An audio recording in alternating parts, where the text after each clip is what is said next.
Welcome in, people, to the Mad Mex Maroubra Pro presented by NG Farrow. We down here today at beautiful Maroubra Beach on the south side of Sydney. I'm down here with Crispy today, mate. We're going to enjoy 2 days of a QS 1000 for men's and women's, and great to see the suns and the guns out, buddy. Yeah, definitely. It's great to see some sunshine, and we've got some offshore waves as you can see live on screen. But Dimmy, it's great to be here at another VISSLA Surf Pro Series, and this is a QS 1000. Thank you, World Surf League. And already, straight off the bat, these surfers have travelled all up and around New South Wales, deciding the challenger, and we'll get to that. But right now, Heat 1's in the water halfway through. Dom Thomas, straight from Newcastle, the 5000. He's back here at Maroubra. He's in the lead, a 5 and a 4:07. Cooper Davies from the Sunshine Coast with priority in second. And then Newcastle's young Grom, Ollie Reisenbeek, he's in third, chasing a small score. And young Adams in green. Luke Adams. Yep. Great little start, kickstart. We've got some seeds in this event, Dimmy. Look at the field.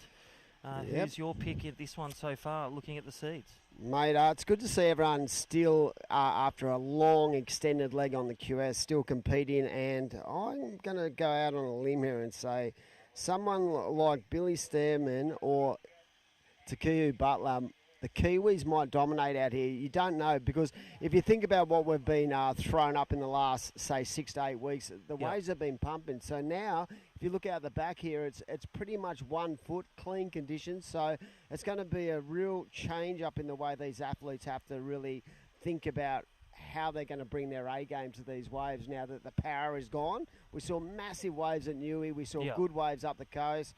But yeah, I did actually see the winner of the QS in our region, Jolie Vaughan, down there a little bit earlier. He's actually on a wait list trying to get in. So Vaughnie keeping that momentum going. But yeah, at this stage, I reckon the Kiwis might go good out here. Only because I saw Billy Stearman a couple of years ago dominating up at Burleigh, mate. Over Stewie, remember that one? No one was surfing quicker and sparkier in half-foot waves than Billy on that day.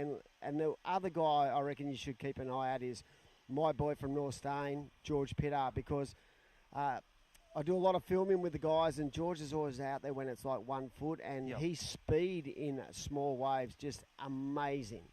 Well, here's some challenges as well, and this is where it goes down. We've got the round of 48, Marlon Harrison, the fast young gun from the Gold Coast. He's also on there.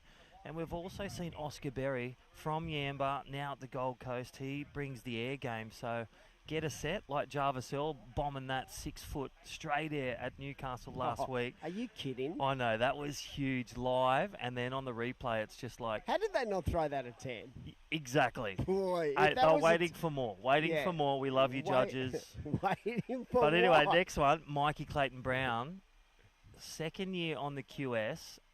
You know, finished on the last ratings last week, ranked 27th in the world. Some of these young guns are blowing mine, taking down former CT surfers like Julian, like Stewie, like Matt Banting. They want it red hot, and small waves their prowess on the epoxy as well. What about equipment? Yeah, are you changing your tail, your fins, equipment? You probably want a little bit more area out there today because it's pretty fat. So I reckon a lot of these guys, their go-to boards will be epoxies, and just to give them that little bit more fluency. So the lack of drag on those boards are incredible these days, just the amount of flotation they have. And right now out there, it is young Dom Thomas. And great to see Cooper Davies still having another crack, because even though this event, the points will transfer into 2023, which would be a great start, people like Cooper and Joel and those kind of guys, they've basically just been at it for weeks, so they're pretty much cooked, but they're still wanting to improve their game, which is a bonus. And if you get a win here, it's a great start for next year. Alrighty, so live on the screen, look at these beautiful pictures, and thank you, Destination New South Wales. This is Heat 1, 5 minutes to go, yellow flag is up, but Dom Thomas from French's Beach up the beautiful Newcastle, he is out in the lead, and well, his dad will be frothing Dale. And Cooper Davies from the Sunshine Coast, always a power puncher from the Sunshine Coast. You know, we've seen the females, Sophie McCulloch, we've seen Alistair Reginato, and Cooper Davies and Noah Stocker. They are a power force. We call them the Wolf Pack the Wolfpack from Sunshine Coast, back into commanding for next round. So Ollie Reisenbeek third, needing a wave in blue.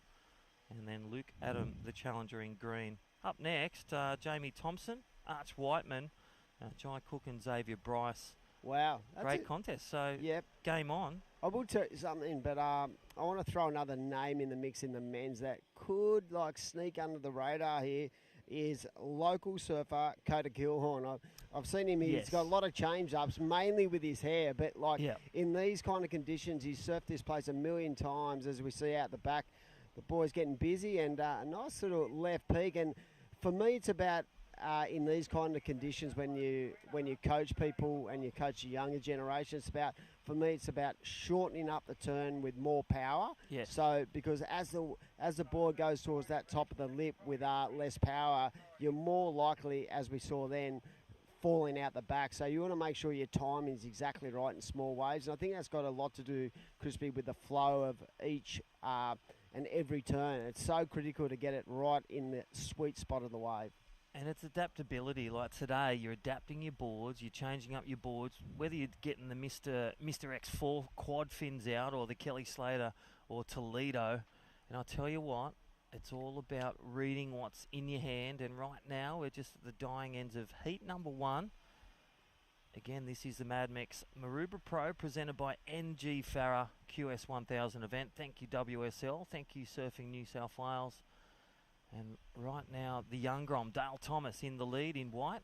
All those watching, listening around the world, whether French's Forest, his home beach, or around the world, we hope you're enjoying the start of really the points, the chase for next year for the Challenger. We've got our challengers set, our top 10 and top 8 of the women. And we'll get more onto that throughout the heats as well, Dimmy. Yeah, we're going to have some special guests today, so don't go anywhere. We're going to have Joel Vaughan come in and have a chat about what an incredible run he had this year, and he's into the Challenger Series and up onto the Goldie for that first event, which is going to be incredible. But right now, I think, Crispy, it takes away a little of that pressure now that these guys can free up a little bit, I feel, and you're going to see some exciting surfing in the next 2 days. Here we go, the boys out the back having a look. Yeah, definitely. We've got our spotters. Bit glary this morning, but you really first heat's always hard. You know, you get out there as an athlete, really challenging, but you just got to bring the spark. Some of these guys with the sunrise early have been here since 5:45. Sun up this morning, but really finding your spot. It was packed, getting your board and just bringing your rhythm. That's been throughout the World Surf League the last few months. 100%, mate. And what a beautiful morning we have here. Yeah, in fact. You might want to take a picture of the sun today, because apparently from tomorrow on for another week we're going to see rain. And it's a beautiful day as we see a surfer up on the back end. You can just see him trying to generate speed. Nice first turn into the pocket, just with great flow and rhythm, and banking a solid combo and out the back. Surfer. Yes, Cooper Davies. Sunshine Coast, he held that priority for about 8 minutes. And he wasn't moving unless a good little left-hand peak. And I would say that's the bank A right there. And Ollie Reisenbeek may do a bit of a, topsy-turvy. Dale Thomas, you may see with that last exchange, so Dale Thomas has priority. You may see Dom Thomas go to the top for Cooper, and Ollie Reisenbeek and Dom Thomas will be arm wrestling for second spot. See, you were saying that Cooper held that priority for about a long 8 time, minutes then. and he's such a thought-out surfer, this guy. He really knows what he wants, and he actually identified that wave and really unloaded on that first turn. So it'll be interesting to see what the judges think. A 5.03. Well, I thought it was a little bit more than that just based on that first turn, but here we go, the reply. We're not judges. Well, this is Ollie Reisenbeek, so just wait for that last score of blue, and looks like on the strength of that first wave of the young Dom Thomas from French's Forest is enough to get over the Newcastle surfer, Ollie Reisenbeek. So we're going to go to a short commercial break, pay our bills, and we'll be back shortly. This is Day 1, Heat 1, the Mad Mex Pro QS 1000 at Maroubra.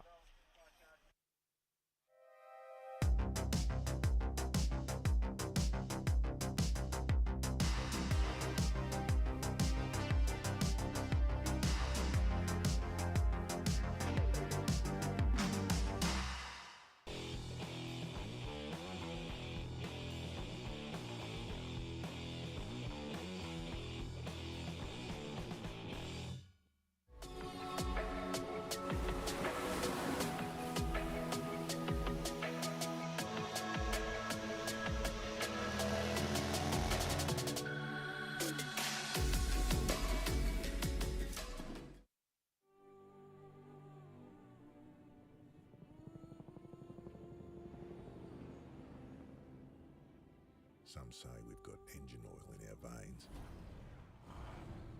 All that and a fair bit of dust. Sure, these wild utes are hard work, but it's no job. The roar of them. Pure. Takes some rare skills to settle one. A band of brothers and sisters. Where man learns from machine, learns from man.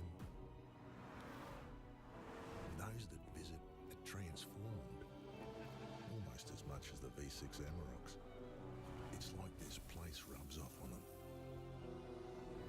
You gotta see it to believe it. The only ute reared for the road.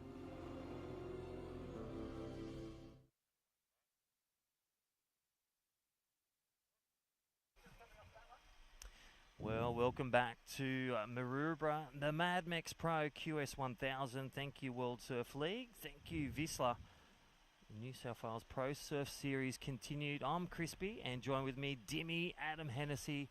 A very good morning and a very good sunrise. Yeah, beautiful day down here, and this is a very intriguing heat we've got on our hands. We've got three guys from different ends of the peninsula up north. We've got Jamie Thompson from Narrabeen taking on Arch Whiteman from Avalon, and Jay Cook, I'm pretty sure he might be a local dude, and then Xavier Bryce from Longy. So this is sort of a look into that next gen of crew who had some good results this year in 2022 and looking to just continue to build their profile on the QS. And if I was going to go out on a limb, I would say big watch here for Jamie Thompson, because he's just got that really good,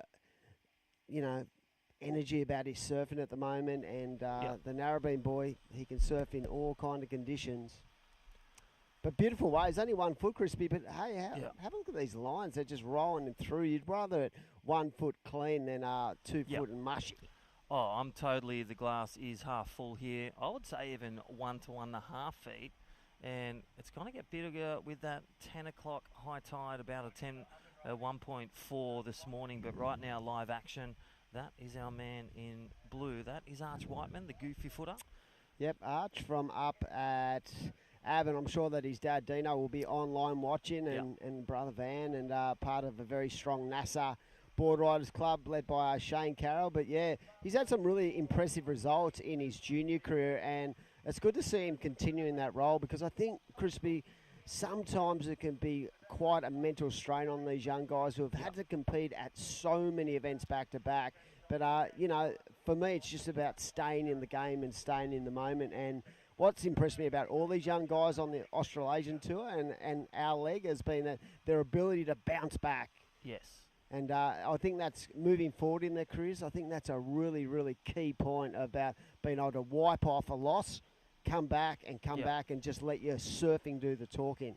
Well, I like to say to my athletes, you enjoy your wins, let's party, but learn from your losses. You know, how you bounce back from losses, that's when it makes that smile and that win so much greater, building that resilience and building capacity. Yeah, I think that's really important. A key point for all these guys is to understand that it is a process. It's a learning process, and the more heat you can get under your belt, the more you can understand what you're doing right and what you're doing wrong will really help you as you sort of build your career. Because, Crispy, at the highest level, mate, when you think about the average age of CT surfers who have come onto the tour, you're talking between 24 and 27. So there is such a process.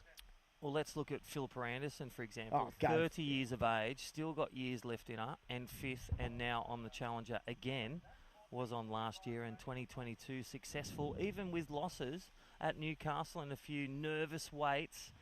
And then right now, Arch Whiteman in the lead with a 2.67. Here we go. Looks like Xavier Bryce up and riding. Yeah, good to see Philippa in the mix again. And for me, she'll be one of those surfers.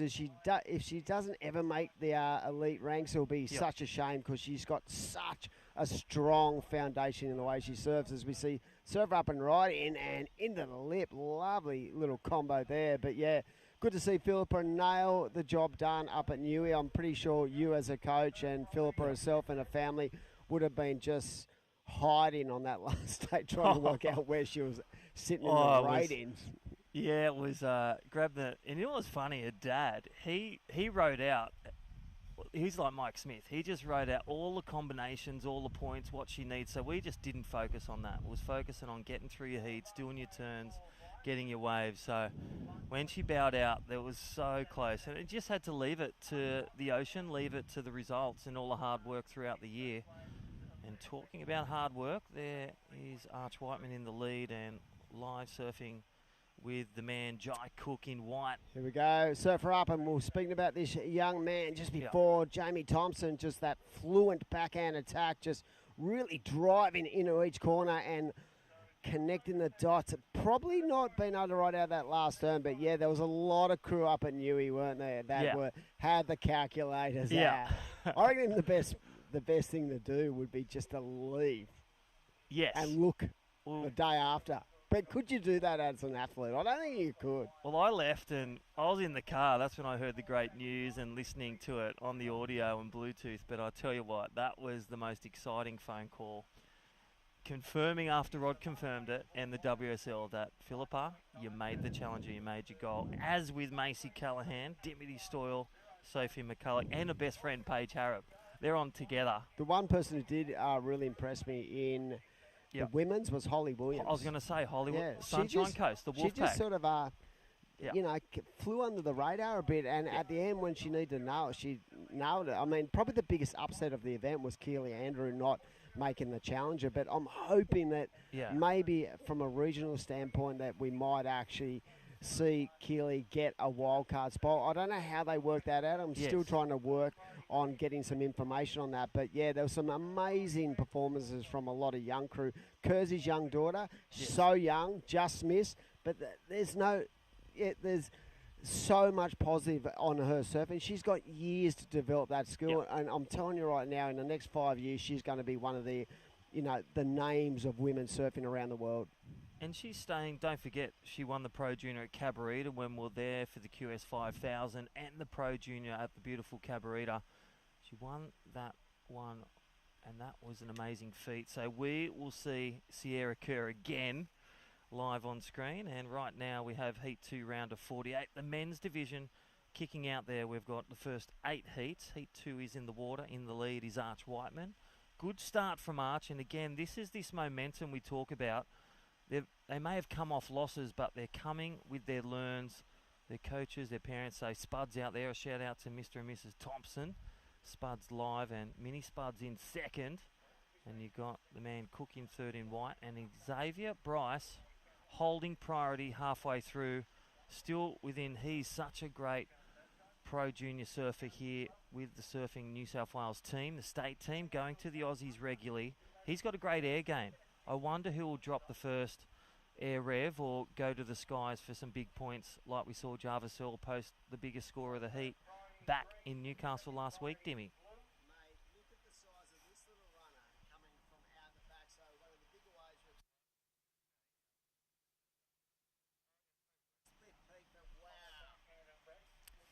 Wow, what about that first turn on the backhand and going right as well? So I'm pretty sure into the glare goes JT, but yeah, that was a serious, solid swell line that came through compared to what we've seen this morning. So the positives are with that tide and these clean conditions, like, this is really fun kind of waves for this younger crew to get in and get amongst it. Yeah. So Jamie Thompson made that 5-point ride. Like we said about the fluency of his surfing, just really connecting, and probably the score was brought back a little bit because he didn't complete that ride. But yeah, nice start for JT, but yeah. Well, there it is, situation change. Xavier Bryce, I said, he held that priority, waited for a moment, and, well, he's on the bank A, the left. A 6.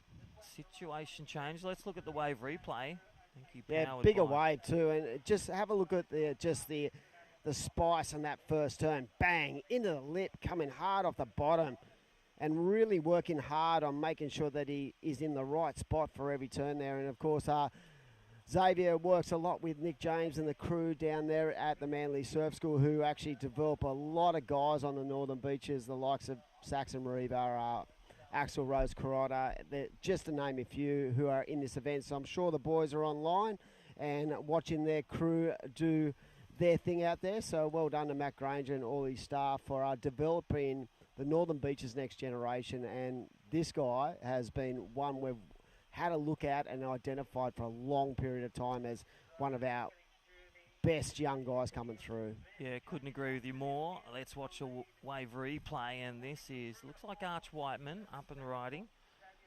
And again, nice goofy footer with lots of power. Look how low, just really... I love his coil. Yeah. It's just a spring out of his surfing, and the way he opens up the arms and really lets that body do some talking as well. Well, he attacked it, and here is heat leader Jamie Thompson looking to get through a heat here at the beautiful Maroubra. Oh, look at these waves. I'd say it's getting bigger. I'm going to enlarge it. It's 1 to 2 foot here.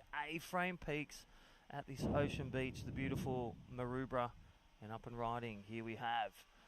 That is the young Jai Cook. Jai Cook in and out on that one, so he'll be back out there trying to establish priority as we see Surfer on the backhand again. Just that really nice attack, just finding his rhythm out here nice and early. And what I love about his surfing is the amount of patience he has off the bottom, and that really delivers a lot of power off the top as well. So that transformation from bottom to top turn is really, really key in the way this guy actually surfs each and every wave, as we see another frantic little exchange, isn't it? Here we go. Bang. Lovely first turn off the bottom. And that was a good little combo there, Crispy. So taking away from what you've seen on the Aussie leg, I feel like we're going to have a really strong crack when you look at the destinations they're going to go to. And someone like Philippa Anderson, right? I'll go back to Philippa because I followed her career since she was a very young grommet, along with Craig, her brother. And for me, I feel like the locations are just as good as the CT. And I feel like she's going to be able to express the way she surfs her best. Surfing Snapper, right, it's going to be incredible to have 4 people out there at Snapper, Philippa doing her thing. And I just feel like the locations are really going to suit the way she can actually attack each and every wave. She's had some good results at Manly too, so those first 2 challenger I feel are going to play into someone like her's hands. So it's like having a CT, but in a challenger format. Yeah, it's definitely been a win for World Surf League. The last couple of years really redefining what pro surfing looks like, and really going to suit these men and women of all levels and, again, of all regions coming together. It's going to be explosive. So check it out, the dates. Yeah, there's 8 events. 8 events. Wow. Like, starting with Snapper. Off to Manly. Then Manly. I'm looking forward to South Africa. And then a bit of You Europe. going? Sure am. Oh, you are. You're booking your ticket nice and early. So we're down to the final couple of minutes, and Surfer up, really extending through the body. That's a lovely carving turn. What about how low he got on those manoeuvres and lights that thing up. So these waves are pumping. This has been a really exciting heat. Wow. And was that Arch? That was one? Arch Whiteman. Wow. Throwing the kitchen sink into that left-hander. Goofy footers love lefts. We've seen that the last few weeks. But I'll tell you what, he's in left. third. Maybe knocking on the door, and Jamie Thompson looking to serve him out of the round 2 exchange. Xavier Bryce in a safe spot. Again, Xavier's been building house. Really, wave selection be a key for him to take the lead, as with his attack. Those first gold moments, you take that, you risk it, you get the reward from the judges, our World Surf League. And talking about a reward, what about that last ride for the Surfer in blue has put him into the lead? That's Arch Whiteman, a 7.5. So the judges have clearly identified what they want from these surfers today, and we saw that combination and just that fluency of his attack netted a 7.5. So the judges really raising their level right now. So it is Arch Whiteman and Xavier Bryce out in first and second, but still in the game right now is Jai Cook and Jamie Thompson. So we've seen waves starting to increase in size by that one, now up to 2 feet on the sets. And that bank looks so much fun anyway. Like you could surf that at 1/2 foot, let alone 2 foot. I know I would.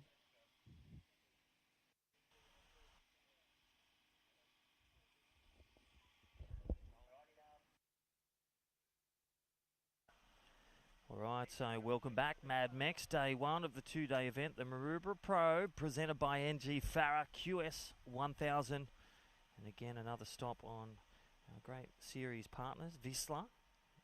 Shout out to Wes, our team manager, and John Mossop and all the crew. Toby, check him out, VISSLA.com. But right now, here is Xavier Bryce looking to stamp his way through to the round of 32. We'll be looking at surfing literally 24 heats today. They're 20 minutes in the format. But Arch Whiteman from Avalon in the lead with that last wave, a game changer, a 7-5 taking the lead, and that is Xavier Bryce looking to drop his 5-5.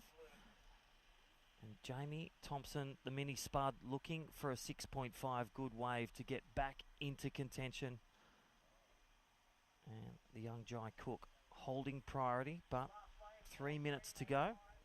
Don't forget Heat 3, Darcy Crump from the Northern Beaches, Eddie Hamady from Liverpool, Penrith, where MF is from, Kobe Johnson, Brent Symes, the stalwart. He is in next heat, heat number 3, round of 48 men's.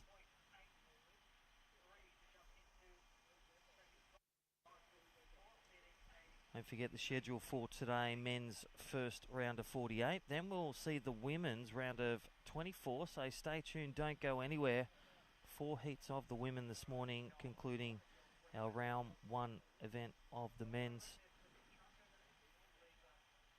There is our beautiful broadcast. Thank you, Fresh Air, bringing the images of beautiful Maroubra.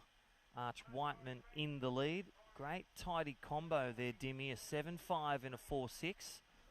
Xavier Bryce holding second as we see, just surfing with tenacity and a nice little, well, we call that the nice spin, the backhand sliding reverse. And that won't change it apart from keep the motor humming from the man Xavier Bryce. So looking to grab the lead live on screen. Jamie Thompson from the Northern Beaches, a 6.83. So looking for one of the biggest waves, no doubt looking for a big wave and looking to bring some real vertical turns or some explosive turns there, Dimmy. That's what a 6.83 looks like. And, well, an excellent score out there this morning. Haven't seen it.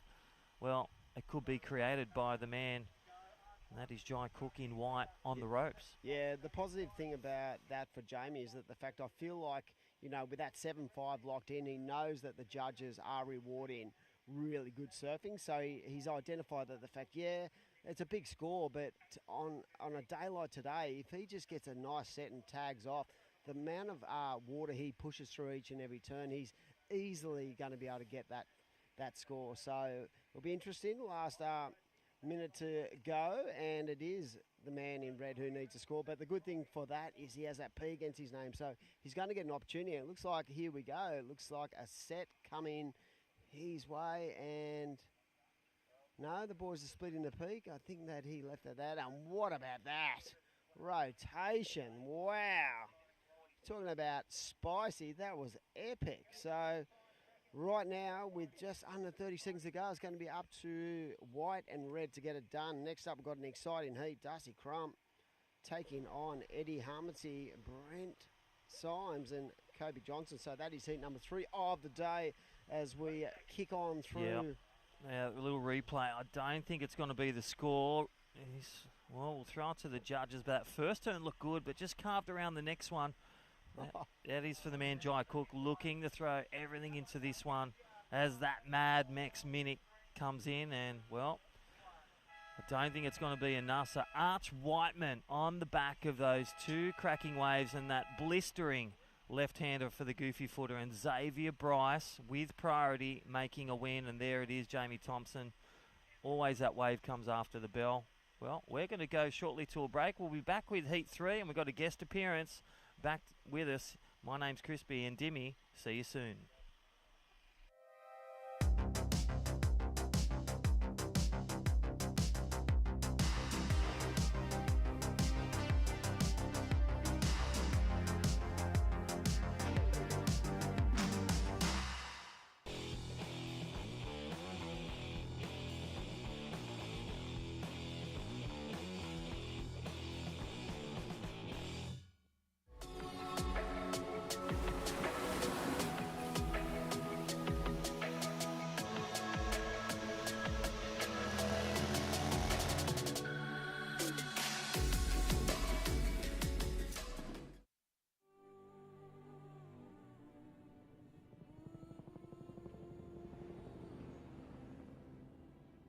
Some say we've got engine oil in our veins.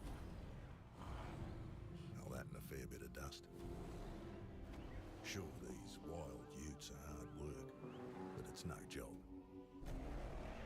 The roar of them. Pure. Takes some rare skills to settle one. A band of brothers and sisters. Where man learns from man. And those that visit are transformed. Almost as much as the V6 Amaroks. It's like this place rubs off on them. You gotta see it to believe it. The only ute reared for the road.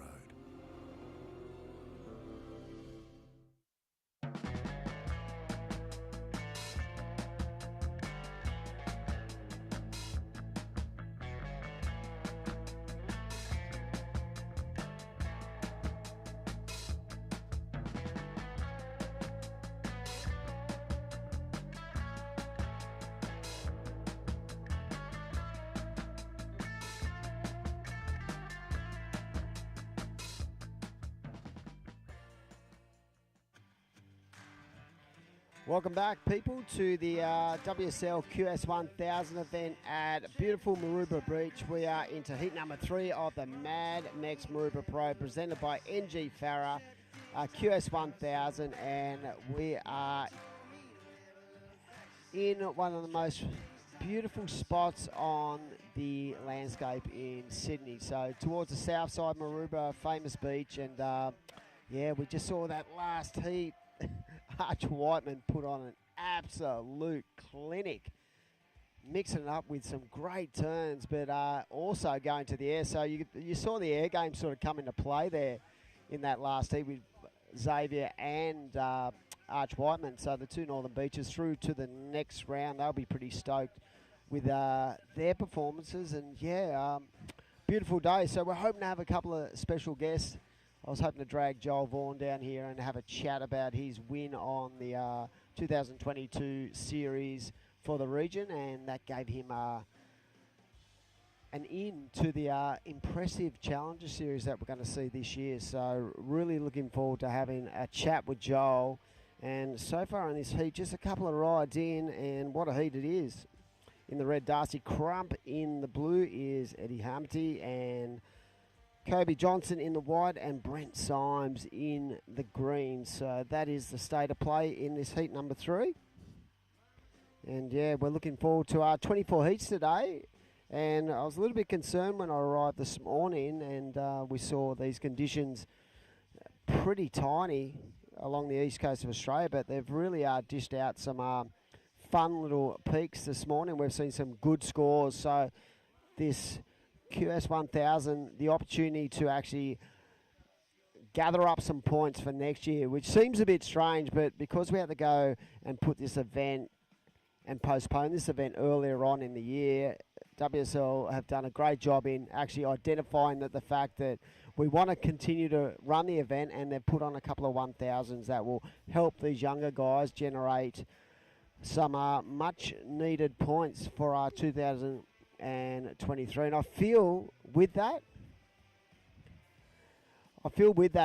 it's also going to allow these guys to free up, as we see the surfing red on this little inside left runner, and that is Darcy Crump. So yeah, beautiful morning, just having a close look outside, and yeah, some good little waves on offer. And talking about good waves, I feel like we've been blessed in the series of events in the WSL region with just, if you go back right back to Phillip Island, I felt like the waves were good at Phillip Island. I felt like we were right on point through the Australian leg. Port Stephens, Boomerang, Avoca had good waves, Tweed had good waves, and last week, what a way to finish off at Newcastle.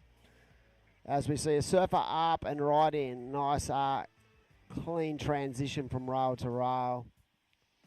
And yeah, like beautiful waves for day number 1. It's going to be a 2-day event, both men's and women's. 1,000 points for the winner of both, and some nice allotment of cash as well. So today it's looking like it's going to be a beautiful day. tomorrow the weather is going to turn like it has been for the last, say, 2 months in Sydney. So it's going to be good to see these guys fight it out. And one guy we didn't speak about earlier was that man who's won this event before, which was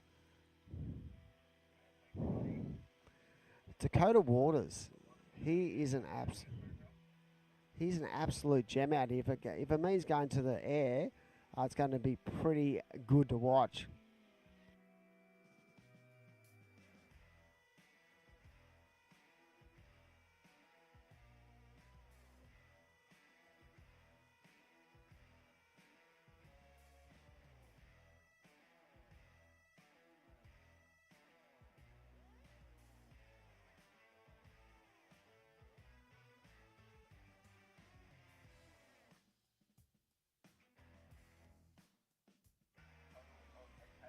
So right now we are into this heat, so 13 minutes to go, and it is the man in red just really building house out there with that 6.17 and a 5.55. And in second is Eddie Harmony with a 4.33 and a 3.07. Surfer up and riding right now, and nice clipping of these peaks. Fun does it look out there right now. So that is the man in blue, and a bit of glare out there this morning. Massive shout out to the crew from Surfing New South Wales, Luke Madden and all the staff doing a great job bringing this event. Of course, Mad Mex being a part of this series, the VISSLA 2022 Super Surf Series, and the New South Wales government, all these different companies and corporations coming together and really allowing us to develop this next generation. So right now it is the man in red from Avalon Beach, Darcy Crump, with that 6.17 and a 5.55. He is in the lead at this stage. Coming up next, I was talking about trying to get Joel Vaughan into the comm box for a bit of a chat about how he just, basically smashed it out on the QS. He's going to come in a little bit later because he's going to play coach now, because his younger brother, Huey Vaughan, is going to be up next. So it'll be interesting with Joel now having to put on the coach's hat, as they say, for this event for the younger brother. And I'm sure we'll be able to drag a few crew in here and have a chat about what's been happening in the last 2 months on the QS, as we sort of, we're able to have a little bit more breathing space now that the series is over, and now it's about just allowing them to unload and get ready for next year. So this is more about energising themselves and putting themselves in a good spot and, getting that flow. And right now I'm going to welcome in Jess Starling. Talking about flow, how are you going, legend? Yeah, really good. How are you? Good. It's been a long couple of months. How have you found it, and are you excited to be back in your home, not your hometown because you're from Narrabeen, but back in Sydney? Yeah, it has been definitely a long couple of months, but to be honest, I have enjoyed every single moment of it. Are you learning heaps? I've learned so much. I feel like for a lot of it, I travel just in my own car and doing my own thing, and I feel like I grew a lot as a person as well. And yeah, I'm excited. Bring on the next season, and it's been great to start off here at Maroubra. But yeah, it's nice. I went home to Narrabeen for a few days. So waves were good? Oh my gosh, pumping, it was pumping. Yeah, I came home yesterday and just came home to perfect. Oh, not yesterday, sorry, the day before. And it was like 4 to 6 foot right hand barrels. Right. Yeah. You didn't want to go back up the coast, did you? Oh my gosh, I was like, it feels like I'm up the coast. So talk about how you go into an event like this. Basically now the series is over. It's about next year for everyone. The opportunity to maybe have a really good result and sort of chip shot into 2023 for you. I'm presuming you're going to continue, along with your sister, doing the QS next year, and Yep. a good result here would actually give you that sort of a little bit of momentum as we sort of look towards next year, because now we've seen the cut-off. We know who the 7 are for the Challenger. How do you go into it? Yeah, I kind of came into this event. I was, after Newcastle, I was umming and ahhing. I was like, I'm not too sure, but I was like, you know what, start the season off right and just get here and get in the jersey. And I'm still actually in the junior series this year for the 2022. Yep. So I thought more time in the Rashi, more experience, and yeah, it's a big opportunity to go into this event and hopefully get a win. So yeah, I'm coming to this event looking for the title for sure. So get a good start to 2023. And what about the mental kind of drain in the last, say, 6 to 8 weeks? It's been a long leg, but the thing that I try to tell everyone is that, yeah, it's been a long leg, but basically after sort of the next 2 events, unless you're a pro junior, you're on your off season until Yep. next year. So I know that people are thinking, wow, it's putting a lot of pressure on the young generation having so many events back to back. But for me, it's just like a block of time that you have to focus in on. Yep. And, you know, some like rugby league, you have a season of 7 months and then you have the off season. You guys are going to have a long off season. So whatever you can do now is going to really go towards how you develop into the future. Yeah, and I really appreciate and love the new system. Actually, I'm a huge fan. I think that, you know, punching it out in the first half of the year, or first quarter of the year, I guess, gives you opportunity just to get it done now. And you can, like, I've taken a lot away from the 2022 season, and I know what I have to work on to come back into 2023 season swinging and put myself more in contention for that Challenger Series. Yeah, I feel like qualification. in the years gone by pre-COVID that, you know, a lot of our surfers would get burnout because they'd be on the road 24/7 Yep. all the way through the year, right? And it's a So lot of money too. It's a lot of Yeah. money. I feel like having this condensed kind of circuit of events is an advantage to you guys because you get to go away and redefine exactly. You can go back and look at what you're doing right, look at what you're doing wrong, work with your coaches and redefine what you've got and bring it to the next year. So I feel like, yeah, it has been a little draining, but on the flip side, like we used to see surfers go to China in January. Yep. You'd be going all around the world chasing those numbers, chasing those points. But right now we've got the opportunity to surf basically in our little bubble in our region. Money-wise, it's a lot better for you guys and girls. But more than anything, the travel and the whole focus of, you know, airports and stuff like that, it's been sort of dragged out of the equation. Yeah, for sure. And like, even though the last sort of 2 months can get a little bit tiring, I was lucky enough I now live up at Cabo, so having the event up there, I slept in my own bed and, you know, was with my family and my dog, and it was great. So I was pretty lucky to have that. But to be honest, I love the new setup, and I think it's a really awesome way to see the Australian coastline as well. If you want to put that into it there as well. I actually feel like you guys have been blessed too. The waves have just been so good in the regional leg for us, as we see right now. Darcy Crump out there, you know a bit about Darcy, coming from the Northern Beaches, out there in the lead, and Eddie Harmony in second. I saw Brent Symes get up and power through a couple of lovely turns. Great to see Symes. He's still competing, and Kobe Johnson also. So I need to ask you the question. How's True going? Did she get sick? She was pretty crook, Yeah, huh? she was pretty crook, and she was... Got the vid. Yeah, she did, unfortunately, but she handled it like a champ, and she actually, True and I co-own a female surf magazine together called Murmur Mag, and she punched out a lot of murmur over that week, so it was great to have her doing that, but she was really bummed to miss the 5,000 and get those extra points. But she's back and she's swinging. She's still not feeling 100%, but she's...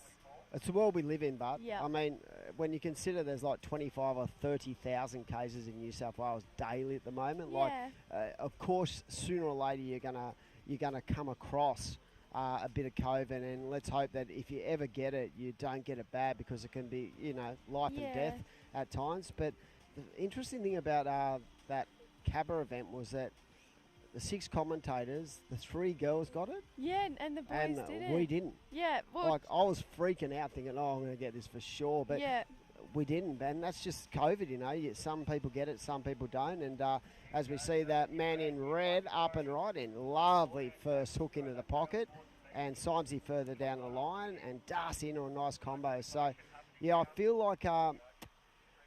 It's really unfortunate, but it is the world we live in, and I'm sure True, being so fit and so young, she'll be able to power back. And bit like yourself, I feel like the learnings of what you guys have just gone through is going to really hold you in good stead moving forward. Yeah, and I think she was feeling. Obviously, she does the dual career. She commentates and competes, and hats off to her. I don't know how she does it, but I think when she had the 5,000 taken away from her, it probably put more fire in her belly than anything else. Now she's like, no, I want to be back there. I want to be in that top 7 Challenger Series. So I think we will see a informed True Starling back next year. And unfortunately, her boyfriend, Michael Marguson, got it too. And he's got a fire in his belly as well. So I did actually think about that. I was like, I wonder if I could got it.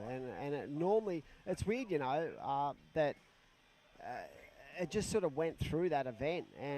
But it's good to see everyone starting to recover from it. And as I said, like, now it's about this event, and I think there's another 1,000 up at Burleigh. So there's a couple of 1,000s for our younger generation to really dig in and have a crack. And the interesting thing about this, a lot of these guys, including, I saw Vorney down there before, he's trying to get a beach entry. So he's basically come along, dominated that series. I know, right, and he's sitting on the beach going, mate, can I get in? I know, we were just having a giggle. I was actually just sitting with him before, and he was like, do you know anyone who hasn't showed up? And I was like, I'm not sure. Such a grommet. I know, he's just such a frother, and it just goes to show how dedicated he is to the sport, and he just wants to surf heats.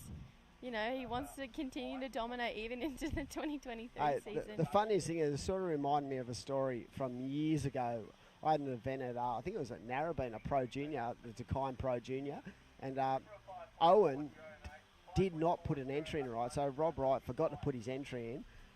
Owen sat on the beach for like 2.5 days, and everyone was like, I hope he doesn't get in, I hope he doesn't get in. And I think it was like one of the last 3 heats of the event for the men's, Owen got in as a beach entry, and guess who won? Owen. And everyone was like, oh, damn, we nearly had him out. So, you see those guys, even though they're at the peak of their powers, they're at the top of the level. I think the key point about that was he just wanted to surf heats. Yep. I'm pretty sure he'd already run the junior series at that stage, him and Tyler. So it was more about for Owen about he wanted to compete. 100%. And I think for a lot of the competitors, having a look at the draw a few days ago to have a looking at now, a lot more surfers who competed in the Newcastle event re-entered into this event. Yep. And I think that just shows the fire of the Australian surfers, including myself. I was like, you know what? I'm about to have a long time off. Get me in a Rashi. Let's surf a heat. 100%. Look at the 2 Kiwis, Billy Stearman, Takuya Butler, both on the Challenger, but they're here, ready to roll. Yeah. They don't need to do this event, right? It's 1,000, and they might be thinking a bit about next year. But for me, I actually think it's more about time in the Rashi, as we see up and right in red. That is the free-flowing style of Darcy. Yeah, so for those guys, I feel like it's more about keeping the momentum, keeping the roll going, and surfing different conditions. Because, as I said, you guys have had it pretty much on point when it comes to good quality waves over the course. Lucky. Now, even though it's really clean, it's small, right? So there's a complete mindset change up when it comes to your way you actually surf bigger waves than you do small waves. So you've got to be able to bring it at both levels. I think as well, most of the surfers are probably having to adjust now to the smaller waves, because 2 days ago it was 6 foot and pumping. And then now it's, the banks are amazing here at Maroubra, but it is, 1 to 2 foot. And it just shows that if you want to be on the peak of your game, you have to be adaptable to all conditions. And yep. Yeah, it should be a great day of surfing. They used to say on the QE grind, you have to be able to surf anything from 10 foot to half a foot. Yep. So, and to be honest, if I was surfing 1 to 2 foot, I'd be wanting to be surfed right now out here on these lefts. It is so much fun. So we're about to wrap up this heat. Darcy Crumbs looks like at this stage he's in the lead with a 617 and a 560. Eddie Harmony out there with that 467 and 433. Needs a pretty big score to go up, but realistically, the good thing for the Surfing Blue, he has that P against his name, so he'd be trying to hold everyone off. Is that right? Yes. As we see this heat come to a close, Darcy's still scrambling for one more wave. He's like the eternal frothing grommet, as we're going to throw to a break very shortly. But yeah, great to have you in the comm box, and best of luck for the event. And I'm sure that you're going to have some fun waves today. So I'll throw out to a break, and we'll be back very shortly here at Maroubra Beach.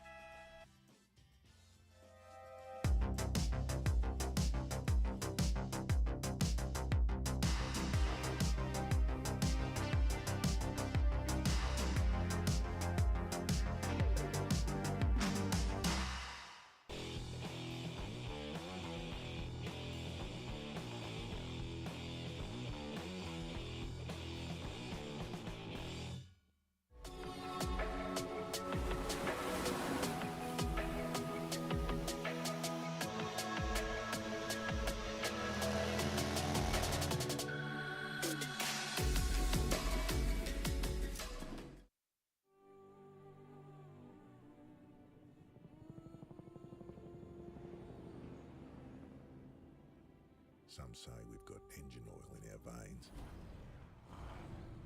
All that and a fair bit of dust. Sure, these wild utes are hard work, but it's no job.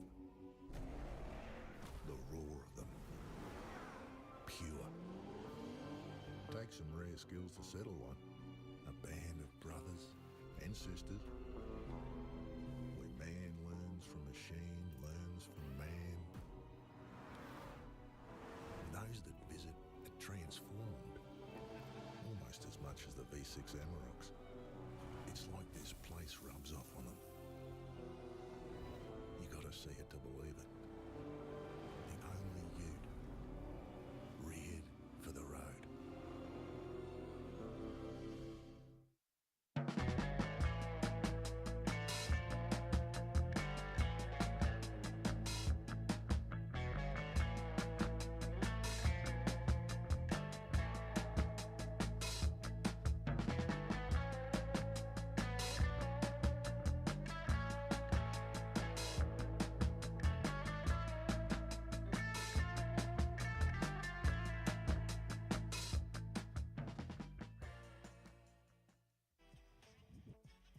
Yeah, good morning everyone. We are down here at beautiful Maroubra Beach for the WSL QS 1000, the Mad Mex Maroubra Pro presented by NG Farrow. I've got a special guest, Carly Shanahan, in the box this morning with me. And how you feeling? I know that as a competitor, you're sort of two sides of the coin, but right now you are trying to get yourself in the event. How are you feeling this morning? Yeah, I'm feeling pretty good. I'm not in the event at the moment. I'm like on the alternate list, so it's a bit weird kind of like being at an event and not being in it. But I mean, it's so beautiful down here at Maroubra, as we see white. Yeah, good looking wave too. So let's talk about yourself for a moment. How have you found 2022? What have you been up to and how many events have you been doing, and what are your plans moving forward? Yeah, so I followed the qualifying series, like the regional leg, and every event has been so good, either sponsored by Mad Mex or Oakberry, so we've been well fed at each event. I unfortunately didn't make the Challenger series, so I'm going to be putting steps in place, working with Crispy into making sure that 2023 I hit that top spot. How old are you? 18. Yeah, see, this is what when I speak to the guys I coach who are your age, I just say, look, this is a process. And, you know, when you're right to go, you'll know. So I feel like all this kind of regional stuff is such a great base to learn from as you move forward in your careers. And the good thing about it now, it's basically like you've got 2 CT tours to actually have a crack at, because that Challenger Series tours, the quality of the destinations you get to have a go at, like Snapper, not so much Manly, my home beach, but, you know, Brazil, South Africa, Ericeira in Spain, like it's just category 1 spots to go to. So for a surfer, it's just continuing to play the game. Yeah, 100%. I mean, it would be so amazing to like crack that top spot for the waves, and you can see Red up and running. He wants to be in that Challenger series for sure. How good's this guy surf? Josh Stretton, he just blows the bag out of each and every wave. That wave literally had no more juice in it. That poor little wave just got obliterated by Josh there. Yep, a great surfer. And talking about the Vaughan family, of course, old mate Jolie winning the QS and onto the Challenger Series. He's now got to like change the hat over and now be the coach of younger brother Huey. What if he doesn't get through? You reckon his dad will be like, "What are you doing, Joel?" I'm not really sure. I mean, I think it would be so crazy to kind of like see the dynamic of that family, because they've got 3 incredibly strong surfers that all compete, and then a very passionate dad that follows them around as well. It's like the family gene pool has just been extended through the whole row of children. It sort of reminds me of the Wright family when they were young. Like you had Owen, you had Kirby, you had Tyler, you had Timmy Wright. I don't know if you knew that Owen's oldest brother was a very good competitor as well. I didn't even know they had an older brother. Yeah, 100%. Timmy was the first one to come through the system. And then you had I remember Mikey at like age 5 and age 6 would be walking around with Rob and Fiona and just, you didn't even notice Mike, and all of a sudden he went boom, 5 quality surfers. Kirby could have been anything. She actually was pretty much at the top of the tree when it came to regional QS level, and then basically retired. So I think it's a family gene thing, I think. Yeah. I don't know. Imagine just like having your siblings to spar with every single day, and then having your siblings to like watch surf movies together and just be like looking at waves going, yeah, I'll do that, and then your sibling being like, yeah, I'll do it first. Like, could you imagine the competitive nature at a dinner table with the right family? It would have been so fun to watch. But yeah, right now it is Josh Stretton. Opened up with a 6.83 and backed it up with a 6.67. He has been, as I said, on basically a tear during the Aussie leg. Very unlucky not to get on through. So how have you had to, work through all the travel and stuff like that from a young lady like yourself having to work through the travel? Has that been difficult, or has it been easy to switch off in between events because there hasn't been much time? I definitely love that the events go back to back to back, because if you do have a bad result, I mean, it's only 2 or 3 days before you can just kind of like let all your fire out into the next comp. Yep. Traveling by myself, this has kind of been my first year kind of not traveling with a parent and kind of like negotiating accommodation and buying my own food, etc. But I think that it's such a cool learning experience, and to have it broken up into regions makes it way more cost effective as well. 100%. I think the cost effective side of the sport is a real bonus for you guys coming through, because in the past it's been so hard to try to get the funding just to go around the world. As we see up and right in, it looks like the surf in wide and out the back. I can see Huey having a look at that way. But yeah, I feel like there's so many positives to come out of having regional events, as we see surfer in red up and right in the current heat leader. Yeah, just that one little power gouge there. I don't know if he'll increase his score, but yeah, there's just like the regional QS as a result of something that was kind of pretty inconvenient, like COVID-19, but I mean, it's worked out for the best for everyone.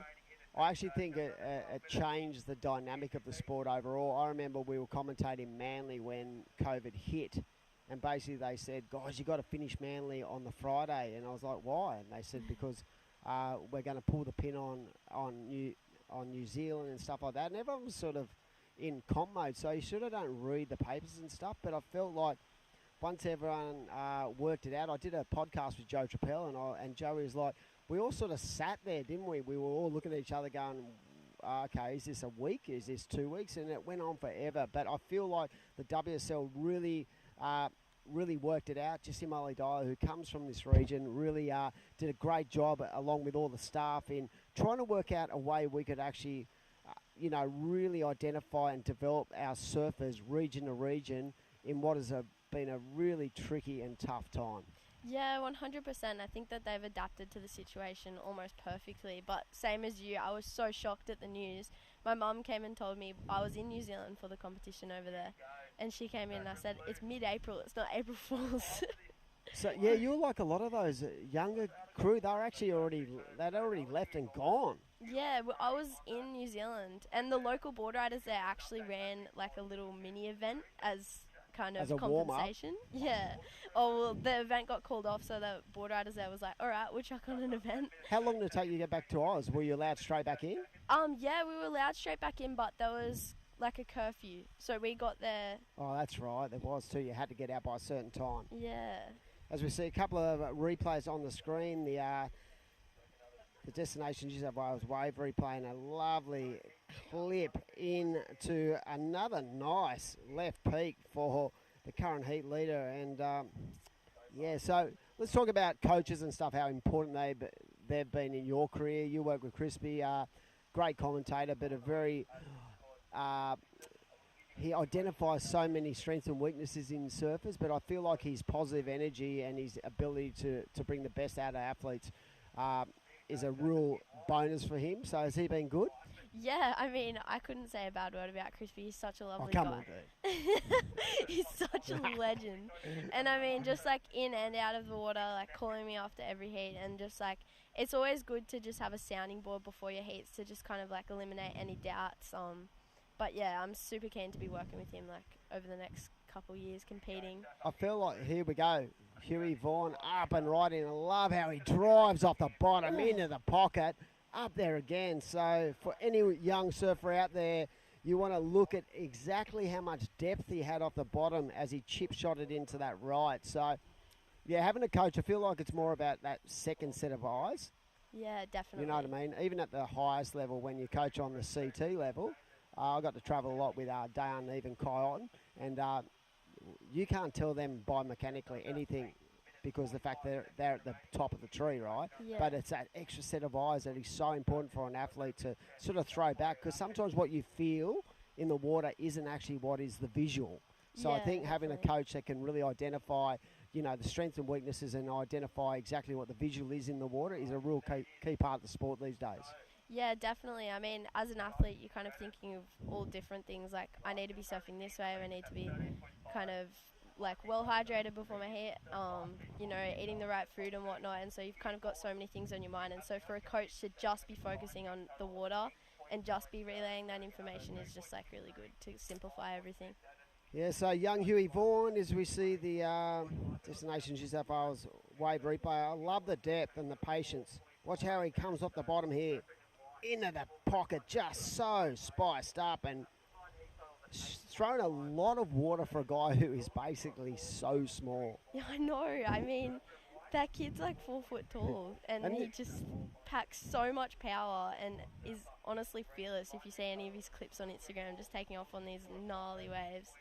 I was actually talking to one of the elite coaches not that long ago about that exact thing, about how those smaller guys these days can throw so much water, and he was just saying it's just got to do with timing. It's like a golf swing. If you hit it pure into that timing spot, you're going to throw a lot of water no matter how big your body is. Yeah, definitely. And just finding those little pockets where it's just like the most power. But this heat is honestly just turned on, as we saw Geordie on that last wave just tearing it to shreds on that little left.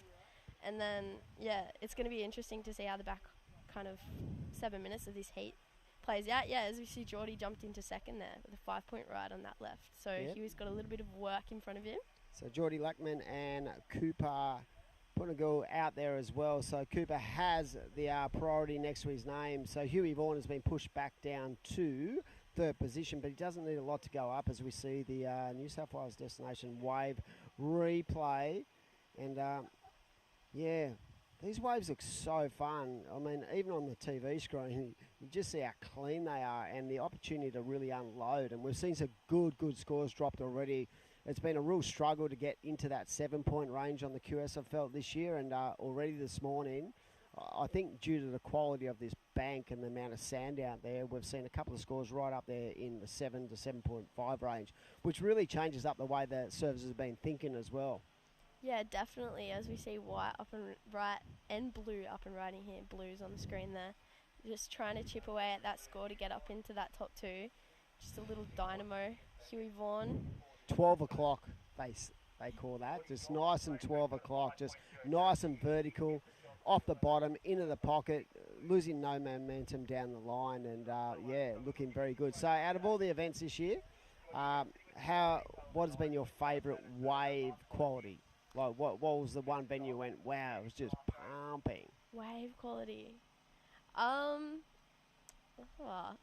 lot of guys always talk about Boomerang.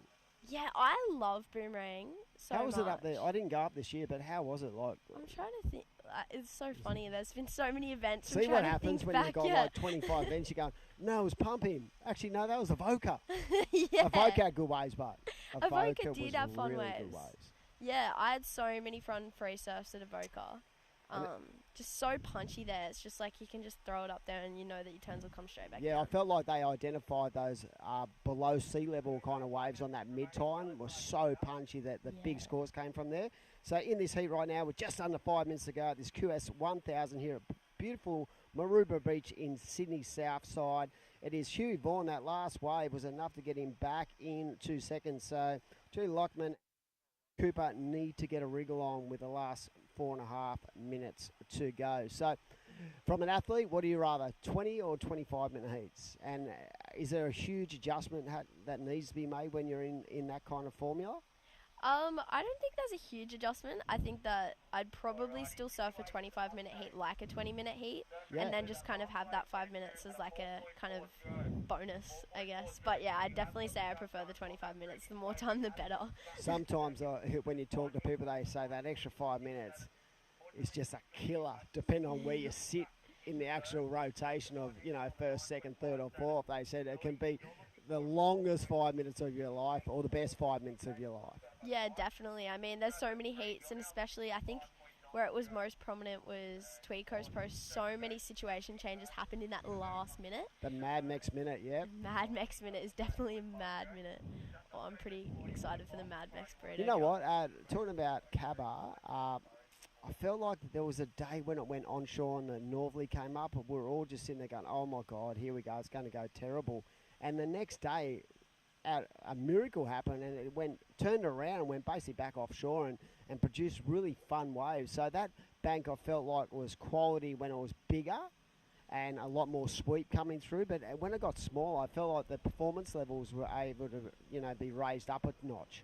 Yeah, definitely. I think that peak was almost like that bank there was almost like a point break, and it just, some days I was looking at it and I was like, this is like Hawaii, just sun shining, beautiful, like clean little right-handers.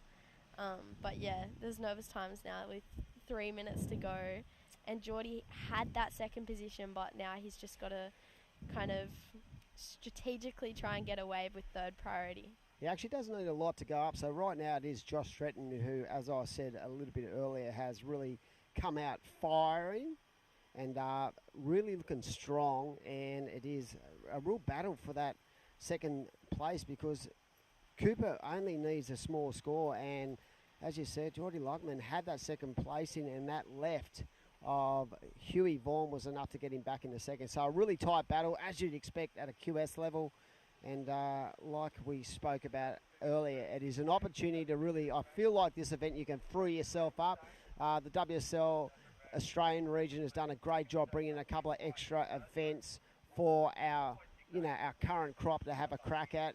One here at Maroubra, two at Burleigh. And if Burleigh's firing, that is going to be one of the funnest events on the calendar to watch. Oh, it is going to be so exciting. And the Gold Coast is always just the funnest vibe up there. As we see Huey with fourth priority, trying to kind of Is that a put grommet pressure. thing? Sorry? Is that a grommet tactic right there? Just going, you know what, I'll go a little inside. I'm 4 foot, but I look about, it looks like a 3 or 4 foot wave, but he's so fluent. And he just attacked that thing. Poor little wave. He actually has such an incredible read for someone so young.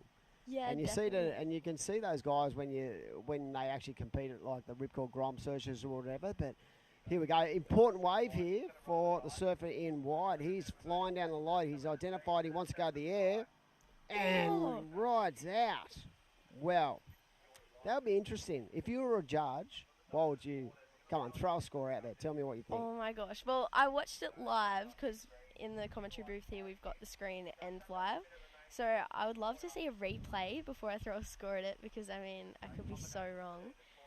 But it will be interesting to see kind of the differentiation between the two turns from Huey and then that one kind of risky manoeuvre from Geordie there. You could see for Geordie, he was eyeing off that section. There was nothing in between. All he wanted was to hit that end section. And it will be whether the judges thought, here we go. We've got a wave replay right here. And this is actually Huey's wave. So yeah, I feel like this is that good wave he had earlier where he just tagged those two nice turns. Yeah, it was. And here we go. It looks like that last wave as we round out this heat. So Geordie Luckman looking down the line and goes to the air. Wow. It was a smaller section, but really nice rotation. So I don't know what the judges are going to pull out for that. And will it be enough to get him into second position? Only time will tell. We'll be throwing off to a breakdown here at beautiful Maroubra Beach for day number 1 of the Mad Mex Maroubra Pro presented by NG Farah. QS 1000 events. We'll be back shortly.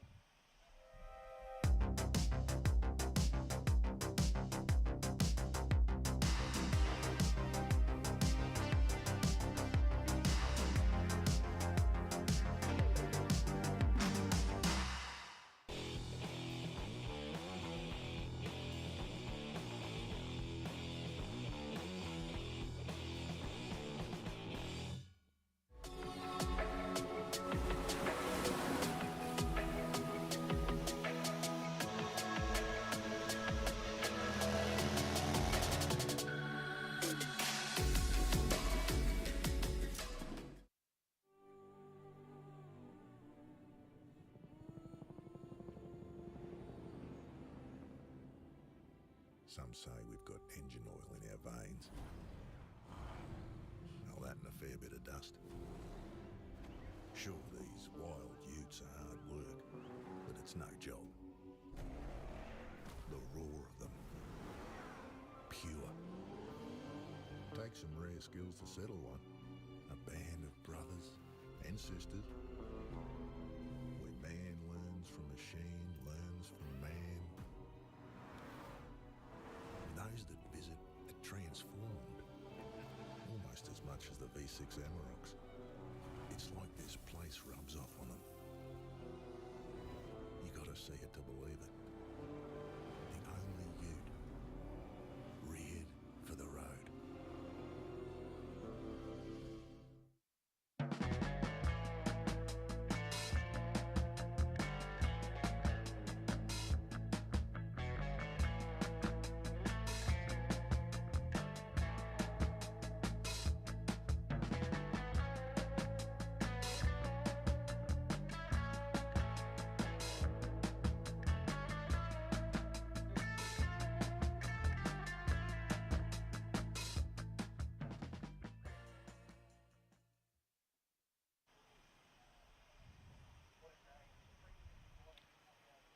Well, welcome back to day number 1 of the 2-day event, the Mad Mex Maroubra Pro, presented by NG Farah. My name's Crispy, and joining me, co-commentator, webcast Carly Shanahan, pro athlete, pro surfer from Coffs Harbour. Welcome, Carly. Thanks, Crispy. It's good to be here and be watching the action with you. Well, how was that last heat? That was a cracker. Josh Stretton from Port Stephens, well, just coming out with a bang with some great learns. But right now, we have Heat 5, rounder 48, still grinding through these first 8 heats. And we talked about some of our, top seeds in this event. And one we didn't mention, and you know so well, Dakota Walters, former winner of this event, is in the house right now in green. It's going to be so cool to watch Dakota. I mean, he just throws everything out there and just is renowned for chucking some crazy airs at this comp, so I'm so excited to watch this heat. Well, I call him the mix bag, from, the beautiful Angari to all the crew up there watching and supporting him. But the mix bag of it's a bit like Sierra Kerr's airs, a bit like John, a bit like Dane Reynolds. Shake it all up, and you got this man, Dakota Walters, Mr. Unpredictability. You don't know what turn he's going to do, and he'll do it on any size wave. He is the danger mouse in this event. Definitely. I mean, those are the best competitors to watch, is when they're so unpredictable. You don't know what's going to happen, and it's always so much more exciting to watch a surfer that just throws everything out and is super risky. So I'm super excited to see what he's got in store. This fun little bank at Maroubra, and it looks like it seems to be getting a bit better as the day progresses. I mean, the last heat, it got more and more consistent throughout the heat, so it's pretty exciting. Hey, that last heat official results, Josh Stretton, he just come out of the gates with blistering waves and blistering scores here. No leg rope as well. And well done also to Geordie Liakman. I believe he took a second coming back. Oh. I think we've got Josh Stretton online. Post-heat interview. Josh, you there? Right. Maybe a couple of minutes, so we'll be back with that. But 4.5 minutes gone. This is Heat 5. Yeah. Yeah, so Josh Stretton, can you hear me? It's Crispy and Yeah, Carly. I can hear you. Oh. I can hear you. Josh, how do you feel? Feel great. Feel really good. It was actually really good to get that one straight off the bat. That nice left wedged up so good for me, so I was really happy with it. Hey, Josh, 13.5. One would say you executed a great plan. Talk to us about the feeling, go back to a few comps. How have they helped you with strategy and just keep going to this event here, starting a new season? Yeah, look, it's that whole 6 events was like a lot of learning for me. I just went into it with no real plan of how I'd do or what to do, really. And, I learnt heaps, and obviously I'm now sort of training with you, Crispy, so and that was our first heat together, and I think it paid off, went really well. So I think with you in my corner, it'll be looking good for hopefully going into next year and finishing off these last few events as well. Yeah, definitely, and it was great to see you just, no leg rope on your epoxy and loving 1 to 2 foot sunny skies, and yeah, well done. Anyone to shout out to at home? You got your family watching, mum and dad? Yeah, it'd be mum, dad, my sister, probably my girlfriend's parents, any sponsors and stuff, and yeah, just hi everyone, and I'm really loving it down here. It's a really nice day, and yeah, the waves are fun, water's nice, and yeah, it's going to be a good day, I reckon. Hey, Josh, one last thing. What are you going to take into next heat that a tip for the others? Anyone to watch?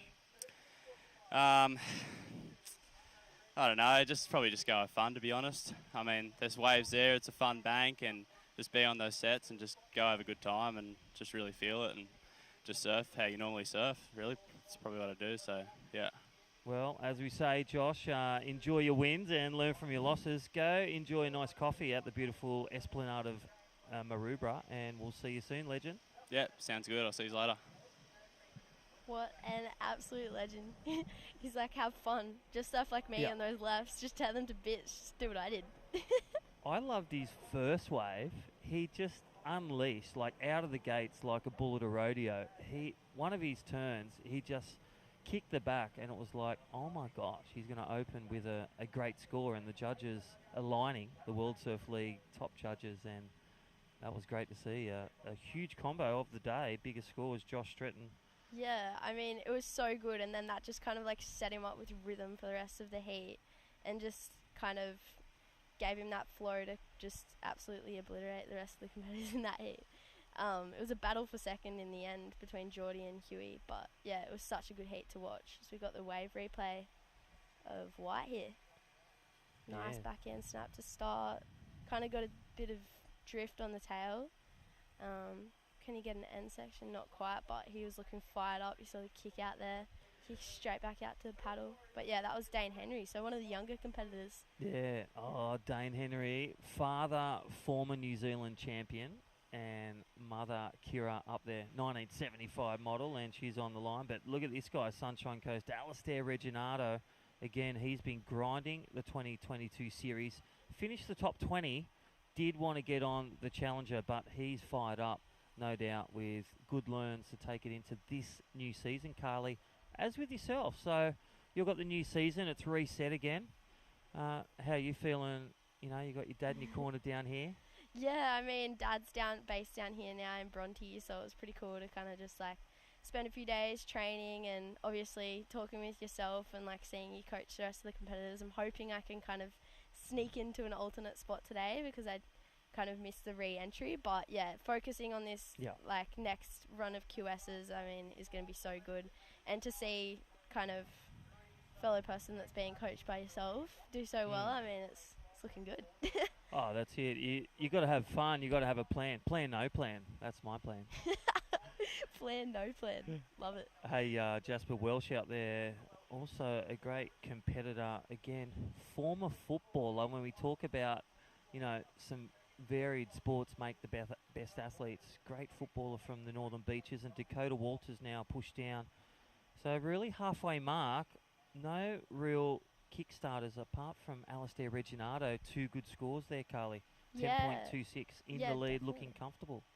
Yeah, I mean, he would definitely have practice on these kind of smaller waves being Sunny Coast base, but he's in good company of talent, so there's 10 minutes to go, but there could be a massive switch around if there's a couple more opportunities toward the back end of this heat. I mean, Dane Henry is a little dynamo from like up Goldie Way, and then Dakota as well, as we were talking about, so it's definitely Dakota with priority too, so that's a dangerous thing, dangerous position for the rest of the competitors in this heat. But yeah, super fun conditions, so should be interesting.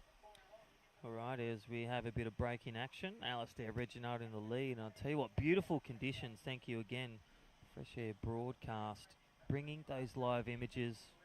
World Surf League, this is the VISSLA Pro Surf Series, continues. The Mad Mex Maroubra Pro, presented by NG Farah, our great presenting sponsor of this event, the QS 1000, here at the beautiful Maroubra. And look at those ships sailing. I'll try and pan and get a shot of those out to sea. A glorious day, 1 to 2 feet, offshore winds.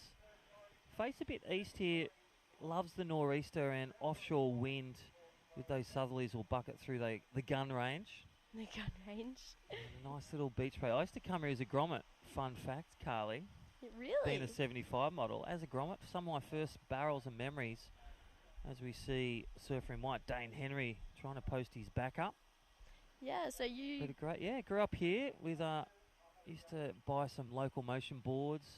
Sonny Abbott used to sell them at the Bra and used to come here on nor'east waves and wind, east swell in the summertime. So when Cronulla was flat as a grommet, you'd come over Variance at Maroubra and great little multiple beach break.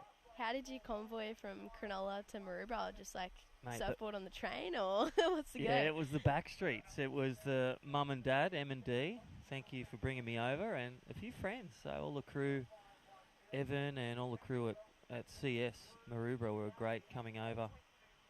That's how I met my wife as well, at a Pro-Am. Really? Back in the day. Oh, love she was it. crowd surfing, but that's another story. We At are the back. Pro-Am, That's what's right. that? Is that like like a Jesus Pro-Am run by Christian surfers, still running the last okay. 40 years. And, yeah, a lot of pro surfers, best cakes from the local community. Oh. And even former winners like Mark Matthews. And the love of your life just crowd surfing towards you. That's right. Brought it to light. Well, back to the action. Alistair Reginato in red taking a 5.83 and a 4.43. There is your Fresh Air broadcast. Beautiful images. Thank you, Mad Mex. And here is Dane Henry from Kingscliff. Whoa. Nice little speed turn. You'd think that the lighter surfers like the Huey Vaughan and the Dane Henrys would really lap up these small waves. We've seen some of the bigger guys just get those epoxies, so change of equipment, Carly. What are you thinking? Yeah, I mean, Dakota just threw a tail height air reverse on the end of that wave. So like we were saying before, we were kind of predicting that he was going to pull out those maneuvers. But yeah, I mean, before a competition, it's definitely really good to kind of analyze the conditions and choose your equipment accordingly. And I know that that's something that we definitely do together is just kind of like pick what you want to be riding. And you're saying that Josh Stretton actually took his leg rope off to enhance his performance, kind of be a bit lighter. So yeah, definitely having that equipment come into play is an important part of competing. And less drag, like, you know, as an athlete, if you're not comfortable, you're not comfortable. So you want to have that synergy with your coach and your support team. But you can just see Dane Henry holding fort. He's got Dakota Walters, as we said. Danger Mouse in green, a 6.1, only needing a 2.47 to jump into the next round of 32. And Jasper Welsh, now here's a big man. He's got a 4.33. He will no doubt in his game plan be looking for something big to really get those big turns happening for the big fella in blue. Yeah, definitely. I mean, it's better to kind of get a larger score than just the requirement, as we see Dane here trying to put pressure on Dakota and Jasper.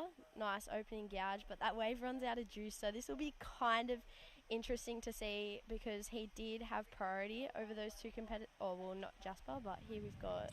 Well, under priority 4, here is Danger Mouse firing on the backhand and, blasting a second one. And we think about that priority. How important is priority 1 and 2 with you?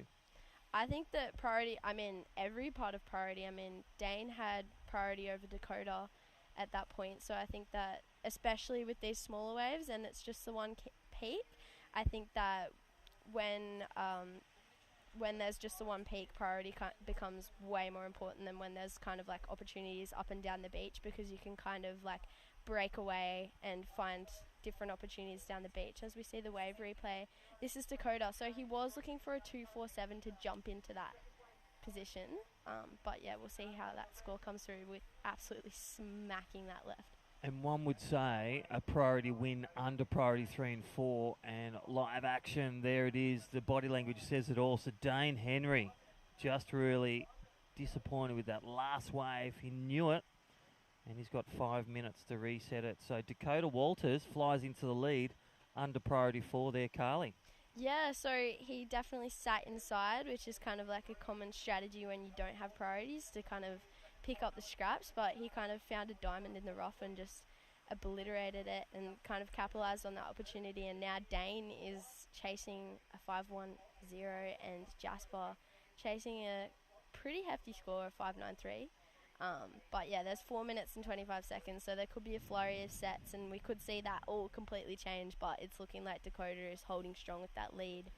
Well, here we go, another danger mouse with aerial manoeuvres and, well, just not getting the landing gear. That was Dane Henry blowing the tail. Nice little air rev on the forehand and just can't ride out of it, and that's an important score. Really trying to manufacture that 5-1 and really scraping close. So look at him.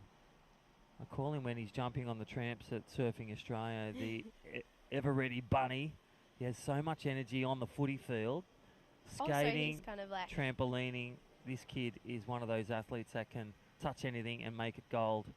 That's so cool. So I think this is he replay. just missed the ride out. It was super, like his tail went almost above his head just then. I reckon you could see with that replay just that last quarter of the manoeuvre. He just didn't look around and put the nose to the beach. Yeah. Just thinking, trying to secure it, but not being present, as we talk about. Yeah, I mean, we always talk about being present, and I think that it's so crucial kind of in competitive surfing to analyse the situation in front of you and just kind of focus on that instead of thinking too far ahead.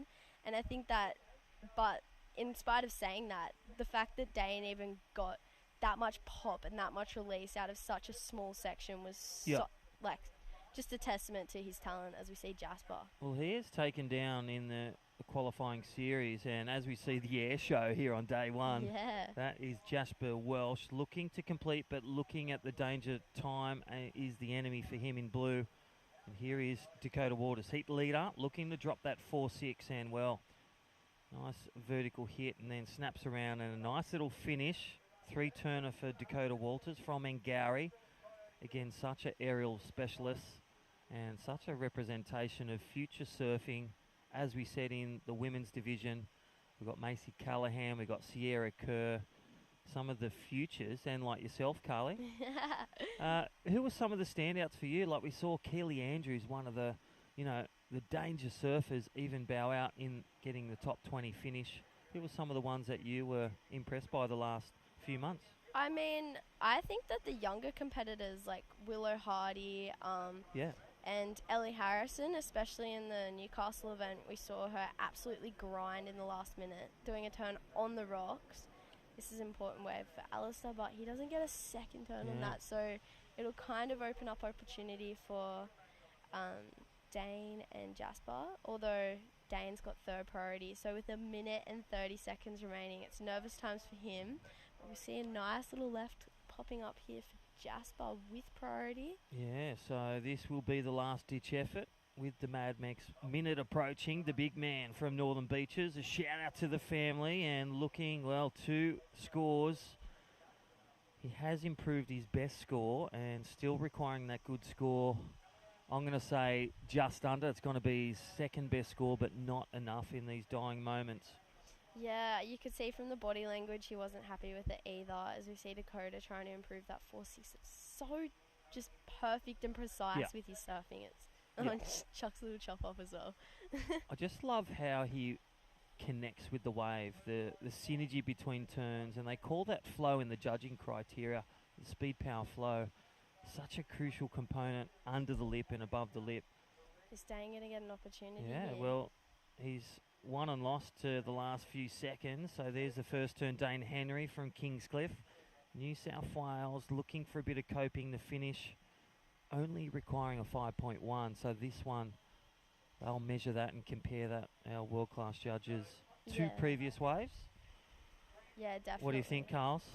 Throw down your scores. Oh, I feel like it's going to be just under. I mean, he's such an incredible little surfer, but I feel like that wave was kind of just that little bit smaller, and he didn't really get an opportunity for a second big hit. That first hit was like really nice. But yeah, that heat finished, so it's going to be interesting to see how that score evaluates. Well, there is the unofficial winner. So Dakota Walters taking Alistair Reginato. We'll be back after this short commercial break. Back with live action here at the Mad Mex QS 1000 event. Day 1 of the 2-day event. See you soon.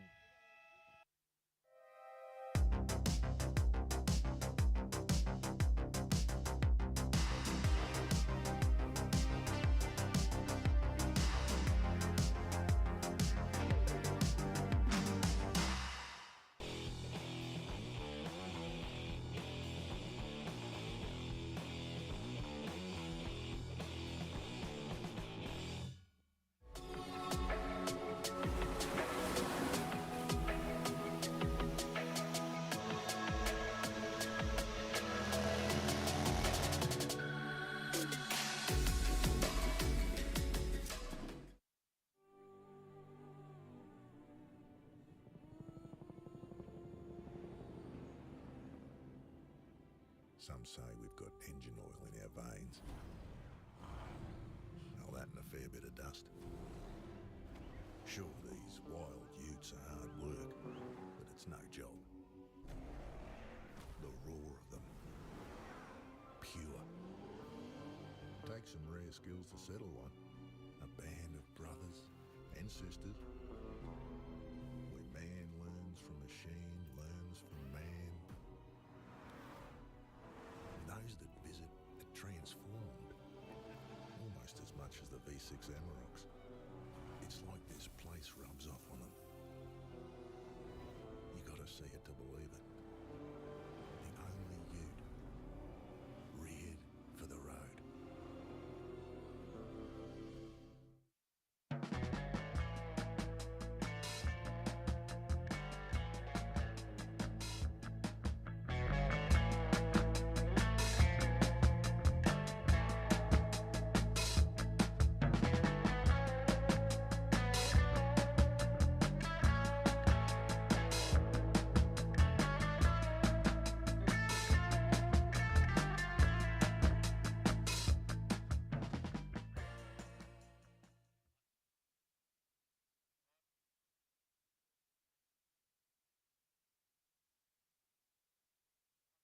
Pro, presented by NG Farah QS1000. I'm here, Michael Crisp, with, well, another Mike. It's Mikey Clayton Brown, athlete, and you're in seated through to next round, Mikey. Very good morning, day one.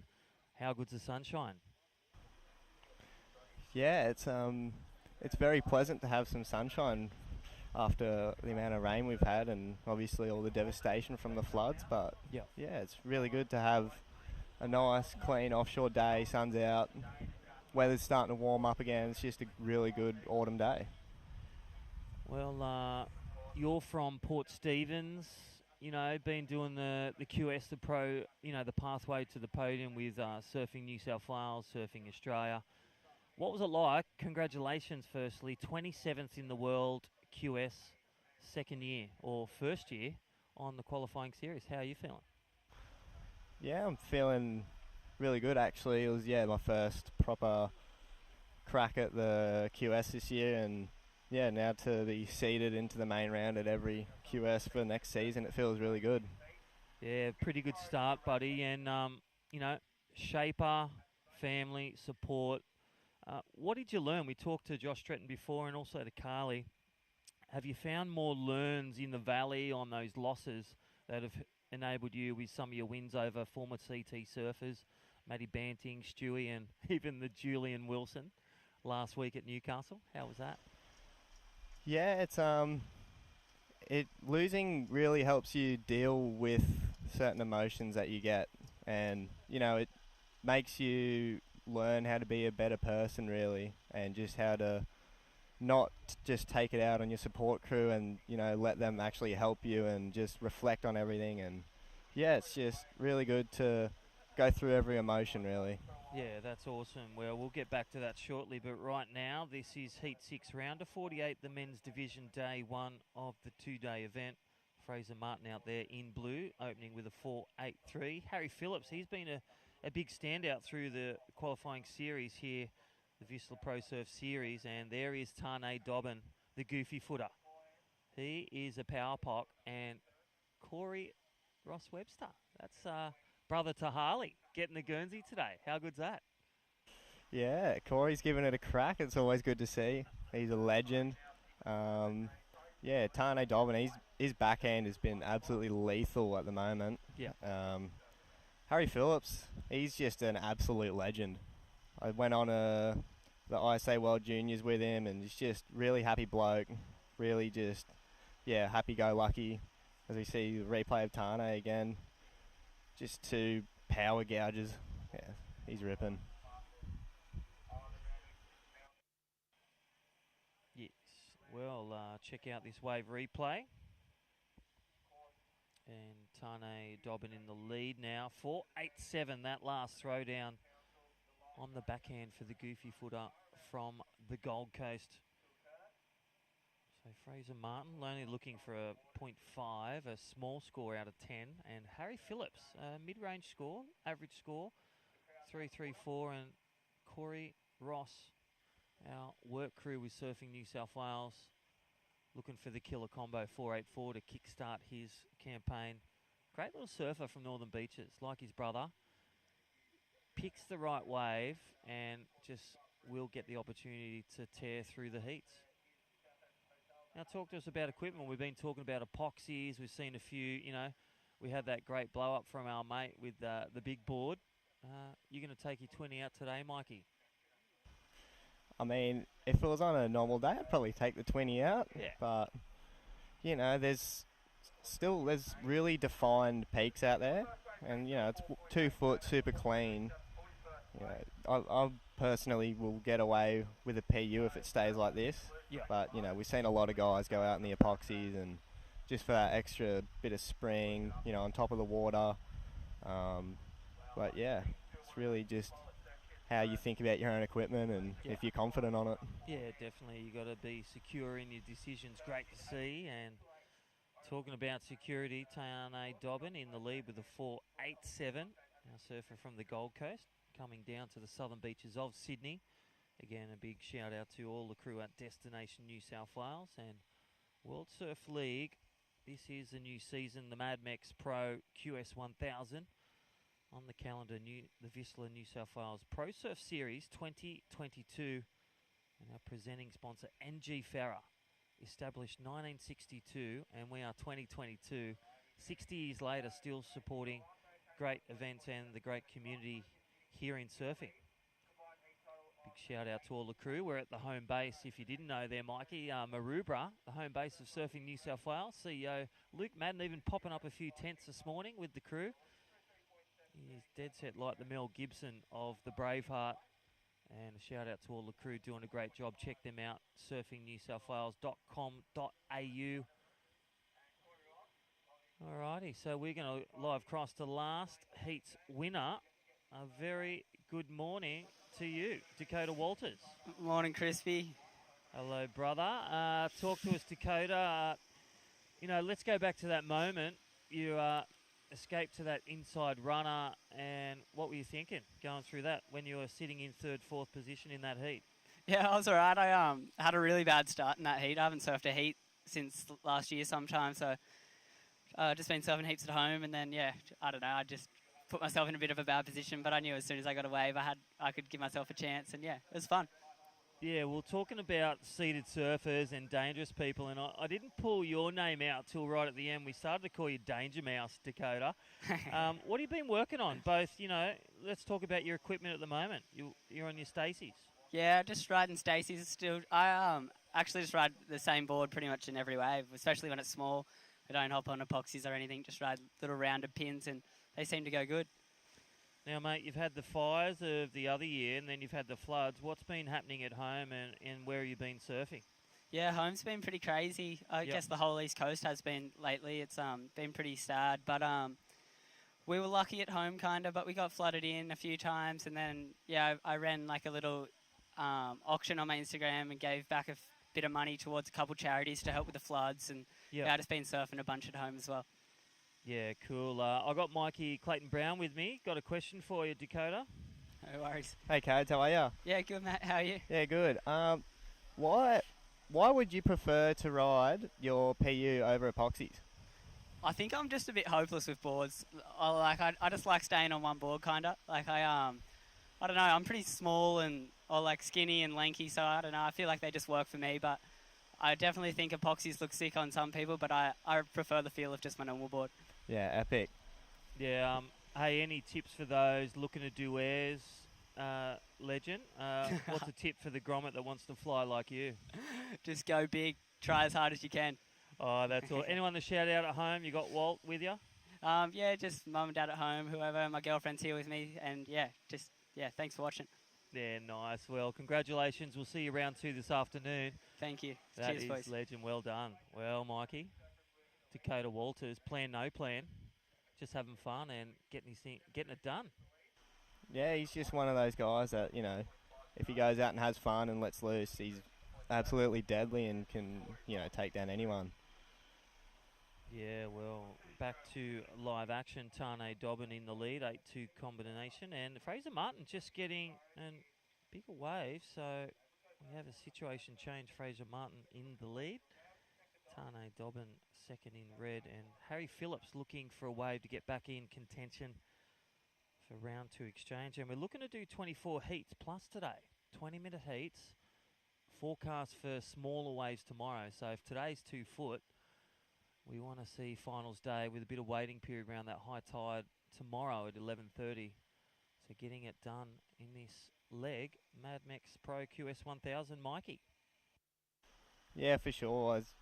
If you go back to last year, as we see Fraser Martin just finishing off a nice little wave there. Last year, we had waves in the first couple days, and then for finals day, it was just really small and gutless. So it's going to be really good to have, a longer period around finals day. Yeah, definitely. You can see Fraser Martin just really chipping through his heats. He's such a grinder, such a contestable stalwart. And right now, here's Harry Phillips. Wow, lead-foot Harry. He has just take the backhand out. Just coming unstuck there, but nonetheless, 3 nice spray turns. So we'll see what the judges think about that. He's an absolute powerhouse, Harry, and yeah, I give a big shout out to him. He's such a good bloke. And Corey's just out there having a fish, I think. Yeah, I think he's still popping up tents. So Corey Ross, just getting a bit choosy, and this is where priority can be a bit of a curse if you have it, but you sit there and you really get choosy and you get a bit cold with your decisions. Speaking of, is that him? That is Corey. So he has found a rise. Score to come in for that one. Thank you. Powered by our Destination New South Wales, our great replays. And there we go. With 7 minutes on the clock, Harry's just put the best wave of the heat. He's got a 6.5 for those 3 big backhand cracks. And he's up again, he's only looking for a 1.7. He's picked off an insider, couple turns. Yeah. Moving to that, and great little priority play. We talk about priority wins or losses, but really seen this morning all the way from a few of the surfers, Northern Beaches, going wide, getting that wider bank under priority 3, 4. Dakota Walters. We saw it also with Josh Stretton opening with one of the biggest waves of the day. And again, Harry Phillips, eyes on the prize, going to the lead with smart surfing, a 6.5 and a 2.8 under priority. Priority win. Yeah, and with the fall too at the end, if you made that last turn, who knows, 7, could have been a 7.5. So, yeah, really good surfing by Harry, and yeah, very smart priority. And now look, 2.8 straight into the lead. Now all he has to do is sit and wait and try maybe sneak another one under the boys' priority.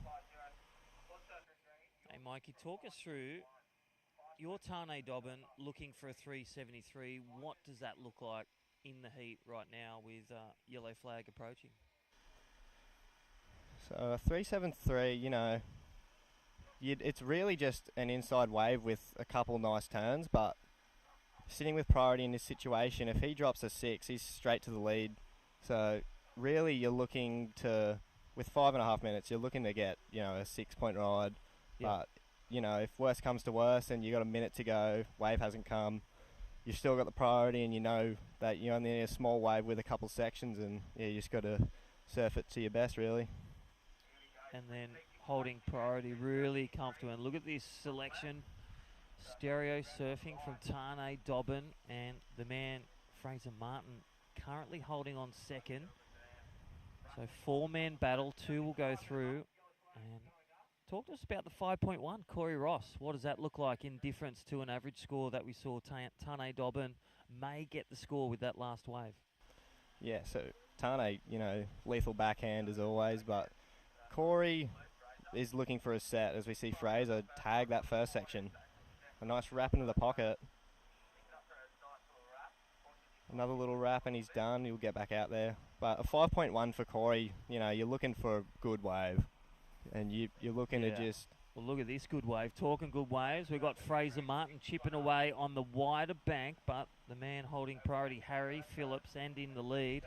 Here is live action of our man Corey Ross looking to get 2 good scores. But here is our heat leader, Harry Phillips, tagging and bagging, looking to ride out of that. Yes, he does. 3 turns to hold that lead. Mikey. Yeah. Oh, my gosh. That was another great wave. So he's really going to solidify that first spot. You know, we've got scores to lock in for Tane, Fraser and Corey, so it'll be interesting how they factor into the heat. But, yeah, Harry's just taken a stranglehold with that last set. Really used priority well. And, yeah, he's just surfing really well at the moment. We'll talk about surfing well. There was some of our local juniors, pro juniors. Jake Fayer, he's in the event. And it's great to see the local community here. You know, people have been on their scooters this morning. They're up from sunrise. They're even in the gym behind us. The local, you know, fresh air gym. And it's great to have contests back on in Australia, in New South Wales. Thank you, Surfing New South Wales. And live action under priority. That is our heat leader, Harry Phillips. Live action, 6'9" and a 6'5". He is just doing priority wins and, well, great waves. How are those turns, those vertical turns with control, speed, power, flow, bit of SPF. He's putting together a great heat combination there, Mikey. Yeah, he's such a back foot surfer, so every turn he does, he throws absolute spray to the sky. And it shows in the scores, you know, a 6'9" and a 6'5". That's above average surfing. That's good to excellent surfing. And yeah, he's been on an absolute tear. Tane's just gone into second too with his last wave, so you know, 1 and 2 using priority well as we see Tane up on another right. Comes from the Goldie, you know, he really looks to use that backhand. He's finished well, such a consistent backhand on Tane. We'll see what score that is. So, you know, Fraser's got priority now, he's in third. We'll see what score he needs. Yeah, it's going to be, well, Tane, there's the replay. Surfing powered by Volkswagen, our great partners of this event, Surfing New South Wales. Thank you, Volkswagen. That was Tane Dobbin holding second, needing an excellent score in 8.47. That is a big set today. Maybe a crazy air, Dakota Walters air. But Fraser Martin, he's the closest within reach of 4.97. Holds priority, but time the enemy. The Mad Mex minute is approaching our great sponsors, Tom and all the crew. Hey, talk to us about quickly. Talking Mad Mex, is it the chicken burrito or the beef burrito or the nachos today for you, day one? I'm definitely starting off with a beef burrito. Who knows, I could go to the chicken afterwards. I've got hollow legs on me. I can eat till the sun goes down. So I can't wait for the Mad Mex to bring them burritos out. Oh, that's going to be good. Thank you, Tom and all the crew. And Corey Ross Webster on the ropes, requiring a 5.4. So priority 2, so third and fourth, as we see Tane Dobbin chipping away on the wide right, all the way to the rocks here. And that is at the Dunny Bowl. I love the Rubik's Cube. The bowl providing some great sand, great little reef break. Got those rocks at the end on this sand beach break. But the odd rock, not the rocks of Newcastle last week, the rocks of Maroubra, beautiful Southern Beach in Sydney. Yeah, Tane just got dry docked on that rock, you know, in the last minute. There's great commitment on that right. The Dunny Bowl. The Dunny All right, Bowl. here we go. Fraser Martin, last ditch effort, 30 seconds remaining. Needing a middle score, so starting well. Nice vertical hit and looks to finishing right out of this one. Should have just stayed on, but, well, we'll leave that one with the judges. Corey Ross. This will be a last-ditch effort, and looks like it's gone Pancake Tuesday flat. Yeah. That will be all done and won by Harry Phillips, taking a win. Tane Dobbin from the Gold Coast, scraping through, and, well, thanks for joining us on our guest appearance, Mikey Clayton Brown. We'll be back to you shortly after this short commercial break. We're going to pay some bills. See you soon.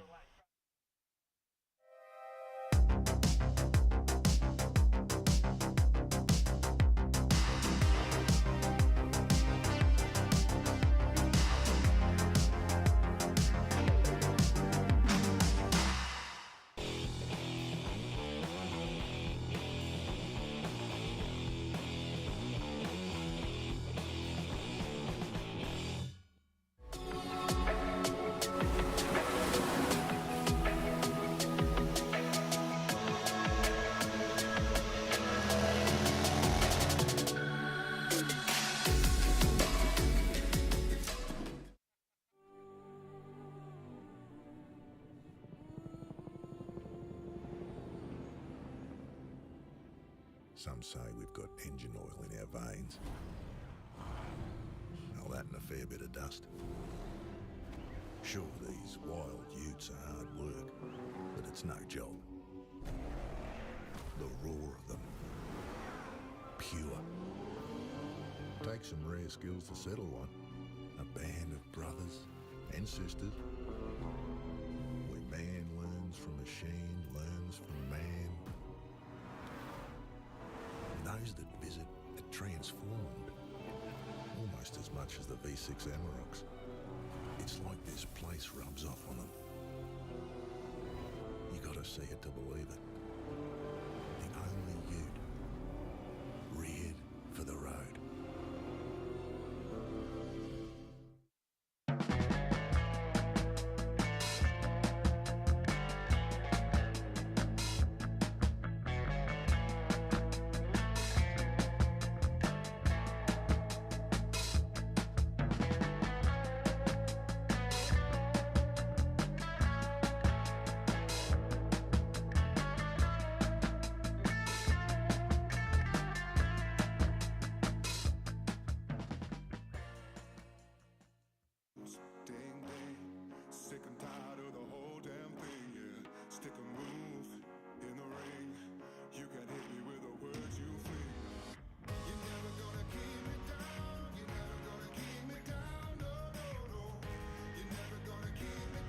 Alrighty, welcome back to the Mad Mex Pro QS 1000 day one of the two-day event here at the beautiful Maroubra. And my name's Crispy and I'm joined with me, Carly Shanahan. Welcome back. You've had a coffee, had a juice? Yep. Went over to the coffee place. They're still making my coffee, so I'll just be chilling and I'll bring it. But yeah, this heat looks pretty sick and I'm keen to commentate with you. Yeah, so, well, Tycoolist local surfer Goofy Footer in the red and Saxon Reba from the Northern Beaches. He is in blue and taking on quite a stellar affair. We saw with that last heat such a big Harry Phillips taking a win and Tane Dobbin getting in second. Dave Perry, he's in white, and Oliver Heinz. Again, all Australian affair up next. And Heat 8, look at this one. Carl, you're going to love it. Yeah. Noah Stocker, Adrian Kovacic, local surfer, Cale Enfield, and Monty Tate. Monty Tate. QS grinder, you know, the tradie, local here at Maroubra, looking for a big performance back at his home ground, home field. David Perry just had, like, amazing flow on that wave, and then the end section was so sick. But I'm pretty keen to watch Cale from Port Macquarie in the next heat. A little quiet achiever, just, like, surfs so well. I love watching his surfing. Yeah, and Monty Tate, local surfer, been in the qualifying series for many a year, and an MSB board rider as well here at Maroubra Board Riders, and a great savvy surfer, powerful and can fly as well. Yeah. Well, let's look at this great wave replay courtesy of Destination New South Wales. Here we go, surfer as you said, and that is Saxon Reba up and down, so good little chip offs. Yeah, no, definitely. I think that there's been such exciting heats all morning, like super consistent throughout the whole comp. But yeah, throw it down to Harry for his post-heat interview, winner of the last heat. Oh, yeah.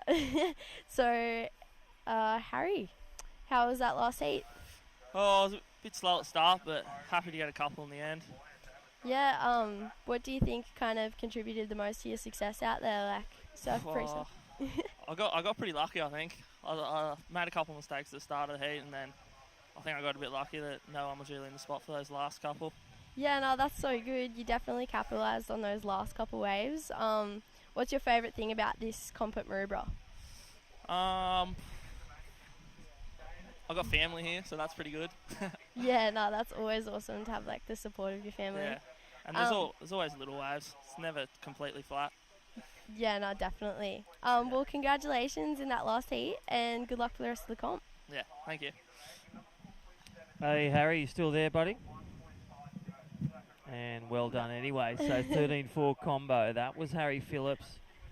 Great questions, Carly.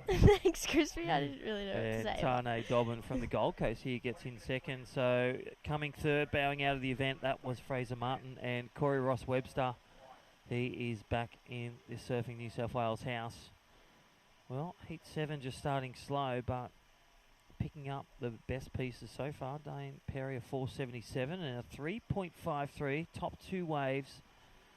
You looking? How many waves generally are you looking for? You looking to get 10 waves? Are you looking to get 4 waves? What goes into your small wave plan? I think that 6 waves is definitely the magic number. When Sai and I were doing some coaching with you earlier, I think that 6 waves is definitely kind of like a good number. But I think that kind of getting fixated on how many waves you're going to catch in a heat isn't really ideal. It's more just like adapting to whatever kind of comes your way. And it looks like there's a little line. Everyone's scratching towards it in this heat here. Who's going to get it is the real question. It's looking like green has priority. So up and riding on this left. Nice opening turn. Drifts the tail. Opens up the shoulders for that second carve. Snaps it again.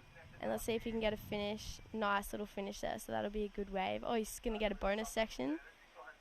And just milks that wave for everything that it's worth. So that was a really good wave there for green. Wow. So Oliver Hines with priority, taking one literally to the commentary box. He went all the way to the sand, and again, thank you our lifeguards, our Randwick City Council, but live act like, well, that replay of Oliver Hines as a bigger set comes through, so surfers in blue and red splitting the peak. We'll get to that shortly, but this replay, look at him just, as you said, opens up his shoulders, really frees it up. We'll try to get that last replay of red and blue. Ty Coolis, local goofy footer.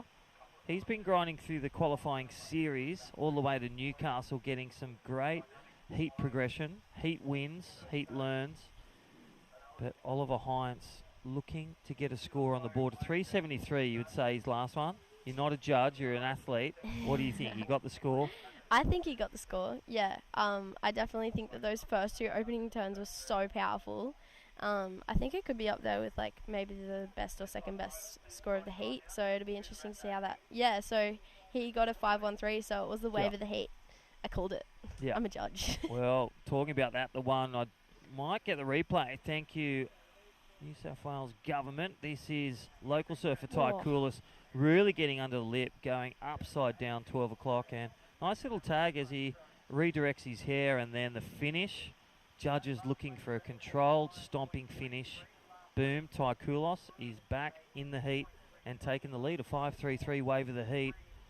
Yeah, wow. And Saxon Reba, that's what happens when you get a wave and it all changes with one moment. Yeah, definitely. And I think that, as I was saying before, like priority is so key. But it's looking like Ty Coolis and Saxon just completely, so this should be the wave replay of Saxon. So the goofy footer from Narrabeen, I believe. Yeah. Whoa. Yeah, Northern Beaches. Staney. Dimmy would kill you, but there we go. Saxon Reba. His vertical attack, back foot power. His foot is on the kicker like Oki, 99 world champ. Saxon Reba, power, precision, and getting that powerful finish. He gets the points. 6.33 wave of the heat. Here's Oliver. Is it? Yeah, up again. So up and out of that one. But yeah, just a quick in and out for him. It's pretty crazy to say that before that wave replay, it was 3rd and 4th in first and second, and now it's first and second. First and second. Yeah, definitely. So Oliver Hines, that's that momentary lead where you get a good wave and then suddenly behind, the other competitors are on a bigger wave, and it's just the changing of the guard. But right now, heat leader, the local from Maroubra, Ty Coolis, 5.33 and a 4.73 out of 10 at the halfway mark. Beautiful images. Thank you, Destination New South Wales, and all our crew from World Surf League. And Surfing New South Wales, this is stop the first of this year, 22-23, of the qualifying series, World Surf League. 1,000 points, Carly. Yeah, 1,000 points. So it's definitely not as crucial as like the 3,000, 5,000s, but every point counts in the qualifying series, and every point is like really good towards your rankings and just keeping that competitive fire going. I know that I've definitely missed a competitive season when it's kind of like hasn't been as full on, but this past couple of weeks have been so much fun for everyone involved. Alrighty, 9.5 minutes remaining. Tycoulis in the lead in red. Saxon Rebar blue second, requires a 373. Dane Perry in white requires a 507. So white holds priority, still in the box seat to move through the round of 32. And Oliver Hines already has posted a 513, looking for a wave and the choice of turns up and riding live action, Oliver Hines. Yeah, so he pops the fins out of that and then really gouges his rail in for that second turn and gets the finish. So it'll be interesting to see where that score kind of locks in between everything. But yeah. Yeah, and judges really privy to, they know what his 513 looks like. They'll compare that specific wave and the replay they're privy to, as you see live on screen. Volkswagen replay. Nice snap, nice wrap around back to the power source. Got a bit more vertical, and that completion really solid, really low. Bend your knees, kids, if you want to finish your turn. Yeah, definitely. Having that compression at the end of the wave and making that is really important. And making clear to the judges that you rode out cleanly is definitely really important when you're looking at those kind of excellent scores. Yeah, because you go back to, I don't know if you saw it, but Dane Henry got a wave, did nice vert air and also a finish, but just didn't stay in that turn, and judges not rewarding that score to the full when they're not controlled and totally ridden out. So a key component at the judges' criteria, really best waves, best turns, best scores. Carly Shanahan. Yeah, I mean, the judging criteria, we all know it. You just got to adapt to it and show our best surfing and try and do that. I know that Sally Fitzgibbon on tour, she was always renowned for kind of like that over-dramatized compression out of turns to really show the judges that she made her waves. But yeah, also she's from down south. Yeah, she's Gerrara, Southern Beaches. Yeah. Loves the chips and the Shellhaven area reef breaks. Yeah, as we see blue, this is Saxon in second place at the moment. Again, just see his back foot. He's so low and flexible. There's a lot of work with the board riders and all the crew, Matty Granger and all the HP crew over there. Manly doing a great thing, one of the super surf schools. Yeah, definitely. I mean... Yeah, want to find out more, Surfing New South Wales. Yeah. Board riders, events, judging courses, and even Surfers Rescue 24/7, Carly. Yeah, for sure. And Oliver, up and riding again, cracks the first section. He's loving that combo. Hey, he's done that one turn to wrap like for the past two waves, but I mean, it looks amazing, so why wouldn't you? And then finishes it strong. Yeah, it'll be interesting to see if he rode out of that last turn, see where the judges put that Yeah, score. because last wave of green was a 353 for Ollie, really trying to manufacture that 494 or a good score around the 6 range.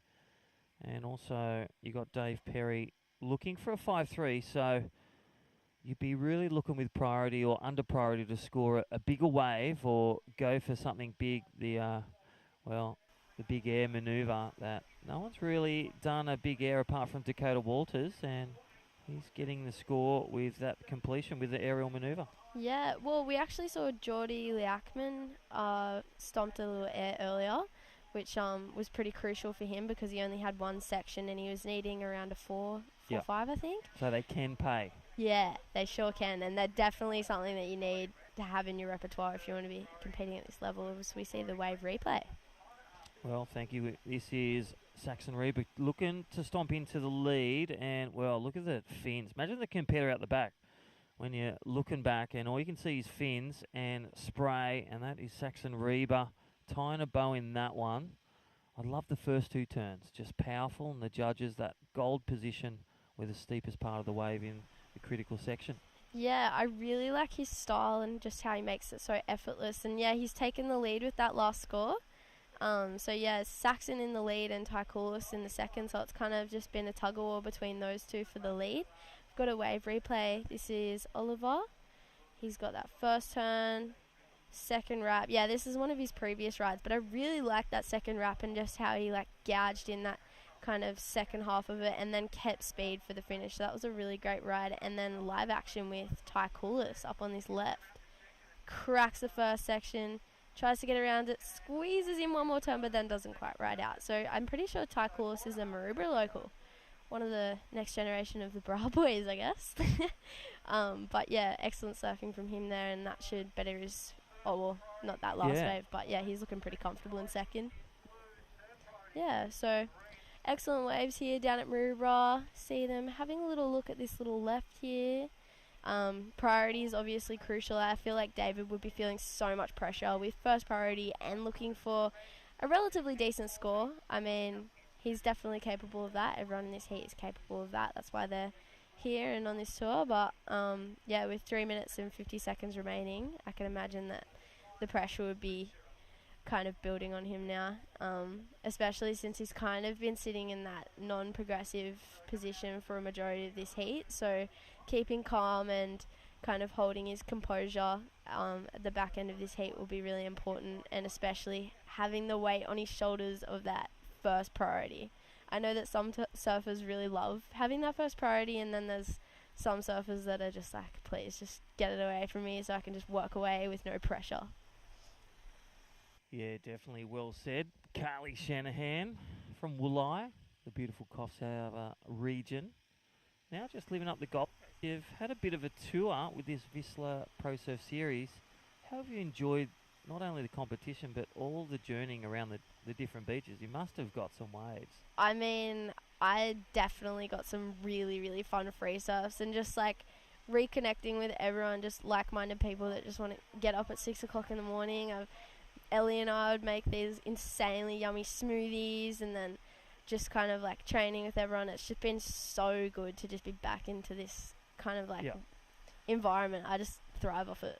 Yeah, definitely. Events are on, people, and all those watching live, hope you're enjoying the forecast. Hope you're enjoying the Fresh Air broadcast brought to you by World Surf League and VISSLA Pro Surf Series. This is the Mad Mex QS 1000. 1,000 points up for grabs. We will crown 2 champions tomorrow, men and women.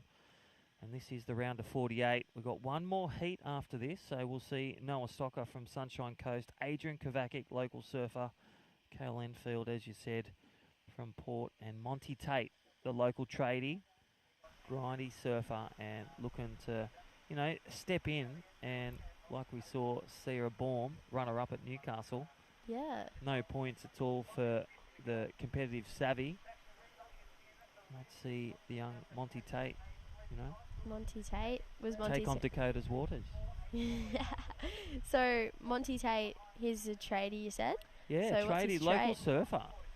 I believe he's a plumber. I've seen him get dirty shots on his Instagram, get in the grind, him and his dad. He's either builder or plumber. Builder or plumber? He'll confirm it. We'll see him. Yeah, hopefully he wins his heat and we can be like, what was your trade?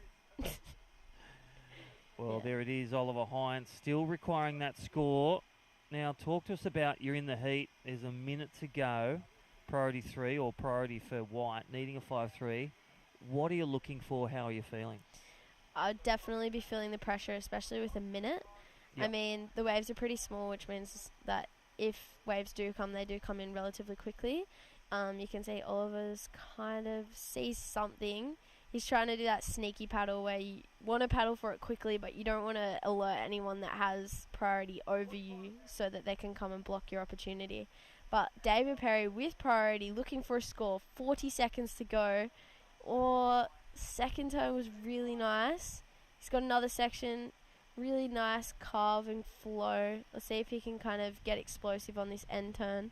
If he gets an end section, hits it again, he's going to get another bonus section. Yeah, so it's going to be interesting to see how that score comes through. And Oliver got a score, so it'll be interesting to see the beginning of that wave and how David's wave kind of comes into play. Yeah, so, well, Saxon Reba, what do you think? Got the score right at the end. Is it a last-ditch effort, Carly Shanahan? Do I think David got the score? Throw it down. Oh, look, we didn't see the beginning of this wave, so that'll be interesting. Yeah. Oh, no, this is a replay from earlier in the heat. But, yeah, Oliver, I loved that wave. That was sick. That second turn was so sick. And I haven't really seen him surf that much, so that was really good to see. Yeah, well, we are going to go to a short commercial break, back with the official scores. Well, thanks for joining us, World Surf League, around the globe, around here, local at Maroubra. We'll see you back after this short break. See you soon.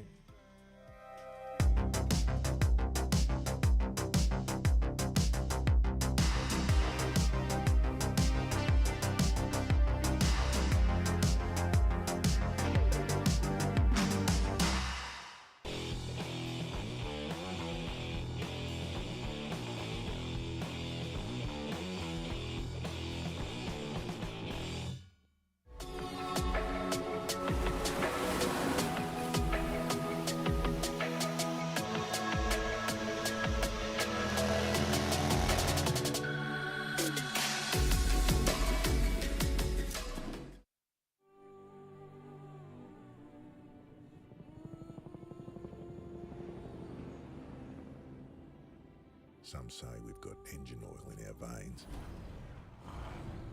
All that and a fair bit of dust. Sure, these wild utes are hard work, but it's no job. The roar of them.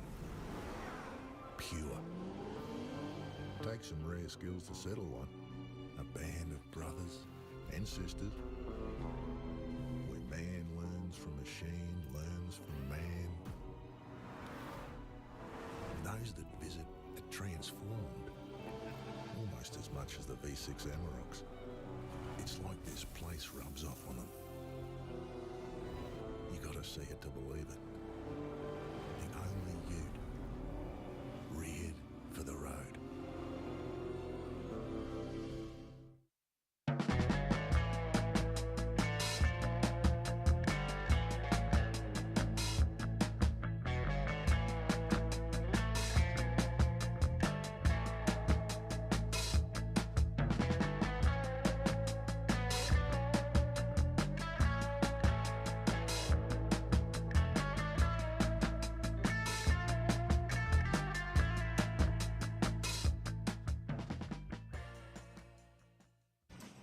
So welcome back to day one of the two-day event here at the Mad Mex QS 1000 at Maroubra. We're joined with Crispy, yeah, and my name is Carly Shanahan. So this is the last heat of the boys, just going to be insane. We've got Monty Tate in the green, Noah Stocker in the red, Adrian Cover, I'm not quite sure. Kovacic,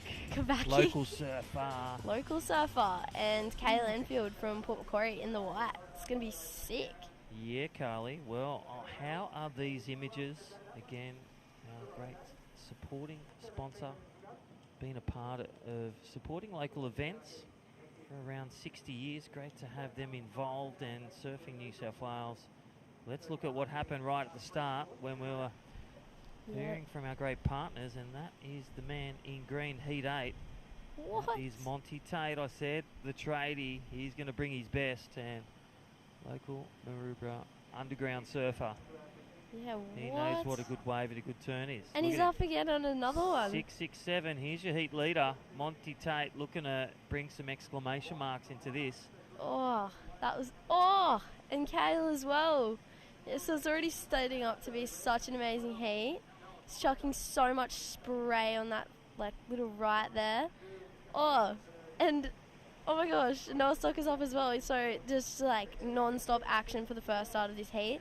The waves have definitely be coming in flurries and at the end of the heat and the beginning of the heat, but it'd be interesting to see kind of the situation after those first couple scores. But Monty Tate's first wave was insane. That first forehand crack straight into the second turn and then finished it strong. So that was a really good wave. He's in the lead now. Adrian's got priority at the moment. I think he's the only surfer that hasn't caught a wave yet. So scores will be dropping for all three of those competitors.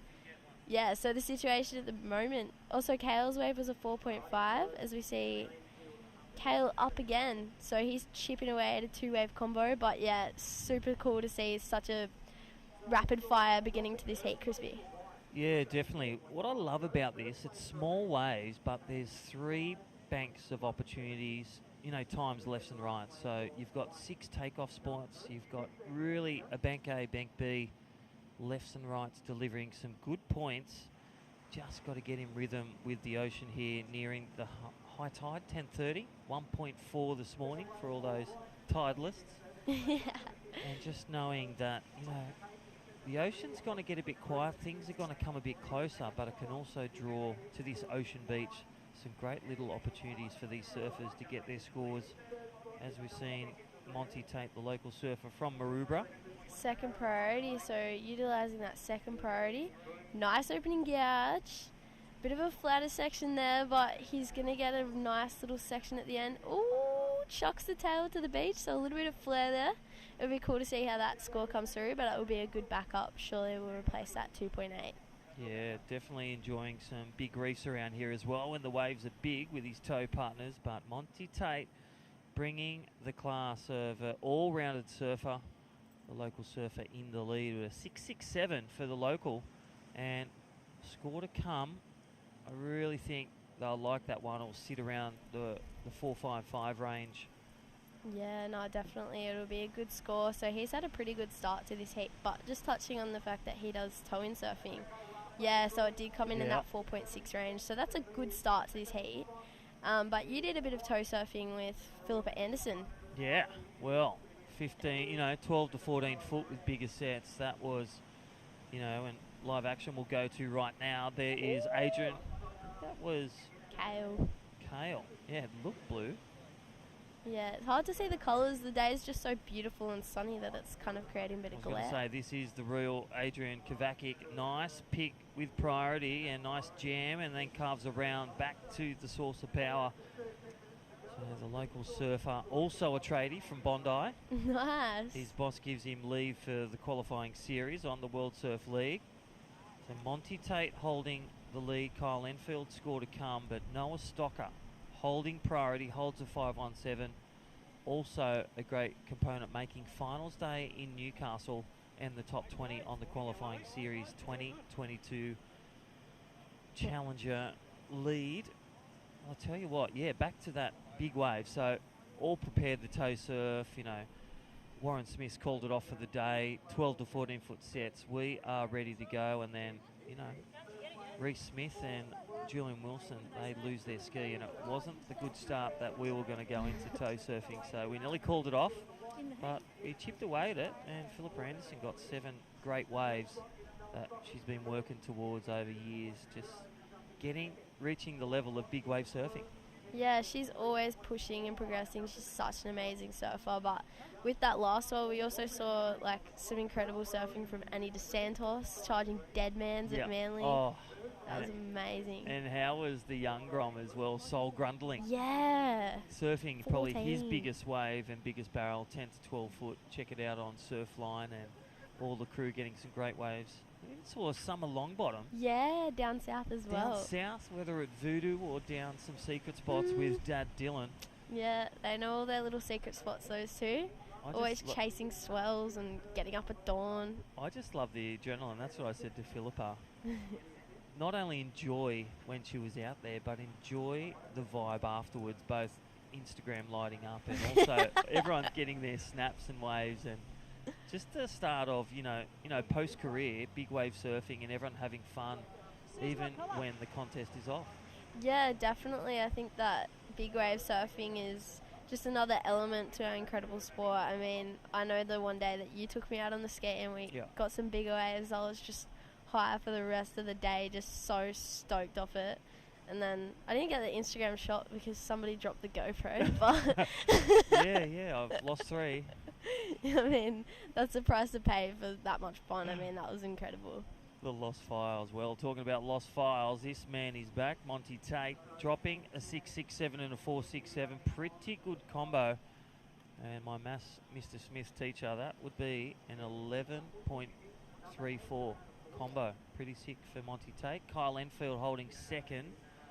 Noah Stocker, patient, and he'll be waiting for that wave to go vertical on that surfer in red from Sunshine Coast. And Adrian Kovacic, local surfer, he's posted his best wave, that 3.73, just didn't get the finish, coping at the end of that wave. So he'll be looking for something to manufacture, something like a 4 or 5 to get through this heat, Carly. Yeah, definitely. I think that all the other surfers have kind of had that slightly higher base score, and I think that Adrian would be looking for either an excellent score or to kind of better that base score and then build on top of that again.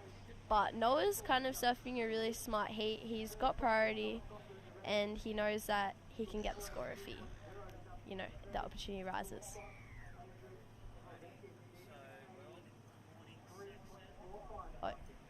And well, so good morning, Saxon Rebar, heat winner of that last heat 7. Saxon, how you feeling, brother? Yeah, not too bad. How about you? Yeah, good, mate. I'm here with Carly Shanahan. Hey, tell us about adapting to the small wave conditions. What do you put into your heat plan? I just rode an epoxy because not much power behind it. Lots more than what has been the last couple of days. Just gives that little bit more spark. But it was really like a lot of more waves in the heat before us, and ours went slow. And then the one, I'm guessing there's a lot now. I haven't really seen it, so you just had to be a bit more patient, I guess. Hey, Saxon, talk to us about last year. You went through the New South Wales series, you did the qualifying series. We talk about, disappointment and learnings from losses. How has that helped you throughout your year, this 2022? Yeah, I guess it's hard. It just makes you a bit stronger mentally, I guess. Yeah. Just makes you, prepare for it, and it's not all sunshine and rainbows, hey?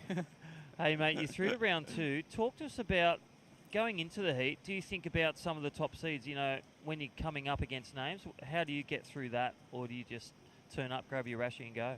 Yeah, I just try to turn up and grab my rashie. I think if you dwell on it too much, it gets in your head. So if you just try and surf your heat, you surf better. Yeah. Yeah, 100%. So you work at the surf school in Manly, is it? Yeah, do a bit of work down there. Yeah, so how do you think that working with the likes of Matt Granger and things like that have kind of contributed to your success? Do you have anything to say? Shout out to them? Yeah, they're great. Nick James helps us heaps. Even twice a week, takes us down, films and deconstructs it with us. So that's a great help and takes us to the gym, and really appreciative for all that he does for us. Well, looks like it's working, brother. So, go get a coffee and maybe some little treats across the road to launch you into round 2 this afternoon while the women are up next. Yeah, perfect. Thank you very much. All right, that was Saxon Rebar, goofy footer from the northern beaches of Australia. We are at the southern beaches, across the ditch of the beautiful Sydney Harbour, and got our beautiful Maroubra. This is local surfer Adrian Kovacic, and local surfer in the lead. He's looking to a 3.45. Well, rapid fire on that one. Got his ending. Yeah, right on the sand.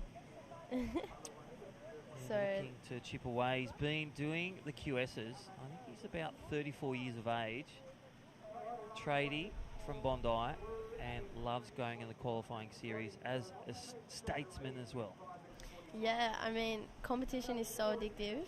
I've found that it's just so much fun, just the adrenaline before heat, the adrenaline after heat, and working a trade, on top of that, and then coming back to an event, definitely killing it in all aspects. At the moment, it is Monty Tate still holding the lead.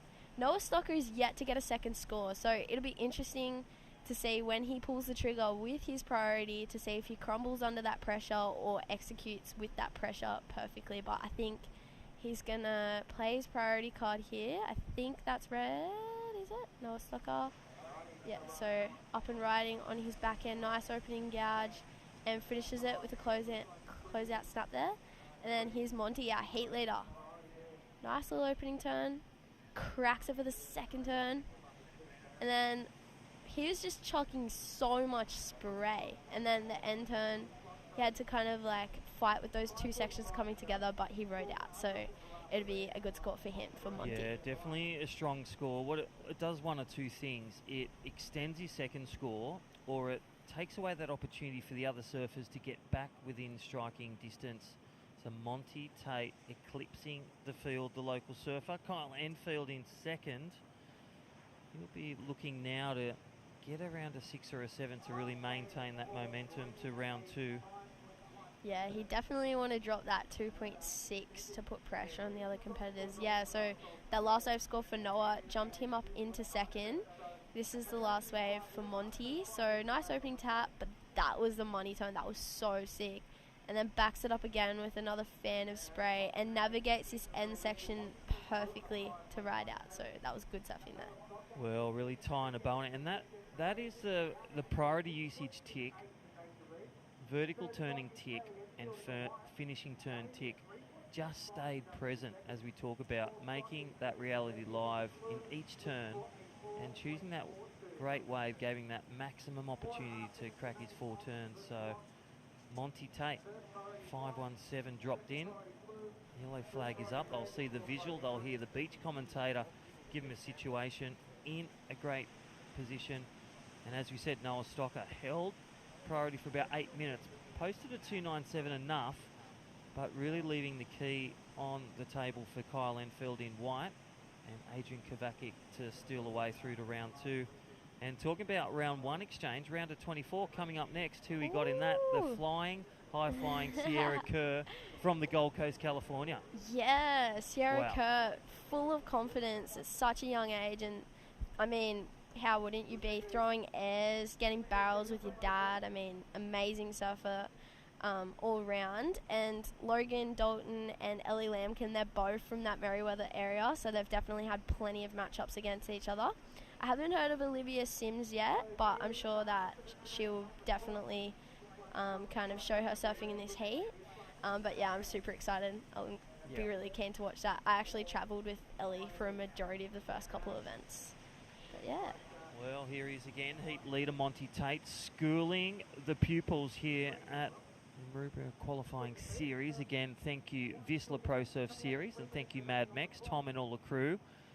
Hey, I asked Mikey Clayton Brown before, chicken or beef or nachos today for you?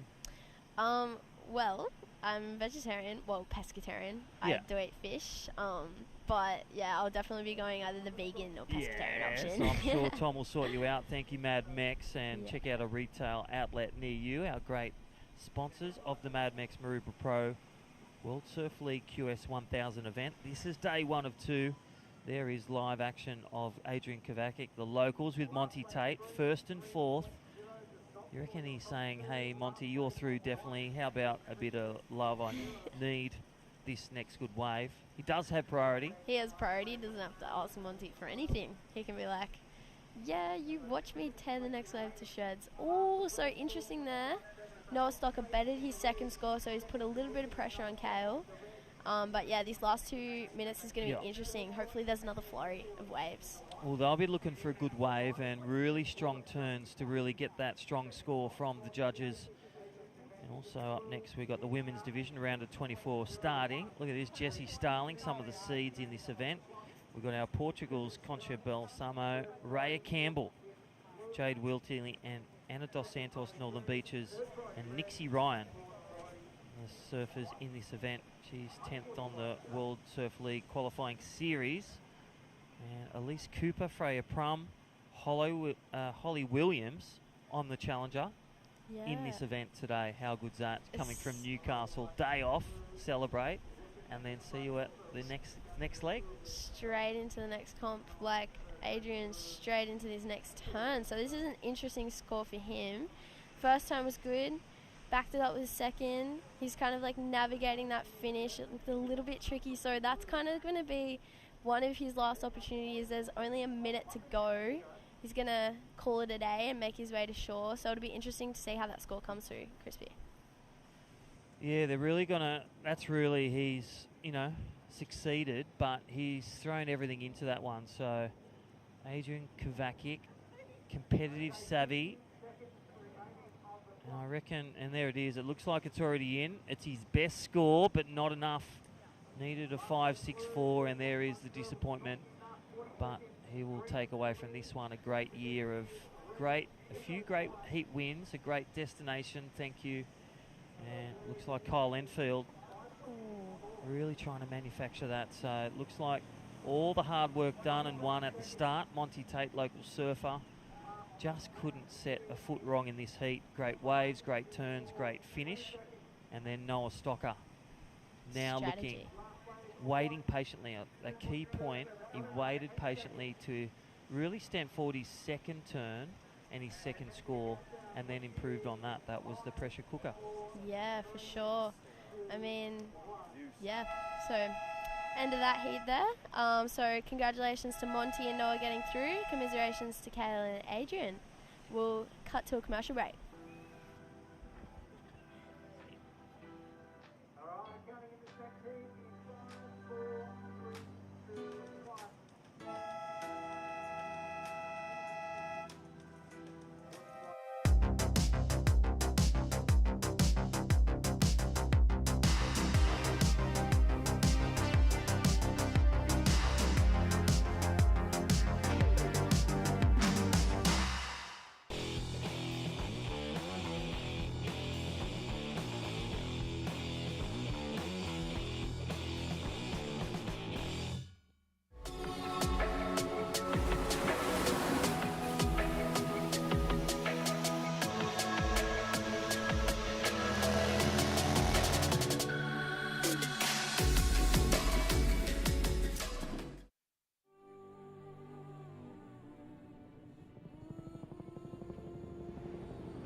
Some say we've got engine oil in our veins.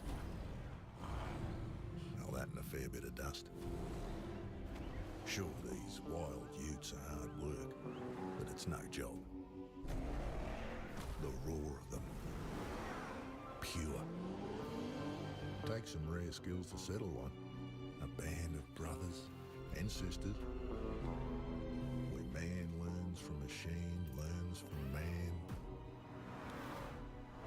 Those that visit are transformed, almost as much as the V6 Amaroks. It's like this place rubs off on them. You gotta see it to believe it. The only ute, reared for the road.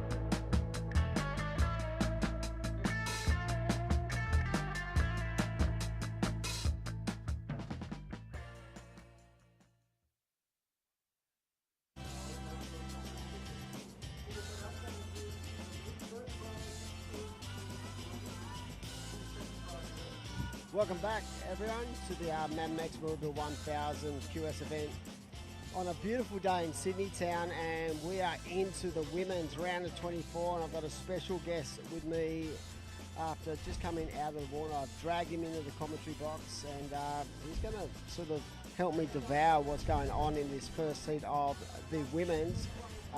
Welcome in, Saxon Maroubra. Thank you very much for having me. Yeah, mate. Small, but really fun. I saw you tuck into a couple of lefts. How did you find it? Good, eh? Yeah, it was really fun. There's really nice shape out there. Not much size, but really good shape. Mate, now we're into the women's. Sarah Kerr. I haven't really seen a lot of her until this year, but wow, for someone so young, what do you think? She's next your level. opinion? She's doing airs better than all the blokes, I reckon. I saw some airs from her in a wade pool, right? I was like, she's got you blokes absolutely on toast. Oh, it's scary. So right now we are into this heat round, heat 1 of round 24, and it is the surfer out there, Ellie Lemkin, out in the lead as we see these little lefts and rights rolling on through. So as a competitor, were you eyeing off more the lefts, or were you open to the backhand as well for you? Yeah, I was more hunting for the lefts as they were just had a bit more bowl. The rights kind of went out to sea, but there's the odd really good one. You just weren't searching for them too much. Talking about, we've had a lot of swell over the Australian leg. Did you tuck into some waves at Deadman's the other day? Because it seemed like everyone was getting shacked except Tian Cognac, who got absolutely toasted and ended up in hospital, I heard. Is that what happened? He tried to do a turn on the rock. On the rock? So instead of his head hitting, his elbow did, luckily. Wow, that's so heavy. He does charge, as we see the surfer in green. Look at this Sims up and right in. So, yeah, there was some really good waves. I spoke to Jess Starling about Narrabeen was firing, but I saw some really good footage from Deadman's. If you're not really, a big... if you don't really know exactly where Deadman's is, it's in front of Ferry Barrow at Manly, one of the most famous sort of big wave breaks. And when the action swell's in the right direction, that place absolutely pumps. There was a famous photo of Kelly Slater on the front page of the Daily Telegraph years back, absolutely charging that joint, and just on the outside of him was this kooky local called Jan Brune dropping in on him. I've heard about that story. Jan's pretty proud to tell it. Yeah, he loves telling that story. But yeah, so good waves, eh? Yeah. Dropped off a lot. Like very different conditions over 2 days.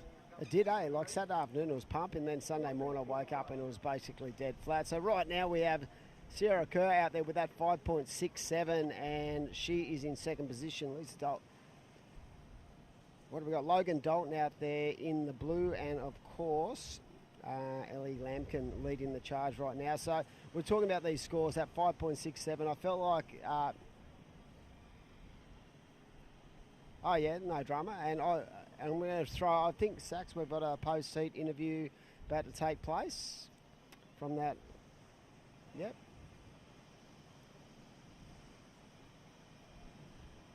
Monty.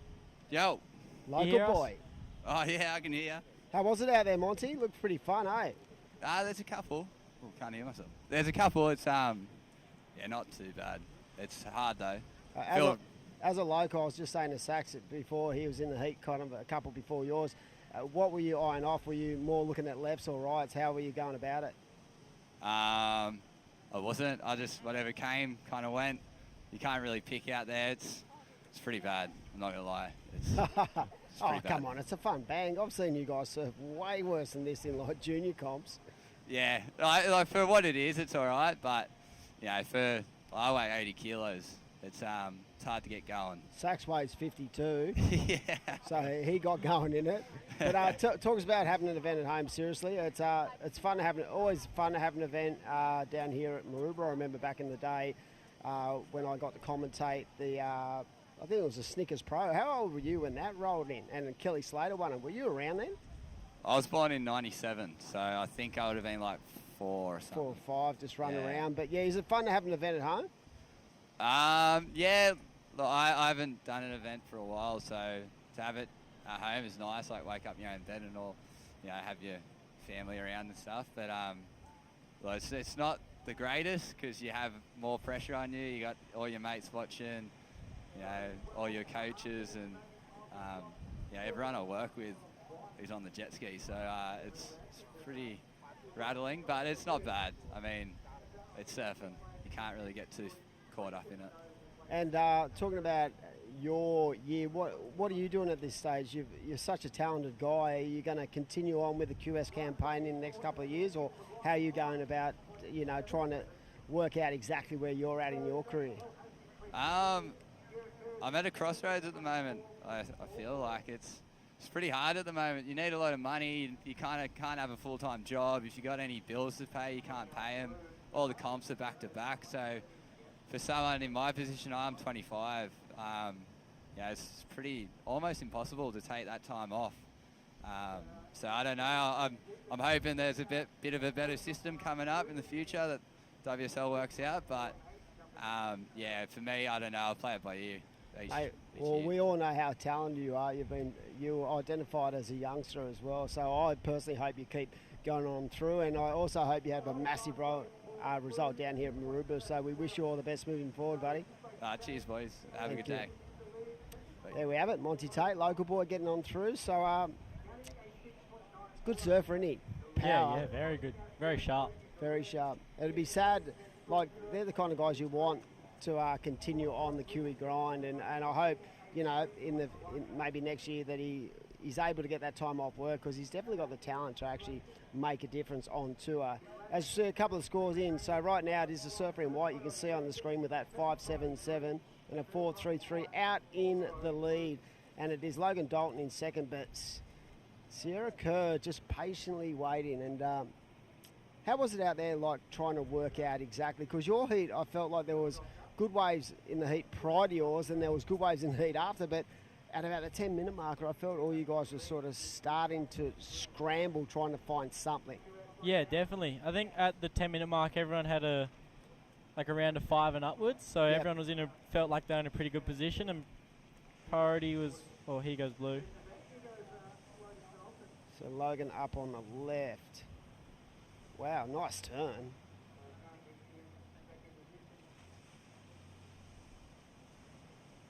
You reckon she's on an epoxy as well? I reckon everyone would be riding epoxies today. Or Yeah, most 80% of people would anyway. Yeah, I think there'll be a majority. I don't know if she is actually. Looks like it might be a PU. I think that could better her score.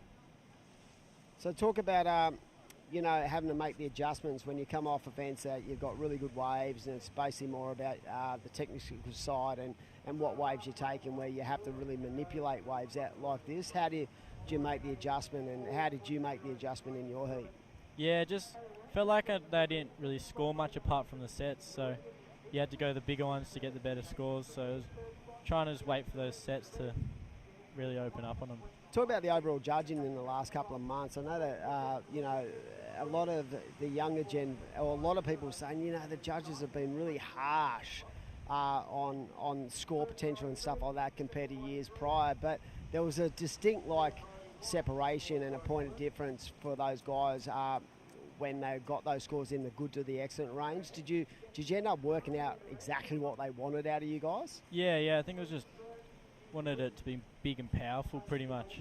Okay. You look at the guys like the CT guys that were coming down to do the QS at Newcastle, and they were incredible, and they were surfing really well, and just the power compared to everyone else was like men to children. Did you sort of feel like that when you saw Ethan Ewing? I remember commentating a heat up at Cabba with Ethan, and just because his body's bigger and he's a bit older, you can definitely see that the transfer of power compared to weight ratio kind of thing, couldn't you? Yeah, 100%, and he's way more mature, and his body build and his surfing was a lot more mature as well. All right, let's talk about your year. Right now, you're number 4 on the ratings for the junior series. There's 3 events left, I was told yesterday. So are you focused on trying to make that Worlds? That would be great if I did. Not trying to think about it too much. Yeah. It's a fair way out, so hopefully if I just keep surfing, it goes well. And talking about Challenger Series events, we've got an event at home at North Stain. You are in the trials of that, and you also get to surf in front of your family and friends, just like Monty did.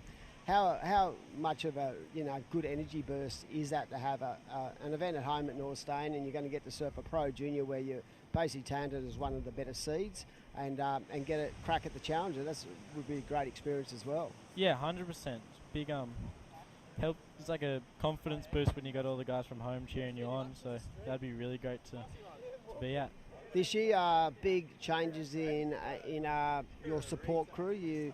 Hurley signed you to a deal, and you must be stoked to be involved in such an iconic and really great brand who supports not only your surfing and your contest surfing, but just your lifestyle choices as well. Yeah, 100%. They're really great to me. They look after me really well, so it's really great to have them behind me. Does it feel good, like knowing that you got support, and not only just from family, but from a company who will back you no matter what happens? Yeah, 100%. 100%. It takes the pressure off, so that helps a lot. Good stuff. And talking about pressure and feeling no pressure at this stage is young Sierra Kerr out there with that 5.67. So she needs a 1.56 to advance into second position. She doesn't need a hell of a lot to go into first, to be honest, and she does have first priority. So if you were looking through the eyes of young Josh Kerr's daughter, what would you be thinking? Would you be going, I need to actually just get something and go to second, or would you just be waiting and playing the game? Yeah, I think this is where you need to have nerves of steel here, because I think you would be better off waiting for a half decent wave that allows you to get a good score, so that you're in a comfortable either first or second spot. Yeah, because you don't want to actually leave it. If you get a 2 right, then you're vulnerable without priority in someone else actually just tagging something pretty mid-score and overtaking you, right? Yeah, 100%. So I think she might just hold priority and just try to wait. I think she's only 14. She's an incredible young athlete, and she's, like you said, nerves are still. After watching all you guys surf and go through the QS grind in the Australian Oceania leg, talking about guys who have ice in their veins, Marlon Harrison is the most tweaked guy I've ever met when it comes to just having the ability to just to sit and anchor down, because I watch a lot of you, right? And you've gone up against him a couple of times. In fact, he beat you in the last 30 seconds of a pro junior. But his ability to just get 6s and 7s and just take off on 2 waves is incredible. Yeah, it's crazy. You catch Does a that wave at the irritate you? start. A little bit, yeah. There you go, Sierra. Of course, with the Volcom team, been with Volcom for a couple of years now. And see, that's one of those waves, right, where with 5 to go, maybe she had that mindset of going, you know what, I just need to actually get a second score on. But I don't know if that's going to... Is that a 2? I think it will go very close. I feel like there might be a little couple bumps out to sea, hopefully. Allow the competitors to get some more waves. 14-year-old, she just missed on a spot on the Challenger by, I think, a couple of spots.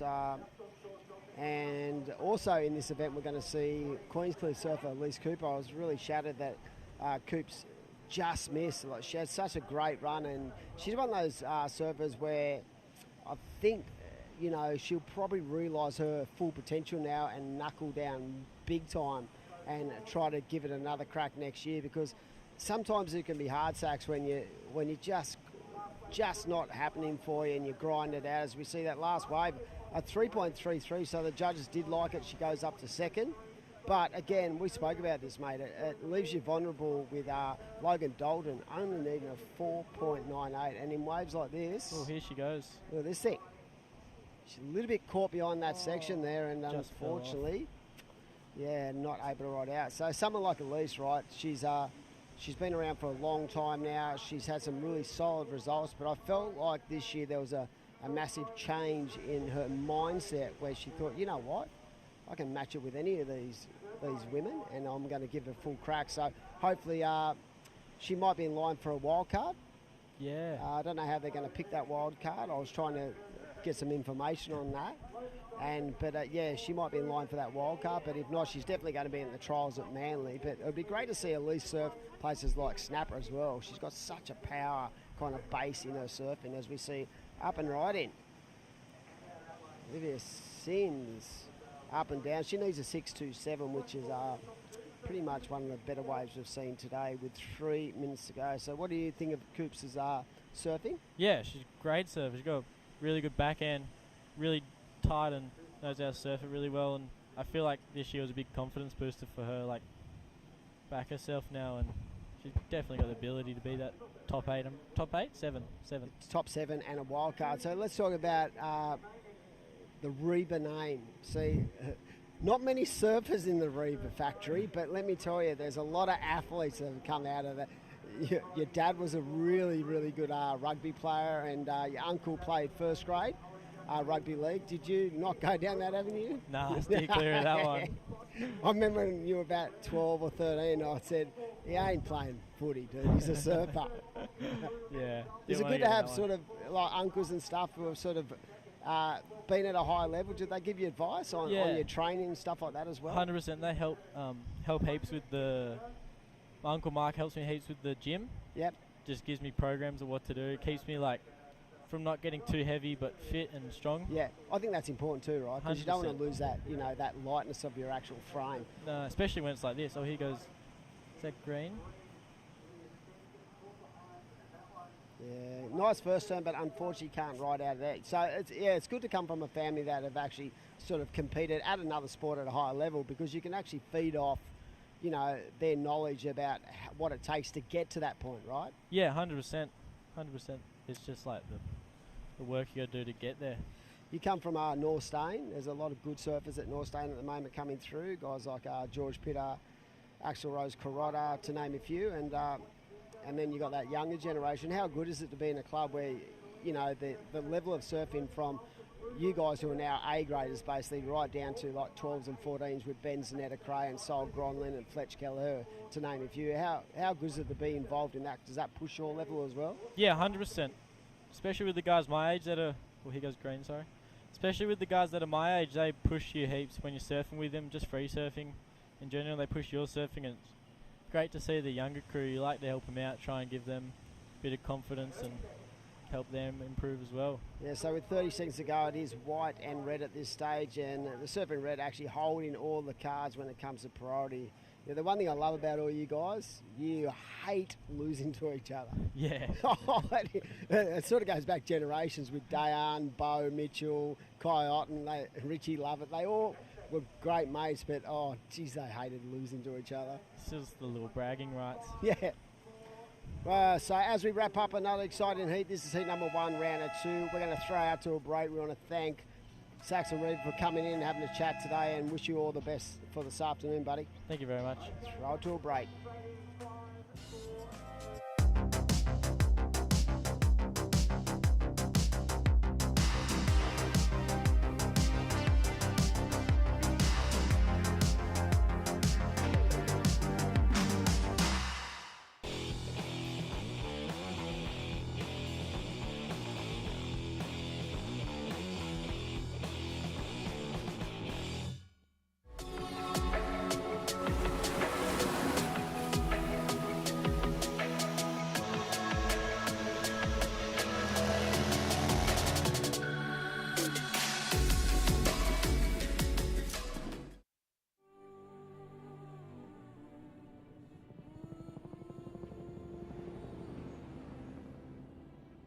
Some say we've got engine oil in our veins.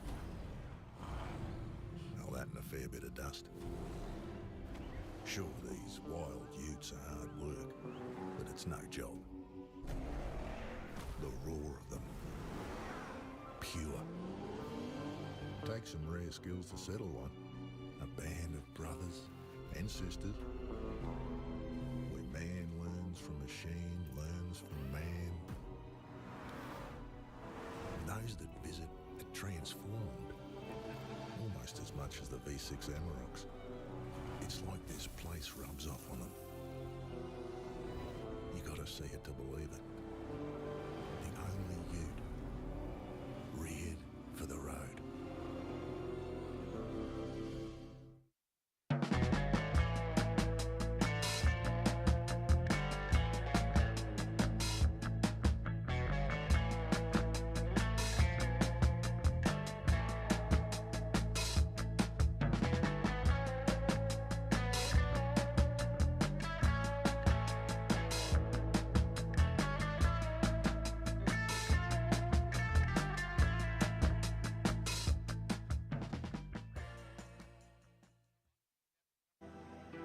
Welcome back to beautiful Maroubra Beach on this sunny Tuesday in Sydney town, and we are into heat number 2 of the round of 24, and right now you're going to see Jess Starling out there in the red, Emily Burke in the blue, Keisha Wakem in the white, and Arabella Tuppy out there in the green. That is the state of play right now, and we can see surfer up and riding. That is Jess Starling. I had her in the booth not that long ago, and now she's out in the lineup. Such is the way we do things down here. But yeah, great to see the amount of talent down here at Maroubra today. So it is going to be an awesome day. 24 heats at the Mad Mex Maroubra Pro QS 1000 event. Of course, we've just wrapped up the QS season in Australia, but these next 2 events are going to go towards the qualification status in 2023. This event originally was on the calendars. We see a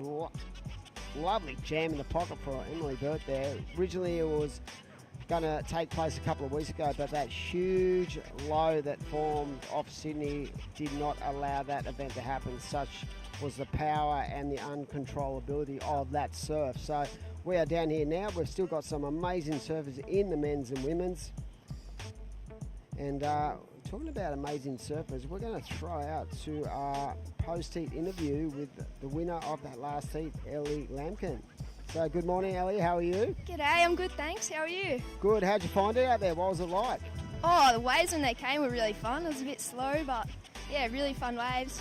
I felt like you sort of took charge of that heat nice and early, and how important was that to just sort of find your rhythm and find your feet so you didn't leave yourself short towards the back end of that heat? Yeah, pretty important. Good to get a wave early because you didn't know if there was going to be another one, but yeah. So Sierra Kerr, she also got through. How impressive is she going at this moment? Was it good to take on her and the confidence you'd get actually knowing that, yep, I can match it? Because she actually nearly qualified for the Challenger Series this year. Yeah, so sick to surf against her. She's absolutely ripping, and she's younger than me, so it's yeah, it's sick to see all these younger girls, and good to have a heat with her. So talk about this event now that we're looking at, the points allotted going towards 2023. What are your main aims for this event and the other 1,000 a bit later on in the year at Burleigh? So what are you trying to get out of this event?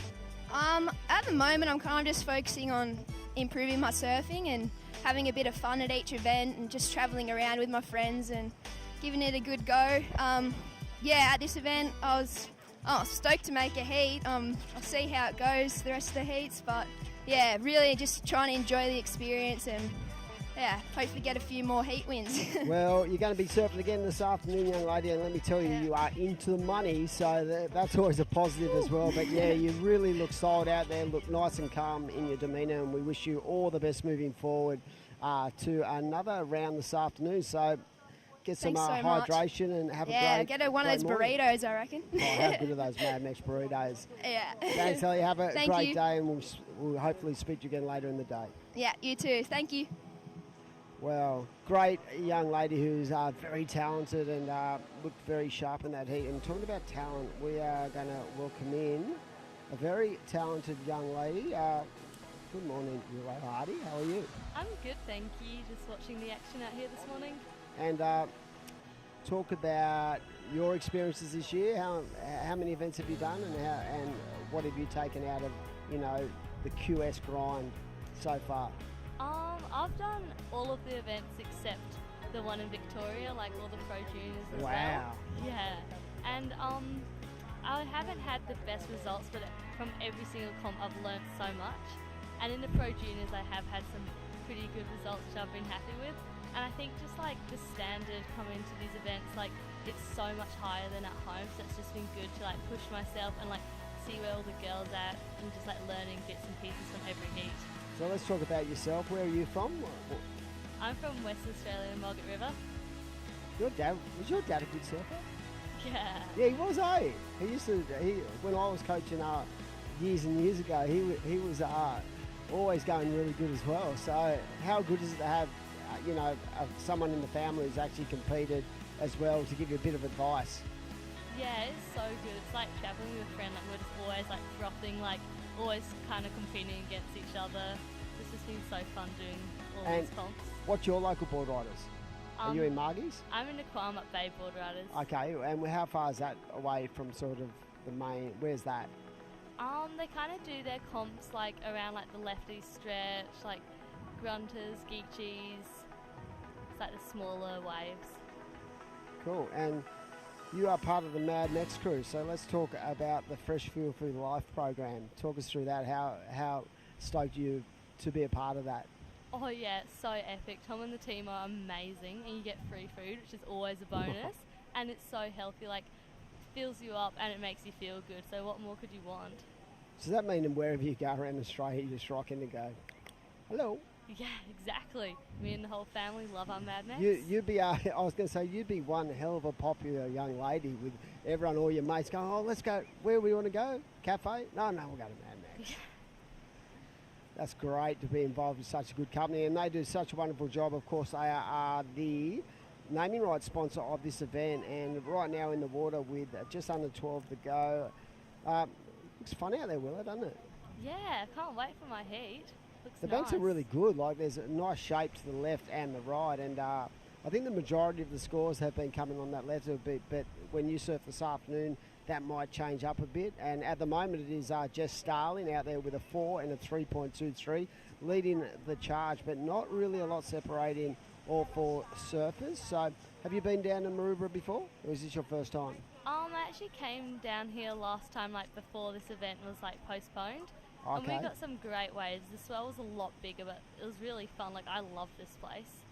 Wow, talking about loving this place, Jess Starling has just absolutely lit this thing up. So, in great rhythm and in great form as well. So, after this leg, are you going back to WA, and will you be coming back for all the Pro Juniors? You're going to do Manly? Yeah, I'm going home to do the trials for like 2 weeks. Oh, cool. And then I'm coming back, which I'm really excited for, and then we're off to El Salvador for the IAS World Games. Oh, wow. That's going to be a great experience. Of course, Jess Grimwood, I'm pretty sure, is a part of the coaching crew of that, so that'll be really fun.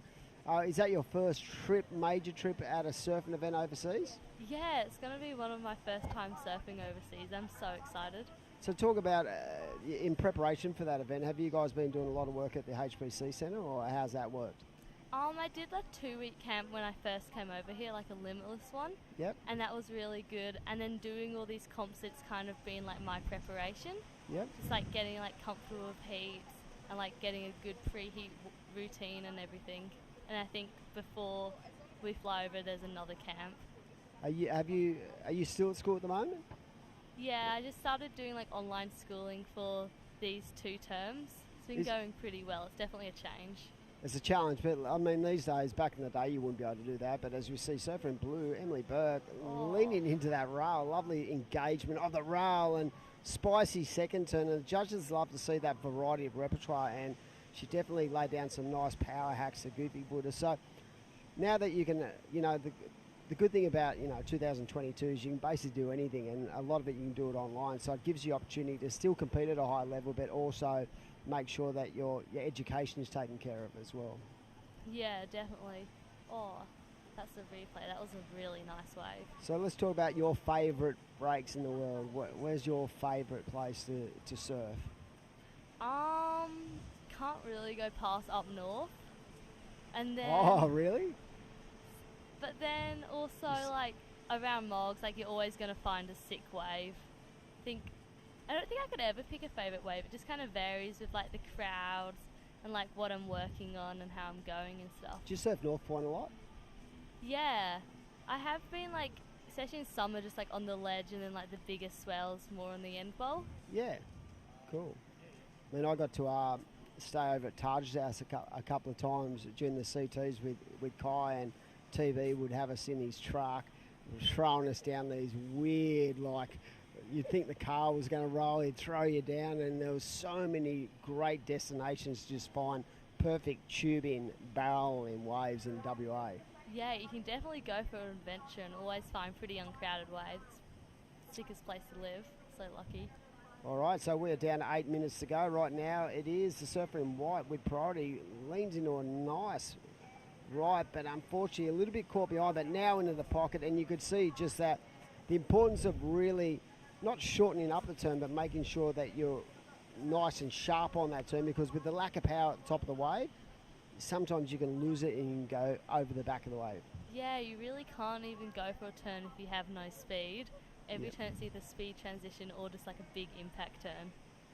I find that teaching grommets to surf small waves too is, I'm always talking about, don't go as high as you would when it's punchy, because if you actually go, say, 3/4 of the way up and really just dig your rail and put a bit of power through it, the momentum of the wave will push you forward anyway. And in waves like this, yeah, it's fun, but it's pretty powerless at this stage. But right now, throwing out heaps of power, and you could just see Jess Starling, she looks like she's on point. She's had some good results this year, very much like her sister True, and she's looking great. I'm sure that Dan and the family will be watching online. Big cheerio out to them. So she's got a 5.90 and a 5.33, and she looks like she's right. Is she riding an epoxy? Yeah, it looks like it. It's working well for her. She's ripping. She's so switched on this morning. I think that's because she sat in here and watched about 4 heats earlier, just going, I'll pick the eyes out of this bank. And out the front right now, that is Emily Burke as well. So this heat, another exciting heat. So if you get through this round, you're into the money and into the, nice points as well. So to get a win at any QS level would be a great confidence boost. But especially against the quality and the calibre of surfers we still have here in both the men's and women's. I was saying it before, there's quite a number of these athletes who are actually already qualified for the Challenger Series, but are using this as a tool to continue their flow and just the rhythm they've got in their actual last couple of months of surfing. Yeah, it's a good idea. Surfing constant heat is like the best practice you could get. So at home, who do you train with? I normally just train with Dad. Like, he's pretty good. He loves analysing stuff, and like, Mum and Does Dad all your video stuff. yeah, Mum and Dad are so committed with the camera. Like, in the mornings, it's like wrapped in towels on the beach. Like, I'm so lucky I have that support. I think that's really important that these days you can actually have someone to film your free surfing and your training, to be able to go back and have a good look at and analyse it properly on film rather than just talking on the beaches. We see Jess Starling looking so sharp on the backhand again, and she's been absolutely killing it in this heat. Already locked in a 5.9 to 5.33, so with 5 minutes to go, she's well on her way to a solid foundation as she builds towards another heat this afternoon. Yeah. So in your heat this afternoon, you've got a young lady who's actually qualified for the challenge. You've got Holly Williams, who I haven't seen a lot of before this year, but wow, I was impressed with her performances. How do you go into that heat? Is it all about you? Your strategy is all about what you want, or is it really isolating and analysing what everyone else is doing as well? I think it's just focusing on like myself, especially because I feel like if I'm focusing on other people, I just get overwhelmed and my personal performance will drop. So I think just like seeing the other competitors, like instead of seeing it as Holly, just seeing it as Red. But yeah, she is a ripper. Like, her performance at Newcastle was next level. So solid. And you've got to remember too, the pressure that everyone was under at Newey was pretty much, you know, of CT, where it's you get a result, you're in. If you don't get a result, you're out. Yeah, you saw some really close, like Ellie Harrison, just those 10 points under, like, hopefully she gets a wild card on. She was yeah, we were talking about that before. It'd be interesting to see what they do with those wild cards regionally, because there's some amazing surfers who are outside that bubble. If you think of in the women's, someone of the calibre and the class of Keely Andrew just missed. Like, and she is finalist. She's had finals in the CTs, and when she surfs, like, she's one of my favourite female surfers. So it will be interesting, but maybe they'll go with a young gun. Give that opportunity. But the great thing about it with all you young surfers is you've got so much time. You know, the average on the men's and the women's, the average age these days of people qualifying is like between, I think, 22 and 25 years of age. So I think it's just part of the development program and getting yourself ready to go. Yeah, how's Hoggy though? The Hog. So he's a good man, the Hog. Yeah. And he's an inspiration for so many reasons. He's had so many highs, so many lows. I wrote on my Insta the other day when he got through that semi and he was just standing on the rock just going, rah! It's so Nathan Hedge. And to come back from what he's gone through, the adversity and the struggles he's gone through, to own all of what happened in his life and the good and the bad. And, mate, he's such an inspiration. And the one thing I love about Hog is every morning he'd come down the event. He'd come, I mean, I've known him for years, but he'd come, how are you, Dimmy, legend? How are you? Thanks for being here and commentating. His gratitude and his mindset is something that all young surfers should look at and go, wow. And he's 42.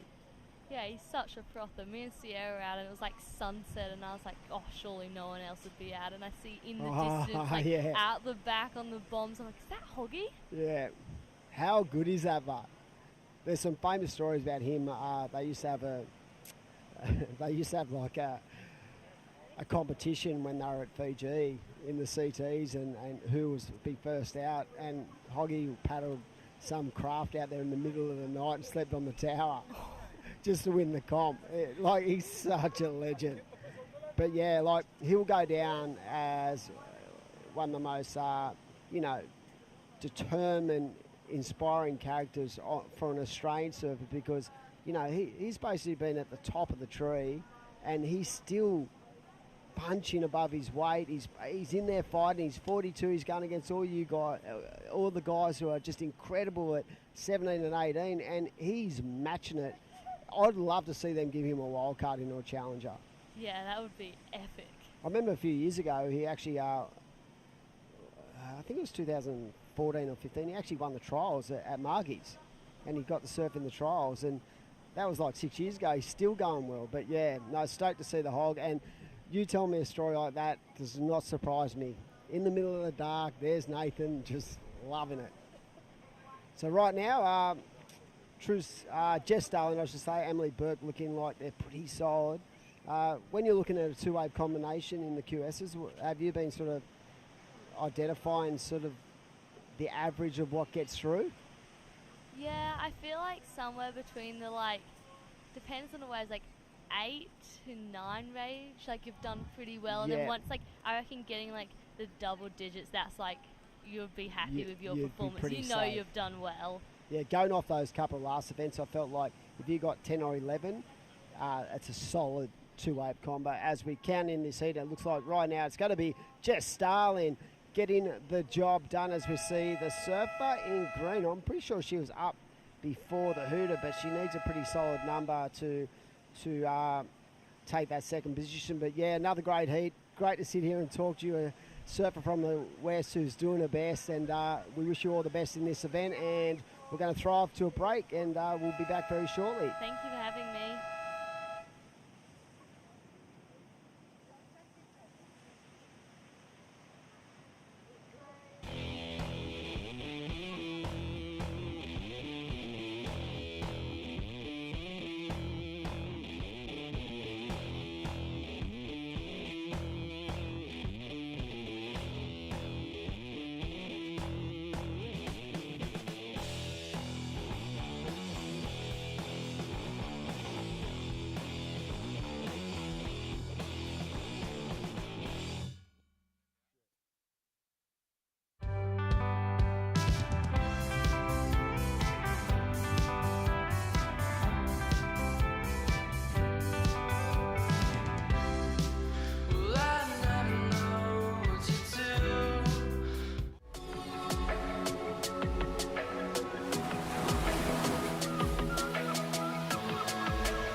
This is the motivation.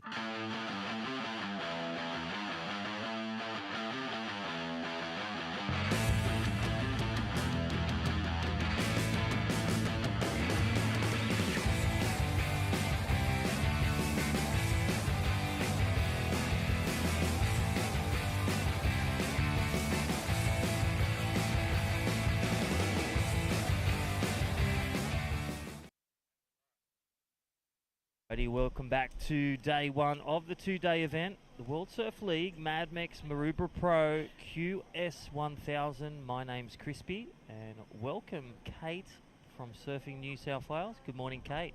Hey, Crispy, how you doing? So I'm starting by not even be able to sit on my chair. This is not a good start here. I'm spinning around. You're doing well. Cameras are on the surfers, so we have launched into the women's division. Again, we've got a stacked field of 24 with the ladies, and again, already some great winners. Kyla Whitfield out there in red.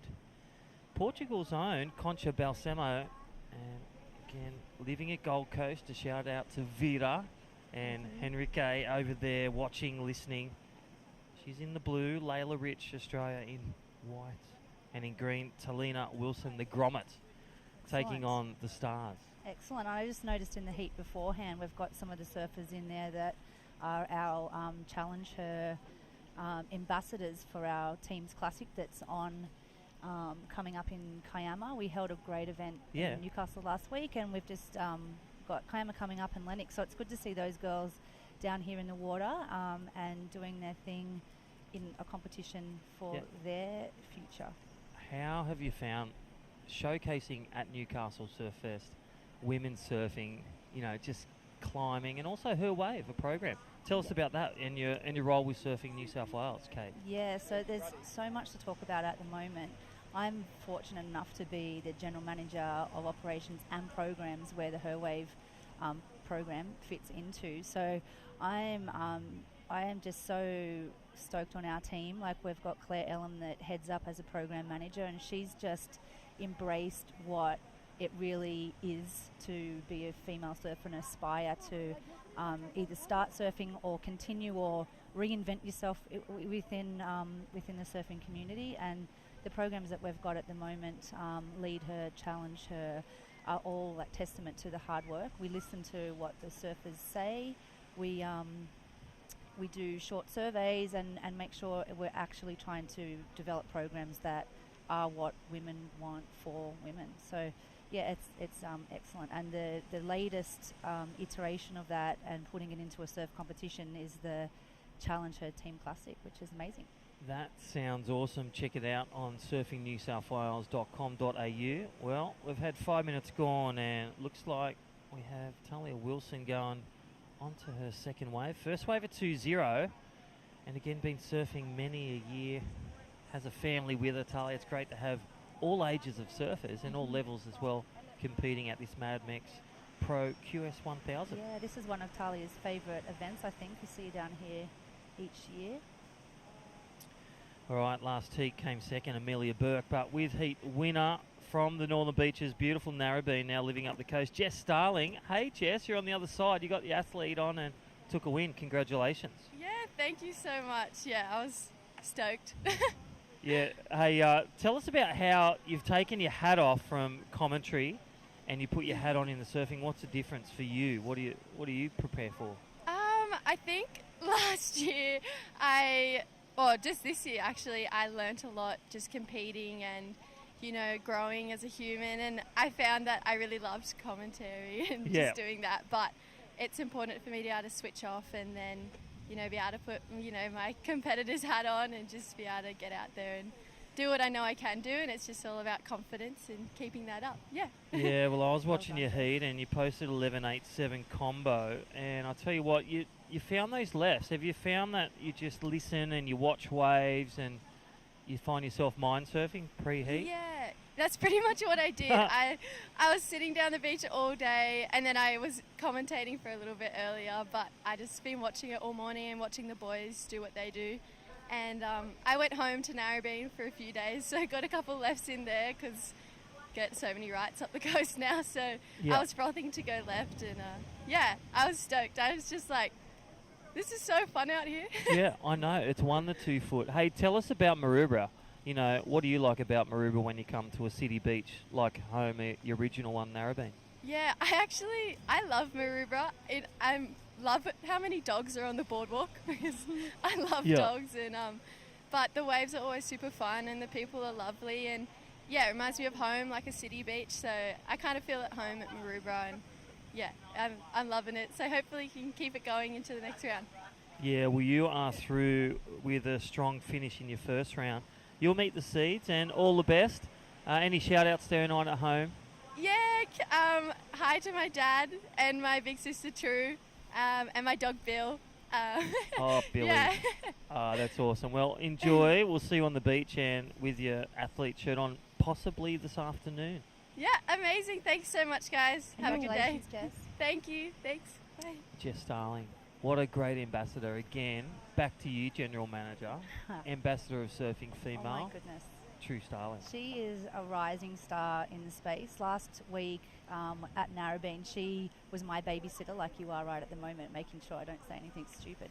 But she was so professional, and she just knew everything about surfing.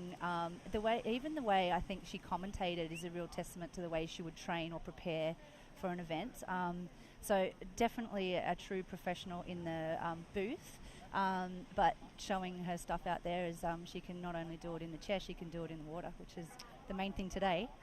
Well, that is awesome, and there you are. Hi, all those people watching live here at Maroubra around the world, around Australia, and brought to you by World Surf League QS 1000 Day 1. And look at the pictures. They're beautiful. Thank you to Fresh Air Broadcast, World Surf League, all our partners, and again, our great presenting partner, NG Farah, for over 60 years supporting the community. Tell us a bit about NG Partner. So NG Farah, they are instrumental in the real estate domain around here. They are long-time supporters of the community. They're always at lots of board rider club events as well. So definitely in and around Maroubra, they are a really strong family business and really support the community to the nth degree. Well, a bit of change in the board talk. A 2.73 and a 2.7 for Concha from Portugal. Well, she was staying in fourth, but kicked a couple of goals with those last two waves. Now in the box seat. And watching the men out there a bit earlier, the waves seem to move around quite a bit. So you see the surfers rushing one way and then all back to the other. So it's not kind of as consistent as what you would hope for. There is Kyla Whitfield. Waited a while, and I love the first turn. Really threw everything into it. And these small waves at high tide, how have you found? Like, this is your home break. You live here with your family, you work. Tell us about when you're surfing here between lunch breaks, your lunches. Well, where do you surf? Well, I try to surf out Southend, which is down the other end of the beach. I would say that I am probably a very lackluster surfer. The board that I have at the moment is one that I won when I was 21 years old, so I'm not that person that you want to talk to about it's a couple how of years great old. You. Yeah. It's only 3 years old. I don't know how it's holding up under the constant pressure of my prowess in the water. But my favourite break is down at Southend there. I like the little left into the rip bowl. I don't have to paddle as much, which is nice. But I don't know if you were down here on Friday or Saturday, Crispy, but it was chalk and cheese. The waves were massive. It's washed all the sand out of North End up there. That is just like a different landscape than what it was last week. Oh, definitely. It dead set battered the East Coast. Yeah. I had friends from Cronulla that were waiting for Wedding Cake Island, and they just couldn't get out there. It was 20 feet waves, 6 to 7 metre waves. It was enormous. I was watching just in the next bay around at Malabar there were waves breaking point to point, which is, I don't think I've seen it like that ever in my lifetime, and I've lived here for 3 years. 40 years. 40 years. I'm just going back to my surfboard's only 3 years old. So I had the pleasure of getting 7 waves on the jet ski, and I got that lovely lady Philippa Anderson into 7 big Merriweather bombs, as with Julian Wilson. Wow. They were some of the free surfers out there in the biggest waves Merriweather's seen. Yeah. So all the locals, Merriweather board riders. Yeah. You done well. Excellent. So as a jet ski driver for that, Yeah. do you train to get people onto those waves properly, or you just luck it? Well, I do have a couple of caps. So I'm a coach, I'm a commentator, and I'm a professional lifeguard with Australian Lifeguard Service. And comes that with time on the ski. I've had about 700 hours, but my dad was a racing boat driver and made fiberglass boats. So fantastic. So you're the true I waterman. love being in the water. And you do train. I train with blind surfer and athletes, as we see live surfing. This is Talina live on the screen. Talina Wilson. I think she just threw an exclamation mark there. She's in third. I'm going to leave that one with the judges, but last of red, last of green will make some high roads for the top two. Yeah. Well, last score of Concha. The Portuguese are clapping with both hands, a 5-1-7. Let's look at the wave replay. Again, destination New South Wales. This is the one from our current leader who's pushed down to second. Again, got that first turn in. Great women's surfing, small wave prowess, banking 2 turns. Thank you, the New South Wales government, for that. That is Kyla Whitfield holding second in red. So back to training in the gym with Matt Formson, former world champion. That's a 2-3 times weekly. We do breath enhancement training with a legend, Lucas from Byron Bay, and high performance surfing. And we're in the water. We're training hard, and just time in the lifeguard, time with events like Surfing New South Wales and WSL put. You really have to eat well, train well, and just go do it. Yeah. And I have fun.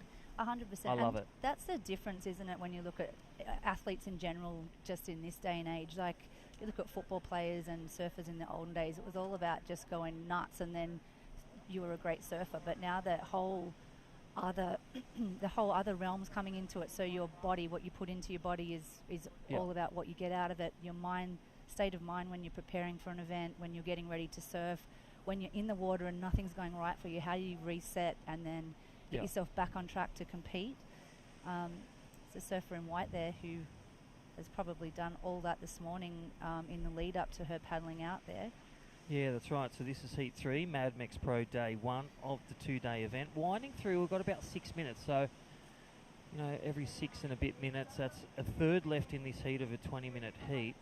Concha Balsamo a 5.17 and a 2.73. Here we go, heat leader with priority, or priority 3. Picks up a great one. So some of the other girls could have taken this off her, but it looks like she's going to get a priority win under priority. And look at this, looking to finish out last turn. I dare say that's going to be wave of the heat for the lady in blue. Vida and Enrique, they will be stoked. Yes, she will. And I think that she deserves to purchase for Kaya Whitfield, the Mad Mex 2-for-1. I think she should shout a one for taking that offer. Well, talk about 2-for-1. I just saw Tom from Mad Mex, our great sponsor of this event, and I got my burrito and kombucha. Come down the beach live, and you too can see Tommy. Well, here we go. She might have to shout it back if she continues in this form. Maybe not. Alrighty, so in the lead. So it looks like Concha Balsamo, well, just getting in the driver's seat, but dropping that small score and posting a best yet, a 5.77 under priority 3. That's one of those 2-for-1 deals you talked about. Yes. Thank you, Mad Mex. Yeah, download the app and you can order 2-for-1 burrito. Just run up to Maroubra Junction and pick it up. They are really good. They filled me, I think, the first 3 events, both at Avoca, the 3000, and then also at Port Stephens. It was great to see Tommy. Good guy. All right, here we go. Heat leader, Kyla Whitfield, looking for something around the 6 range. That was your heat leader, just keeping the rhythm in 5 under 5. So the yellow flag's up for the visual. So Layla Rich with priority be looking for a good score to go to second. Something around the 5 range out of 10. What do you see that looks like in your, board riders and pathway surfing? Yeah, well... Something around the 5 wave. What kind of wave, what kind of turn? I'd be thinking, looking at the score split there at the moment, I reckon that would be maybe like a 5.25 or something like that, if to get super technical. She was, when you talk about that kind of flow and working in the critical part of the wave, I think she did that quite well. I think that today the conditions also are really conducive to the ladies being a little bit lighter generally, and the conditions are smaller, so it's sort of, if you're a smaller frame out there and have a bit of power, I think it's really going to benefit you too. And I'll say one more thing. Equipment, I've noticed a lot of surfers on still the sharp board high performance, so thinner rails, nice tail, swallow or rounded pin, but choosing and opting no leg rope and an epoxy. That's been some heat wins this morning. I saw someone out there on a 20 earlier. I'm not sure who that was. I think that was a 3rd place getter. Was so it? my tip is maybe not the 20, only when you're having fun. Yeah. Or cruising at Byron Bay. True. All right, here we go. So surfer in white. That is your surfer, Layla Rich, looking for something like around a 4.8. And Kyla Whitfield looking to drop that 3.77. This is where the athletes really knowing where you are and what a wave's worth is so conducive with also holding that priority position. Yeah. Round of 24. Don't forget, we'll be kicking through the rounds today. Got up next the round 2 exchange of the men. Got one more heat of the women, and that is Raya Campbell. Great campaign at Newcastle. Raya Campbell from the Gold Coast versus Jade Whitley at Queensland surfing. The Brazilian-Australian, Ana dos Santos, Northern Beaches, Anna Chamberlain. That's our exciting heat for round 1. That will be great. Of 24. Annie dos Santos, she is one of my little favourites. She's amazing. As again, another ambassador. Dual ambassador. Yes. Like Concha. Brazilian, Australian. Yes. I think that's the key. We talked about that. Have you had any background that contributes to your surfing, even for yourself? Any sports? Well, look, I play OzTag. I've just started playing AFL. Wow. And so as an older person, that was a big step. But you know what? When you've surfed all your life, I used to be an elite gymnast when I was a kid, and just drawing back on your muscle memory, your core strength, and even if you do, as you get older, even if you're not playing those sports, your brain and your body remembers what it is like to balance. And all of those sports, surfing and AFL and everything, have a lot of balance involved, and also just being able to engage your core so you can do what it is that you want to do. So it's a crossover in many sports. I think in 5 numbers, you just said 10,000 hours. You do 10,000 hours in something, you become a specialist, a master. So Yeah. And my coach used to always tell us when we were training to be gymnast, and there's not a lot of room for error. Yeah. So it's not just practice makes perfect, it's like perfect practice makes perfect. Yes, martindunn.com. That You is can't the just, godchild. yeah, so 10,000 hours, that's definitely one of those things, but to practice with proper technique, do it slowly, work up so you can do it without thinking about it. That's what really makes a difference when it comes to the crunch and your body just needs to react. That's what you need to be focusing on and drawing on in your experience. Well, that is awesome insight into the gymnast surfer, the dual talented general manager Surfing New South Wales, Kate. Well, it looks like the Portuguese are going to take the win. Concha Balsamo, Kyla Whitfield holding second, and White requiring around a 4.8 and a bit steeper wave. And here we go. This is the victory lap, and look at that epoxy board. So that nice and Swallowtail. Concha getting the win through to next round. Definitely has the buoyancy in the water there. Wow. And Kyla Well Whitfield, the Australian, and there it is. There is your heat winner. Well Vida done. and Henrique. She has done it. Alrighty, we're going to go to our break and hear from our great partners at this event. Day 1 of day 2 here at the Mad Mex Maroubra QS 1000. See you shortly.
This is the motivation.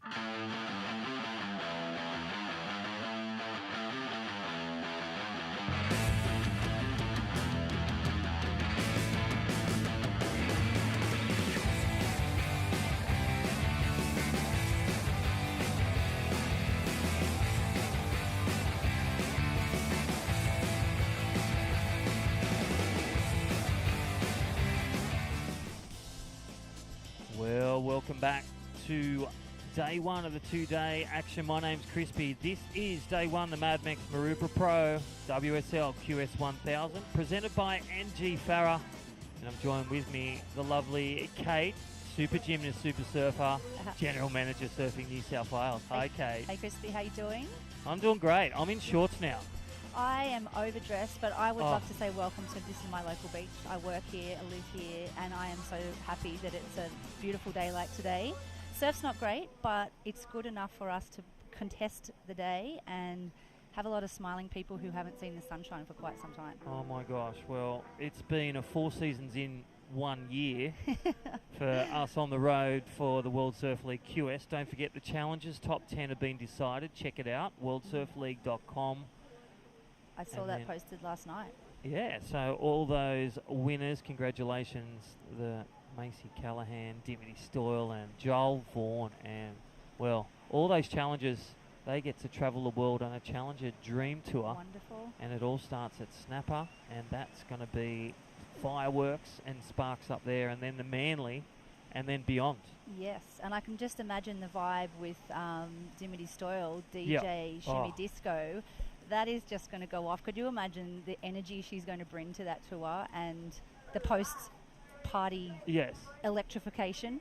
Well, can you imagine? I think they're all on aeroplane mode because I haven't heard from Philippa, because it would have been all celebrations making the Challenger with Philippa, with DJ Dimity, Macy Callahan, Sophie McCulloch, and I reckon they let their hair down. And well done to them. It's been such a tough battle of nerves, of losses, of the roller coaster of surf competition, and all for those spots. And well done to all those Challenger men and women. And we are down and reset, even though it's April. It's nearly Easter. I bought myself the nougat egg last night, but I'll tell you what, we are back to all this right now. Jade Wheatley out there from Queensland in the lead, resetting for these points.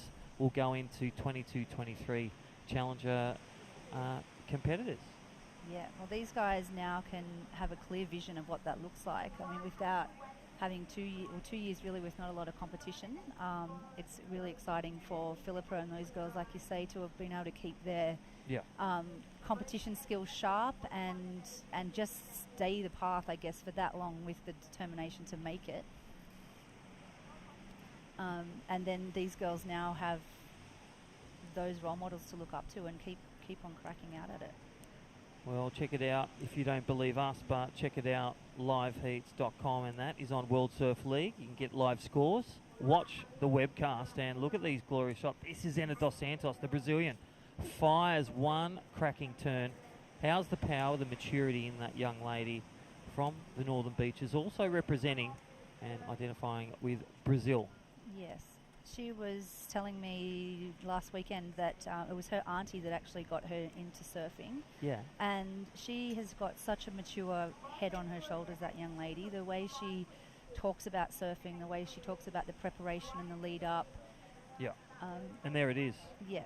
Comes out, as you said, perfect practice. That's it. And there it is, delivering one of the highest scores, going to the lead, a 13.6.7 combo. That is Ana dos Santos, goes from literally backseat of the car that I was with my three brothers, and she goes to the driver's seat of this heat in the lead. So Jade Wheatley now looking for a second score from Queensland. Jade, a coach, and Ray Campbell third, and Chamberlain. We're going to go to the last heat's winner, and I did mention it to you. It is Concha Balsamo, Vera and Enrique. They are stoked. Congratulations on a win on your epoxy, Concha. Thank you, Crispy. Hey, Concha, can you just confirm, I didn't even have the guts to say it, what is your home beach? Can you confirm that in Portugal? My home beach is Praia da Bordeira and Praia de Bomada. I have two home beaches, like 5 minutes from my house.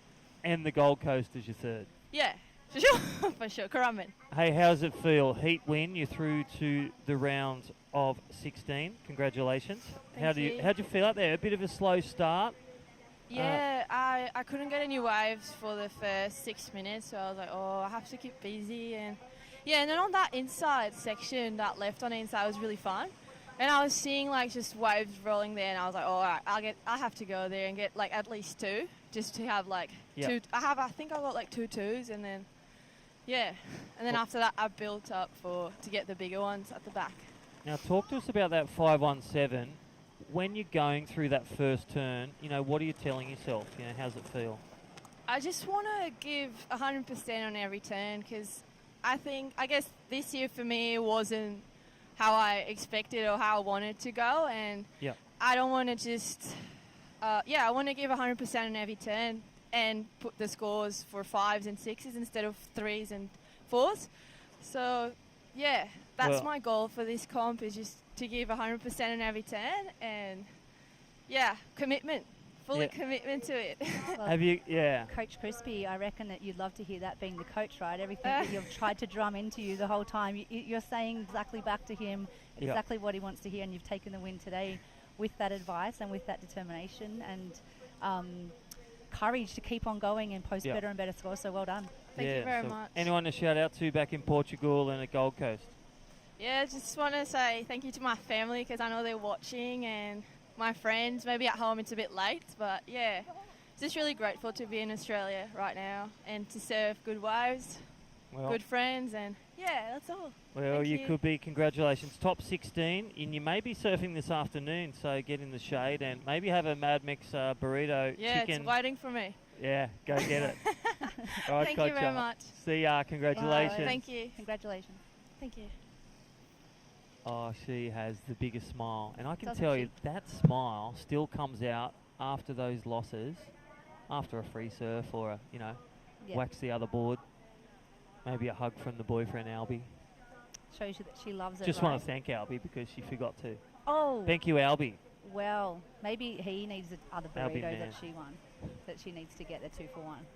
There you go. Good old 2 Albie. for 1. Well, back to live action. 8-point ride and a Dos Santos. Those two blistering turns and a 5-6-7. She can just Again. turn on a good score, can't she? She did the same in Yep. Newcastle. She got out in the water, put down a 9, and jumped out of the water and got the next surfer in on the tag team event. So definitely can post a good score. Yep. Works under pressure, but as I said, such a mature young lady in and out of the water. So it's showing. Yeah, we can see live actions. Look at this. That's how close we are to live action as we see Green up and riding. That is Anna Chamberlain.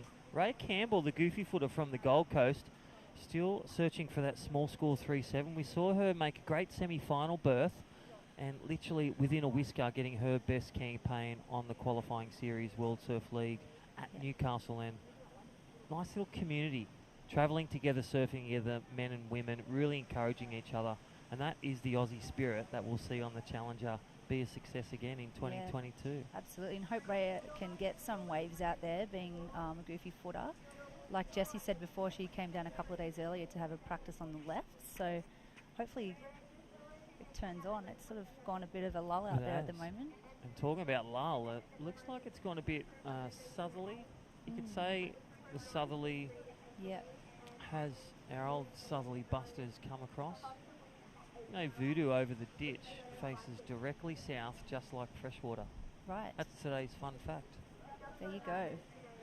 Well, anyway, back to action. And a Dos Santos, our last heat of the round of 24. The women are in the water. Jade Wheatley from Queensland, High Performance Centre, Surfing Australia. She coaches up there with all the crew. Excellent. Great support from our the Surfing Australia team are fantastic up there. They're as a federated model, so Surfing Australia are our kind of peak body, and then you have all the states underneath. We have obviously Queensland, New South Wales, Vico, WA, Tassie. and Tassie. Yeah, how Never can I forget Tassie. Tassie? Oh, No. Shano down there. He is a Shano. great guy. Great conversation. Yes, yeah. He tells me a lot of stories. He's definitely been a person to go to when I need to know the little things in life. Talk to him, and he's always a go-to guy. But He leans in like Patchy at Surfing Australia. Yes, yeah, absolutely. Yeah, great support. National level, especially in the high performance model, we're seeing a lot of science coming in, like you talked about it with Jim. Yep. Like up there, you want to check it out. Surfing Australia's High Performance Centre, checkitout.com, their website. The ultimate Grom shack. You can stay just there, Grom. train in the gym, all ages. The Grom at heart.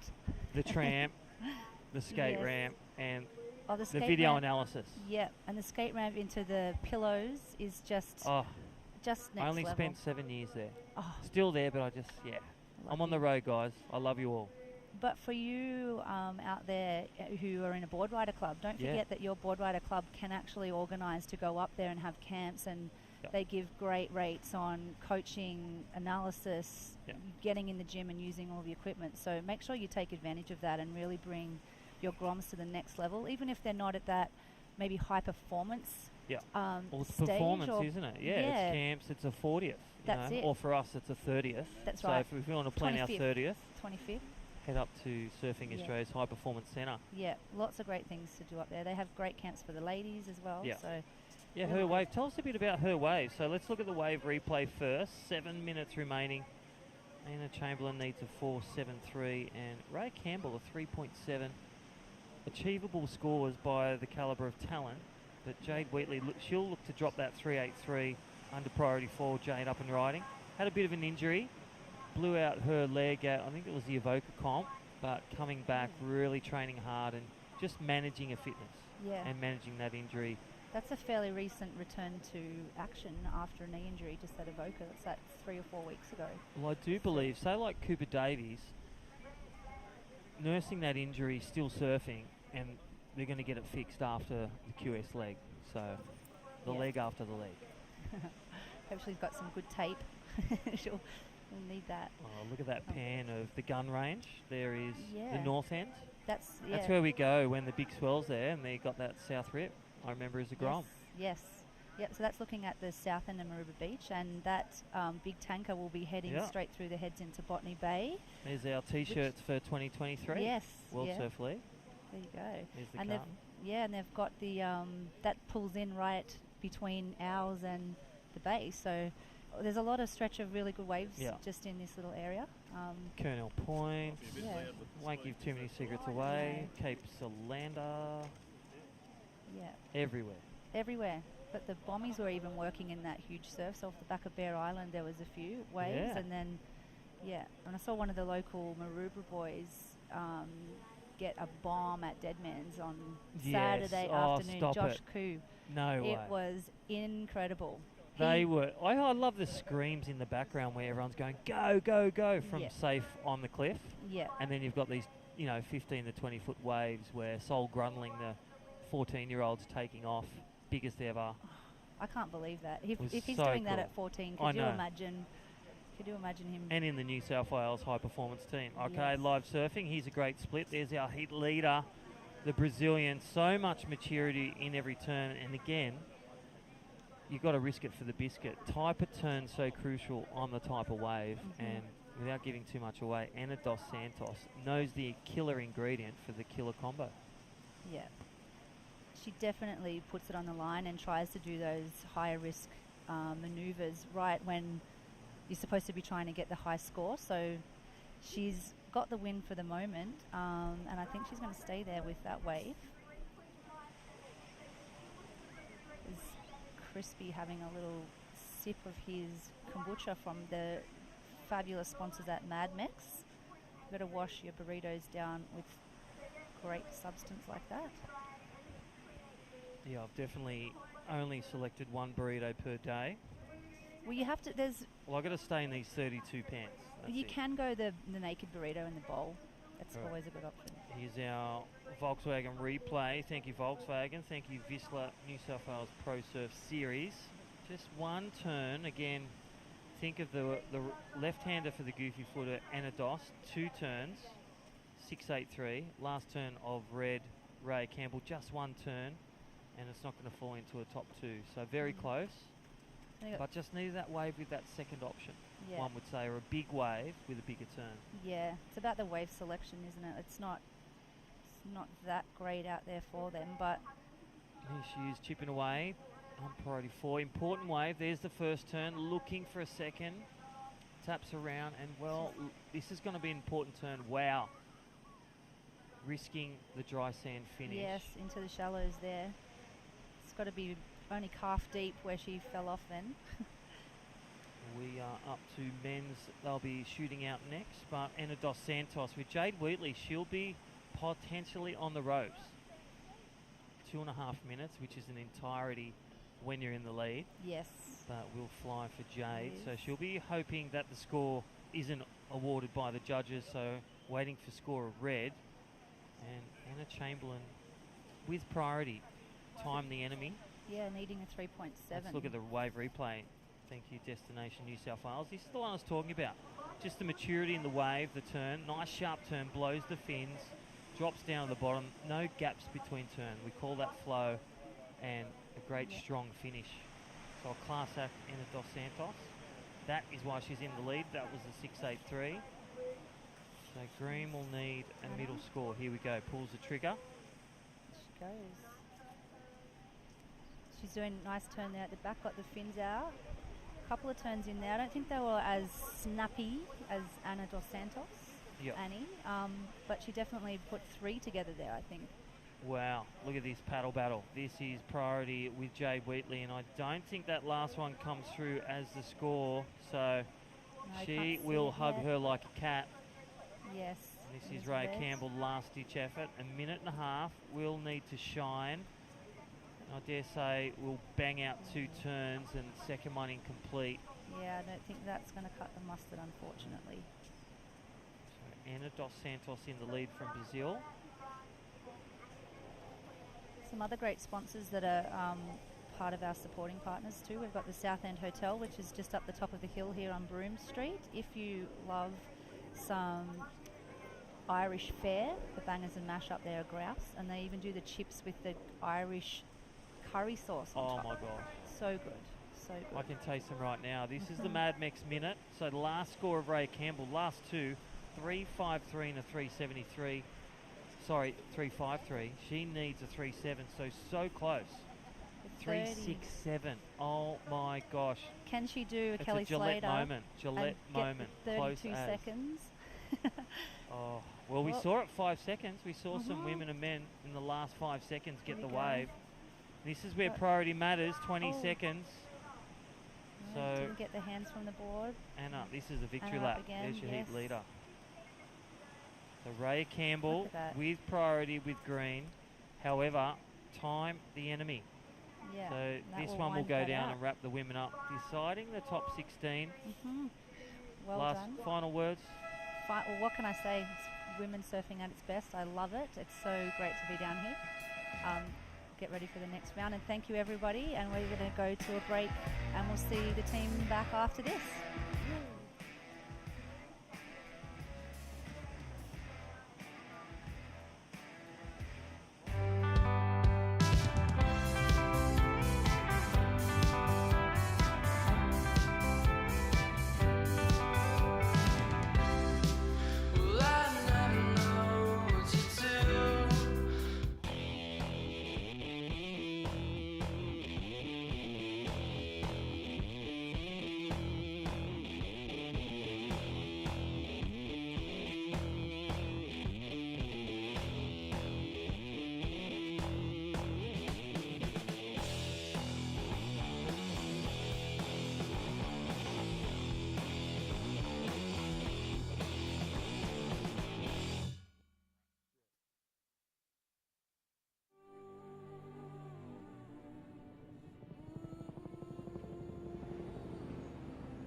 Some say we've got engine oil in our veins. All that and a fair bit of dust. Sure, these wild utes are hard work, but it's no job. The roar of them. Pure. Takes some rare skills to settle one. A band of brothers and sisters. Where man learns from machine, learns from man. Those that visit are transformed, almost as much as the V6 Amaroks. It's like this place rubs off on them. You gotta see it to believe it. The only ute, reared for the road. This is the motivation.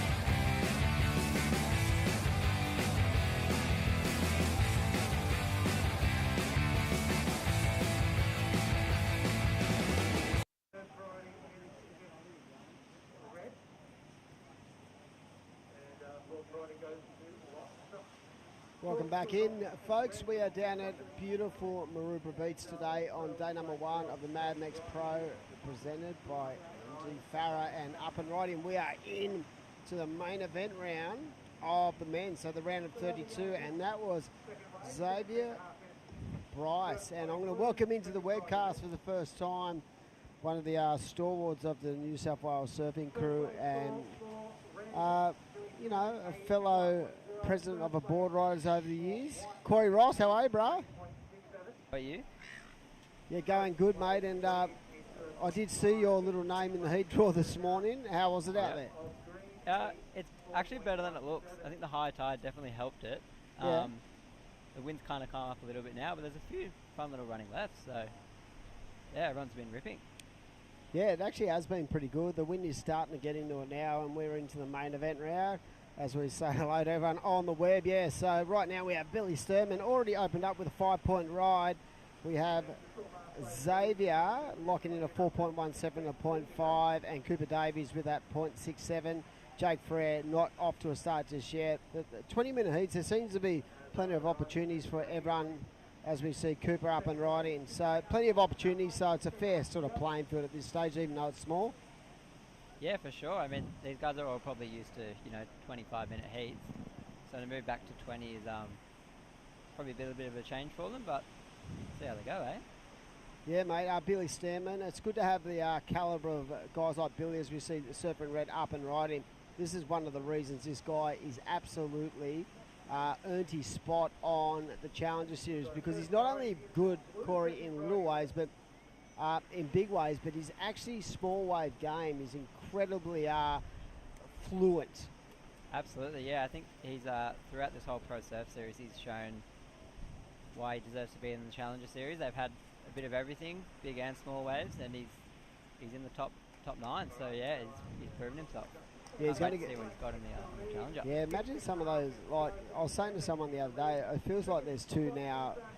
Like World Championship Tour standard kind of tours with the Challenger Series now at some of the most pristine locations in the world, including Snapper Rocks, Sakurima, just some Hossiga, to name a few. So some amazing variety of different waves that they're going to get to surf, as we see the Surfer in blue, and I'm pretty sure he is the wild card. But yeah, Billy, great to see the Kiwi coming on down to Manly. Of course, this event, even though the points go towards 2023 QS, this is still part of the VISSLA New South Wales Surf Series. And have we got any idea who's winning that at this stage? Vaughan will be winning, wouldn't he? Yeah, well, I'm pretty sure this restarts the whole Surf Series. But yeah, Joel Vaughan finished on top, I do believe. So wow, he also will be in the Challenger coming up.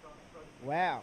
And it is right now the man in green who had an absolute ball out there this morning, Xavier Bryce from Longreef Board Riders Club. Yeah, he was in very impressive this morning, and yeah, great to have everyone involved. Of course, the WSL, this is a QS 1000, the New South Wales government through destinations, and just have the calibre of VISSLA, Mad Mex, Randwick Council, just to name a few. Of course, NG Farah, all coming together to bring this amazing event down to Maroubra. And to be honest, it's incredibly tough because I've never seen sun. When was the last time we had any sun? This morning I woke up and I was seriously just not used to the UV my rays. head is about to explode. I might need 4 pairs of sunnies. Mate. Yeah, so Xavier up and riding on the replay there, the New South Wales government replay, and right now he's locked in a 4.93 and a 4.17. So unlike in the last couple of events where there was a real stranglehold on those mid-range scores, I felt like today the judges have really rewarded good surfing. And talking about good surfing, this man, I remember a couple of years ago, Corey, I saw him at Burleigh. It was literally half a foot, and he was clearly the standout in small waves on his forehand. He was absolutely unbelievable at that QS. Yeah, so, mate, we have a post-seat interview about to roll in with the last heat winner from the women's. So, Andy DeSantos ready to have a chat to us. So, good morning, beautiful day in Sydney. Andy DeSantos, how are you going? I'm good, thanks. How about you guys?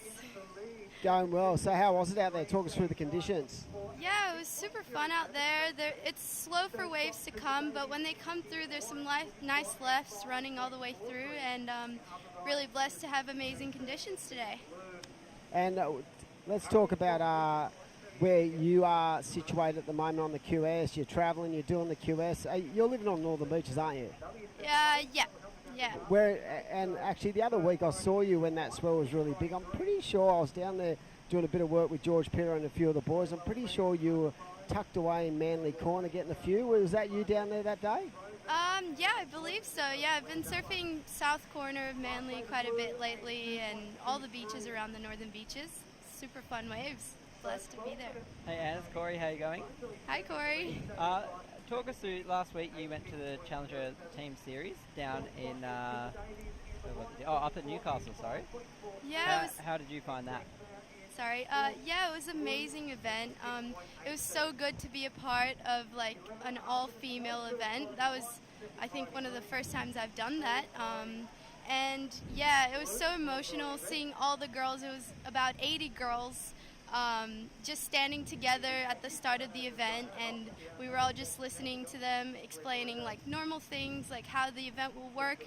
But just to see so many girls together, and it was just amazing. It almost made me emotional. So I was really grateful to be a part of that. And yeah, it was a great event. All the girls were happy, all smiles all day. So it was great. It's great to see so many young athletes, females, starting to get involved in the sport, even at a junior board riders level. We're both involved in clubs, and the standard of the women's surfing is just getting raised every week. You look at them and go, wow, these kids are getting more adventurous in the lineup. They're getting more confidence. It's great to see that younger generation coming through. Similar to yourself, you're actually blowing up. In fact, that last heat was probably one of the best heat scores of the event, so you must take a lot of confidence in that as well.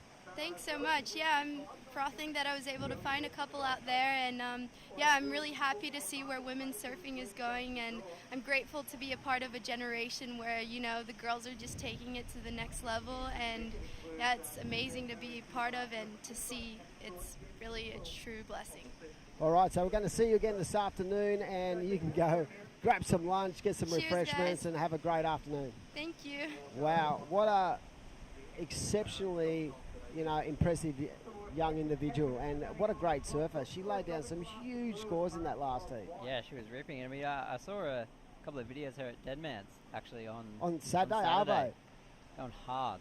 Yeah, she was Sick. amongst all the boys, and she was ripping. She's always out there in those big swells as well. It's cool to see. Yeah, I saw her like Manly Corner was about 5 foot. It was pretty unruly, a month or two ago, and I just saw this O'Neill stick. I went, oh my gosh, she's got such just a fluent style, and really aggressive as well. So not holding back at any stage. But right now we're down to 9.5 minutes to go here in heat number 1 of the round of 32 at the Mad Mex Maroubra Pro for 2022, and right now it is Billy Stammen continuing that that rhythm, that momentum. He's actually been on a roll since the start of the year. So, and right now he's in the lead, and it is Billy out in the lead, Zyver Bryce in second, Cooper Davies, who again ultra impressive, and Jake Ferrer. So this is a really good way to start this exchange of the main event. Yeah, I think as you said, in these conditions, Billy will be really hard to beat, and especially tomorrow. The swell's not kind of picking up at all. You reckon it's that low centre of gravity that sort of helps him as well? Yeah, being a little I thought bit it helped me a bit, but it doesn't. Yeah, I mean, come on, dude, you're 3'8". Well, You're like yeah, me. yeah. Me and you are a borderline 4 It's feet. all in the tummy, mate. Yeah, it's all in the tummy. Yeah. You got to do those ab work too. Yeah. But yeah, no, I feel like when I looked at the swell and when I looked at the actual sequence, I went, you know what? His name just jumped out. Him and Dakota Waters. We've seen Dakota Waters actually charge here when it was like really small, and he put on an aerial performance that I've basically never seen before. He just went to the air every time he was in trouble in a heat.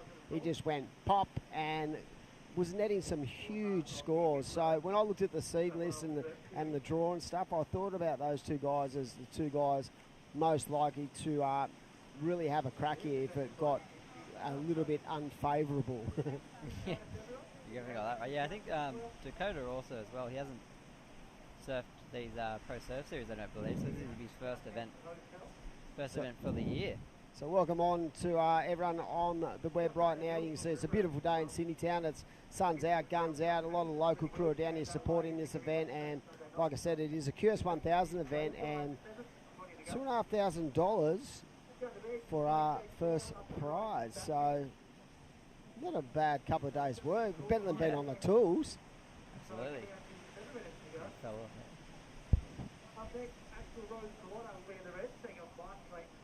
Yeah, so no, big incentives. Not only, I feel like the different people are using this as a different kind of tool set.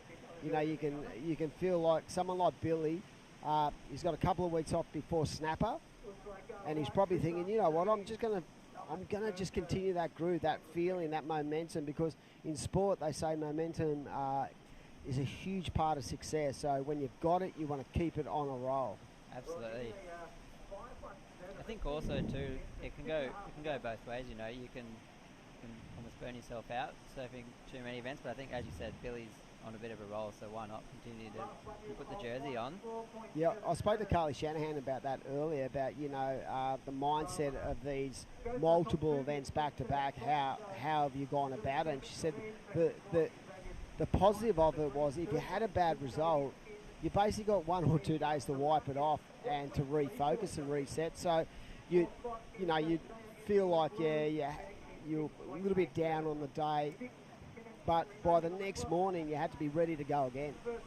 Yeah, it's a bit like that. The whole surfing is, you know, you can almost surf 3 heats in a day and have to do it all again the next. So it's about getting that right mindset and moving on to the next one. Exactly. Of course, a big shout out to Surfing New South Wales, Luke Madden and the team who have put on a great event and just continue to raise the bar, Phil, at a level from a state point of view. I remember like 15, 20 years ago, basically there was a one person running the office, but now it's a well-oiled machine, I'd say, and they're just producing really good surfers because of their development program. And I feel like, you know, that all the other states are looking at us going, wow, they have really raised the bar. The amount of events they've put on in the last, say, 5 years, from amateur events to QS events to the Surf Series events, which will go ahead again this year. It's an incredible, achievement from a state point of view, and the way they work with the government and they work with all their different corporate partners. Luke, Winnie before him, and guys like Adam Hubin, they've done a great job. So I'm sure that the surfers appreciate the amount of work that the actual state body does, and I know from outsider looking in, you know, our surfers really love the fact there's so much you can get involved in Surfing New South Wales, as we see Cooper Davies up and into it. Of course, Cooper only, wasn't far off from making the Challenger, and you really feel for those surfers who finish, say, if you're a male, 10th, yeah. like Stewie. Heartbreaking. Yeah. But what about Jacko Baker? He finished 10th, right? He did one event. Yeah, I know. So, how good was that? That's an emotional win. The first time. First Nova Castrian. Unreal. Him and Ryan were in that final, so it was, yep. Had a good shot at it. Kirkle nearly had a winner of that event years ago. Bemrose? the great bald Bemrose. Oh, my God. He nearly actually won that event, but he got beat by North Staines' finest. Not you, hopefully. Diane Neve. Oh, those two would have had a few good battles back in the day, wouldn't they? I imagine that. I think Drew Courtney was in that heat saying that, it was just a headache, them two screaming at each other all day. But yeah, some great surfers, and first time a local surfer has won that event. So Jacko Baker, and you can see from the outside, he's focus and his detail in that event was incredible to watch, because as it got close towards the final, at the start you watch his post-season interviews, they're a little bit like, oh yeah, I'm just using this as a way to find my rhythm and get my my wave, get my waves under my belt and stuff like that. And as it got close towards the final, you can definitely feel Mitch Ross was trying to trying to dig into him a little bit, and he was really focused. And so great to have a local guy win the event. Of course, Ryan Cullen nearly won it a couple of years ago, where he had it tied with Julian Wilson. So the first local to win UN. Massive shout out to Warren Smith and all the crew and the WSL, because it would have been pretty tricky, because we had a couple of days where they could not run, but at the end of the day they wrapped it up in epic conditions. Yeah, Ty and all the boys at WSL and Surfest did a magnificent job. They, as you said, they had about 4 or 5 lay days and ended up running one big finals day, so that's huge effort. That's why I don't run events. The stress of an event where you just want the best for the athletes, it's just so hard to deal with. But yeah, he's been going so good.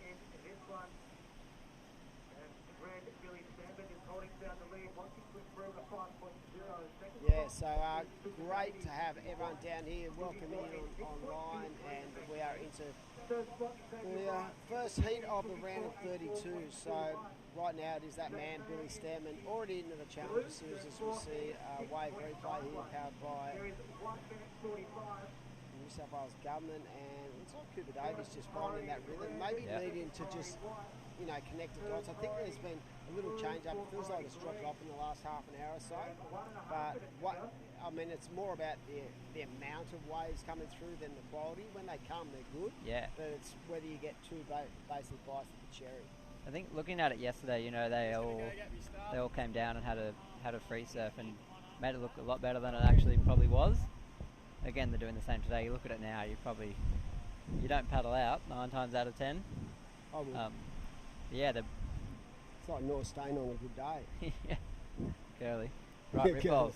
Always good down there. Hey, it was firing at Curly the other afternoon. I know. On Sunday afternoon already. There's only about 6,000 people on it too, which is pretty uncrowded for Curly. A couple of the North Stain grommets. Yep. So right now, look at this. Cooper Davies has gone in the second. Billy Salmon in first, and this is pretty intense last minute. The Mad Mex last minute, as we see Xavier Bryce has been pushed down to 30. Only needs a 4.21, and even though that doesn't sound a lot, in the scope of what we've seen in the last, say, 2 months on the judging scale, you still actually got to put in to get that score. Yeah, the scoring throughout the whole series has been super tight, in that 4 and 5 range. So the 4.21 might not seem like a lot, but it's definitely, you got to surf it well. Here we go. Xavier up trying to get the score now. Well, I feel like the body language there, you can see Zabe, he was off that. So he held that second position for so long in that heat, and he'll be fuming. You can see the body language, and Jay Ferrer also out the back, sort of kicking out that way. But that is a win to Billy Salmon, a great win, and what a way to kick off his campaign down here. And it looks like Cooper Davies also progressing through. We'll throw to a break. Thanks a lot for being in the comment box, Corey. It's been great having a chat. Been a pleasure. And we'll be back very shortly.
Is the motivation.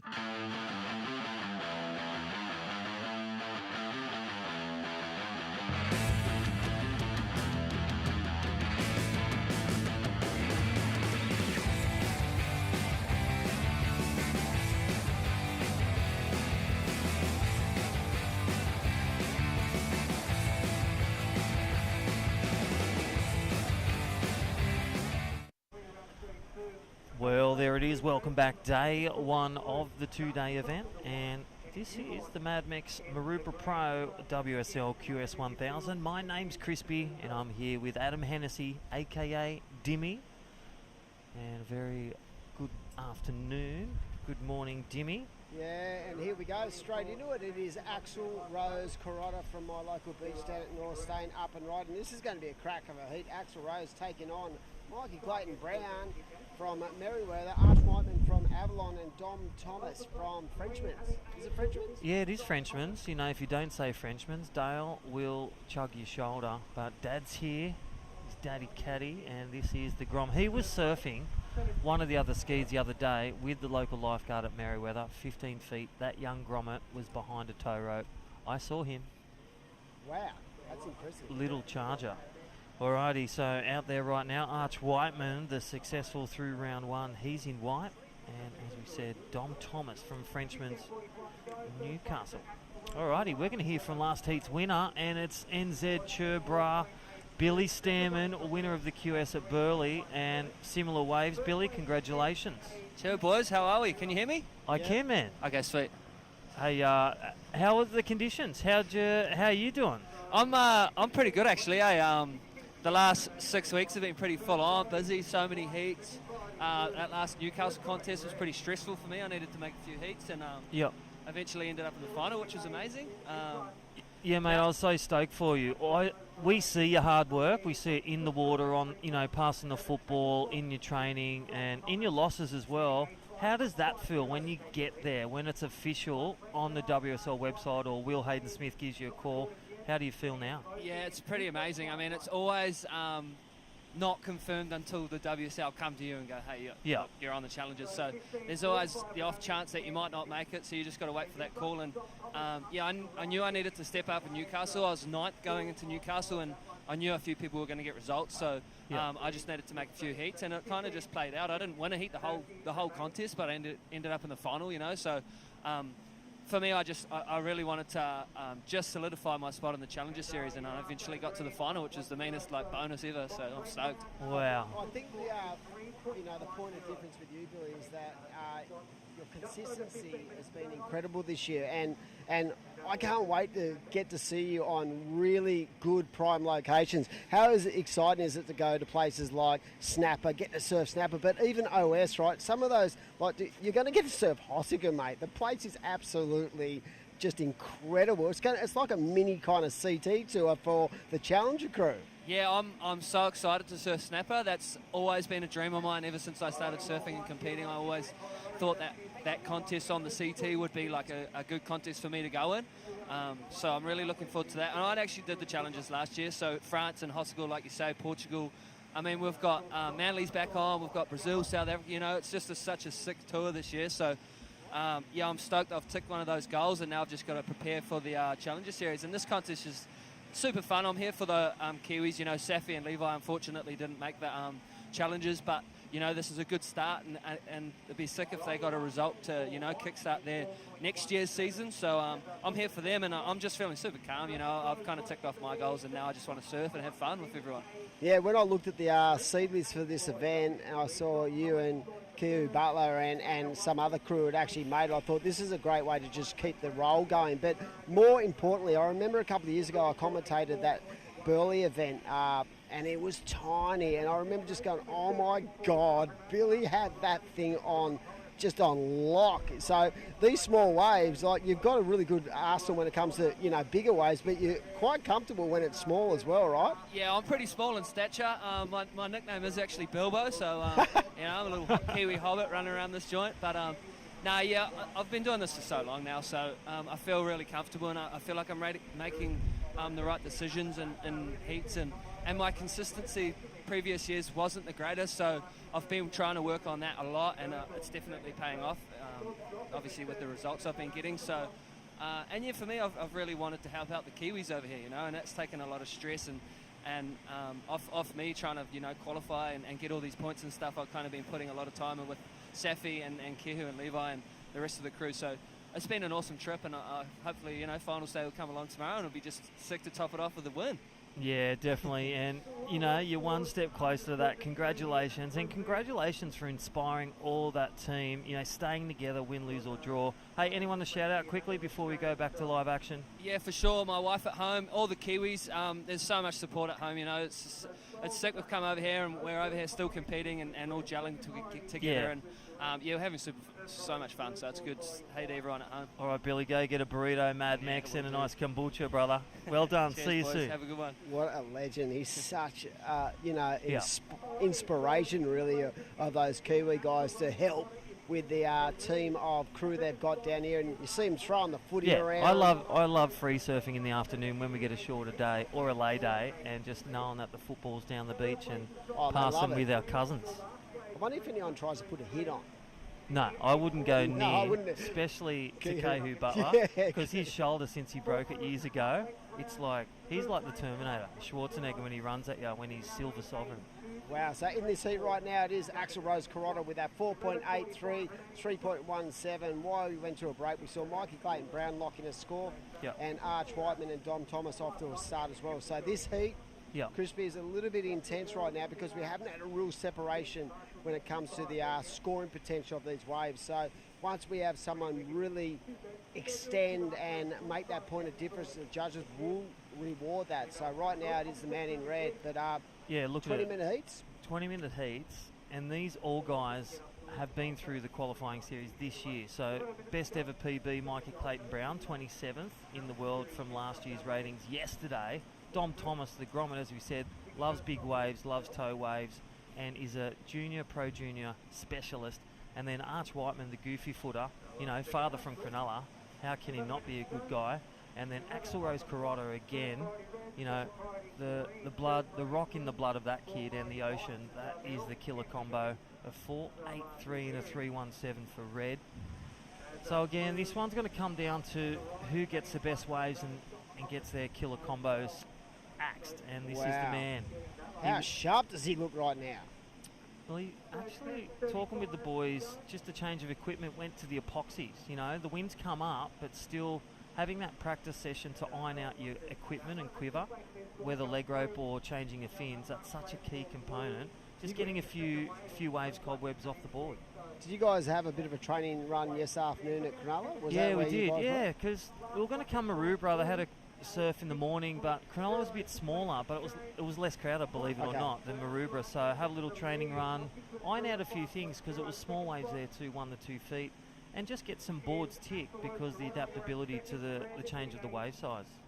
Yeah, exactly. So you've got to be able to mix it up and match it for the different size of waves. As we see an action replay here, it goes, Mikey, into that first turn, just with really super flare and just the consistency of that board just flowing over each and every section as we see out the back right now. The boys getting busy, but yeah, that was really well surfed. There was a nice depth to that bottom end turn, and the way he just progressively gathered speed down the line, it netted him a 6-point ride. So we're talking about that point of difference, and I'm sure the judges visually looked at that and went, what? Wow, that was nice. Well, they're privy to a replay. They've got their live score. They write it down, digital, and also pen, just in case the digital pulls out. But I'll tell you what, they've got this replay, just like this one you see. Thank you, VW. This is Axel Rose Carrotto. And again, 2 nice turns and bangs out a third, a smaller wave, more turns. So we'll see where that fits according to what their benchmark scores are, the 6 and the 5. Yep. So Axel looking to improve on a 4.07. Yep. I think that one's going to sit around just above Mikey's 5.0. Yeah, I feel like the best wave of the heat so far is that surfer in blue, Mikey Clayton Brown, just for the cleanness and just the fluency of those turns. And like we said, everyone else seems to be, caught in a little pocket there of those, high 4s, low 4s. And it's due to, the quality of the wave too. If you can get yourself on a really nice wave, well, the judges are going to reward it. We saw it a little bit earlier with Anne DeSantos getting an 8 and a 6.83. She was absolutely on fire. But right now it is the man from Merewether who is in second priority, and he's just making it known to the surfer in red that you can just see him go, mate, out of the way, bruh. Yeah, excuse me, I've got priority too, and you are downtown, and that is your heat leader. And it is 12 o'clock, and it's 12 o'clock in Mikey Clayton Brown, Port Stephens champion, getting it done. Yeah, of course, rides for the Merewether Board Riders Club, and when you see Merewether and Mikey's in the team, you just know that he's he's such a calm individual when it comes to surfing at a team's level. But yeah, great to see him really starting to show his wares on the QS as well. And he's come with experience. This year was his first year on the QS. He only dabbled with a few last year, 2021. Focused on the Pro Junior, focused on training, works close with his board shaper. Let's look at the replay. Volkswagen, here it is. Foam will be excited. Board shaper, he is just frothing. And look at those two vertical turns. Throws it up there for a third. And the patience attack, that is a key that he's just chipping away at. Not pushing too hard, pushing just right, Demi. Yeah, I feel like, the more depth you get in these kind of conditions, the more pace and speed you can generate down the line. As we see Mikey just, again, now he's going to utilise that aerial game but can't ride out. And just trying to look at that last wave of red to see if that improved on his two-wave combination, because right now you can see all 4 surfers here. We see Axel up and riding again. So very much like Mikey Clayton Brown, where they don't have priority and they think, you know what, let's just keep momentum going and let's try to find something that's going to better that second score. Yeah, there's definitely a couple of ways to slice the cheese on that one, and nice little wide bank. You've seen a few of those waves. You've got your bank out the back, and then you've got that wide left section, and then you've got that random right. As we see that wind start to change, you can see those white caps coming over, big clouds down south, the southerly buster holding out the back. So have you had a look at the swell forecast in the next couple of, or tomorrow? Definitely, yeah, tomorrow. Finals day looks good. They're going to try and bank as many heats today. World Surf League and Surfing New South Wales, Tom and Luke Madden, they've been crunching the numbers and looking to get as many done today in the bigger waves, because tomorrow looks good, but the waves are abating to an 8-second period, 1 to 2 feet for tomorrow. High tide, 11 o'clock. Look, I felt like this morning's conditions really gave us a lot of opportunity out there. And the good thing about it, the bank out here at the moment, there's a great piece of sand out there that's offering not only a left but a right as well. So we've seen scores basically on both sides as we head towards the 5-minute mark very shortly. And it is up to the man from Frenchman's to get the job done. And wow, see, that can be a priority, and that is the risk you take, mate, when it's conditions like this. You've got to be so dominant in your priority paddle, and he's just lost priority there. So priority swings over to the man in white, who was on an absolute tear this morning. He only needs a 4.74, so it is quite nervous times. But the man in red just feels like he just wants to keep the ball rolling. Yeah, he's really securing it. And again, Mikey's in the lead. They can hear the beach commentators. They can see the priority board, but it's really the class act and the patience of the athlete with their time with events. As we talked about, 10,000 hours, it's about time learning from those losses. And again, through the pathway, whether it's a regional event with Surfing New South Wales or Queensland, as we see live action, this is Mikey Clayton Brown from the Port Stephens, Ellie and the family watching from afar at Port Stephens and across the globe. WorldSurfLeague.com, there is your heat leader. I think that'll be a throwaway. Yeah, but I do love the way he maintains just it. maintains that sort of rhythm and flow, and I love his feet set up on his backhand where he sort of coils up, so he makes himself really tight to the power source. And I've always loved the flow of his surfing, but I feel like the bigger his body has developed, the more power and just more flair he's thrown, and he's making those subtle adjustments in the way he does his turns on his backhand. So he's definitely found that groove here today in this heat, and he's going to be dangerous if he gets on a roll down here at Maroubra. Well, guess what? As a junior, not only you liked it, but he won an Australian title as an under-16s, come from nowhere, but we know he was from Port Stephens, represented Australia at the World Junior Titles ISA. So Mikey Clayton Brown has taken down 3 CT surfers this year alone. Matt Banting, Stuart Kennedy, and guess who else? Who? Julian Wilson. He actually did the other day. You did? Yeah. Remember? I didn't actually He did a get to runaround. see I that. thought he broke his ball, and I ran down there, and he goes, "No, I'm doing the runaround." I went, "Trust your instinct."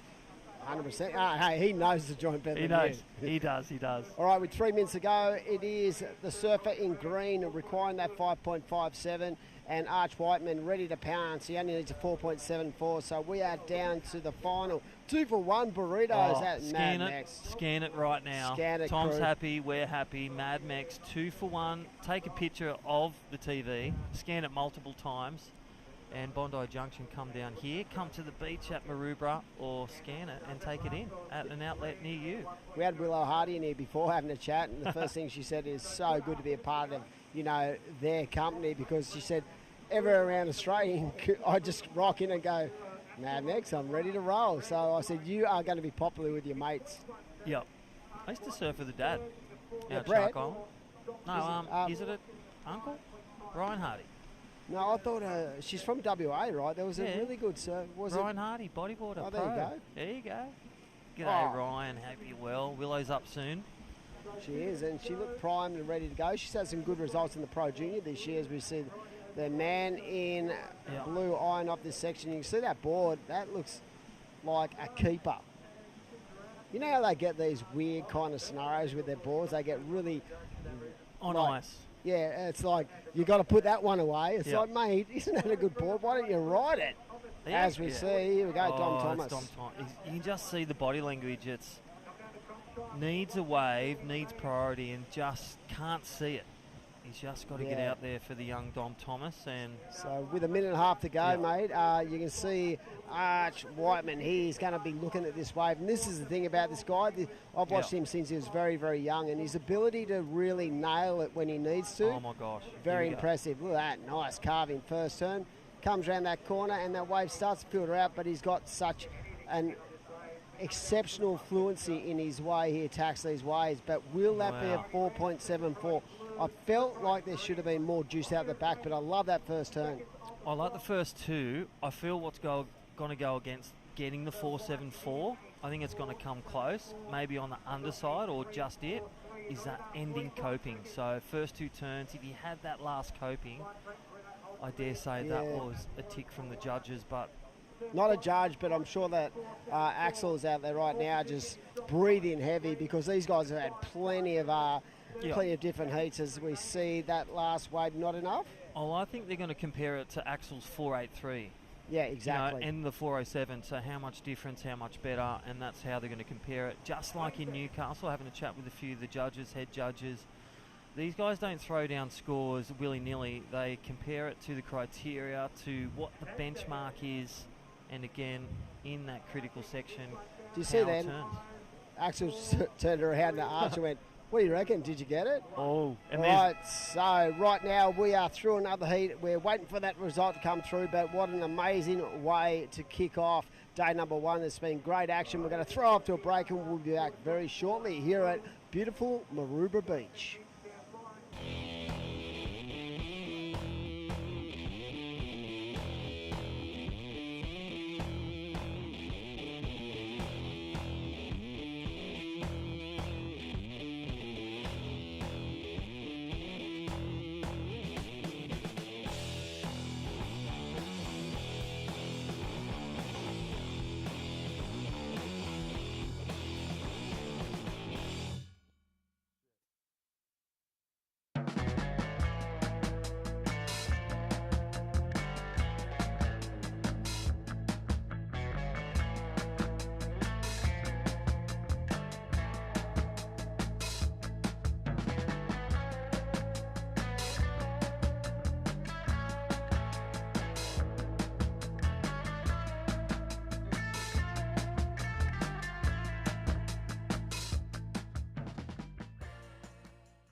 the motivation.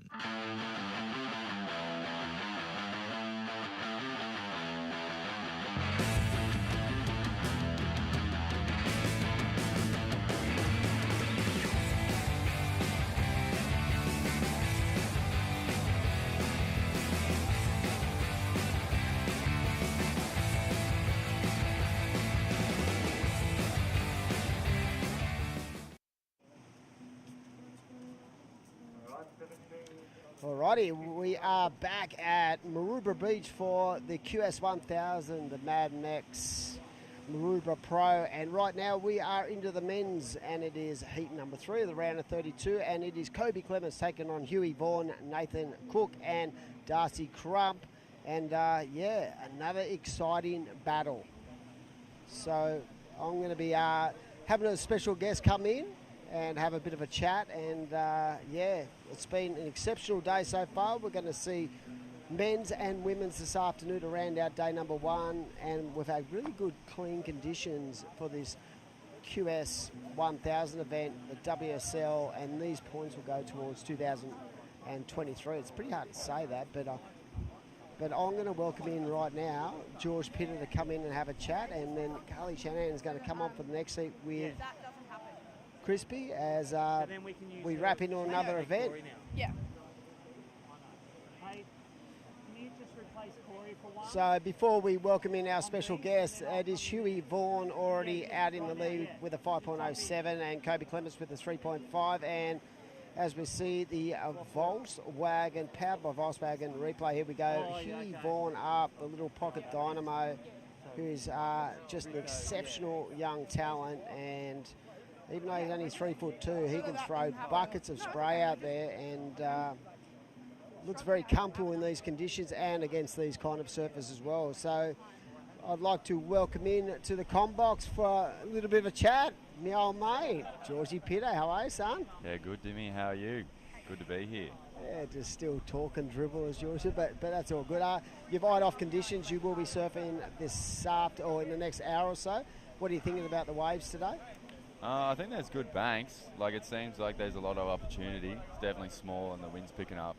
But, no, it looks fun. I think a couple lefts, maybe the occasional right, and we'll see how we go. We know you love a right, so I love the fact that you eyed off that. Yeah, there is an occasional right there. But talk about you've had a really successful 2022 as we see Kobe up and riding. But I know you would have been disappointed by not getting a chance to have a crack at the Challenger this year, but at such a young age, you must know that, you know, the future's in front of you, and it's just about going through the processes and learning from all your experiences, correct? Yeah, no, it was definitely a couple tough losses for me on that last leg, but you managed to just kind of take the like lessons from it, and I guess I just need to work on my heat surfing and decision making, and just got to get better at surfing, I guess. But no, I'm excited to have another run at these 1000s while we're kind of already on a roll from all those comps. And yeah, we'll see how we go at here and Burleigh Heads.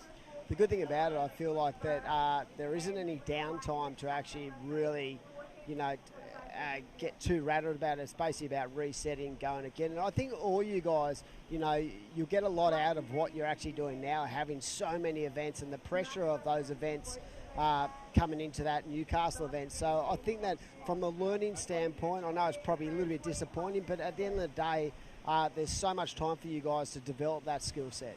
Yeah, 100%. And this new series and schedule makes it a lot easier for us to kind of give that like big stint that where you're just super focused mentally and physically and everything for that couple of weeks, and then you get the rest of the year to work on what you made mistakes and everything if you don't make the Challenger, and then come back next year and see how you go. Another year stronger, another year mentally prepared. And the good thing for you, in a couple of weeks, I think in about 4 weeks, we're going to be at home at North Stain, and you have definitely locked yourself in for a spot in the Challenge Trials, which is a local trial. So you might actually get the opportunity to get through that trials and have a crack as well. So that would be a great way to sort of give you a lift into that series moving forward. Yeah, it'd almost be just a way for me to test myself and see what I need to work on. But yeah, hopefully I make that trials, because it's always so fun to compete at home in front of your mates and everything. And yeah, we'll see how we go. All right, so right now it is Kobe Clements out there, but Darcy Crump's locked in that 6-point ride. Very impressive a little bit earlier. I don't know if you saw Darcy's heat, but wow, he looked on fire. And talking about a guy who has been on fire and looked very strong out there indeed, I do believe we're about to have a chat to Mikey Clayton-Brown about that last heat. Can you hear us, Mikey? Sure can. Oh, hey, pal. That Yeah, board, good. That board looks so spicy out there. Yeah, I've only ridden it twice. Like today was the second surf on it. I've got one exactly like it, but yeah, it's feeling really good in this small surf. I was saying to Crispy, he wants to put that thing on ice because that just had such looked visually point of difference. It had a lot of pop to it, but you seem to go for those lefts. And talk us through that heat. Tough heat, but you got off to a good start. So how was that as you build your confidence in Maroubra? Yeah, well, you know, I sat for the first 6 minutes, didn't catch a wave, and like, if you're not on a set, you're only getting a 3, really. So, you know, you just have to wait for a set. And luckily I got that 5 at the start. And then, you know, there's 2 different peaks, so I kind of moved to the other one. And luckily enough, I was higher priority than Arch. And, you know, I got a 6 on a left again. And that was pretty much my heat done. All I had to do was kind of control what I can, really. You've had really strong 2022, and in fact, Crispy sort of tipped me into the fact that you've actually beat 3 CT surfers or former CT surfers this year. How much confidence do you take out of going up against the likes of Julian Wilson and stuff like that as you build towards, you know, your QS campaign moving forward? Yeah, it's you know, it's always a daring task when you look at the draw and you got, you know, former number 2 in the world and, you know, all the other CT guys, but you just got to kind of have confidence in yourself and have belief, which last year I kind of struggled with, but you know, this year I'm feeling like confident, feeling good, boards are feeling great, and yeah, you know, just heat by heat getting it done. Mate, I've got a special guest in the box right now. Georgie Pitter is helping me out.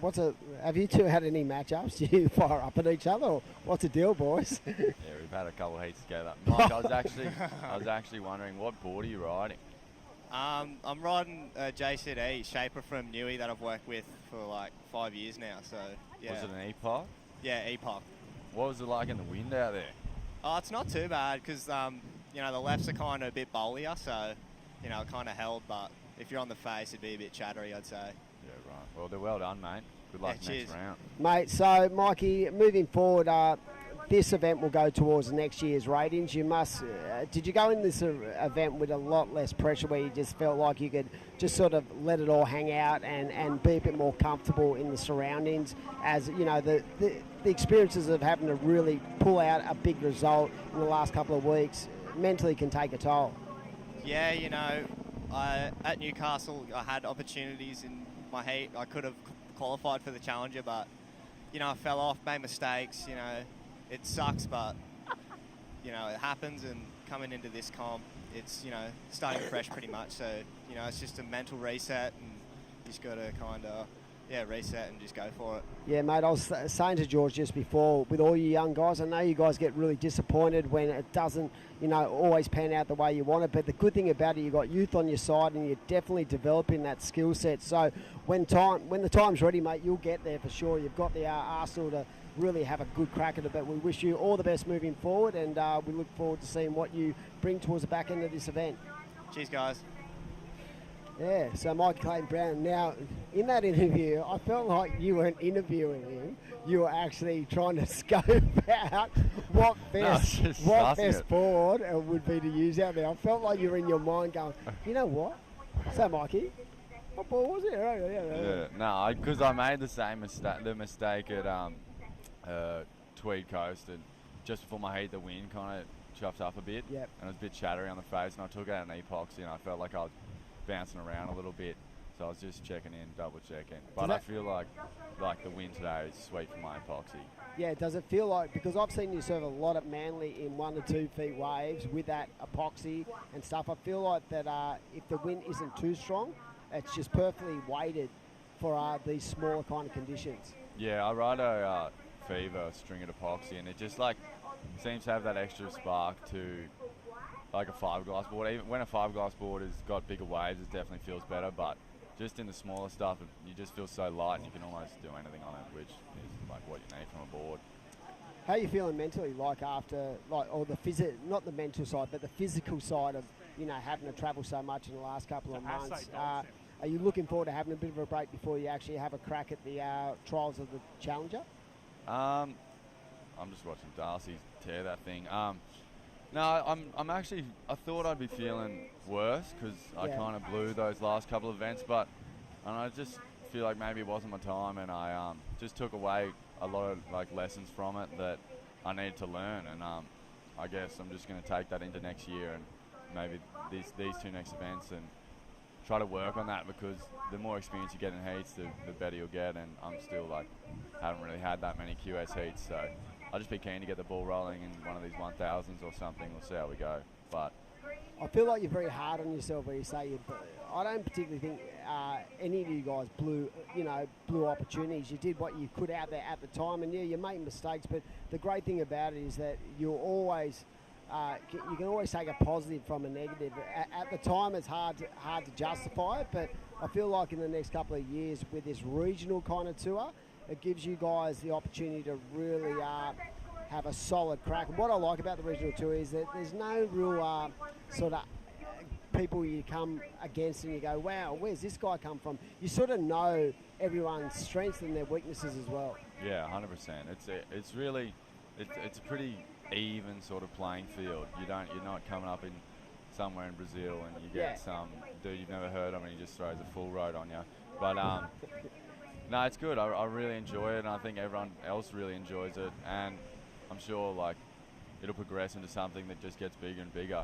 And I don't know, it seems like the right people are getting through almost. Like the people who qualified for the Challenger seem to be the most consistent, and they were surfing the best. And no, I think it's a good system so far, but we'll see. You just want to be there. And I did a podcast with you and Xavier Huxtable at Avoca, and both of you brought up the point that, you know, that it's just about learning at every event and trying to sort of, you know, take it all in, but also realising that, yeah, let's just go again and keep going and not taking too much of a downer on it. Yeah, 100%. I think I agree with that. All right, so right now it is Darcy Crump out there from the Northern Beaches with a 6 and a 5.17. Now, I did say a little bit earlier that I feel like the scale of the judging today has been a little bit different than it has been. The guys are really rewarding that point of difference, the visual of those good waves. And that's why I felt like with Mikey's heat that, you know, how sparky that board looked, and that sort of netted him those good scores, because I felt like a lot of people were buying way too much into what the scores were at the QS level in the last couple of weeks, where I felt like the judges always got the result right, and they brought it back. I think that was more of a positive on reflection about the surfing and trying to push you guys to a new level. Yeah, I think because obviously we'll be coming up against people from all around the world if we make this series, so, you know, it's not going to help us in any way, shape or form if they start throwing around 8s and stuff for something that isn't excellent in their minds. But it seems like this heat, Darcy and Nathan have just locked into the good ones, and Darcy, I only saw his wave because we were chatting, but he seems to be doing real turns on those big sections, and they seem to reward it with the 6 and the 5. So well done, D. Crump. So D. Crump. So what about in the next couple of weeks? Are you planning? You're sponsored by Rip Curl. Are you planning to go down to Bells, or will you just stay at home and watch it online? Like, does that sort of interest you? I don't feel like you're the kind of dude as we see up and riding Kobe Clements on a nice left, and you just see how that low centre of gravity is able to keep that board nice and tight to the pocket. Are you the kind of person who would like to get down there, feel the vibe of a CT, or just sort of watch it from afar? Because you're basically around the contest scene, you know, since you're a little grommet, really. There's always been an event at Manly, so you've felt that vibe anyway. Yeah, 100%. I've been down to Bells a couple of times, and I just love it. It's such a good vibe down there. I'm obviously mates with Zave and Tully and stuff, and I can stay with them. And it's so cool to see everyone.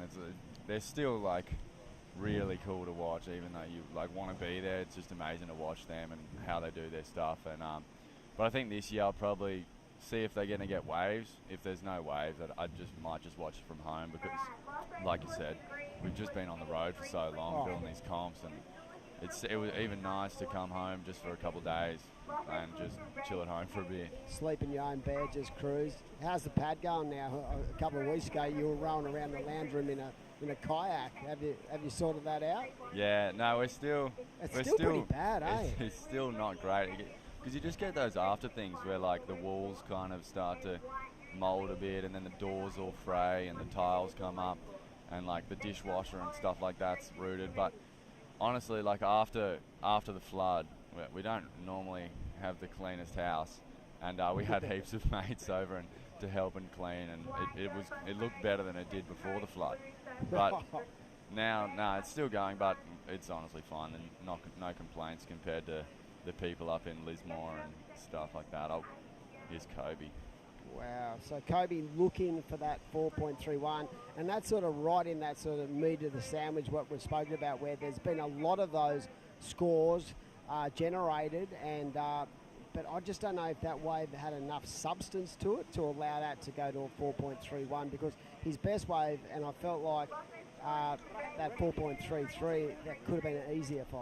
Yeah, well, like Mike was saying just before, they're just rewarding the bigger sets, and you almost capped it like a 3 or 4. Here's Huey. Oh. Jesus. Good, is it? Oh, talking about airs, the air at Newcastle. Jarvis Earl. Oh, mate. Oh, did you see that thing? 10. That's a 10. Yeah, I didn't know what more they wanted us to do. It was pretty hard out there, and he just does like a 9-foot air. Well, you got dropped out of it like a plane. Everyone's so... Okay, put your judge's hat on. What would you have given that last wave of Hewitt? You saw that wave, as we see Cookie just unloading. This guy's got a lot of power in his surfing too, but if we can get a replay of that last wave powered by Volkswagen, it's interesting because he's got such a sharp kind of rail game for a guy who's so small, but he can also go to the air as well. So we'll see what happens. I saw Bonnie down there coaching him. 4.53. Not enough. He didn't really get the first hit, but the air was sick. Was this more of a setup turn? Yeah. Yeah. Still made the most of it. When you got Vorney in your corner, the Iceman. Oh, what about he sat here all morning, couldn't get in the event? I don't know why you'd want to do it. I'd just be a snapper. Yeah, 100%.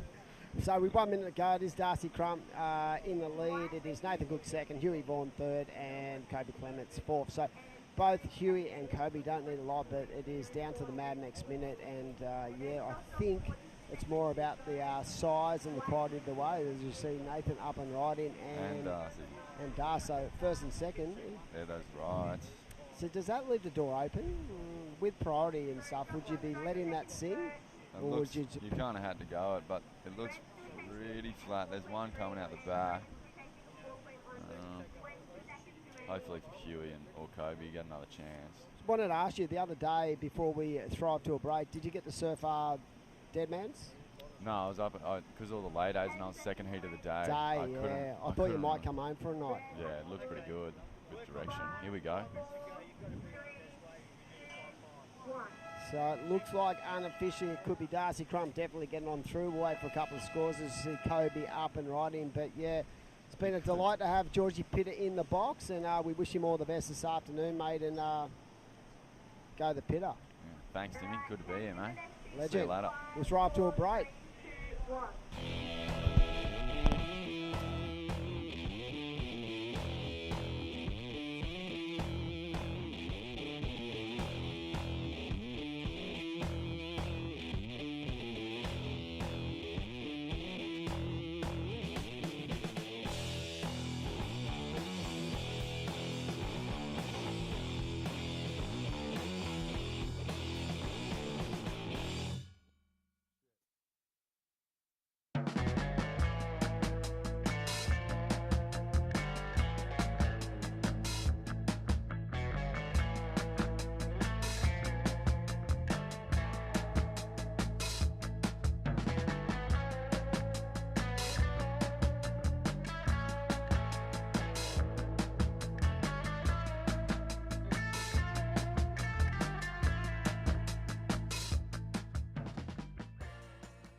This is The Motivation.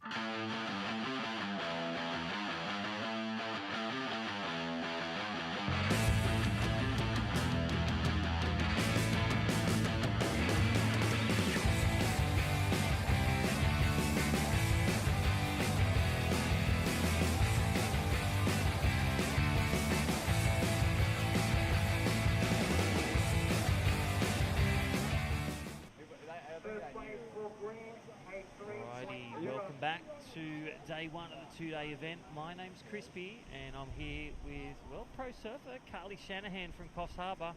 Carly, how you doing? Yeah, pretty good. Super fun conditions still. A little bit of wind coming into play now, but it still hasn't stopped the flow of amazing surfing, so it's pretty good. Yeah, it's been good. We've seen around two exchanges, some of the seated surfers. Axel Rose Carrotta moving on through, and Billy Stammond as on the Challenger. And I think we'll be talking to Nathan Cook soon. And Mikey Clayton Brown, he had a great heat win as well. So grinding through the heats right now, Thomas Cavallo, again the Australian living up Gold Coast versus Cronulla own Jarvis Earl, that pilot taking off on a rocket ship. And Yeah, that is him right now. Spun on that one, taking off like a rocket ship just then. So it'll be cool to see what he got on that first save score. So he opened up with a 4.5 for the one turn, which is pretty good, and Thomas with a 4.8. So early start for those two boys. Joshua Stretton from Port Stephens, one of Mikey's good mates. So shout out to his family watching and listening. Eddie Hamady out there from Liverpool, Australia, just near Homebush Wave Pool, going in this year. That's where it is. How crazy is that? A little bit inland. I didn't even know where Liverpool, was. I know, I did, because we used to water ski there as kids. My dad, as I said earlier, made boats, and that was where the factory was at Liverpool, Georges River. Wow. Way out west. That's so cool. Alrighty, Darcy Crump, Northern Beaches, welcome, congratulations. Darcy, on the screen right now, live around the world. Thank you, Crispy. Thanks for having me. Yeah, buddy. It was great to see some left-handers and a goofy footer just connecting the dots. That last one was the killer combo to take the heat. Yeah, I'm frothing. It's exactly kind of like how home's been. So I felt pretty comfortable going out there, and it's actually got a lot of power compared to what it looks. But yeah, I was stoked to get a couple under priority and get a win.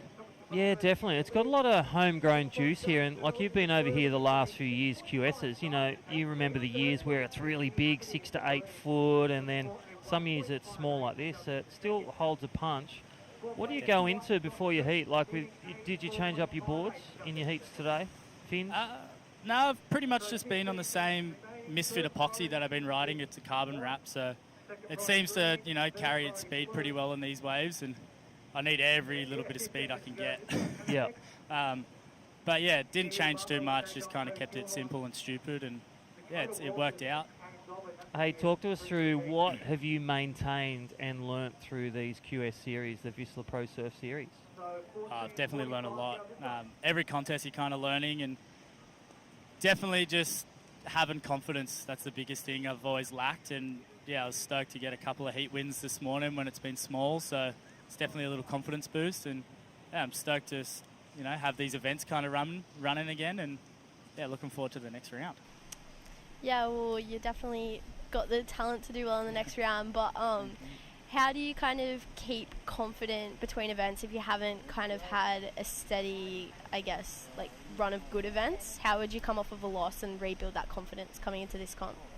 Well, the main thing for this one was just kind of going back home and then getting back on the tools with my boss and stuff, and then just kind of realising what normal life is. We're pretty blessed to be able to travel and do all these comps. So, yeah, just kind of getting the confidence and support from everyone back home, and yeah, just kind of carry that over, really.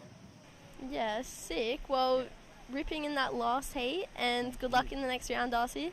Thank you. Thanks for having me. Yeah, well done. Well, that is Darcy Crump, last heat's winner, and situation update with under 14 minutes remaining. Tommy Cavallo, the Gold Coastian 11-1-6 combination. Let's have a look at the replay. Thank you, Volkswagen. Look at his first tee off. Nice vertical hit. Judges really rewarding power right in that pocket. And look at that completion. Yeah, I think that he's was on a so sharp eye. They look super silky, those boards.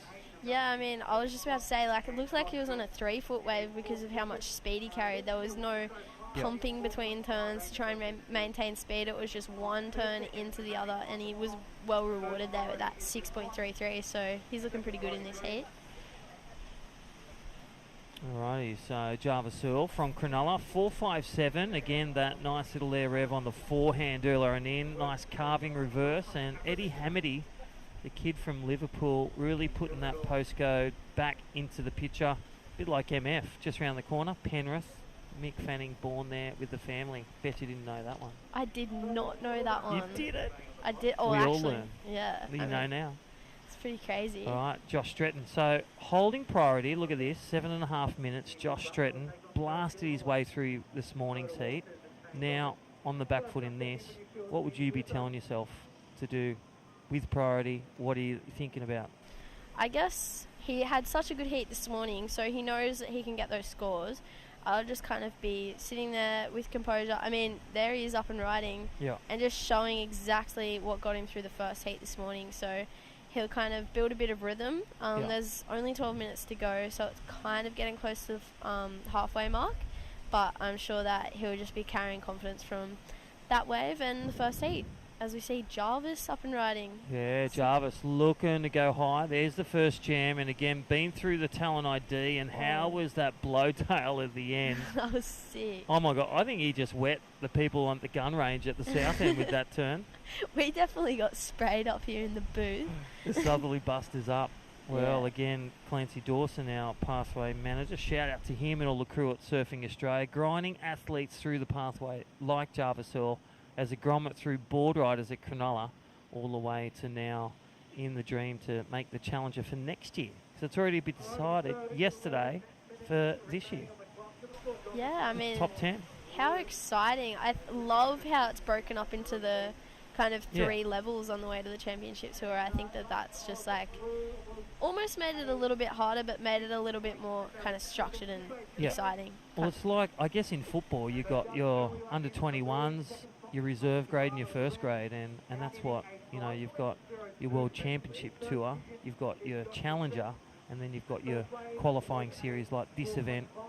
That's how I see it, the Formula 3, but they can chip through with confidence, with heats, with prize money, and with support from World Surf League and state chapters like Surfing New South Wales, and all the team doing a great job. Yeah, definitely. As you see, Thomas up and riding here. That wave just kind of was super small, so he kicked out of that one. But as we saw in that 6.33, he has no trouble maintaining speed, as well as Jarvis. Oh my gosh, in the house, gone to the lead. So think about it, if we can get that replay of blue, a 6.77, good score on the range. Look at this wave replay, thank you. And this is Josh Stretton's. He's in the game, needs a 666. This is his first one. And nice second turn, gets a third. You can see the athletes watching, keeping a right eye on him. And then look at this one of Jarvis, 6.77. Look at that first turn, just lifts the fins. But this one, that's the key moment. And they would have seen that in the replay. Just the power, even the back foot trained kick and low controlled out. So much control. Like, wow, taking the lead. Yeah, I mean, he's just like, to the boys in the water, he's just like, hey guys, I'm here and I'm going to drop the wave of the heat, so watch out. And that last turn was so like dynamic, and coming out of that massive blowtail as the first turn, I mean, he's one to watch out for, especially after that 9 in Newcastle, that massive 10. We call it a 10. Others 10. call it 9, but even Dimmy says 10 and Rico, then I'm saying 10. That was one of the biggest, loftiest frontside airs that I've seen all year in the last few years. Here is Jarvis Earl, your heat leader. The replay, thanks you VW and VISSLA Pro Surf Series.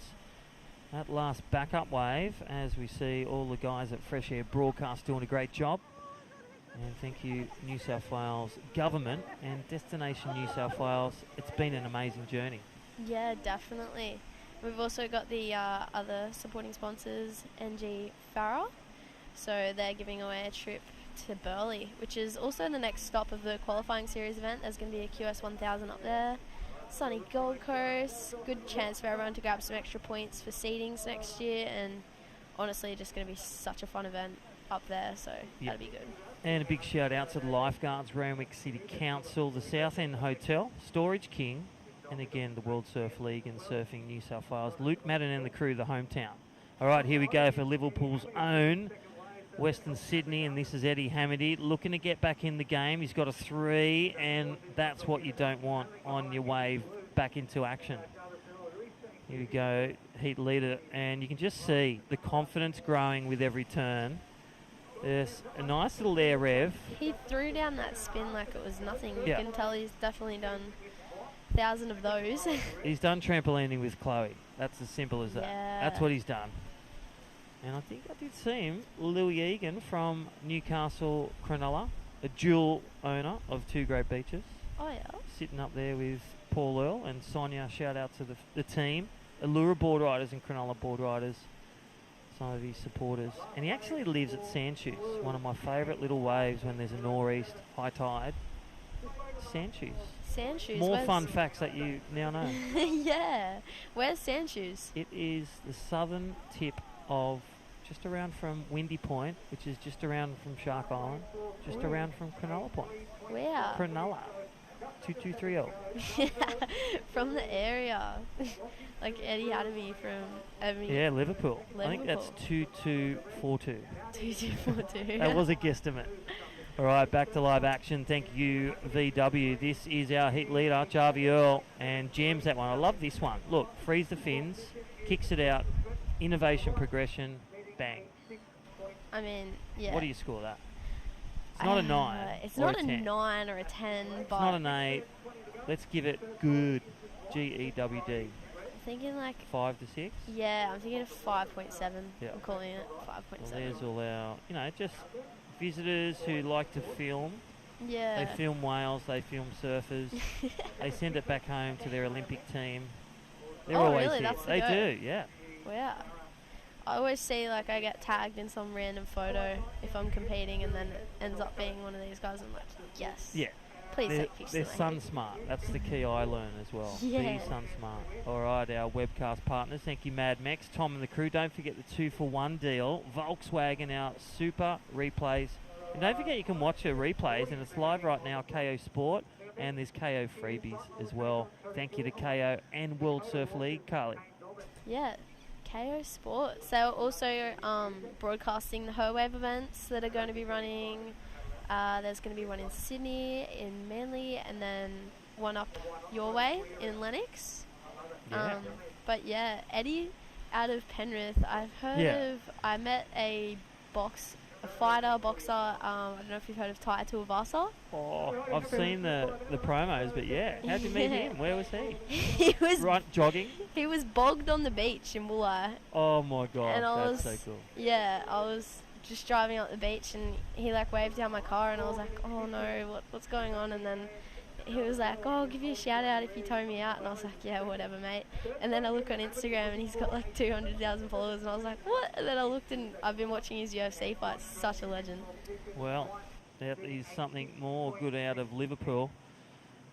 All right, apart from the Liverpool kiss. What's that? That's a good one. That's an English headbutt.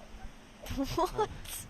Alrighty, Jarvis Earl in the lead as we digress.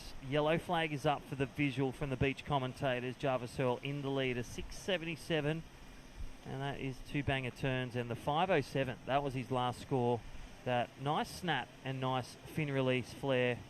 Tommy Cavallo with that good score in the back up, holding second. Yeah. So Eddie Hamady needs a 7.73, and then in fourth, Josh Stretton had a slow start. He's got his second wave, but needs a good score, a 6.66. What does that score look to you, apart from the digits? Well, Good score. A good score. I mean, he had those power gouges in his first heat. Yeah. Looking at Jarvis's best score was that those 2 massive turns. So Josh needs to do that or just under that to kind of get that score. But it's nothing he's not capable of. He just needs a bigger wave and just needs to capitalise on that. But Jarvis is a grom, so he's just going to be chipping away at bettering that 5-point And you ride. could see then even Jarvis. So Jarvis really gave that a look. He's really trying to sell that wave or really try to improve on that 507. You'll have Tommy looking to re-establish priority from white to secure second. So second's not ironed out yet, but you could say blue is in a commanding lead. And here we go for Eddie. He'll look for really a massive turn, like they're not really going to score an air rev like that, a backside little cheese whiz or a chop hop. I mean, they need something corked, and they do. They've been retrained in airs from Glenn Elliott, head judge to ISA Worlds and World Surf League. Really the difficulty working in close with people like Josh Kerr, Sierra's dad, and people that execute airs both in skateboarding and surfing, they're looking for that cork, that difficulty with grab. So they've really come of age from, you know, people like Kirk Flintoff or Dane Reynolds, where they'll do the nice slob airs, but the difficulty wasn't rewarded back in the day. Taj Burrows, such a specialist. Pioneer. Before his time. Yeah, 100%. I think that, they definitely don't score the airs in these smaller waves if they're kind of flat and the tail's not really reaching above the hip. But we saw that Geordie Lackman got a really high tail air rev earlier today, along with Dakota Walters. We saw Huey on his backhand earlier chucked a little rev that was like pretty inverted. So I definitely think that aerial surfing is going to become more and more critiqued as it's becoming more prominent in competitive surfing. So it's going to be exciting to see. And especially with the Sierra Kerrs having her dad as an aerial specialist, like, it's so cool. You know, jet ski training like we do, wave pool training, whether it's behind the boat with Cooper Chapman, at, you know, wherever. There's so many options available. And whether you just skate or whether your training is just surfing, there's so many ways to really progress your airs. And it's great to see the future is looking great for surfing. Yeah, definitely. So we're approaching the Mad Mex minute. Those burritos were pretty insane today, I must say. They're pretty delicious. Yeah, Tom actually just walked by with a chicken and a beef. Yeah. I think that's yours. Home delivery, a minute to go. Jarvis Earl from Cronulla in the lead. He looks home and set. However, say a wave of change comes to priority 1 and 2, red will look to take the lead and white would look to take a spot in the next round, the round of 16. But 40 seconds remaining. Eddie Hamity needs a 7.73. Yeah, that's and white waiting patiently. Let's see what delivers the next 30 seconds. Little bump in the rise. And this would be the last roll of the dice for white. He'll need to go ham on this one. Let's look at live action with priority. This is white looking for a big score. And, well, he had to throw it. He had to roll the dice. He had to go for it. So well done to Josh Stretton and Eddie Hamity. They will bow out of the event. Again, getting through a round are the keys and learning from their losses. So Tommy Cavallo, well, he come out with fire, and coming out with the fireworks was this guy, and that is Jarvis Earl from Cronulla. Well, we're going to take a short break, and we'll see you on the back end of this to take us through the next heat, and that is Heat 5. See you soon.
the motivation.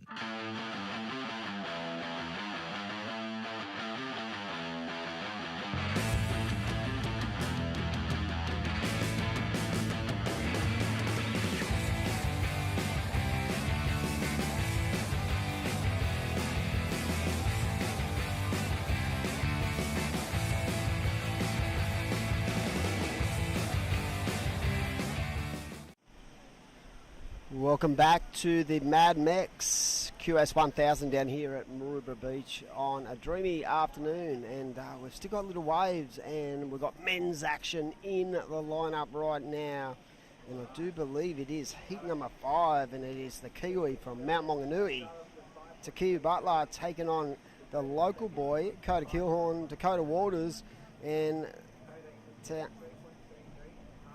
Town Dobbin? I just can't read that, but yeah, I'm pretty sure it is. So it is a great matchup, this one. Of course, Dakota Waters, hasn't seen a lot of him in 2022, but let me tell you, I did see a bit of him a couple of years back when he won this event. He went absolutely burko in the air out here in pretty small conditions. So it is Tane Dobbin out there in the green, and yeah, what a heat this is.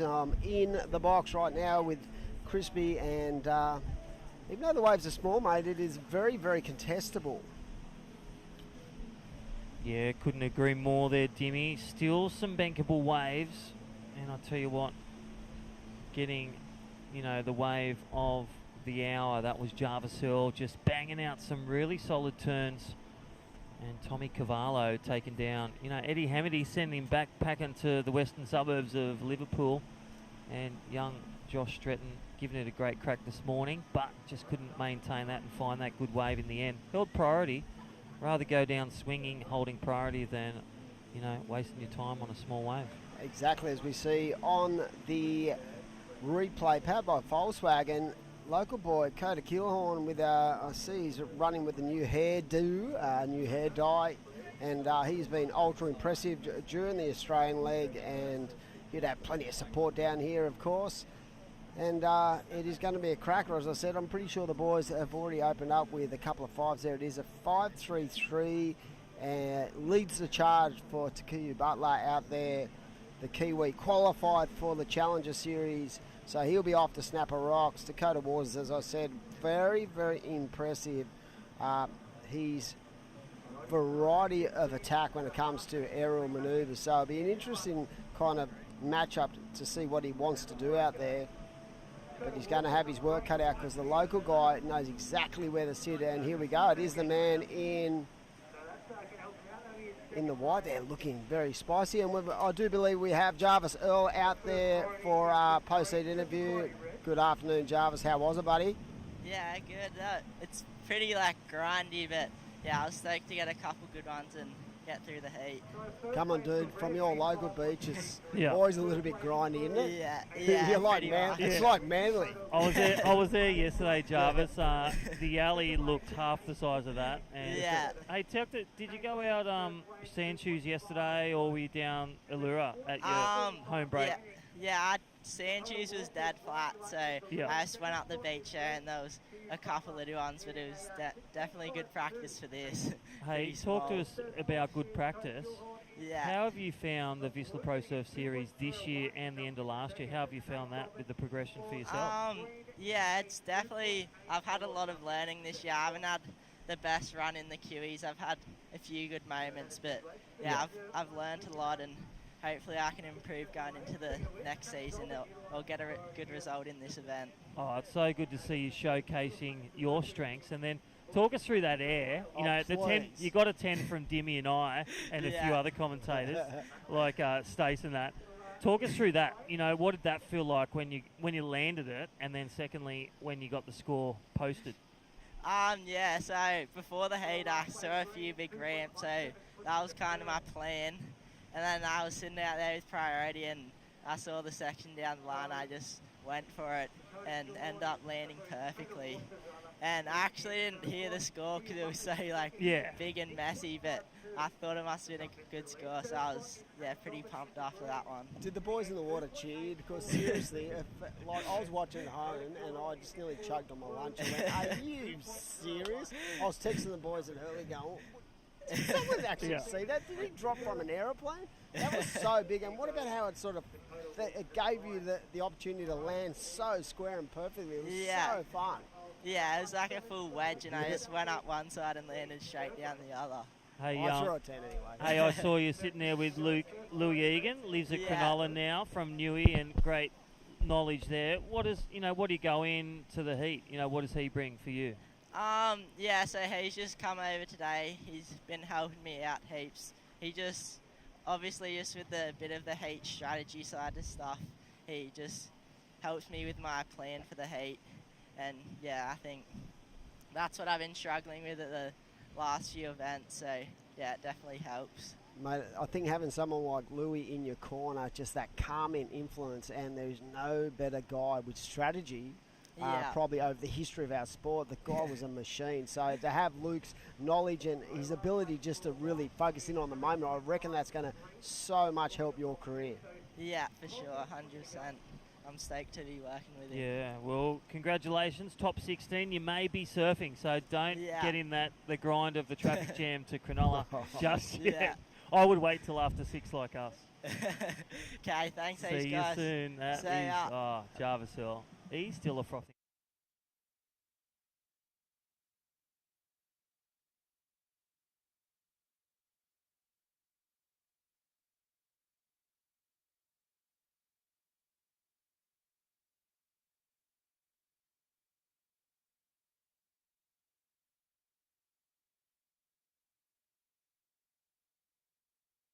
Kingy, Griggsy, Flintoff. Now it's Connor O'Leary and people like Jarvis Joel Earl. Bonning? Joel Bonning. Mate, Joel Bonning back Blake's in the cousin. day, Yeah. he was so good. And Blake. And Blake John. I saw him yesterday. Well, the runner, 15 Ks in every morning, he was churning out his surf school yesterday as I went past the alley and Wanda. I love it. So as we were off to that post-heat interview, we saw Dakota Waters. He's locked in a couple of really nice scores. So he's banked a 6.67 and a 5.17 in the lead. Takiyu Butler out in second. He only has one wave of 5.33. So the Kiwi being nice and patient. Tane Dobbin and Kota Kiwon looking for scores at this stage. But Jarvis is, for such a young surfer, I feel like he just has a natural instinct about where he wants to be on the wave, what wave he wants, and to have someone of the ilk of Luke Egan in your corner really giving you that strategy and that calmness is going to only improve his career. So well done to the young man from down in Cronulla way. And like I said, there's been so many good surfers come out of that region over the course of the history of our sport, and right now we're probably looking at the future from that region. Well, I can tell you why. Just like we saw at Newcastle, the talent pool, Gold Coast, all these epicentres, like your area at Manly, they provide great waves, deadmans or the multiple beaches and reefs. It's just a great training ground, and it's got facilities, the pathway, the board riders. And this is a replay of the man and Gary. And Dan Ross, Walt, look at the training ground for where, some of the best Nat Young world champs live, and Gary's own Dakota Walters, Chris Safis, Dakota Walters, just to name a few, up in his region. Now we're at the far north coast region, a talent pool as well. I feel like Dakota, I don't think he's actually been competing much this year, but he just comes and goes. He does what Dakota does. He just surfs. So I'd love to see him have a full season, a full crack, because very much like, he reminds me of a young Matt Banting, where he can do the turns, but he also has that ability in the air, which is pretty unique. His ratio of his landing. I was going to say, his landings, I reckon, 80%. A bit like Medina, 80-90%. Yeah, here we go, the big powerhouse Kiwi up and right in, and Takiru Butler again. This is why this guy is going to make his mark on the Challenger Series, because the amount of water he pushes is just a beauty. It's so beautiful to watch. I've been a fan of his for around 10 years, Junior Series, Pro Juniors, at the Skull Candy and around Australia. He has just made the effort with and without his family. So all his family over Mount Maunganui and all the New Zealand fans. Yeah, brah. This is your Churbro, as we heard. This is your man, and he's great at footy. He's going for a 60-metre kick and looking to kick into the round of 16. This is Takahu Butler. Look at the replay. Thank you, V-Dub. 2 banger turns. Look at him in every moment, jamming it vertical and rolling out of that with composure. That is what the judges love. They don't want to see hesitation. They don't want to see incomplete turns. That's what I was going to say. I feel like there was just no downtime. And there it is. Oh, 7-4. Shut the door. Shut the door. It's a 7.4. Yeah, but I felt like that wave, just the amount of speed he carried through each and every turn. Like I said, no downtime. His ability to push water as well. And that is that point of difference the judges are looking at as we see the surfer in green at his Tane Dobbin up and riding to carve him back. But like you said, I really feel like this guy is ready to make a charge, and do not be surprised if he makes it onto the championship tour. Yeah, I totally agree with you. You know, with the power punch of the New Zealand team that support each other, win, lose or loss, and that is what we heard from Billy Stammons. No, there is no draw. Well, there is a draw. Hey, yeah, you can get equals. I saw one this year down at Philippine. I think it was Jacob Wilcox and George Pitter.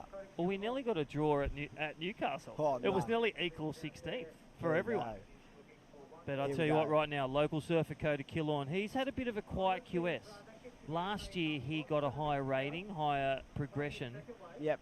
And I just feel with, you know, COVID lifting, a lot more people in, he's really just finding his feet. He's changed his boards up, but he's having those heats where he's just getting good scores, but he's against someone who's better, like we see with Takahu Butler. But this is your local hero, Young Grommet, sponsored by VISSLA, our Pro Surf Series. I feel like his surfing is there, and totally. That's what I mean. He's having tough heats. Yeah, like this year, I feel like it's just about the consistency and nailing the moment. We know Coda can actually perform at the highest level. He's so good in the QSs, and I feel like he's got the demeanour to actually succeed as well. He can wipe stuff off very quickly, and as we see that 4.63. But yeah, so for him, it's more like a transition from that first year where he really exploded on, but now he's got to find that consistency in his performances, and I really think he's got the ability to go far in the sport. He's just got to keep his mind on the job and really just nail those opportunities. A bit like all of them. I spoke to George Pitter on the thing, and he was saying, I blew this and I wasn't feeling that good. I said, it's just all about learning, and it's a cruel sport because you're losing by the barest of margins. Well, I'll give you a good example, a live one today. You go from Josh Stretton, he's winning the heat this morning, he's on top of the mountain, and then gets fourth in that last heat, can't get the back one. That is the roller coaster of surfing. 100%. One day you're a hero, the next day you're not a hero. No, you're looking for a way out of the car park. But that's the beauty of the sport. It's a hard sport to conquer, and I always consider it's like a game. You've got to be able to play the game, and even though it can be mentally draining, so heavy, you've got to be able to wipe off those losses, and those victories become even more sweeter, Crispy, if you're able to wipe off the losses when they happen. Couldn't agree with you more. And right now, that was the point I was trying to make. Coda Killorn, his combo right now, in some of the other heats in this round, he would be in second. Yep. And you just get those heats where you just got to say, like you said to George Pitter and the other athletes, you got to keep going, guys. You got to progress. Yep. You don't learn much in competition, but you got to also learn from your losses. That is the key to take away. Definitely. I think you've nailed it on the head with Coda in the last couple of events, where I felt like he's come up against some really top opposition, and even though he can match it with them and stuff like that, it's just about the consistency of getting those scores. So he's right in the game here. He does need a 7.21, and Tane Dobbin needs a 7.61, but like these guys are well capable of going right up into the excellent range. And also Tane Dobbin in fourth. So again, shout out to the Dobbin family up Gold Coast. Been such a big part of surfing Queensland. He's been on the event staff up there, been grinding away through the junior series. The pro juniors are now at the big leagues, the World Surf League QS. Great to have him here this year, 2022. And again, a big shout out to our great sponsors, VISSLA. John Mossop wears all the crew.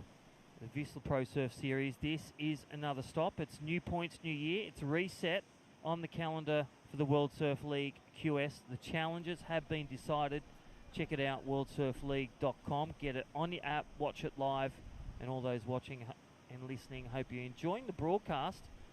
It is 1 to 2 foot. The sun is out, and I'll tell you what, we're in shorts and our party shirts. Party shirts. Thank you, VISSLA. Thank you, Mad Mex. Yeah, talking about the Challenger as well, we were discussing, some of the names that are going to be in that Challenger this year. You're going to get a couple of guys dropping back from the CT, but if you look at that, even that South American region, some of the guys, Yagadora, William Cardasso, just to name a few, Alex Ribeiro, it's an incredible array of talent. So, these regional events are so important, but you just get a good look at, an insight on how strong the Challenger Series is going to be in 2022. All right, situation update. 2.5 minutes remaining in this heat number 5, round of 32. This is for a spot. We're potentially on standby to go through the round of 16 of the men. Takeo Butler in the driver's seat of this heat. That 7.4 strong last wave. Mr. Mount Maunganui in a 5.33. The New Zealander in red in the lead. Dakota Walters, the Australian, with priority in white, only needing a 6.07, so something like a slob air on the right or one of his backhand rodeos. And Coda Killorn, the one needing the 7.21, and also Tane in green as live on screen. Needing a big wave and showcasing, I reckon, 2 cracking turns there, Dimmy.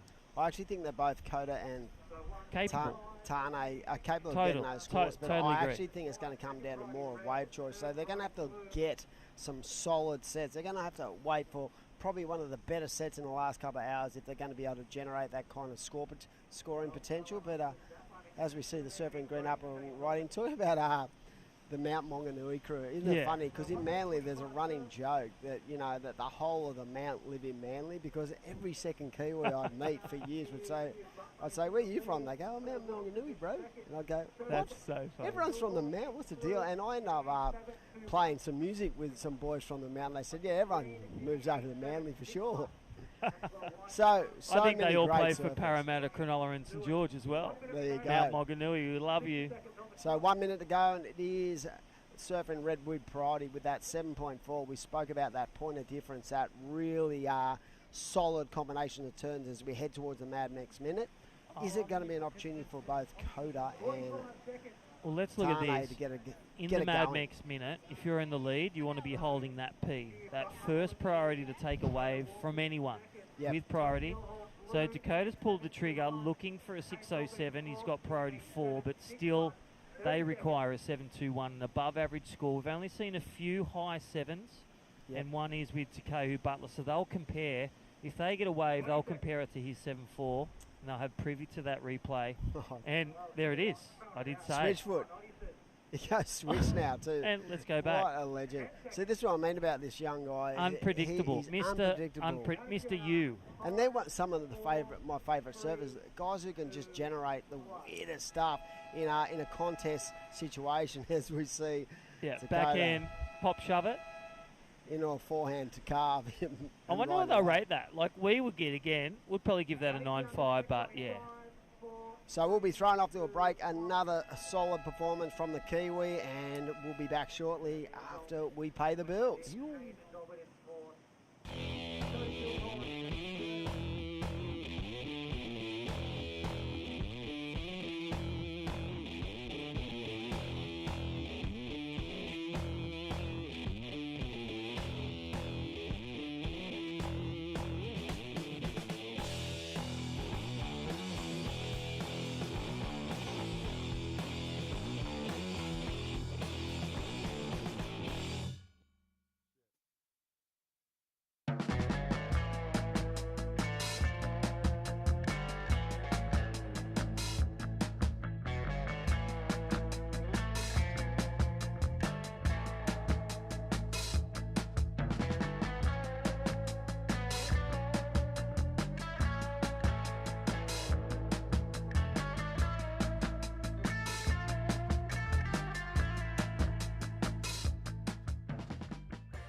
motivation.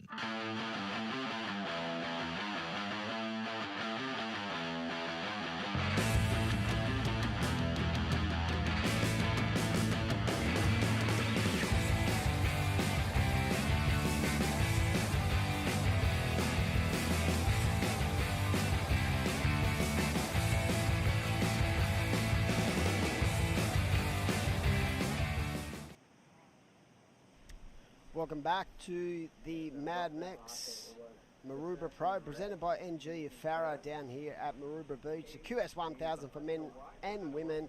A massive shout out to all our webcast partners, Mad Mex, Volkswagens, KO Sports and KO Freebies. And we are into heat number 6 of the round of 32. It is Zayna Sink out there in the red, Marlon Harrison out in the blue, Harry Phillips in the white, and Alistair Reginato in the green. And this is going to be another exceptional heat. 20-minute shootout, and we are looking forward, and we might even be going a little bit further in the men. So all the men's are on standby. We are slowly, surely monitoring the situation with the waves for tomorrow, and we're definitely going to see the women's back in the water this afternoon, but we even might roll through another round of men. So we've just got everyone on standby, but we see Alistair up and right in already, just trying to get that rhythm going. You can see the little white caps starting to appear.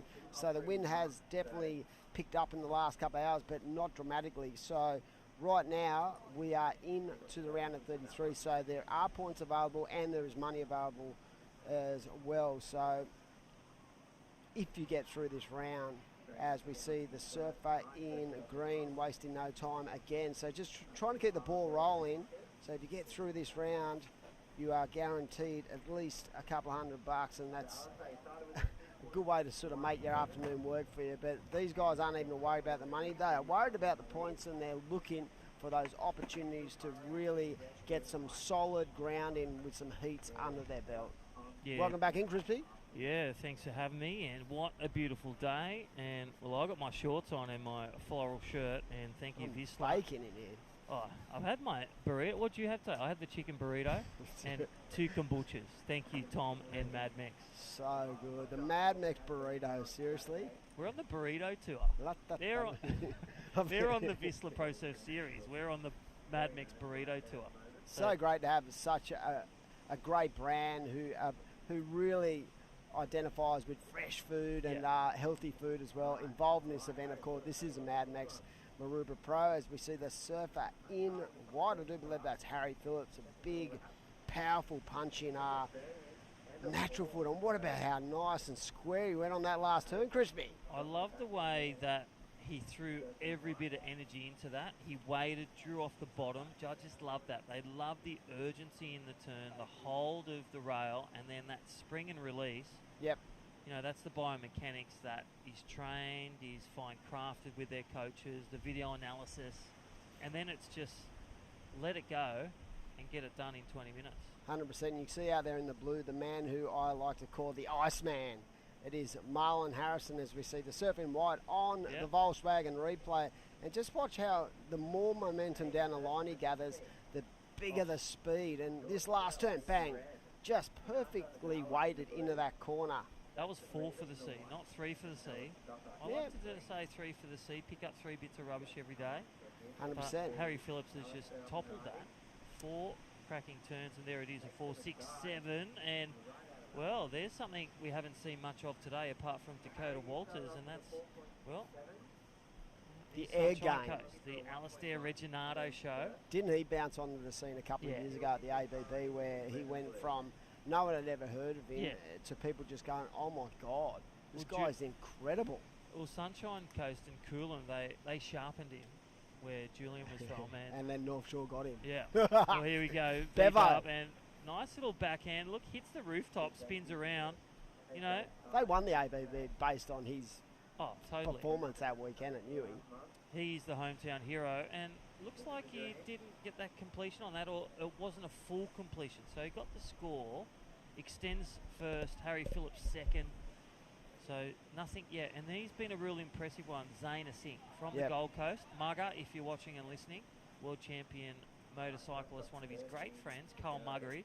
There you go. He's been a great supporter of the Asink family, and Zano, he's got his like F-150, drives around to the QSs, and this Wow. kid really has impressed me this year.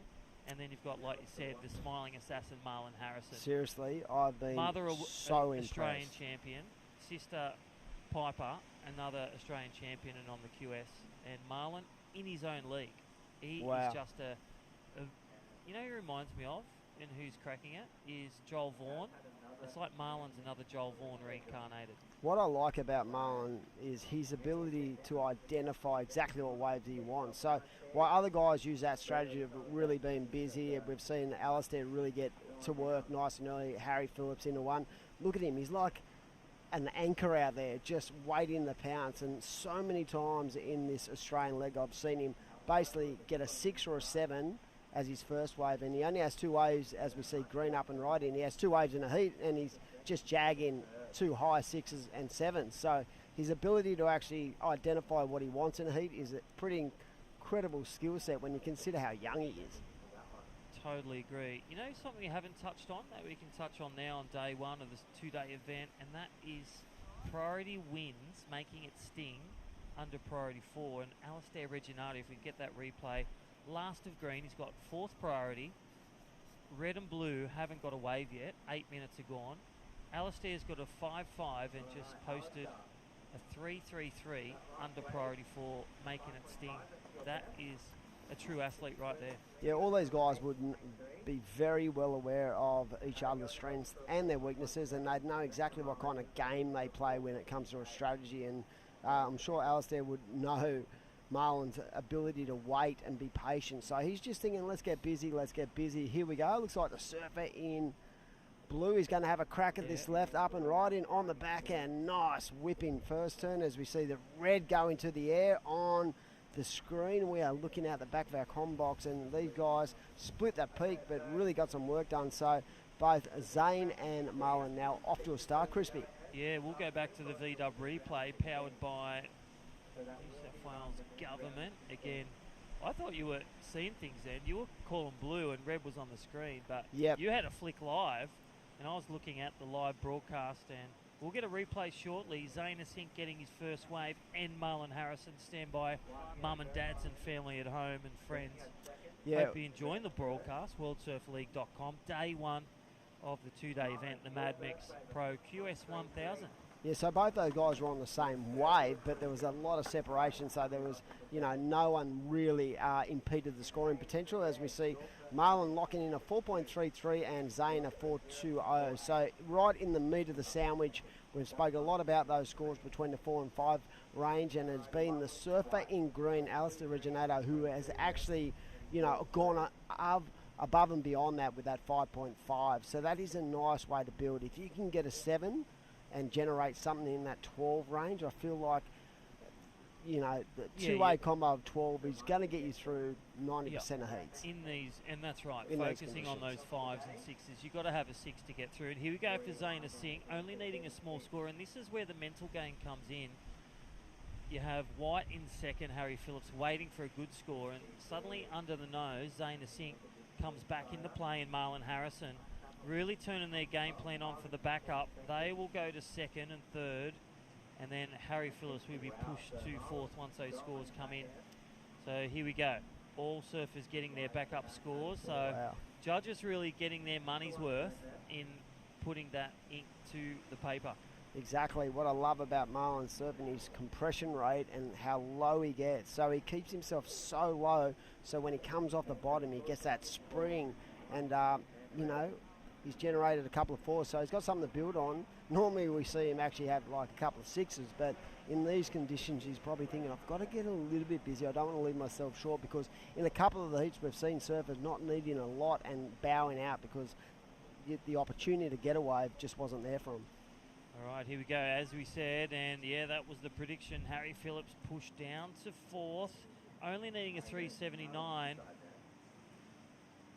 So again, 3.79 required, and Zane Asink a 4.27 as the change of the guard.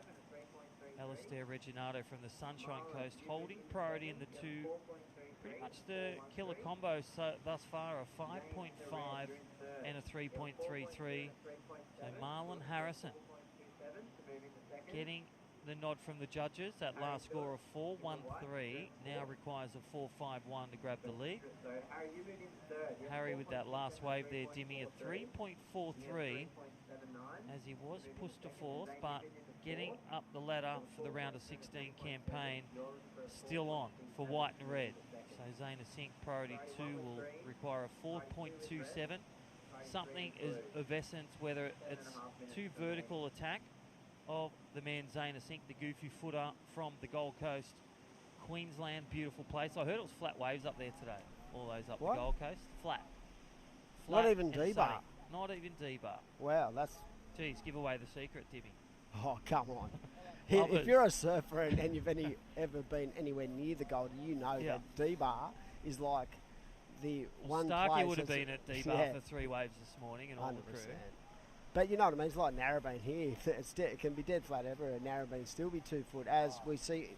Only, mate, let's talk about this heat. Only 1 point separates first to fourth. So, like I said, the best wave of the heat so far is that 5.50, and that is the clear separation. But everyone is just, you know, tucked into that 4-point range, and it's going to be the point of difference. Who can visually give us something that the judges want to see if they're going to want to advance? And then go back to Coda Killorn. He would be in second in this heat with his combo right now. That was our point last heat. All right, heat 7 up next. George Pitter, well, one of your statesmen. Hinata Izawa from Burleigh Board Riders, Saxon Reba, and Sunshine Coast, Noah Stocker. So, well, Isn't two it horses funny? in next race there. I was going to Timmy. say, how many times does that happen where you get 2 really good mates from the same beach, end up in the same, you know, in the same heat? And Have you ever had 3? This is what I haven't had. I've never had 3 in one heat. I've had 2. I've had junior I've had series the man events. on man. And the funniest thing about that, you get people like parents now going, it's a conspiracy. And I'm like, mate, it's got to do with a seeding system. Or the brothers. You see a lot of that, like Arch Whiteman CJ. and Vane. Damien Hopgood and CJ. And Vans used to actually cop each other a lot, as we see Alistair Reginato getting to work, getting busy, looking very, very switched on this afternoon here at Maroubra.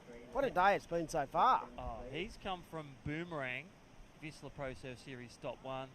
He's loved Avoca. He's had a great time at Newcastle, but he is reset and he's on fire. Alistair Reginato from the Sunshine Coast of Australia, way up there at Queensland, and dominating this heat. With Gold Coast Marlon Harrison still requiring an average score. It may grow with that last one. There, yes, it is. Wave of the heat, 6-point ride.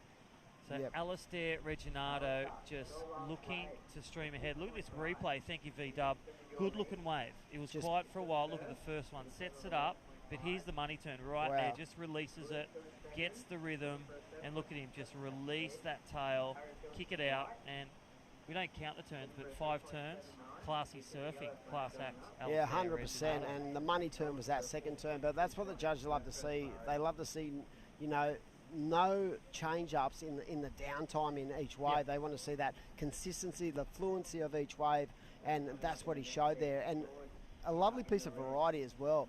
The judges want to see that. It's part of the criteria, that variety of repertoire. They don't want to see the same turn 6 or 7 times, and he just unloaded on that little left. Well, he read it like a golden book. He just hit that first section. It was foamy. Remember the golden books? Yeah. And then waited for that moment. There's the gold section. Bang. Gets the coins. Goes to the next section. Bang, bang, bang. It's like a boom crash opera starring Alistair Reginato. Good score. 6.055 leads the charge. So a 717 Boeing for Marlon Harrison needed to grab the lead. Still hold second, so he'll be looking to do 1 or 2 things. Improve on his 413, which he knows, for the Queensland Australian champion. And then Harry Phillips, he'll be looking to sneak under and get a 379. And then Zaina Sink, 427. Here we go. Harry up and right in. Nice first turn. Great extension through the body. But this wave just running out of energy as we hit towards Is the... it the score? 379, Demi. Oh, I'm not a judge, but I don't... Yeah, I like the first turn, but I reckon the lack of opportunity at the end of that wave is going to really cool that score. So I don't know if he's going to get it. It'll be close, but I just don't... in my mind, I don't think it's going to get a 3.79. Yeah, I feel it's going to fit around the 2.5, 2.8 mark, not the score. But Zane Asink, 4.27. What's in Zane's lane is he's got priority. So wave comes, and say like in biomechanics with strength and conditioning, there's a key position, pattern, and then release it with the power. So he'll be looking at doing that, Zane Asink, with his strategy, looking for the wave to give him opportunity to grab that moment for the top 16 spot. Yeah, I feel like right now Harry Phillips has put himself in a position where he's given himself a little bit of space in the lineup as he looks to get that 3.79. So you can't see it on your screen, but he's way down the beach now, away from the other competitors, and he's going to probably come in the screen right now. A nice first turn and into another turn where the guys have sort of focused on it. But you can see the guys in the lineup looking back going, wow, where was that coming from? So Harry Phillips right now, you can't see it on the screen, but he definitely got a couple of nice turns in on the left. So paddled well away from the current guys in that heat and found himself a little diamond in the rough there, Crispy. So that will be interesting, a 3.79. If we've got a replay of that, that would be great to see. And a pretty smart strategy because he has absolutely nailed that with a 4.67. Wow. Well, while we're waiting for that replay and score, and there it is, he's got the score 4.67. Harry Phillips, well, tying a bow in that one and getting the score. So pressure on Marlon Harrison, 4.67, and then Zane Asink. So the Gold Coast Queensland surfers, no, they're not at Snapper, they're at the Southern Beach. They will require a 4.67 and a 4.8 for Surfer in Red. You reckon they'll be kicking themselves right now going, how did we let him get away? Because he's way further down the peak than anyone else. Wide peak, and here we go, live action. This is Zane Asink, class act the last few QS grinds here at the VISSLA Pro Surf Series, looking to launch. Oh my gosh. Wow. Went for it. I like the first two turns. Is it a 4.8? I'm calling it's going to be a low 4, if not a high 3. Look, I just feel like the energy in that wave really didn't offer him the opportunities he needed, and compared to that last wave of white, as we see the Volkswagen replay, you can see a lovely first turn and just really well connected, but you could just see as it ran down the peak, it sort of ran out of energy, and right here he had to throw everything he could in that way, but I just don't think he could have landed it anyway. So we are down to the Mad Mex minutes. Do you feel he should have harnessed that last turn instead of going for the air rev? Risky manoeuvre, high risk, high reward. I don't know if he was, if it had enough energy to allow him to really lean into a final turn. I felt like the air was the right move, but he just couldn't ride out. But again, you know, I don't think it was going to be the score with 20 seconds on the look clock. at Marlon Harrison. He is like a cat on a cotton ball. He is looking for this, and look like we've got 15 seconds, and I tell you what, they can't hear us, but there is a rise in the ocean. Oh, this is going to be a blue ribbon finish. Here we go. His hands are going to leave the rail before the bell. Oh my gosh. No. Oh. Even though he got up as that hooter was going, you have to be up there before, and no, it doesn't ride out. No. It is going to be Alistair Regginato and Harry Phillips. It's been great to be in the box with you. You're the man, and we're going to throw to a commercial break on an exciting afternoon down here at Maroubra Beach in beautiful Sydney town.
Alrighty, welcome back to the Mad Mex We are here on day one of the two-day event. This is the Mad Mex Maroubra Pro presented by NG Farah, the QS 1000 event. My name's Crispy and I'm here with Luke, and not only the Luke, it's the CEO of Surfing New South Wales, Luke Madden from Cronulla, and at your office. How are you? There's a few great little waves. We're stoked to see some swell. It's obviously our team looks at the waves in advance, and we're a bit worried, but we're stoked on these little peaks today, little trestle-like peaks. It's been awesome. The action's been awesome, and stoked to start the Challenge Series journey again already. Yeah, it's been such a great support from so many thankless sponsors. VISSLA Pro Surf Series, the World Surf League, and then the state chapter yourself. What's been some of the magic moments for you over the last few weeks and the last legs? Yeah, obviously the last couple of years have been really hard, so just getting back to competing, and from the grassroots board rider club level all the way through to now having a Challenge Series team, through COVID, the floods, water quality, it's been a bit of a journey for our team to get there. Yep. But we're stoked to get the events run and done, and now we're on to the next series. Well, we've got plenty of burritos, and thanks to Mad Mex, our great sponsors, and great local support as well, the Randwick City Council, the lifeguards, and then all the work that you guys do in the governing body, Surfing New South Wales. So thank you. Join with me. This is Luke Madden, the CEO of Surfing. Hey, not a bad office. Your office is just up here. How's your lunchies? Yeah, Maroubra. Yeah. Awesome waves, amazing little nor'east swells, great in south winds. It's a really good spot. We're very lucky. Thank you to Randwick City Council for having us. Stoked to have a couple of events here throughout the year, and this is the biggest one. So stoked to be here for the Mad Mex Maroubra Beach Pro. Well, we'd like to thank also South End Hotel, Storage King, Destination New South Wales, our great replays, and VW. And live on screen, this is our Burleigh surfer and VISSLA team rider, Hinata Izawa. So the Izawa family and John Mossop and Wes up there. They'll be no doubt in the warehouse grinding out those boxes and deliveries. And check them out, www.vissla.com. So George Pitter, and again, we've stepped out Dimmy. He's got two horses in this one, and that is, they are dead set. Great surfers. George Pitter, Saxon Reba. Again, natural footer, goofy foot power, and then versus the Noah Stocker of Sunshine Coast. They're all names you're familiar with, Luke. Yeah, it's been awesome to see how amazing the club support is, and that's just a great example. Dimmy's put so much work in North Stain Board Riders along with Bo Mitchell, and here we see Saxon Rebo going to the air. Loves Saxon surfing, and with George, they're pushing each other. It's so good to see, such great rivalries inside the clubs, just pushing each other. So there's a few amazing next generation coming through, and George and Saxon are part of that. And I love their off-field. We heard from a few that are tradies back on the tools, and then we heard from Saxon Reba, won his heat this morning. He's back in coaching with Matty Granger. So many opportunities. We've got Carly Shanahan on the webcast. So many surfing opportunities that you guys provide, and pathways to the podium as well in the off-season. Yeah, and I think that's what this new pathway does. It's a really condensed qualifying series, couple of months. They can study, work, have a family, but then also compete. And if they do make the Challenge Series, then they can go onto that journey. Or if not, they can regroup and go again next year. Yeah, it's like choose your own adventure as well with those 8 Challenger Series. We're already penned the paper on the calendar with athletes at the moment too. That's it. We're super stoked to have obviously Snapper and then Manly. Yeah. At Surfing New South Wales will be a big part of the Sydney Surf Pro at Manly. So and obviously then it goes to Narrabeen for 2 years after that. Well, let's look at Hinata Zawa, and that is Noah Stocker, his replay from the Sunshine Coast, and look how powerful. And I love the difference. You got the back foot power of the goofy footer, Saxon Reba, and then you got Noah Stocker so fast. We'll just get back to White's last wave. Looked like he'd done a little air rev there. And I'll tell you what, conditions are still held as live surfing for Noah Stocker. So rapid fire from all surfers as they crunch the numbers as Hinata Izawa live on screen. The Goofy's going left. And then we have George Pitter splitting that wave. We'll get the replay to you live on screen. Hey, Luke, talk to us. Congratulations. Goldie, healthy. How old's your daughter, and how's Mum doing, Sam, watching us right now? Yeah, 3 months old now. It's amazing.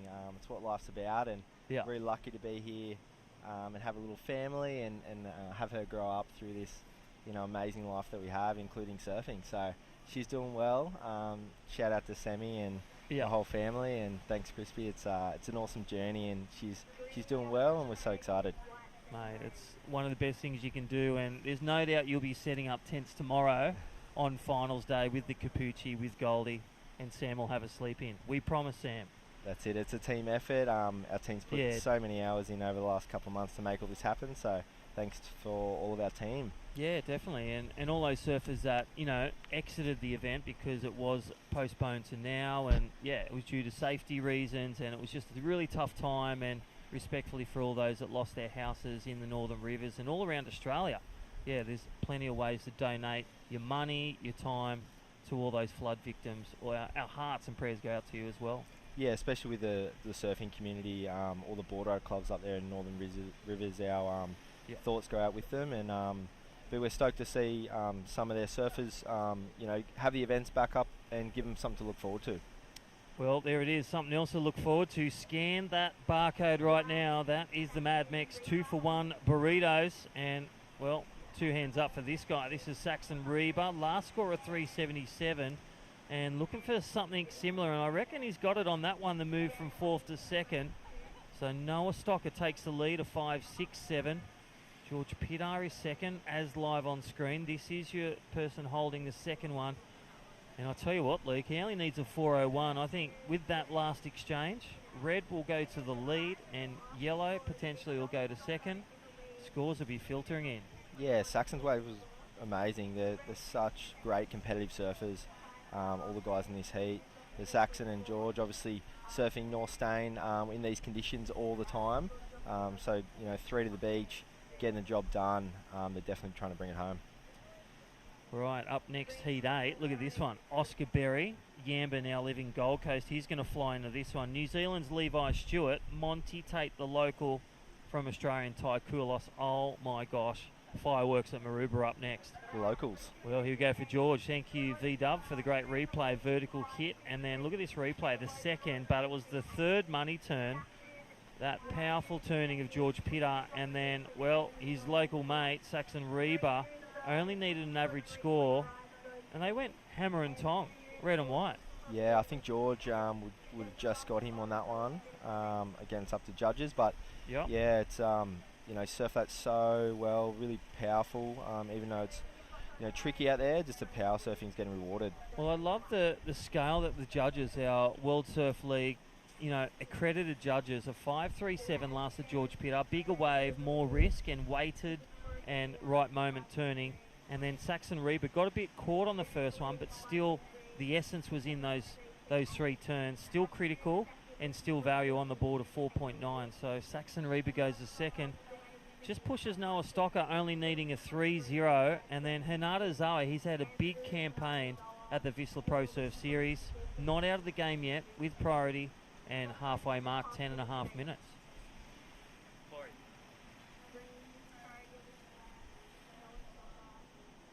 Here's George up, nice little right-hander, looking to finish, just comes unstuck there.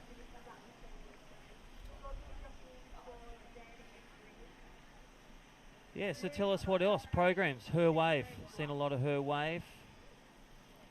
As we see the replay, needing a 3-0, this is Noah Stocker, Sunshine Coast, Surfing Queensland, and there's your serve back. You like that? Whatever he can do, I'm going to do better, and that is Noah Stocker laying down a backhand surf. Yeah, he's just gone into lead with that one, so it's just up on George's. Again, that backhand surfing, few vertical backhand re-entries are getting the job done. So obviously the guys now just be trying to wait for one of those sets, try and try and get in the 6 range, and obviously it's just a waiting game now, 9 minutes to go. Yeah, so Talking Surfing New South Wales, great website, great support, great pathway for the surfers. Also, for those that are free surfers, you've got board riders, but talk us a bit through roughly Her Wave program. Yeah, we're super excited to have an amazing 3-year strategy for women surfing. And right now we have education, so there's free judging and coaching for female surfers in surf schools and board rider clubs, and then we've got a 3-part series now of events, and we just did one in Newcastle the other day. So it's like it's a board riders battle, but just for women, and it's longboarders and shortboarders actually coming together to form a team of 8 in a board riders battle style event. So it was so amazing up there in Newcastle. That's the vibe awesome. was great, and our next event is on the 30th of April down in Kiama. Now talk to us about the support New South Wales Government Surfers Rescue 24/7. We're involved up there as coaches and also as lifeguards. How do I get involved with that? Yeah, so Surfers Rescue 24/7 is basically the concept that there's over 1 million surfers in New South Wales, and if we can train up a small, or if not a bigger proportion of them to all of us to actually bring people in on their shortboards if they're in longboards or bodyboards if they're in trouble, and then give them CPR, we can actually be a massive force and make beaches safer. So basically go onto surfersrescue247.com, book in for the course. We've got lots of different courses happening all around New South Wales, and it's a free course that gives you CPR and board rescue techniques, and hopefully one day, you may be able to use that to actually save someone's life. So there's a lot of surfers out there, and if we upskill everyone, the beaches will be safer. And they already are, and the partnership with TACMed for some of the coaches, like myself and others, we've been given great rescue techniques and also those great little safety packs as well. Thank you. Yeah, through the Department of Primary Industries and New South Wales Government, we have trauma kits that we're actually giving to every board rider club, surf school and high performance coach to make the beaches safer again. So the safety side of surfing New South Wales and the opportunity to make beaches safer where there's no surf clubs is really a massive opportunity, and we're working with the government really closely on that. Well, want to know more? www.surfingnewsouthwales.com.au. Well, I'm here with Legend CEO, that is Luke Madden. Well, and just a great team making it happen for surfers all around the globe and here on the southern beaches of Sydney. Well, situation update, you've got the Sunshine Coast, Noah Stocker in the lead with a 5.67 the last wave and a 5.37 holding over Northern Beaches. George Pitter requires a 5.68. Something like his last wave with a little bit more. Saxon Reba may see an air rev, or he might see some of the surfers take to the skies. And then Hernando Azawa, he's been a power force. The goofy footer, can go ham on the backhand, but also on the forehand at Burleigh or Snapper or any one of the beaches up and down the coast. He is a force to be reckoned with. Holding priority, but just waiting for that moment. 6 minutes as we glance at this beautiful afternoon. Yeah, obviously the back-end surfing on the lefts there have been the highest scores so far. Be interesting to see if the Saxon and Hanada go to the air. Saw Jarvis throwing out a few big punts before, which got rewarded pretty well. Yeah, even seen a lot of flare turns and control of just releasing those back fins where the judges can see on the replay and also live eyes with their recall, just seeing that push of the tail and that resistance where they control that landing as well. Such a key component with speed, power, flow and progressive surfing. Alrighty, don't forget up next, Heat 8, Oscar Berry, Levi Stewart, Monty Tate. How good is that, Monty Tate and Ty Koulis, the local knowledge? Yeah, do you think it's going to be a key component to advance them through? Yeah, Monty and Ty, amazing surfers, very different types of surfers, so it'll be a really good matchup. Monty's lifeguarding here on the beach with all the Randwick City Council lifeguards, so he knows, he's watching this every day, and he's been ripping. I know he's really excited to get back and competing, so yeah, it'd be exciting to see him match it up against Ty. Alright, there is George Pitter. Looks like he really knows the value of the wave, and also to improve on that back up, that 3.8. You do a few heats with Cronulla board riders, and then a few of the competitions that you guys deliver out here in New South Wales. What do you reckon, Luke? What are you thinking about? Yeah, I think obviously George, it didn't seem like he was completely happy with the end of that wave. He knows what he needs. He knows the type of wave, those little bowly lefts. That's what he's looking for. He just needs to kind of wait. And obviously, it's tricky using priority. He's in 4th priority at the moment, so not ideal situation. But hopefully, he can just hold off the guys Saxon and Hanata. Alrighty, time on the clock. All those watching and listening, hope you're enjoying the webcast. This is day one of the two-day event, the Mad Mex Maroubra Pro, presented by NG Farah. And all that presenting sponsor for over 60 years there, Luke. NG Farah, what a great new supporter of the local community and of surfing. Such a great connection there. Yeah, it's great to have the local support here. Maroubra's got such an amazing history of surfing, and to connect the local businesses in with our events is really what we're trying to do. And then on the other end, having surf brands like VISSLA really help us run this series. It's so critical to get that support, and John Mossett, Wes Berg and the whole team really want to say thank you to VISSLA's support into our events, plus their surfers. Oh, totally. And then support them back. This is what I always say, pay it forward. How do you thank VISSLA? Go onto their website, order a steamer like I did the other day, just for winter because it's getting cold. Order some of the latest products or check it out, www.vissla.com.au. Yeah, that's it. The product's amazing, and get into it. Hey, on the back end, this is where it goes a bit helter-skelter, and then let's relate that to a program, the Mental Health 360. How do you keep your game plan with 3 minutes to go when you're in third and fourth? And how does one get involved in program Surfing New South Wales Mental Health 360? Yeah, so from sports science or the athlete and the high performance side of things, all the way down to the board rider club level, we've really been working with New South Wales government on enabling every board rider club to do their have a mental health first aider in their club, so they can be the ears and eyes of the community, and if someone's in need, they've got the skill set to be able to do that. So again, just go to our website and our programs section of surfingnewsouthwales.com.au and have a look at all the opportunities to link in with your board riders club. So the board rider clubs is your community, and I think it's we're trying to enable as many opportunities as possible through them. Awesome. And well, here we see heat leader, 2 minutes, where again this is where the crunch time is, where things go a bit cray-cray, but George Pitter holding second and Noah Stocker in the lead. So Saxon Reba with priority 2, requiring a 4.28 average score, middle score, and Hanata Izawa still his best score of 4, so it's got to be better than his first, a 5.18. And time on the board, a minute and a half. And again, any looks like there's a few little lines coming crispy. How does it go? I haven't been down here since last year, but low tide. How's it been on low tide this size? It has been. Bit of a pulse? Yeah, it has been better at low tide. Obviously, we've had those massive swells turn into these small swells, but yeah, the banks are good. And lower tide, you can see Saxon here is actually broken away from the group with priority. Well, he's got to go big because George Pitter with second just went big again, and well, with that incomplete, there goes that opportunity. So George Pitter, I reckon he got a couple of banging turns on that nice wave, just as Saxon Reba escaped wide, as you said, on that bank B, and then he fell off his second turn, so that won't be the score. So they still need the score, but time the enemy with the Mad Mex minute, 40 seconds to go.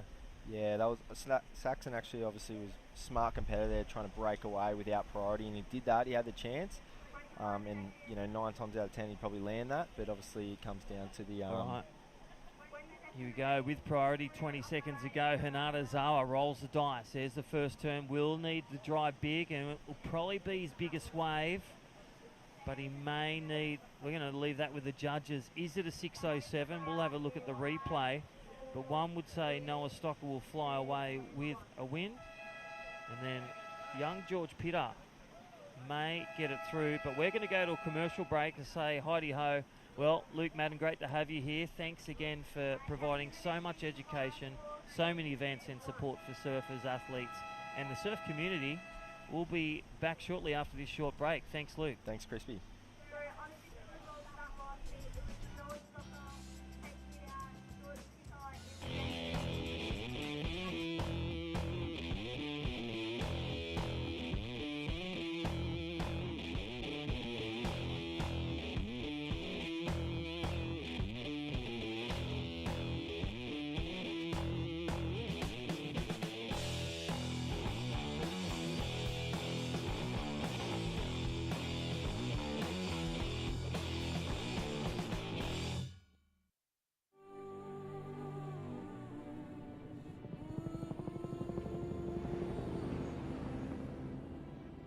Some say we've got engine oil in our veins.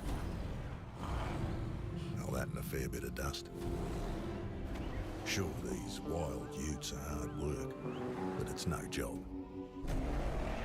The roar of them. Pure. Takes some rare skills to settle one. A band of brothers and sisters. Where man learns from machine, learns from man. Those that visit are transformed. Almost as much as the V6 Amaroks. It's like this place rubs off on them. You gotta see it to believe it.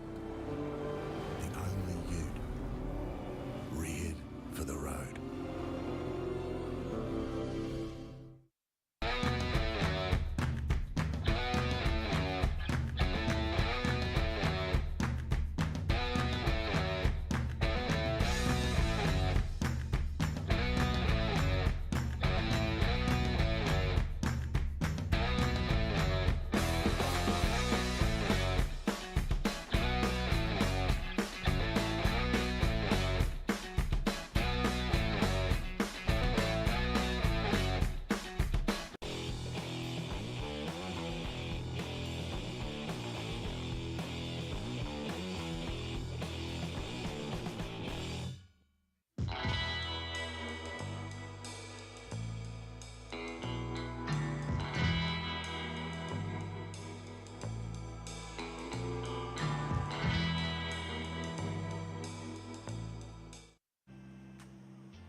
All right, welcome back to the Maroubra Pro, the Mad Mex Maroubra Pro. Arabella in the commentary box with me this afternoon on an exciting day, and the sun's out, the guns are out, and the big boys are here to play. Great to welcome you in. How's your day been? Yeah, I mean, it's been pretty good. I had a heat knock earlier this morning, so that wasn't fun. But yeah, there's some fun ways on offer now, and yeah, keen to make the most of this commentary. And the Australian leg, how have you found it, and what's been going on for yourself? I see you've still got your Surf Fest tag on. Yeah, I forgot to take that off. Yeah, it's my first year on the QS, so it's all been a learning experience for me, really. But yeah, every heat I feel like I've learnt more. Hasn't been my best results, but yeah, keen for next year and yeah, the next few events. I think that's the great thing about the QS season, and it's at home. You get to sort of develop your skill set, as we see the surfing green up and right and out. But yeah, you get to develop your skill set without the sort of the stresses of the world travel. And I think that is going to be beneficial to all the regions around the world in the future going forward, because you can condense your seasons. So, you know, like most sports have longer seasons, we have a season that basically is up and into it within a 12-week period, and you're sort of done unless you make the challenges. So there are real positives to that, because it's like a block of you know, mental strength you have to have. But yeah, for a competitor, do you like that, having the regional sort of series at home? Yeah, for sure. Yeah, I mean, it's a lot easier and cheaper, I guess, as well, like without having to travel overseas and having contacts and meeting all the girls as well, because I'm from way down south. So this year I only knew like a few of the girls when I started. Where are you from? So I'm from Pambula on the far south coast. Oh God. Near Tafra. Yeah, near Tafra, like near the Victorian border. So kind of a very small town. One of my best mates is from Tafra, and yeah, he ended up on the CT Coyote, and Ots loves it down there, and a beautiful place in the world actually. If you ever get the opportunity, get down there and check it out, and go drop in on Kai and say, Dimmy said drop in on me. But yeah, some really good waves down there too, eh? Yeah, good waves, not many people surfing. That's one thing when I come to these comps. Like, I go for a free surf like this morning, and there's like 40 people out, and I'm like, what? It's like a 1 foot beach break. But yeah, I remember when Kai first came up to Sydney, because he came up for work and trying to establish himself on the junior series before his career started. And I remember one of the things he could not believe is the amount of people who surf in the morning. Oh yeah, it's crazy. In Sydney. Yep. So of the you've been on tour for the last, say, 2 months. Who's really impressed you from the women's point of view? Who have you looked at and went, wow, she's going to have something to really offer on the Challenger Series? There's quite a few. I think Nixie winning those events, and I think she just missed out by one spot in the Challenger She might Series. get a wild card. Yeah, I was talking to her yesterday, and she said she might get the wild card, but I was a bit shocked about that. I think there's been a lot of standout performances. Macy, of course, just always shredding. Wow. Even and Molly and Macy at Avoca was next level. Yeah.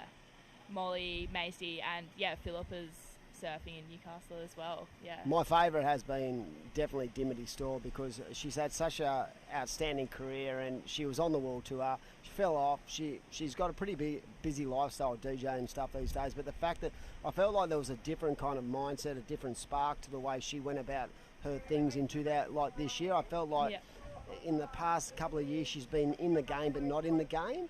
I felt mentally, but this year she was so fired up, ready to roll.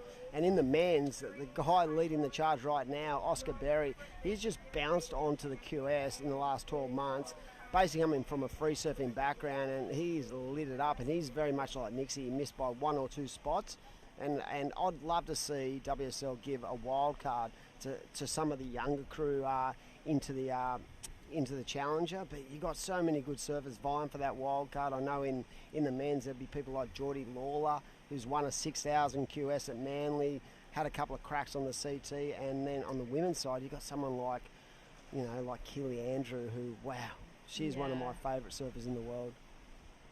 How do you find her surfing? Yeah, pretty mind-blowing. And another one, Freya missing out as well 100%. on that. Yeah. Because Freya's from Merimbula, so near where I'm from. Oh, so, really? Yeah. So I've watched her surf like growing up as well. So she's I feel like she's been on tour for so long. Yep. She's just a stalwart Yep.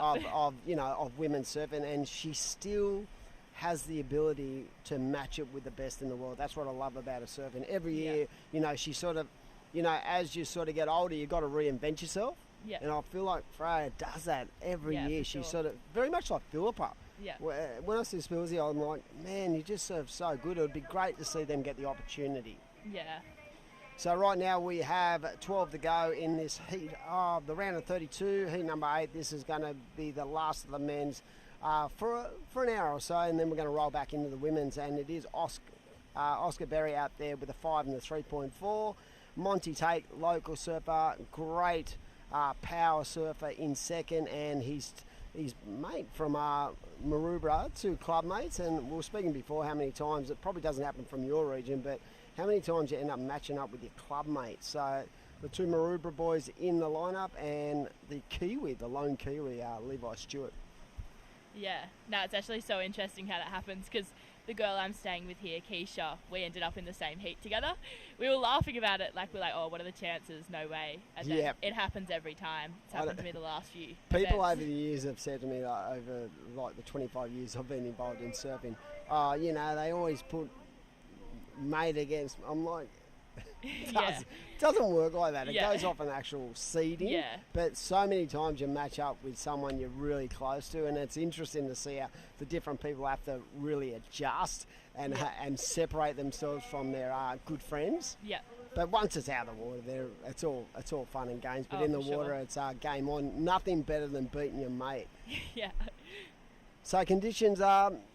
I feel like the wind sort of came up a little bit stronger in the middle of the day, and now it's sort of backed off that a little bit. They've put an extra 4 heats on the day because tomorrow isn't looking that good. So I think the smart choice would be to get to a point where we've basically got quarters, semi-finals. So who's your pick in the women's for this event? After you've been out there, you've felt the ocean, you know what's going on out there. Who's been a standout for you today? Oh, that's a tough one. I think, Jessie Starling in my heat, she just dominated from the start. So She lived that heat up. Yeah. I think she's got a good crack at it. Obviously, I think it's getting smaller tomorrow as well. So 100%. Yeah. Someone who loves a good grovel wave, I guess. But I think, Jessie's got a good crack at it. Yeah, that board looked amazing under her feet, and she seemed to just find that groove nice and early and just find that rhythm in the ocean. And like you said, she was probably, I felt like there was a real point of difference in the way she attacked the lefts out there, and she looked very switched on, and there'd be bragging rights in that. Oh, yeah.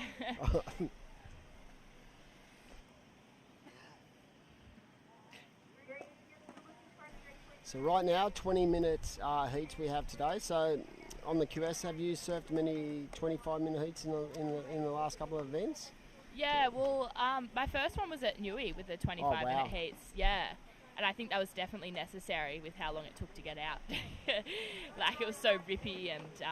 Was there a lot of lulls in? I feel like there was a lot of waves, but there was also at times where, depending on the tide, some people suffered from the fact there wasn't a lot of opportunity. Yeah, definitely. It was one of those heats I think you just had to stay busy. Like, you could watch it for like hours before your heat, sit somewhere, and then a wave didn't come through. So, yeah, I think those people that kept moving around the peaks to find the waves rather than waiting for the waves to come to them got the scores. But yeah, I actually liked having a 25-minute heat. Definitely helped. I feel like that extension of 5 minutes gives so much more sort of separation in the mindset and the ability to relax that a little bit more, because you feel like time is on your side, and even if you don't get off to a good start, you can feel like you can bounce back. Yeah, for sure. Yeah, it makes it feel so much longer, even though it's at 5 minutes. But yeah, I guess in 20 minutes, you've got to get the job done, so there's more pressure. But so coming from your region, training wise, how do you go about your training? Have you got a coach, and how do you work it? Yeah, so my coach, Matt Hoare, is in Dalmini, so that's around... He's a good surfer. Yeah, so that's around an hour and a half, so it's a bit of a mission. Wow. So, yeah, I just drive up there for training. But then, obviously, being on the road for so long, I've just been, doing it on the road. Have you been up to the HBC Centre and worked up there at all? A few times, yeah. Yeah, I haven't been in a while, but, I used to go a lot as a Grom. And the facilities now are even better. Yeah. It's pretty next level, isn't it? Yeah. So, as someone who does a bit of coaching at our board riders level, you look at how they facilitate their programs and their ability to really work on the biomechanics, I feel, of each and every surfer. Like there's a certain mindset to it, but at a young age, if you biomechanically can actually work through the kinks in people's technique, when they come to your level, of a QS level, they really can fire up and really, nail everything, as we see the surfer in green, powered by Volkswagen, and he was certainly powering through these laps. Yeah. So that is the replay, and that is Ty Koulis, the local guy, and big body weights, these guys, and it's incredible to see both the men and the women, their ability to find flow and rhythm in small waves. Yeah, for sure. I don't know if it's the equipment. Back in the day, I feel like a lot of people, their go-to today would be an epoxy. Did you use an epoxy, or what were you on? I didn't use an epoxy, but I know the other girls in my heat were Yeah, on I know epoxies. Jess was on one. Yeah, and Amelie was as well. So, yeah, it's probably something I've got to consider getting in my quiver, I guess. But, yeah. I think it's a staple for any surfer. If you've got like 3 or 4, it's just good to have a change-up. Sometimes the feeling, as we see Levi Stewart, the Kiwi up and right in, nice transition on the backhand, trying to keep nice and tight to that power source. Yeah, I've found, especially when you're doing back-to-back events, even as a commentator, you really keep a close eye on what the boys are at, and the girls, what they're actually sort of using. Yeah, and for sure. I was interested with Dimity Soil at Cabaretta, where she had a round tail, and that board looked so spicy and just transitional. Just the transitional turns were just amazing on that board. And she said she basically got her shaper to bring it in a little bit, so DH brought it in a little bit, and it was a little bit thinner on the tail, so it gave a nice release. But I just felt like, looking at everyone's quivers, everyone's got this sort of little bit of variety in what they're because every condition's different, right? Oh, yeah, definitely. And I was considering taking my grovel board out, which is a bit wider, but it's just so peaky, I didn't really need it, so I just took my short board. But yeah, that was something I was. And that's the thing, when you surfed this morning, I felt like there was more opportunities with more top to bottom. Yeah. So having a wider board or a grovel board might not have worked technically as good as your normal board that had a lot more spice in it. Yeah, that was a tough decision, but I took them both out this morning, and I just decided, my normal board was just going to. How'd you get away this morning? Oh, it was hard. Wow. And there was heaps of locals out there as well, so you had all the competitors, locals, a lot of snaking, but got a few, so I was happy with that. the Manly at their Manly Challenge event. That's on my home beach, and seriously, you just go, don't even bother going out there in the morning. All the Brazilian boys and everyone just frothing, and just all the amazing surfers on the QS as we see surfer and green up and riding. So it's basically, as a local, it's put your board away, mate. There's no need for it, and you're going to embarrass yourself out there in front of them guys. So sometimes that's tough. I've had chats to even the CT guys, like when they prepare for the bigger events. Like I remember Otto used to never surf snapper before his heats, right? And I'd say, why aren't you out there? Like, why do you keep sort of debunking that? He said, because you get so frustrated with so many people in the lineup. You're trying to like prepare yourself for an event, and you're really not getting any opportunity to unload like you would in a heat. He said, for me, it's just about keeping keeping your surfing group going, but and take away the frustration. And it can be off-putting to have a bad free surf before 100%. you heat. I've had that happen so many times. I feel like that can change your mindset, and that negativity of having that bad surf can really play a part where you actually go out there, even though it's just you and 3 other people. It can really it can affect your psyche and the way you go into a heat. For sure. So right now we are down to the final 3 minutes. We're going to head into the Mad Mex minute very shortly, and it is basically very much like we've seen a lot on the Kiwi this year. Basically 1 point separating like first, second, third and fourth. How have you handled that? I've had some brutal knockouts. Even today there was not much in it. It was like 0.4 or something. I just needed a 4, but I was would have made it, but then with like 4 minutes to go, the other girl got like a 4.9, just so close in everything, and everyone's just ripping. So it's like you just got to go that a bit like above and beyond, like Jessie did. But I feel like that those scores in the 5 to 6 point range are definitely those pointed differences. And the visual plays a big part in that as well. So even though everyone's ripping that hard, that everyone can do the turns, everyone can technically get it done.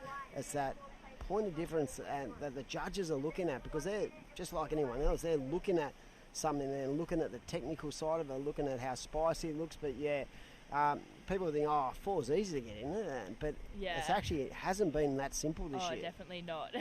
And today, like, it's so hard. You're just sitting there and it's like, is a wave even going to come through? And then you want to move in, but like the smaller ones aren't going to get you into that 4 range. So it's a tricky situation to be in.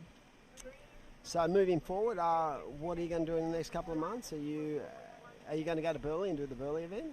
I'm not sure. I'm actually heading down to Bells. Cool. To watch the Bells Pro, and then I'm heading to Indo for a bit just to improve my surfing. Wow.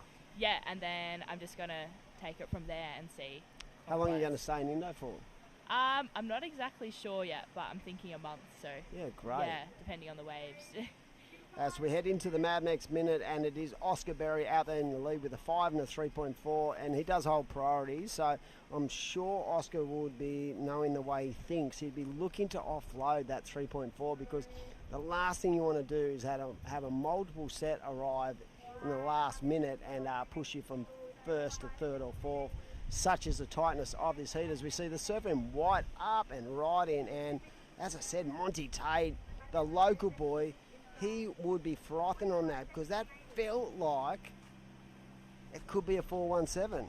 I'm not a judge, but from where I was looking out to sea and watching it live, I felt like that was a good wave, and we'll have to see what happens. But it's been a pleasure having you in the box, and you're such a great talent, and we really wish you all the best moving forward. Thank you.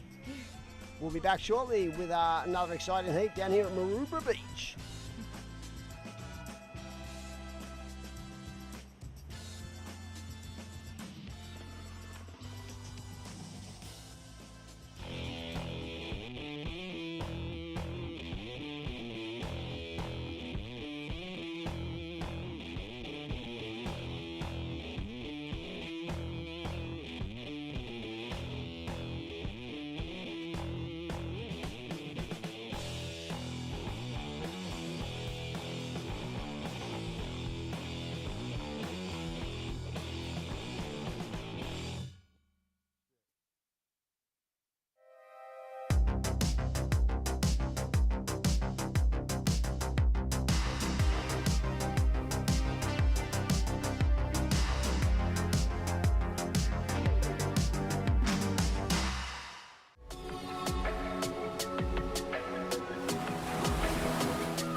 the motivation.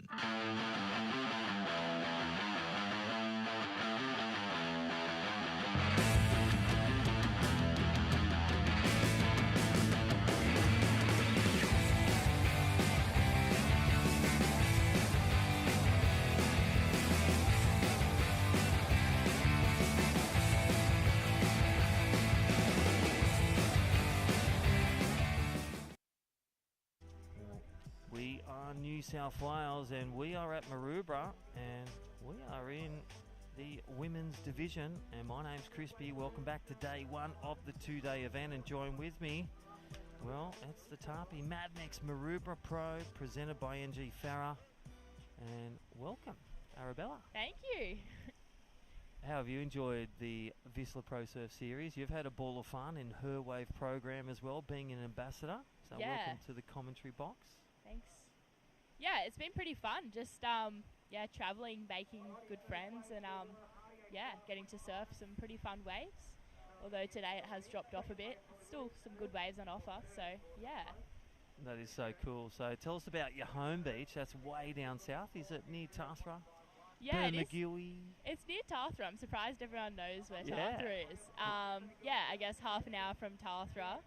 Some good waves on offer. Can't reveal locations, but Nice. yeah, no crowds, and yeah, as Well. we see Willow up and riding. Yeah, it's been such a great star performer of women's surfing, and well, look at that. That is why just really throwing energy into those turns and, well, sticking a good score straight out. That's exactly what you want in your game plan, straight up. For sure. She'll be happy with that one. Holly Williams making the challenger. She was a surprise entry into the top 7 for the women.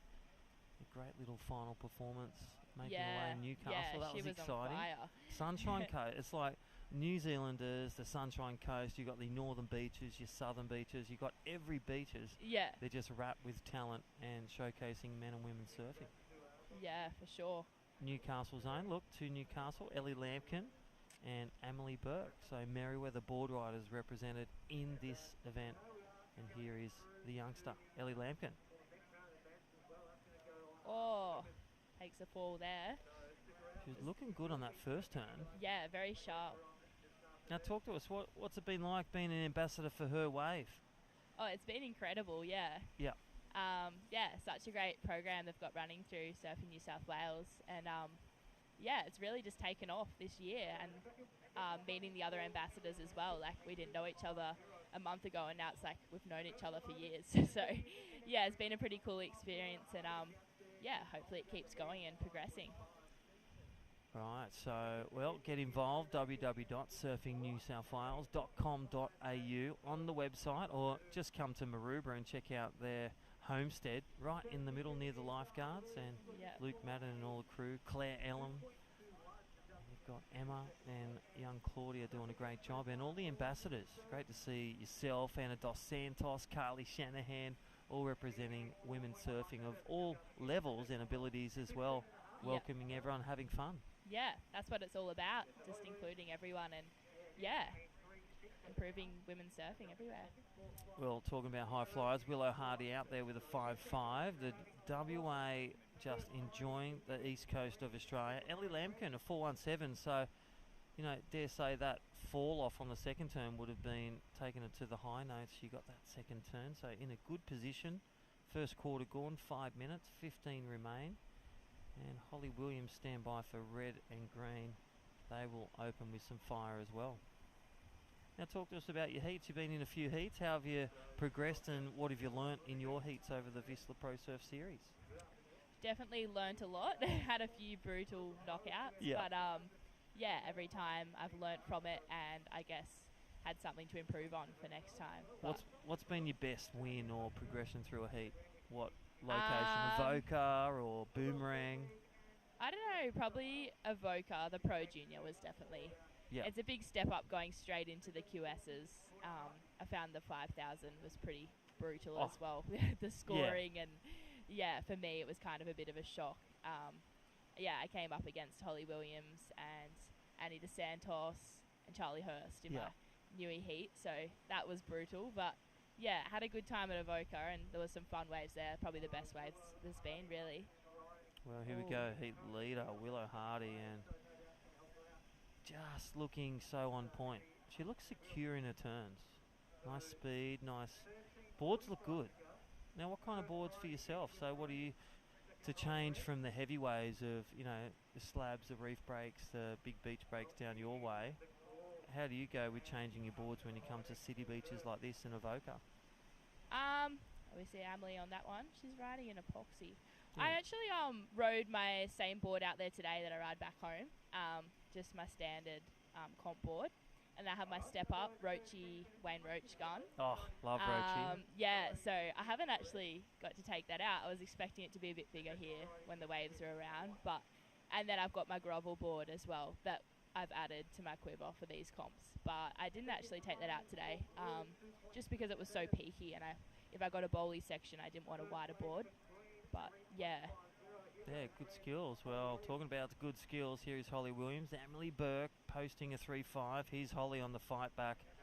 And well, just waiting for that moment. She's coming off really good rhythm, making in the 5,000 up at Surfest the final and making the challenger. One morning she's coming around 35th in the world and then posting a top 7 finish. So pretty impressive from Holly Williams from Sunshine Coast. Oh, Ali just destroying this wave. Oh, comes unstuck on the finish there, so that might affect the score.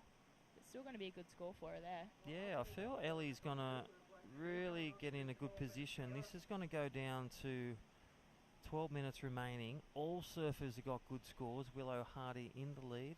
Ellie Lampkin looking to post a backup score. Drop that 167, which she will with that last one. But Holly Williams getting the second best score, as with Emily Burke, both within distance to take a spot in the quarterfinals, which will be surfed tomorrow. Yeah, also close and within reach. Oh, this is a 3.5. This is Emily Burke from Merriweather, Newcastle, and Willow Hardy. Yeah. 2 turns. Oh, throws it again, and bang. There's that solid inner stature, solid inner turns, and solid inner finish. Yeah, for sure. I saw Solid Willow score. out here tearing it up yesterday when I first got here. Just looked for a second, and in amongst all the free surfers, I saw her getting some sick ones. So I was like, oh, out there. Yeah. But made it look a lot better than it was, really.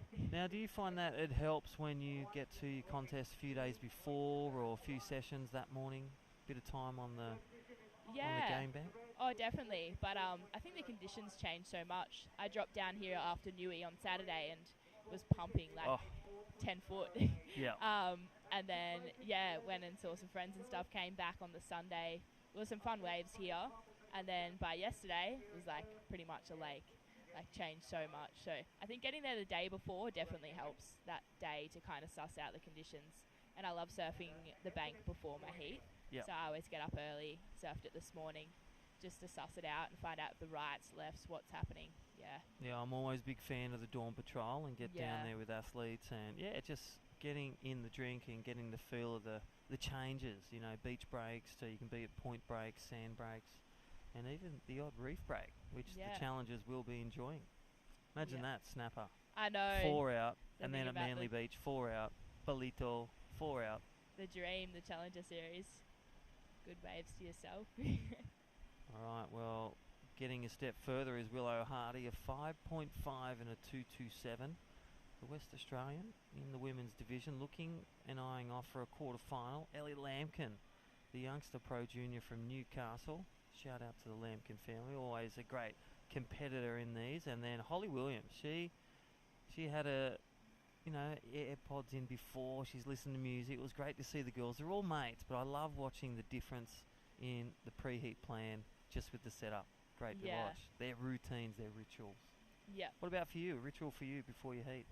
Oh yeah, I love having my earphones in, blast some tunes and just do some warm-ups to keep my mind off things and get stretching. But everyone definitely does it very different. So Well, that's the key to survival. And Yeah. Emily Burke, she'll be looking for something different, like a 4.8, just a bit more than a 3.5. Same with Holly Williams. She'll be dropping a 0.5 in third. 4.05 to you. 9 minutes to go. What does that 4:05, 4:08 look like? What kind of wave you're looking for? I reckon a set wave with 2 or 3 turns on it, or maybe finishing it to the beach. That's actually what I needed with, roughly 8 minutes to go. But it gets, a bit sketch when you're sitting out the back, just hoping there's going to be a wave, and then you get tempted to like paddle in and get a smaller one. But yeah, with the scoring at the moment, it's definitely got to be a bigger wave to get that score. And you can also see that priority such. How do you like priority? So it's such a great and a fair way. Do you find that comes into play as well? Like when you got priority, do you feel at ease or you feel a bit of pressure? I feel the pressure more when I have priority than when I don't have priority, to be honest. But you see Emily up and riding. Wow, backhand attack. She loves it. Draws off the bottom. There's a second turn. Good size set. So that's going to do one or two things. It's going to put her in a better position than the 3-5, or potentially could be the score. It was a nice couple of backhand. The judges will look at the replay, and again we'll go to V-Dub, our great replay, and Fresh Air broadcast. Last of green, please. And then Holly Williams needing a 4:05. So it looks like that one's come through. So Emily Burke rolled the dice with priority 2 and doesn't deliver the score. 2-8's in. Didn't change her situation there. As we see Holly up and riding. Nice first turn into another one. If she can finish this, she's going to be on the way to a good score. Ooh. Now that... I reckon she's got the 4.05 there.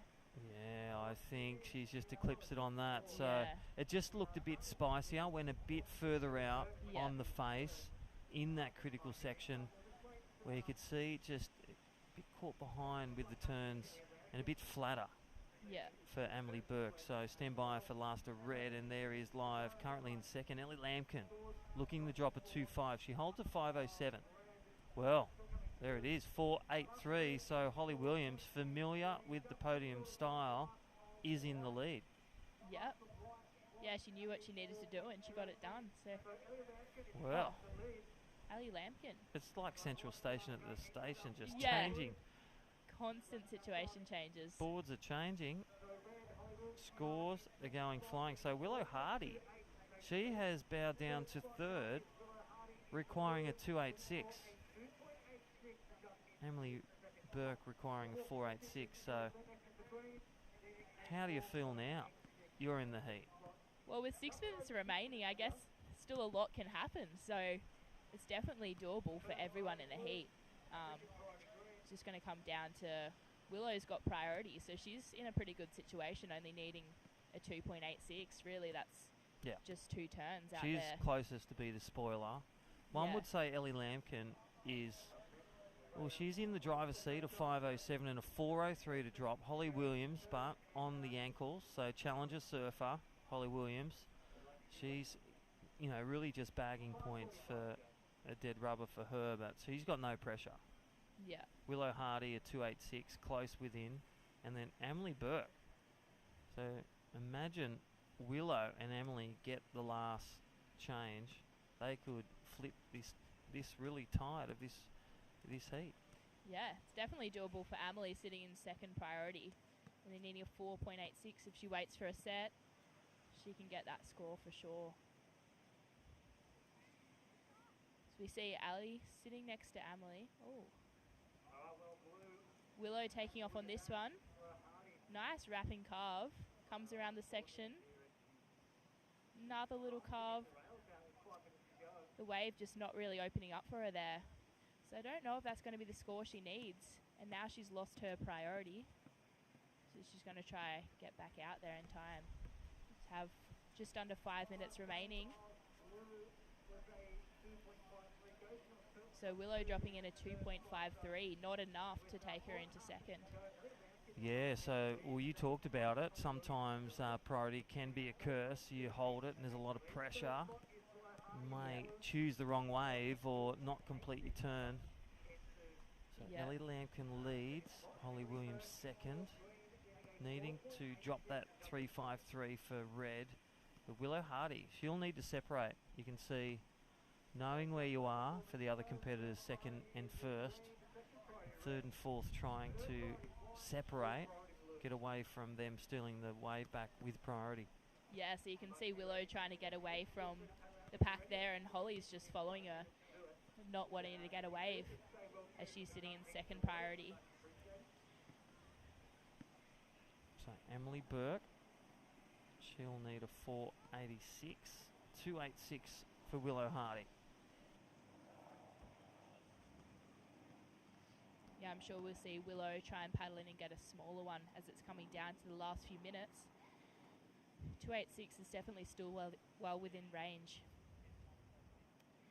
Emily knows that she needs a bigger wave, so she's just being patient, sitting with priority out the back.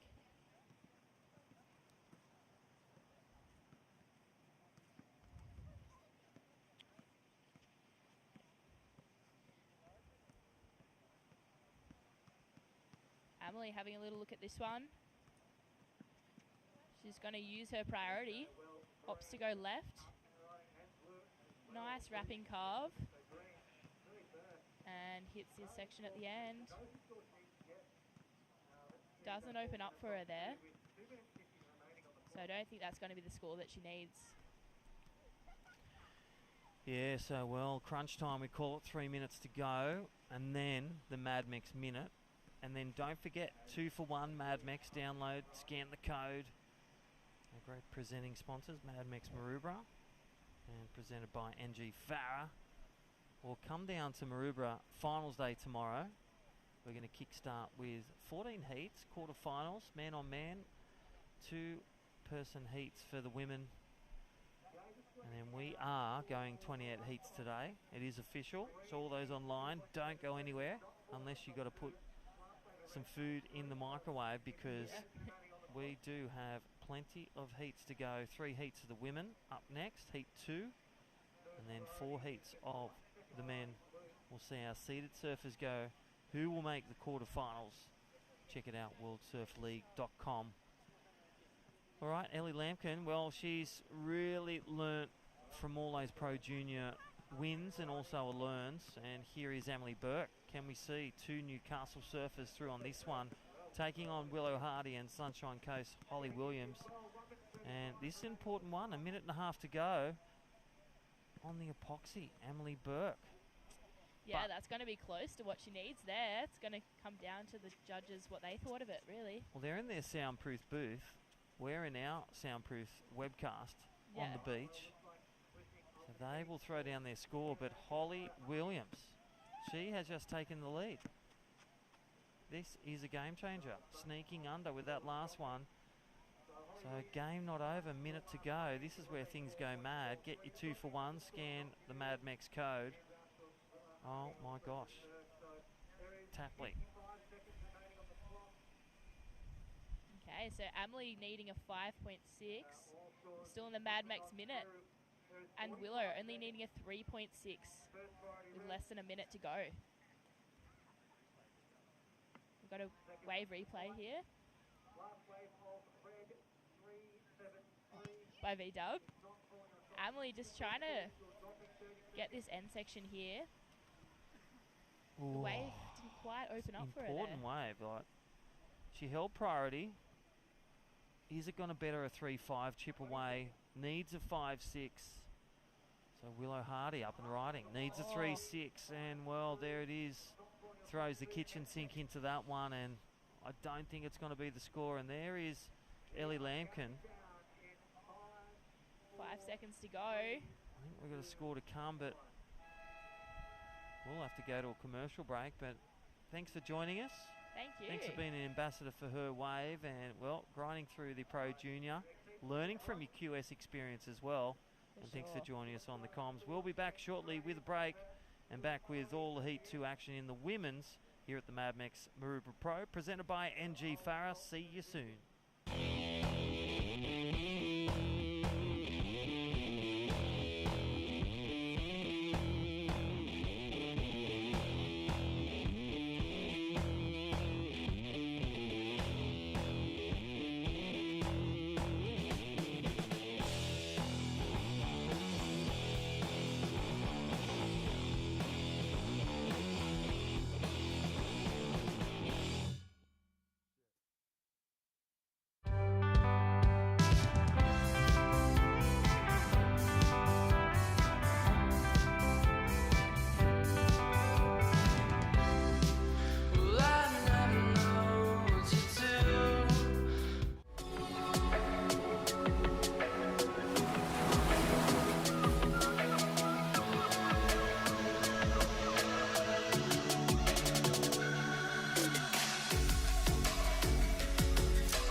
the motivation.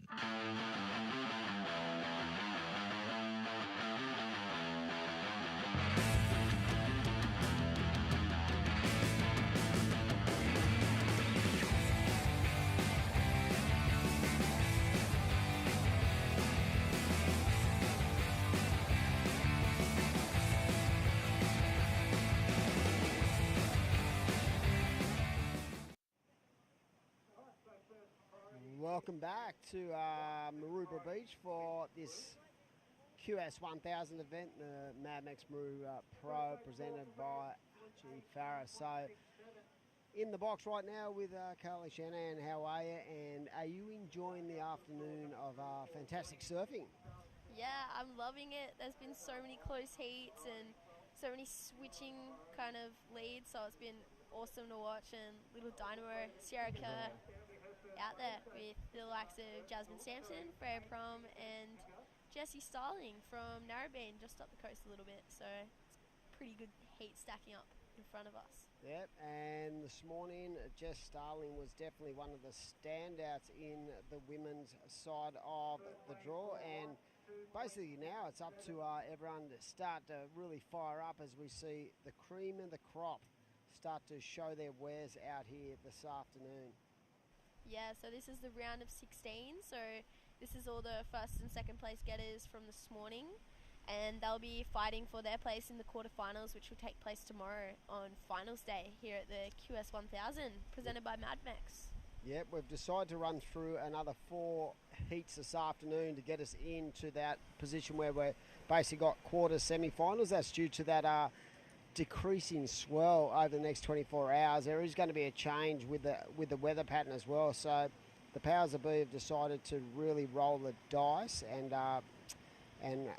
make good make sun while the hay shines. So I'm pretty sure that's what that little saying is, but it's probably wrong, but who knows. But right now it is the surfer in white up and right in nice and switched on, this young lady. I've seen some amazing clips of her from those wave pools. Yeah, I mean, she's had an incredible run in these competitions as well, throwing down an air at Cabarita.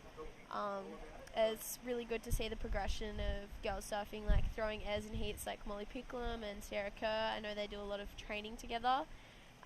But yeah, I mean, looking up to her dad, I know it's said a lot, but an incredible aerialist, Josh Kerr. Oh, I mean, one of the best. One of the best, man. Definitely, like, coming out of that era with Taj Burrows as well, who was kind of like the pioneer of competitive air surfing, and then Kersey backing it up. Yeah, the funniest thing about Kersey, I remember he won you in, I'm just going to focus on my free surfing. Did a couple of QSs and went, boom, I'm on the CT, I'm into it. So yeah, definitely a good gene pool there when it comes to having that aerial attack. So technically, with Josh in her corner, basically his insight into, the variety of kind of aerial manoeuvres she can do. It's probably based on the fact that Josh was able to teach her from a very young age. We can see surfer up and right in. We've got a split peak. We've got the surfer in green up on the left, and Sierra Kerr there just really having a nice crack. So that was Jess Starling and Sierra Kerr in the split peak situation. And these waves, even though it looks like a little bit of wind, just trying to look out the back of our commentary box that's come up, but definitely still very contestable, and we've seen some large numbers laid down. I think as we see this Volkswagen replay presented by Volkswagen, here we go, Jess up and right in. She looked really good this morning on this board, and just as I say that, the old commentator's curse, she'll probably come in here and start slapping me going, what are you doing, tell me that. But no, she was definitely on fire, one of the standouts. The other standout I felt like in the women's this morning was Anda Santos. She was on an absolute burner. She had like an 8 and a 6.83 or something. She was just kicking her tail, so much power, and just straight off of on Saturday, she had an incredible performance out at Deadman's, taking off on an absolute bomb. So she's charging and groveling the small stuff. Have you been out there?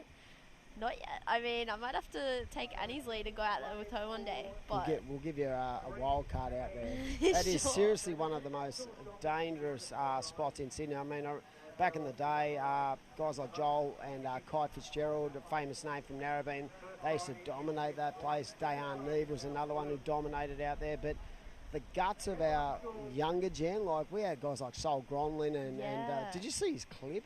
He was getting so shacked. And I saw the clip, didn't read the caption, and then I read 14 years old, and I was like, surely not. Like, he is guts. Just turned 14. What? He's in our board riders, and he's definitely got a high tolerance of pain, let me tell you, when it comes to getting pumped. And he'll have a crack at anything. So, yeah, it was great to see her out at Deadman's as we see the surfer in white up and riding again, just keeping that fluency in the flow. And, there was good waves on the East Coast over the weekend. And Newey wrapped up in absolutely epic conditions. Yeah, I mean, how amazing for all the surfers to be kind of surfing a novelty wave in Newcastle. Because it wasn't on like the normal kind of bang. Everyone kept talking about the sand had shifted down, and so the locals were like, I remember listening to Mitch Ross during the commentary and Matt Hoy, and Hoyo was saying, look, I couldn't even give any advice because it's not actually breaking where it normally would. This isn't the normal Newcastle that we're used to. I mean, it would be kind of... all the banks kind of get shaken up after a big swell like that. Like, I don't know for anyone watching that didn't know, but there was a massive south swell on Saturday, and a lot of our surfers were seen in multiple clips up and down the coast, lots of novelty waves, lots of kind of home breaks that hadn't quite been working and were just absolutely firing. So it's been an exciting week of surfing and outside of competition. Yeah, definitely. I mean, the fact that Newey was on hold for like 2 or 3 days is a real indication of how big those waves were. Like they're talking like 15, 20 feet. There was even waves breaking out the front of Bommy in Manly. Big waves where I haven't seen break that wide in a long time. So, yeah, great conditions. But now, the girls have had to really make the adjustments as we see Surfer in White up and riding. So her actually strategy has been to get on anything that comes through without priority, and she's definitely found those two gems, a 5.17 and 4.5. Fryer Prum from down the far south coast of New South Wales in second at this stage. Jess Starling, like I said, she was one of the stars of this morning, and Jasmine Sampson as well. So no one really kicking up into that excellent range just yet, but I'm sure that opportunities will arise in these 20-minute heats as we see the surfer Ian Blue up on the back end. So just trying to keep that down the line speed, sort of pumping through that inside section, and it looks tough out there. It sure does. I mean, I think Jessie is on an epoxy there, but I think that a lot of the epoxies have been brought out for this competition. Definitely a lot of people working on their equipment, staying busy. It's definitely more strategic when it is the one peak on such a small swell. I think that priority is so crucial in these heats, but I'm excited to see if Sierra, with that wind, can kind of find a couple ramps. I mean, obviously having her dad as like the area specialist, but she also comes from a professional skating background. Oh, she Yeah. can do anything. She can do I saw a anything. clip where she's like wakeboarding. She might play a bit of golf, and I'm like, those kind of people irritate you. They're that good at everything. They love it. They thrive off it. I mean, Sally Fitzgibbons was like pro in like 7 different sports, I think. Yeah, I remember when Sal came through, she had to make a decision. She was in our sort of junior development programs when she was really young, and she could have been an Olympic cross-country runner or 1,500-metre runner. I remember she was so good at soccer, touch football, could have played for Australia. She had so many strings to her bow as we see Jess up and riding. I remember they had to have a real, it was like a family meeting at one stage where they said, hey, you can't continue to do everything, Sal. You need to pick a sport and try to excel in that one sport, and gosh, has she done that.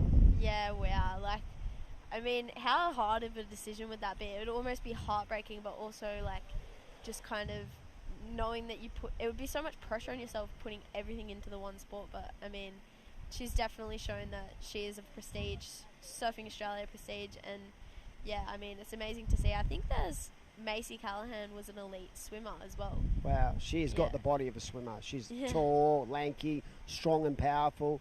And, yeah, for Sal, I think it was just a matter of the fact that she wasn't just good at at other sports, she was incredibly good. So it wasn't like she was just going to go, oh, I might do a bit of that and a bit of this. She was so good, she had to really make that decision.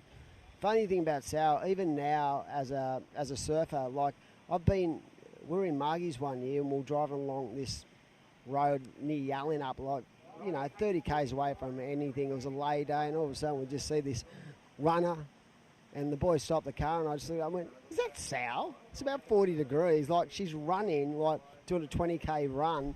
And I said, what are you doing? She goes, oh, just a bit of fitness. I'm like, are you kidding? She's built different. She is an animal when it comes to training. She is one of the best trainers, and I think that's a real something that younger generations can inspire to know how hard she works on all elements of the sport she's in. Like, her body is her temple. Yeah. And she really focuses so hard on nutrition, stretching. She has everything nailed to the 10th degree. Yeah, no, it's definitely amazing to kind of see how different successes kind of come from different recipes. So, like, I mean, she trains so incredibly hard and it works so well for her. And then to kind of see, like, surfers have more relaxed approaches and kind of just, like, I don't know, it's amazing to kind of see how, like, all the different kind of avenues all lead to that one kind of place. Sometimes it's hard to get grommets just to do any kind of training. Yeah. And, you get them down, you do a bit of coaching with grommets and you go, hey, you got to do some stretching, boys. Stretching now. Let me try How hard is it to get a grommet to stretch? It's incredibly hard. Right now it is the lady in whites, Kerr out there with that 517 and a 4.5 leading the charge from Freya Prum. And it is up to Jasmine and Jess to get a rig along. There is 7 to go, because I feel like the first half of heats can drag on a little bit, but as the tempo starts to quicken, that second half of a heat can become, for anyone out there needing to score, very anxiety-ridden. Yeah, definitely when you can't see anything coming on the horizon. You've got third and fourth priority, chasing scores. I mean, it's very nervous times. I find that when you're sitting out there and it kind of hits a 15-minute mark and you're like, oh no, it's sweet, still got 15 minutes. Hit the 10-minute mark, it's like, it's a bit time-consuming now, but I've still got 10 minutes, and then this is kind of like time to get going. Shine. Yeah, 100%. As we see, Jasmine up, electing to go on this wave, and she didn't have first or second priority, so not a bad option. She's just trying to offload that 3.2. I don't know if that wave allowed enough opportunity. At the back, here we go. It looks like Jess up and right in. As I said, she was so fluent in her transitions this morning, and again looking very dialed in. But yeah, it's amazing how the sort of mindset can change, and that really relaxed demeanour can turn into a frantic situation where someone just starts really suffering hard at the back end of a heat, needing to score, and 2 minutes can feel like basically 10 seconds in a heat sometimes. I mean, 2 minutes for the person needing a score can feel like 10 seconds, and then 2 minutes for somebody leading narrowly can feel like 10 minutes. Like, it's honestly just such an emotional roller coaster for all these surfers, even in the span of 20 minutes.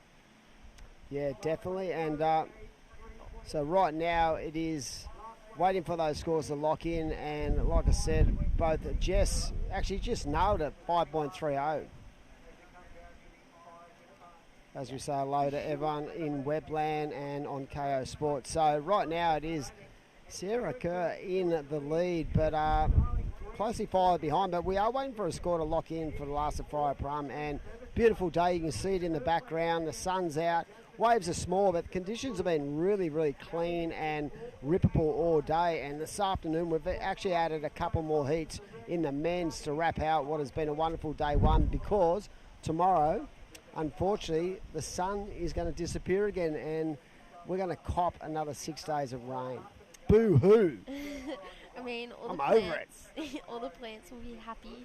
This has been a happy couple months for them, as we see Jessie slashing back to the power source and bang, hits a finish. I mean, such a lovely girl, and just like really surfing smart all day today. She's the smiling assassin. When she's in here, she's all smiles, but when she puts that rashie on, she's a machine. As you can see, technically, just really flawless as the way she went around that. You can see how much energy she's putting into those turns and really trying to drive through and jam in. So that was a nice little combo, and I'm sure that the family, even though they don't live at Narrabeen anymore, they're up at, I think they're up at Cabba these days. I saw Dan up there with the family, and yeah, both Jess and True making their ways not only in the surfing arena but in business as well. They've got their own magazine and they do a lot of social media stuff. So big shout out to the crew, the Starling crew, as we see the heat leader up and riding. Take us through this one. Yeah, so Sierra Kerr, nice opening turn. She wants an inside section. You can just see she's just hungry. She's got that Grom attitude. She's like, I want to take down these big names. And Freya out the back, bit of a QS warrior, only gets the one turn there. But yeah, Jessie and True, based up in Cabba now. And they've got Maroubra Mag, which is like really cool, kind of hyping up all international girls as well on that magazine. So an all-girls magazine. It's so cool to see. Little entrepreneurs. Yeah, I mean, it's inspiring to see that they've actually developed a magazine of their own, you know, to really invest in women's surfing. It's a great thing, and I'm sure that their next instalment will be a good one, because they've had plenty to write about in the last couple of months. And right now we're down to 3 minutes to go, so this is where the anxiety levels start to raise a little bit for both Freya Prum and Jasmine Sampson, looking for scores. The only good thing about this situation, Carly, is the fact that the surfer in blue has first priority, so she can actually hold anchor and really wait. But the strategy of trying to push someone with priority into a wave, that's an art form in itself. Yeah, definitely. I know that in my kind of earlier days I would get pushed into waves when I had priority. I think that there's an art of selling, and Jessie just smashing that end turn, so she's just like trying to put pressure on Jasmine. But yeah, I think that Who's the best seller out there, you reckon? Who's the best seller? Who is so good at like making you think that was a good wave, and you go, no, it's a closeout. It's a dud. It's a dud. There are some guys on the tour, like on the main tour, who are so good at that. Yeah. I know that when Cedar was competing, Cedar Lee Jones. Oh, yes. I'd have a couple heats with her, and I was like maybe 13, 14, and she'd make it look so good, and then I'd be on it and I'd be like, oh wow, this was a good closeout, like this is fun. I feel like her and Bodie were really strong in that sense. They were able to sort of manifest people into thinking things that weren't there. It's a shame. I'm really sad that Cedar has not actually done the QE this year, because she won that that series last year, the New South Wales series, and I said to Bodie, what's going on with Cedar? And she said, look, she's just not doing it this year. Yeah. Because they're both so talented. Yeah, I mean, Cedar and Bodie have both been stars from such a young age. I remember going to the BL Blast-Off when I was like 8 years old, and kind of those two girls being the it girls, like the sisters that you want to beat. But yeah, they're both incredible surfers, and she'll be an incredible surfer for the rest of her life, so I'm sure if she wanted to get back into it, it would just be a bit of focus. I reckon hopefully she's just having a year or two off and sorting out where she wants to be mentally, and then gets back into it, because they've definitely got the talent. And this is a surfer in blue talking about talent, and she's really connected with that first manoeuvre. But yeah, I feel like sometimes you can get burnout. They've been involved in the game for so long.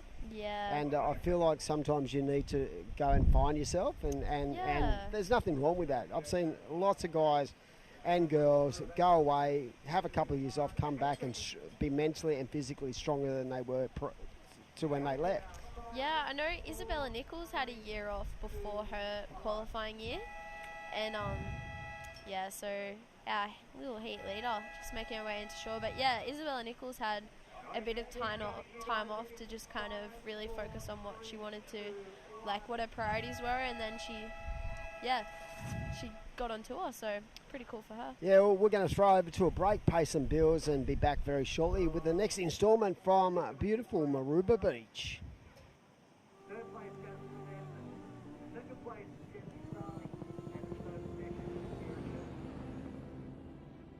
Some say we've got engine oil in our veins. Now that and a fair bit of dust. Sure, these wild utes are hard work, but it's no job. The roar of them, pure.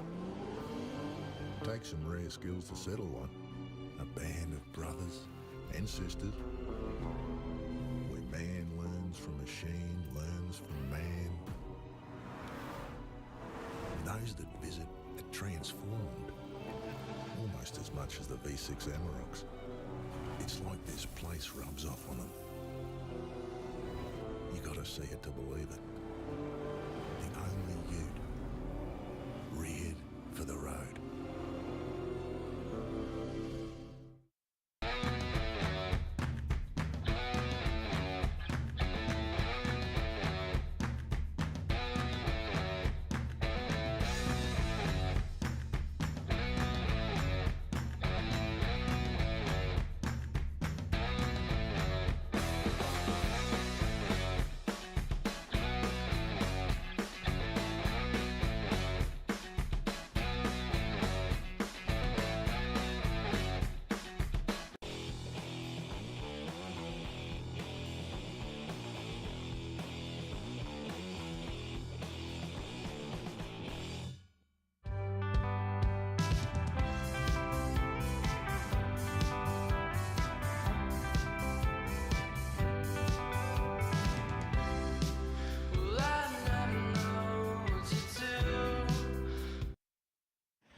Well, welcome back to day one of the two-day event. My name's Crispy. This is the Mad Mex Maroubra Pro, presented by NG Farah, the QS1000, and I'm joined with me. No, it's not the good-looking Ed Sheeran. It is Tommy from Mad Mex. Tom, thanks for your support. This is your Mad Mex QS1000. Mad. Maroubra Beach. Loving it. Yeah, it's a shame the waves aren't bigger, but it's been amazing so far today. The sun's shining. It's been a couple of weeks of grim weather here, so it's good to finally have some sun and some surf. Yeah.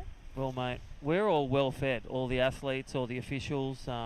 Say hi to your wife too. Hi to my wife and kids at Lennox. How you going, Beck? Hey, Finn. Hey, Haven't everyone seen at home. them for 60 days. What about you? You've been on the road Can't say serving the that. athletes. Yeah, but how's it going in the trenches? How old are your kids? I got Finn. Finn's 20 months now, so been in the trenches for 20 months. Nice. That's not too bad. It's been good. Oh, Such an they're exciting great. time. Awesome. Kids are great, and plenty of opportunities that we've been hearing about with Surfing New South Wales, Her Wave, and Yep. board riders. You Yep. got them out on the board? Yeah.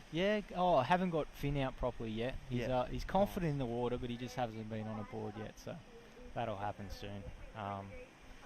But no, it's great to be here today. We've been feeding the guys a lot of burritos, as you said. Yep. We've probably given out 150 so far. So Well, what's this one? It's got and I T. Is one that more. you? T That's for Tom? T for Tom. Oh. And this one says C for Crispy. Oh, how good's that? Get your burritos. Get your bottle. Get your water. Yeah, that's it. Get for your fluid. For everyone at home, you can get involved in the action too. We got a 2-for-1 Yep. promotion going at the moment. So just download the Mad Mex app and enter the code surfing, and you're off and running. I will do that as soon as I'm offline. But right now, talking about the 2-for-1, that's Charlie Hurst from Wollongong. Concha Balsamo in the lead, a 4.33. So the Portugal surfer getting that quick start. She'll go to third priority, and there is Charlie Hurst from Wollongong. Elise Cooper, Northern Beaches, and Jade Wheatley. She's out there in green. Good luck to her. Super coach from High Performance Centre, donning the rash shirt on. What's impressed you about, the men and the women surfing over the course of 2022? I think just coping with the conditions. Like I think Avoca, where we were last at, that had everything up there. From the start of the week to the end of the week, it looked like 2 different events. But so just coping with those conditions and everything else that's been thrown at them on the side. The weather has just been shocking. So good on them for dealing with all that. And the talent out there is amazing. Yeah. Like, obviously Willow, one of our athletes, was in the heat before this, and she's got a huge future. And super pumped to support her through all this.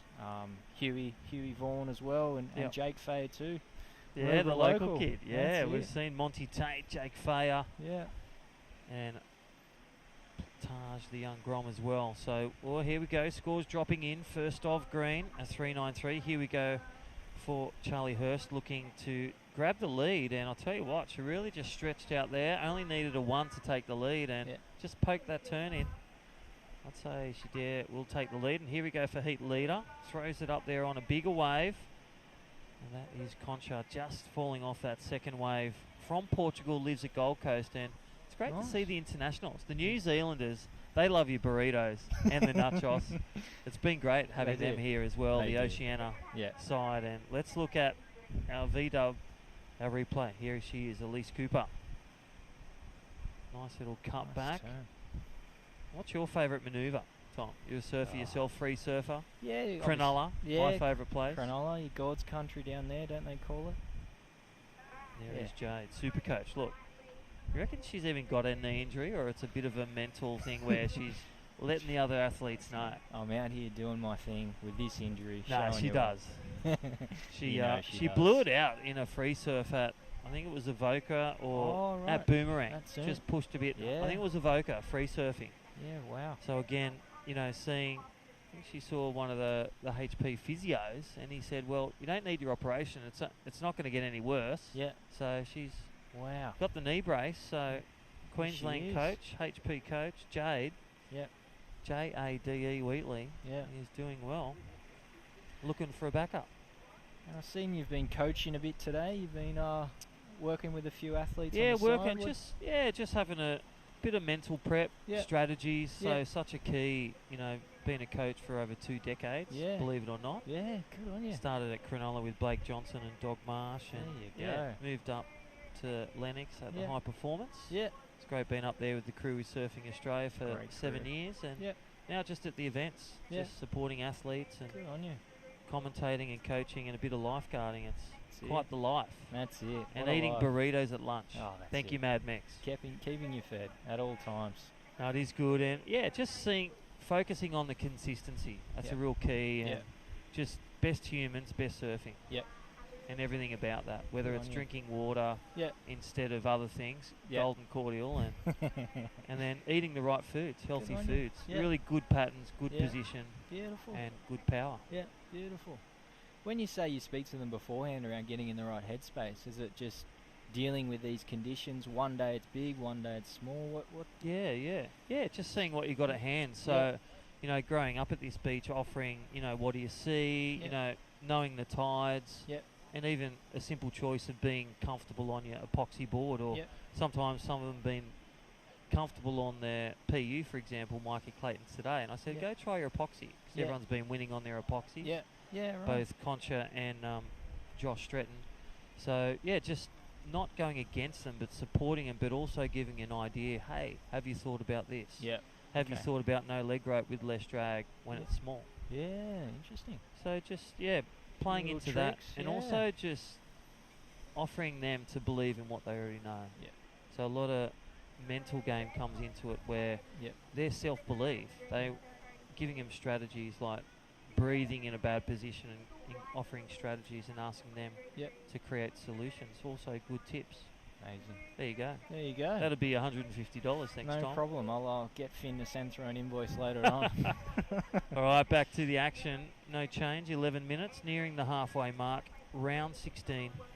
And I'm with Tom, our CEO of Mad Mex Maroubra, the pro, presented by NG Farah. Tell me, Maroubra Junction, where else have we got local outlets? 2-for-1 deal, scanning on the TV. Anyone at home. So wherever you're tuning in from, as long as you're in Australia or New Zealand, you'll be able to get a burrito. We've got restaurants all over the nation, and it's as simple as downloading our app, entering the code surfing, and a 2-for-1 voucher is ready to go. So now tell me, is that FFFL? Are we talking flow? Are we talking frequency? Are we talking froth? You can make up whatever you want, Crispy, but I'm going to go with Fresh Fuel for Life.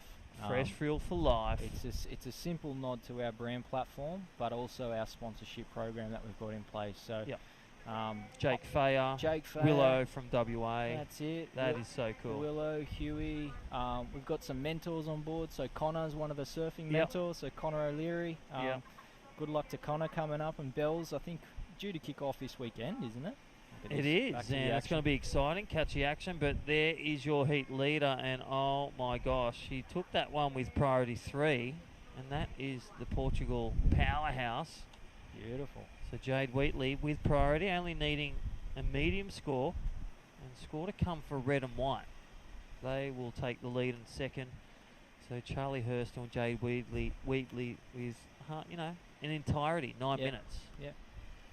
So that's it. At this point of the heat where you haven't clocked a score yet, your advice would be just to remain patient, just wait for the definitely right wave to come. But through. then the other thing to keep in mind, it's low tide at around 4 o'clock, so we're nearing the high tide mark. Yeah. We've been favoured by the southerly, just keeping that 9-second period in. So, you can tell Terry McKenna and myself as surf reporters when we know the tides, know the winds. That's it. But offering up here a bit of pulse, so offering opportunity, and we did see a bump in the swell at high tide, so we'll see that again tomorrow morning. Beautiful. May even a rise in the swell. Yep.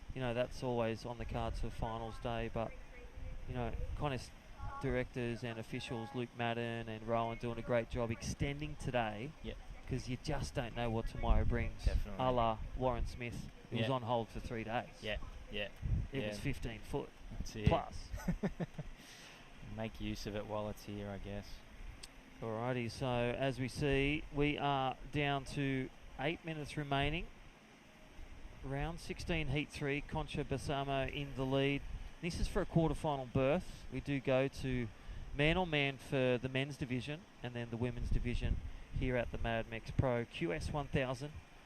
They will go into a 2-woman format where it's a battle, it's a change. And like when you said, it's another change when you do go into the 2-person heats, where you sit, what you do with priority and under are key elements to a heat win advancing through to the semis. Fascinating. Another $150. There you go. That's 300. Thanks, Mad Mex. No problem. Clovis, invoice coming your way. Hey, big shout out to VISSLA Pro Surf Series, to John Mossop, all the crew. Toby's son, such a legend. Big wave charger. He just doesn't do comps anymore unless they're in 10 foot and barreling.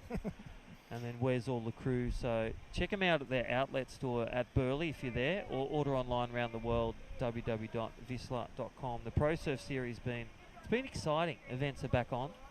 We had a bit of hiatus the last few years, but it's just so empowering for officials, for athletes, for communities. Willow, one of the athletes on the team, she mentioned to us before that she's been travelling in a van for 60 days just following the East Coast circuit. So it is great for the juniors to have this pathway, isn't it, to get through to that level. So alrighty, here we go for Elise Cooper. So as predicted, gone into second, chasing down a 5.33. So real important moment. Second turn, is that a 5.33 out of a perfect 10? I think they're really going to go back to Concha's 5.07. And then really that final moment, if she did that turn, I dare say she was looking down the barrel of a good score. Yeah, wow. But Jade Wheatley looking for a 4.67 or a 5.1 and looking to get behind. And I'll tell you what, that leg is working fine. All the crews, because she's whipping around a great succession of turns. So 6 minutes remaining. This is going to be a tight one. Really what you do with priority and under priority are the keys in pressure moments. Tell you what, Jason Patchell and former Bede Durbridge and Clancy Dawson did a lot of stress tests. And let's just look at this wave. This is the Volkswagen replay. So Elise Cooper, I really like that second turn. And you can see right then, Jason Patchell would say, be present, Elise. Let's watch back your score, because if she just stayed in that, you can see her looking down the line, look back at the whitewash, your board will follow. Could have secured that third turn, potentially got that score. There you go. Boom, another 150. Thank you. Oof, it's adding up. We've got 5 minutes to go. I wonder what we're going to be at the end of this. You're on overtime. Tom's on overtime. All right. Hey, talk to us about also what's your favourite item on the menu list? Mad Mex. Yeah, I default to the burrito as well. Big burrito fan. I've been involved with Mad Mex for 2 years now, and I've eaten my weight and salary in burritos, I'd say, in that time. Well, here we go. So, 2 for 1 deal. Mad Mex. Scan the code. 2 for 1 deal. Let's get a replay on that VW. Elise Cooper. That's it. Nice. I dare say, she's got the nod. Yep. She's going to the lead with that one. There you go. Charlie Hurst wave a bit smaller. Yep. Just a nice carve. Yep. Judges love risk. Yep. Get the reward. 2 R's and an L. There you go. Fresh food for life. RR. Risk RR. reward. Risk reward.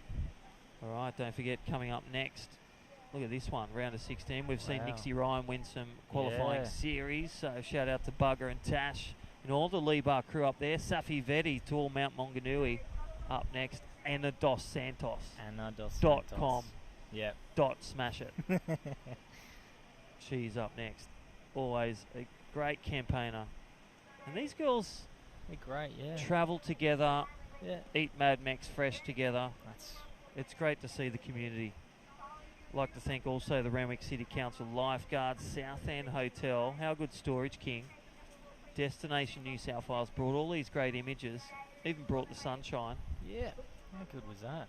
World Surf League, our great partners of this event, and Surfing New South Wales. Alrighty, here we go. This is Elise Cooper. Again, trying to manufacture that score, 4.88. Not sure if that one's gone in. I think it has. There it is. That two-turner, Yeah. just under the score required. But what that does, it's replaced a top score. Charlie Hurst and Jade Wheatley need bigger scores to shine and grab a spot in the quarterfinals. There you go.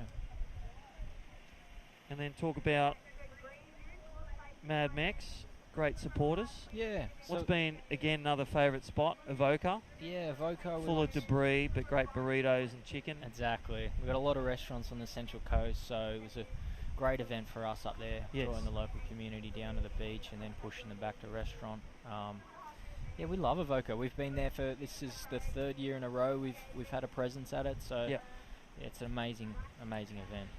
Well, this is when it's not over till the bell rings, and holy tabbouleh, Jade Wheatley. We're talking burritos. We're talking burrito. Do we have Yeah. tabbouleh? No, we Kebab don't. ones? No. Well, guess what? You should call one the Jade Wheatley because look at this V-dub replay. Bigger wave. Let's look for the moment. There's the first turn. Plenty of spray. Look at the body torque. There's the second. Knees working fine. Final. And the Knees finish. on fire. Jade Wheatley. And again, super coach at Surfing Australia. Surfing Queensland. Donning the athlete. Resetting. Getting the wave. Getting the turns. I think a bit of boom crash opera coming up. Here we go. Heat leader. Concha looking to drop that 4.33. Well, there it is. I think that score's not enough. It's a 4.97. Wow. So commentator's box. Yeah. We gave her the nod. Yeah. We gave her the new kebab starring Mad Mex Kebabs. We don't do kebabs, just We don't. burritos, but play on. Oh. Still needing a 4.16. Wow. So climb the ladder. Just needs one more rung to get into the quarters. So look at that combo score. 9.4 for Concha from White. All the hard work done at the start. Elise Cooper holding second. Jade Wheatley needing now a 4.16. Something like that last one. And then Charlie Hurst just can't manufacture, needs a 5.16. So download the scan. Mad Mex, 2 for 1 deal. 2 for 1. What's the surfing. code word? Surfing. That's it. That's what we do. Simple as that. Hey. All right, Mad Mex minute upon us. This is it. It's the final minute now. Mad Mex minute. I think we made that up. You did. It's bloody impressive. Not Winnie, not Dimmy. It was us. Yeah, I'm going to nod to We're gonna Claude nod. here. It She was. deserves all the credit for that one. All right, we got 10 seconds, so it looks like the Portuguese are clapping their hands again. Well, this is going to be her best result of 2022. And look at Charlie Hurst, last-ditch effort. Ooh. It can still happen. She's going to swoop down and had a great QS, needing the second biggest score or the biggest score. They will compare it back to the big ones. And what we'll do, we'll compare our burritos. And thanks for joining us there, Tom, from Mad Mex. We're going to go to a commercial break, and we'll come back with the official winners. But at this stage, unofficially, Concha Balsamo, Elise Cooper gets second. But danger signs from that last one of blue. We'll let you know on the back end of this break. And we'll be back shortly after we hear from our great partners This is day one of the two-day event, the Mad Mex Pro Surf Series QS 1000. See you soon.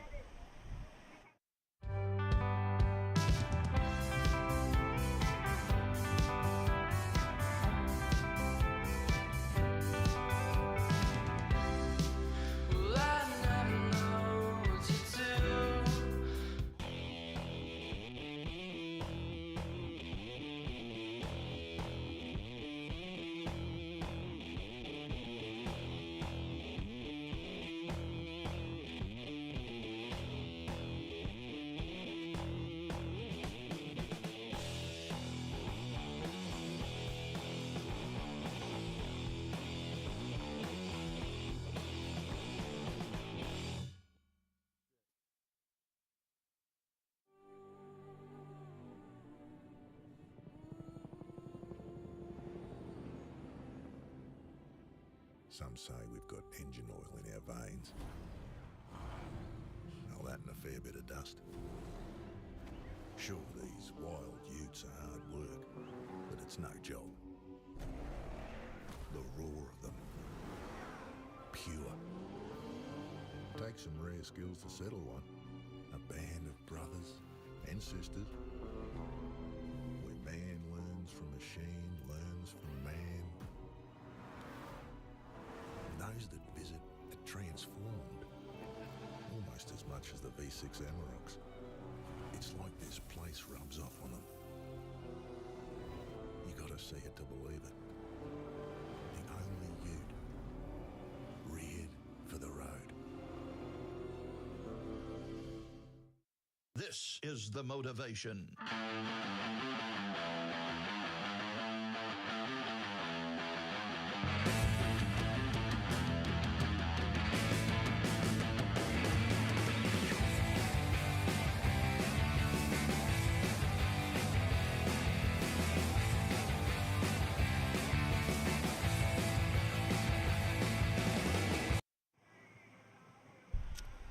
And welcome back into Maroubra for the Mad Mex Maroubra Pro 2022. And right now we're into the fourth heat of the round of 16, and it is Nixie Ryan taking on Safi Vetti, Kayla Whitfield, and the lady of the moment who was absolutely ripping this morning, Anne DeSantos. So welcome in, Carly Shanahan, and what a ripper. Did you actually watch that last heat? Yeah, Did Charlie Hurst get the score? Yeah, Charlie got the score. I actually thought she did. Like, she ripped that wave apart. So if you're watching on the web, yeah, there was a wave written late in that heat. As we see the surfer in red, Nixie Ryan, up and riding. Yeah, so a buzzer beater, the Mad Mex buzzer beater. Yeah, straight out of the gates there for Nixie. She's definitely not leaving it to the last minute like Charlie in the last heat. Definitely a nail biter for whoever's down here supporting her. Elise Cooper would be just sitting there going, are you serious? That was in the last 10 seconds of the heat. Yeah, she'd be like, seriously? But yeah, no, it's definitely crazy. But yeah, look at that. So Elise was in advancing position pretty much the whole heat, and then Charlie just came out of it, just got this rogue set that came through, and you know, tore it to shreds and got the score. So that was good for her. And just like to do a quick shout out to Randwick City Council for sponsoring the event. As we see Safi Vetti, Kiwi competitor, just a quick up and down for her. And yeah, obviously shout out to KO Sports for running this live. I mean, it's so cool to just like have the surfing live, and especially the QS events, these 1-stars as well. But yeah, it's Nixie Ryan in the lead now, opening up with that 3.8 for that one turn, but she just looks so fired up.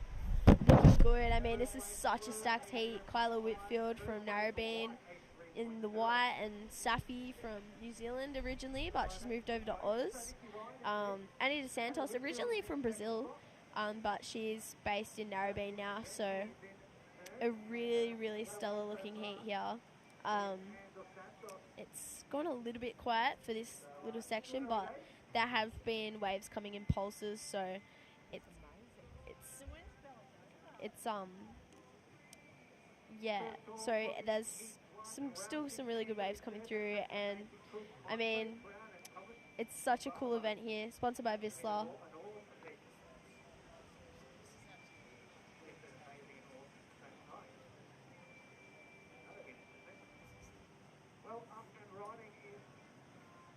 As you see the surfer in white up and right in, that is Carla Whitfield from North Narrabeen. It feels like every time you sort of do a heat, you go on North Narrabeen in the men's and the women's. They've got so many good surfers on the QE, and right now, what about that young lady? I said she was one to watch. Andra Santos, if you watch his first turn, how tight and coiled up she was, just exploding, and she was definitely the pick of the bunch this morning when it came to score. I'm pretty sure she had either the highest single wave of the event so far, an 8 in the women's, and then backed it up. So a two-wave combo of like mid-14s this morning, so she's in good form. Yeah, definitely. And I mean, confidence is everything in these competitions. Like, we've heard everyone say it's about kind of like building confidence. We heard Darcy touch on that earlier. It's all about confidence, and the way that you get confidence is from results, and the way you get results is surfing like that. Kidding? So scared. How engaged with the rail and in the corner of that pocket, just staying really nice and tight to the power source, and that again put her in a strong position. That 5-point rider is the best wave of the heat so far, this WSL 1000 event, and if you win this event, Carly, you get 2.5 G. That is not a bad couple of days work. I mean, yeah, 2 days work, that's pretty crazy. It's definitely a good event to come to. It's like so nice down here, and I mean, to walk away with that would be incredible. And I think that all the girls in this heat are well within contention. I mean, this is such a stacked heat. Like, Nixie Ryan, fresh off two wins of these qualifying series events, and Kyla Whitfield, only up from Narrabeen.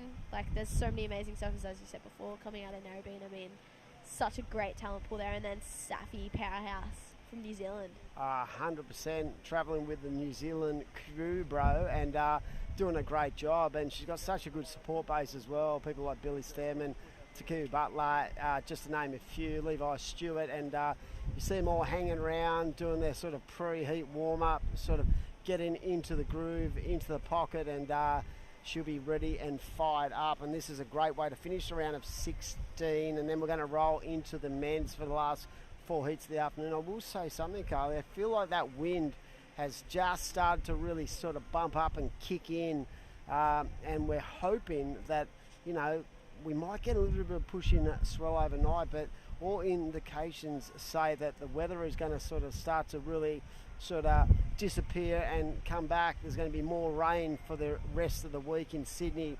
So we've decided to continue on with the event this afternoon. Why not? We're all down here. It's a beautiful day, and what a way to finish off the afternoon here on the first day of competition. Of course, tomorrow we'll crown the champions, and like I said, the one good thing about today, Carly, has been the quality of the bank. Yeah, definitely. I think that it's just kind of provided all day. I think that the lefts have definitely been more prominent, you know, like kind of that little bit bollier, and those rights kind of go straight into the rocks that have been exposed after that last swell. But yeah, I mean, Maroubra's just amazing. It's got peaks all up and down the beach. It's just providing for us today. Yeah, definitely. I felt like yesterday I was down and having a look at Cronulla in the afternoon. I was very worried about the state of play when it came to how big the waves were. But when I rocked up this morning and I saw some of the free surfing, I just felt like, you know, yeah, it was a 1 to 2 foot peak, but wow, some quality in the peaks. And you can see that just by the way the scoring today. The judges really given a lot of spice to when someone gets a really good wave. So there's been a real separation in the scores. We've seen some scores right up in the good to the excellent range, and right now it's a pretty tight heat. So sort of everyone except Safi Vetti is off to a start here. So priority does sit with the surfer from New Zealand, and with 10 minutes 40 seconds on the clock, she'd be now saying, you know what, I need to get a roll on here. Yeah, it looks like she's got a little bit of a peak coming her way, so could put her nerves at ease. Don't know whether she's going to use her priority on that. I mean, priority's so crucial. It's such a chess game, like just playing your priority, selling waves like we were talking about earlier. But yeah, I mean, it's such a beautiful day. It's just turned on all day. Everyone's full bellies from the Mad Mex burritos, and yeah. You don't need dinner when you're hanging out with this crew at Mad No. Mex. It was great to have Tom on in that last heat talking through all their programs. But the 2-for-1, of course, when it pops up on the screen, you can just take a screenshot of that QR code and get yourself a 2-for-1. But yeah, Mad Mex doing a great thing being involved in surfing. I think just it's a perfect mix for our surfers, you know, because the actual ingredients of the Mad Mex food is just really fresh and beautiful and good for you, as we see a surfer up and riding right now, and lovely connection, good flow in the surfing for the lady in blue, and that is Safi Vedic. Yeah, she was just whipping out of the lip, and then we've got event standout, Annie DeSantos. What? Oh, I wish she stuck that last time. That would have been really interesting to see where the score went with that. And you can see a little paddle battle happening here. You They love both that. I love that. I love it too. I mean, I don't necessarily love it when I'm in it, and they're like that slap it in front, and you're just pushing every ounce of your muscle to just get past them. But that's when sort of fitness comes into play, doesn't it, Carly? Because you've got to be fit enough to get yourself in the lineup and then be able to turn off and allow your body to recover, because that paddle battle at times can be really stressful on the body. So that's a key point too about surfing heats. You've got to be so, you know, physically wide, ready to roll. As we see the surfer in blue's just gone, you know what, I'll have another crack on the left.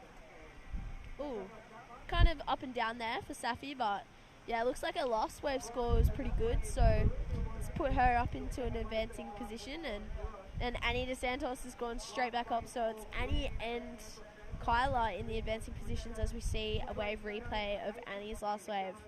Take it away. Yeah, lovely speed in her surfing, and I just wish she would have landed that turn. What about the release? Just that jam in release, and got the tail and drift, but couldn't ride out of it. That was the Volkswagen's replay there, but definitely the surfer of the event so far for me. And I saw her down at Manly in the swell a few weeks ago, just really going hard on some solid sets. So she really works hard, and when she's not actually competing as well, you see her out there in the water all the time, as we see the surfer in blue up and riding, as we said a little bit earlier. Good flow, generating a lot of speed down the line, because even these, like the waves on the screen actually look like I feel like they're a lot smaller live than they are on the television set right now. Yeah, definitely. I mean, it looks like 2 to 3 foot, but these girls are literally on knee-high waves, and even though they pack a bit of punch and a bit of power, I think that wave selection is definitely important. And So, hey, this is us. Yeah, big shout out to everyone on the web, and right now we're into the final heat of the round of 16 of the women's at the WSL QS 1000 at Maroubra Beach. We'll be rolling on through to a completion this afternoon, another 4 heats of men's, but right now it is just an exciting heat for the standout surfers over the journey of the QS in Australia, the Australian QS leg. And someone like Nixie Ryan, how would she be feeling right now? She'd be wanting another big result, because she's definitely, for such a young surfer, she's got such ability to read the ocean. Yeah, I mean, her power gouges are just incredible, and has the perfect training ground up at Lennox Head, that point. Like, she surfs that so much, and then Ballina, North Wall there, like that punchy little wedge. I mean, she's definitely put the hours in and has that power gouge on tap. So I feel like, coming from Labar board riders, the push and the quality of surfer they have in their club would really help Nixie as she sort of starts to transition from the juniors into the QS level. yeah, definitely. I mean, there's so many talented surfers in Labour, like Mikey Madonna, there's Stewie Kennedy, Crispy's boys, Keenan, and then you got those older guys who absolutely rip. Yeah. Former World Tour surfer Adam Mellin, Yeah. Woody. Woody. Yeah, like in teams events, I've seen them guys just rock up, and you just go, how the hell are we going to beat these dudes? So right now, that last wave of the Kiwi was a 5.50, put her into the lead. But yeah, a great sort of grounding for any young surfers to come through that development program at a grassroots level. And if you've got world-class surfers at that level, it's such a bonus for an athlete to be able to like feed off them as they develop their skill set.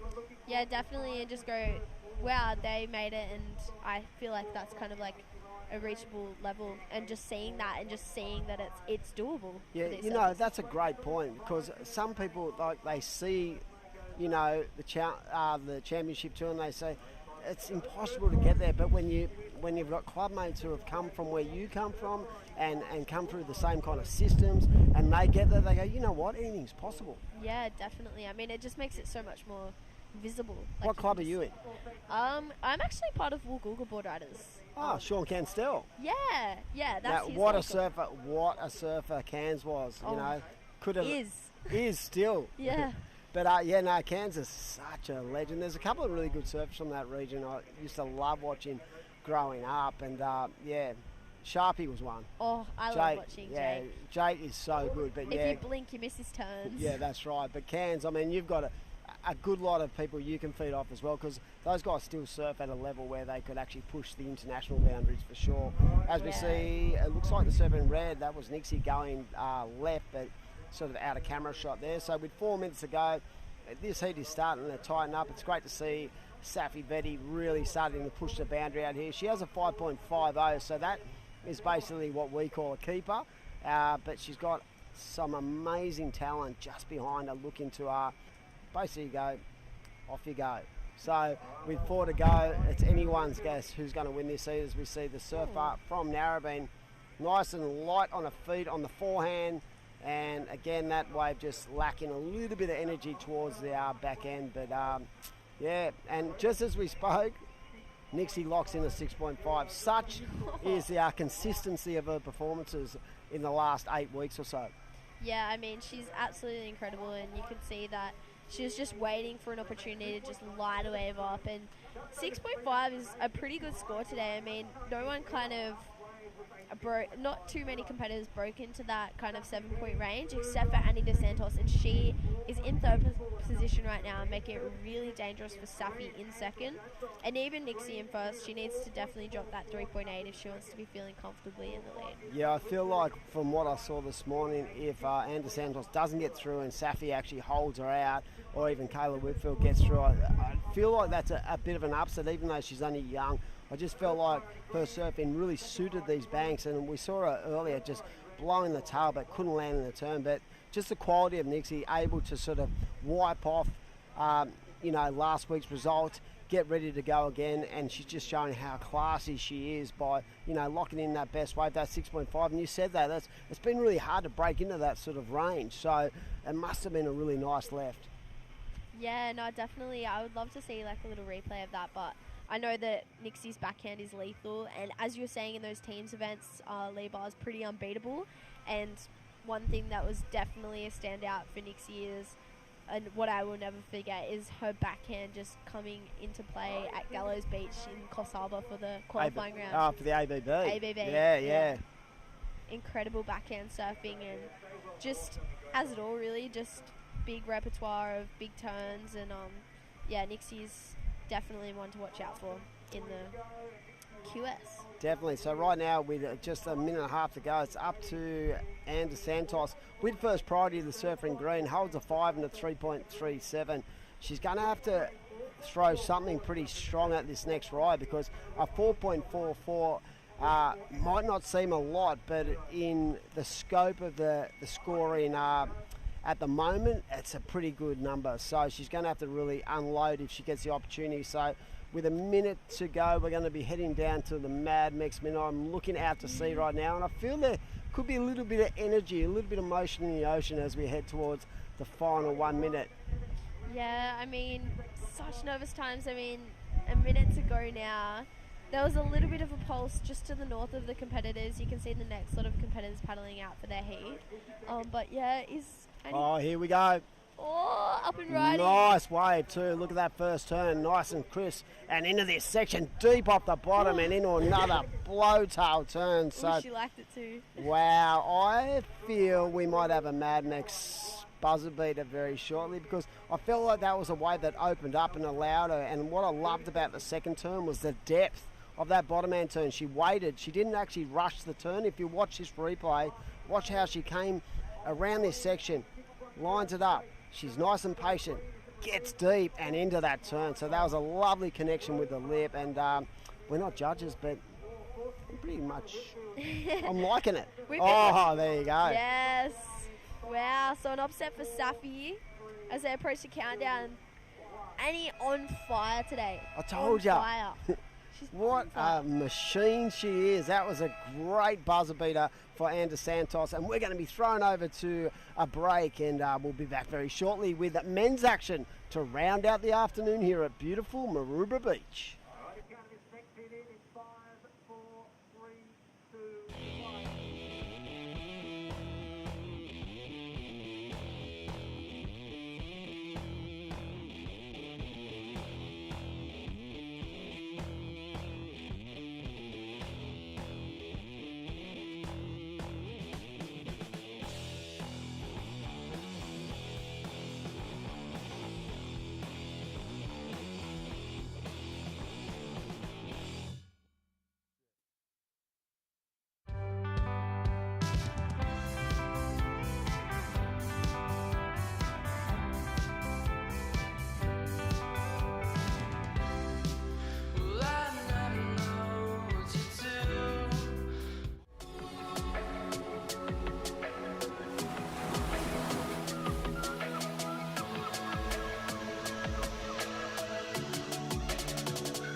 This is the motivation.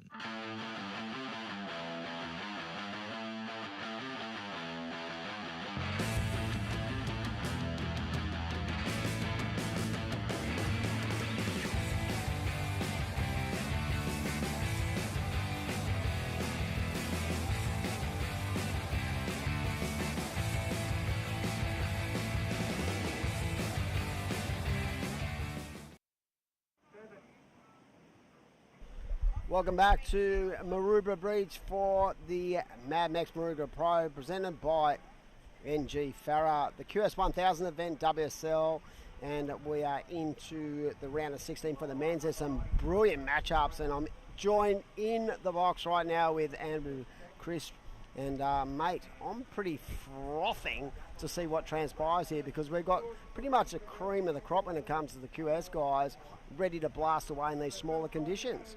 Yeah, definitely, Dimmy. Well, welcome back, and this is day one, grinding through 28 heats here at the Mad. Easy. We do it. We did 28, 25-minute ones. Easy day. Mad Mex Maroubra Pro, presented by NG Farah, and this is, well, straight out of the gates, Billy Stairman, just been throwing the ball with the crew, and whips around a few first turns. Nathan Cook, well, you know Cookie, from your way, and then moved up the coast. Power puncher. And then Mikey Clayton Brown, the young Grom, ready to fire. And got off to a good start too, a 4.5. Yep. So, and of course, Thomas, who are very close to qualifying.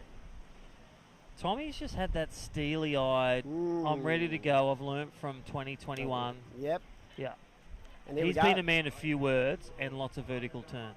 I love that. Nathan Cook up and right in, and for a big guy, he generates so much speed. And just what I love about his surfing, he's able to generate that speed without losing any momentum as well. Yeah. So he's going to be hard to stop out here this afternoon. So we've got 4 heats left, mate. It's going to be an exciting afternoon. We're going to wrap it up, and all we'll have tomorrow is the quarters, semis, and the finals. I'm pretty sure their 2-surfer format comes into play tomorrow. So, yeah, so $2,500 to the winner, of course. But right now, Billy Stairman opens up with a nice score, and Cookie looking just to build house, as we like to say in the coach's box. Yeah, definitely. Nathan Cook started with a kickstart, and then that one he just freed up. Not only got his first 2 turns in really nice placement, right in the vertical pocket in the critical section. That last one, he just, like his leg extension, he just had the foot on the back foot power on the tail pad, and then went low and just did it with so much ease. Nice little tweak and nice little flare. And he is in the lead. Billy Stairman, he's in second. Tom Cavallo on the board with his first 5.03. And look at Marky Clayton Brown. This is where there's no safe seat unless you're on top and in second. He's gone from the top to the bottom in one set exchange. First quarter gone, Demi. Yeah, but he's not that far off where he needs to be. So he got off to a flyer, but you know, those scores at 5.03. And as you get through these rounds, I've found in the last couple of QSs that the level of performances start to rise as we go through the rounds, because they don't want to actually like peak too early. It's like any sort of, you know, premier athlete. You don't want to peak too early in an event, and you also don't want to leave it to the last couple of minutes. So in these kind of heats, these four guys are so in tune with what they need to do. It's going to be a cracker, and I'm excited. Alrighty, here we go. Well, Green giving a good little chink on that one. This is Mikey Clayton Brown, and looking to get back in the top spot.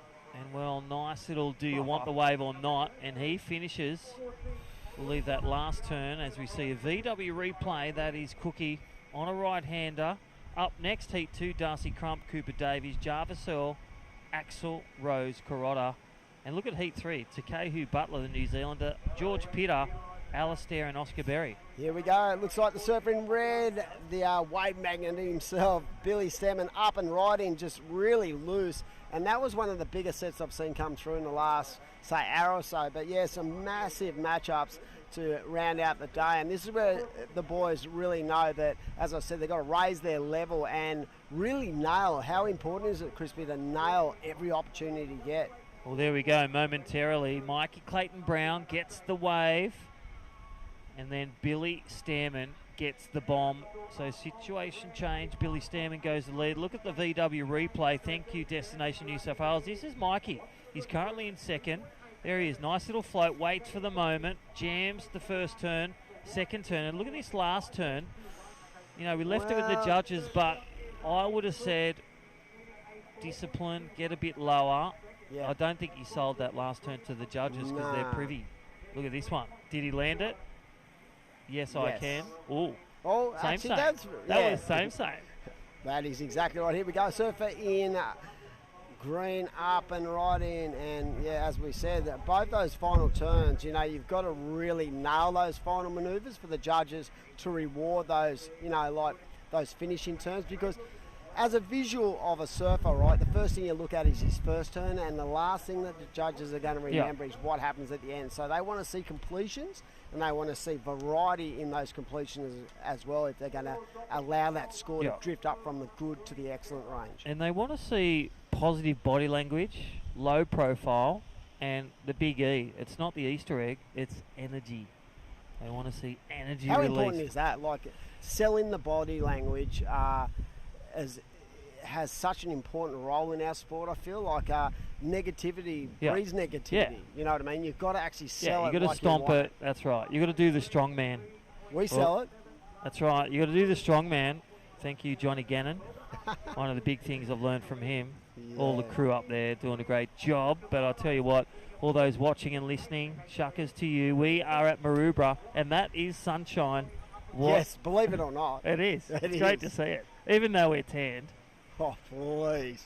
I need to go to I haven't seen sun in a month. Let me tell you. I feel like there's a dark cloud following me around Australia as we see another right, that was Mikey Clayton Brown. But, yeah, it's a sunny day. The reason, mate, we extended and we went an extra 4 heats this afternoon was just purely based on that.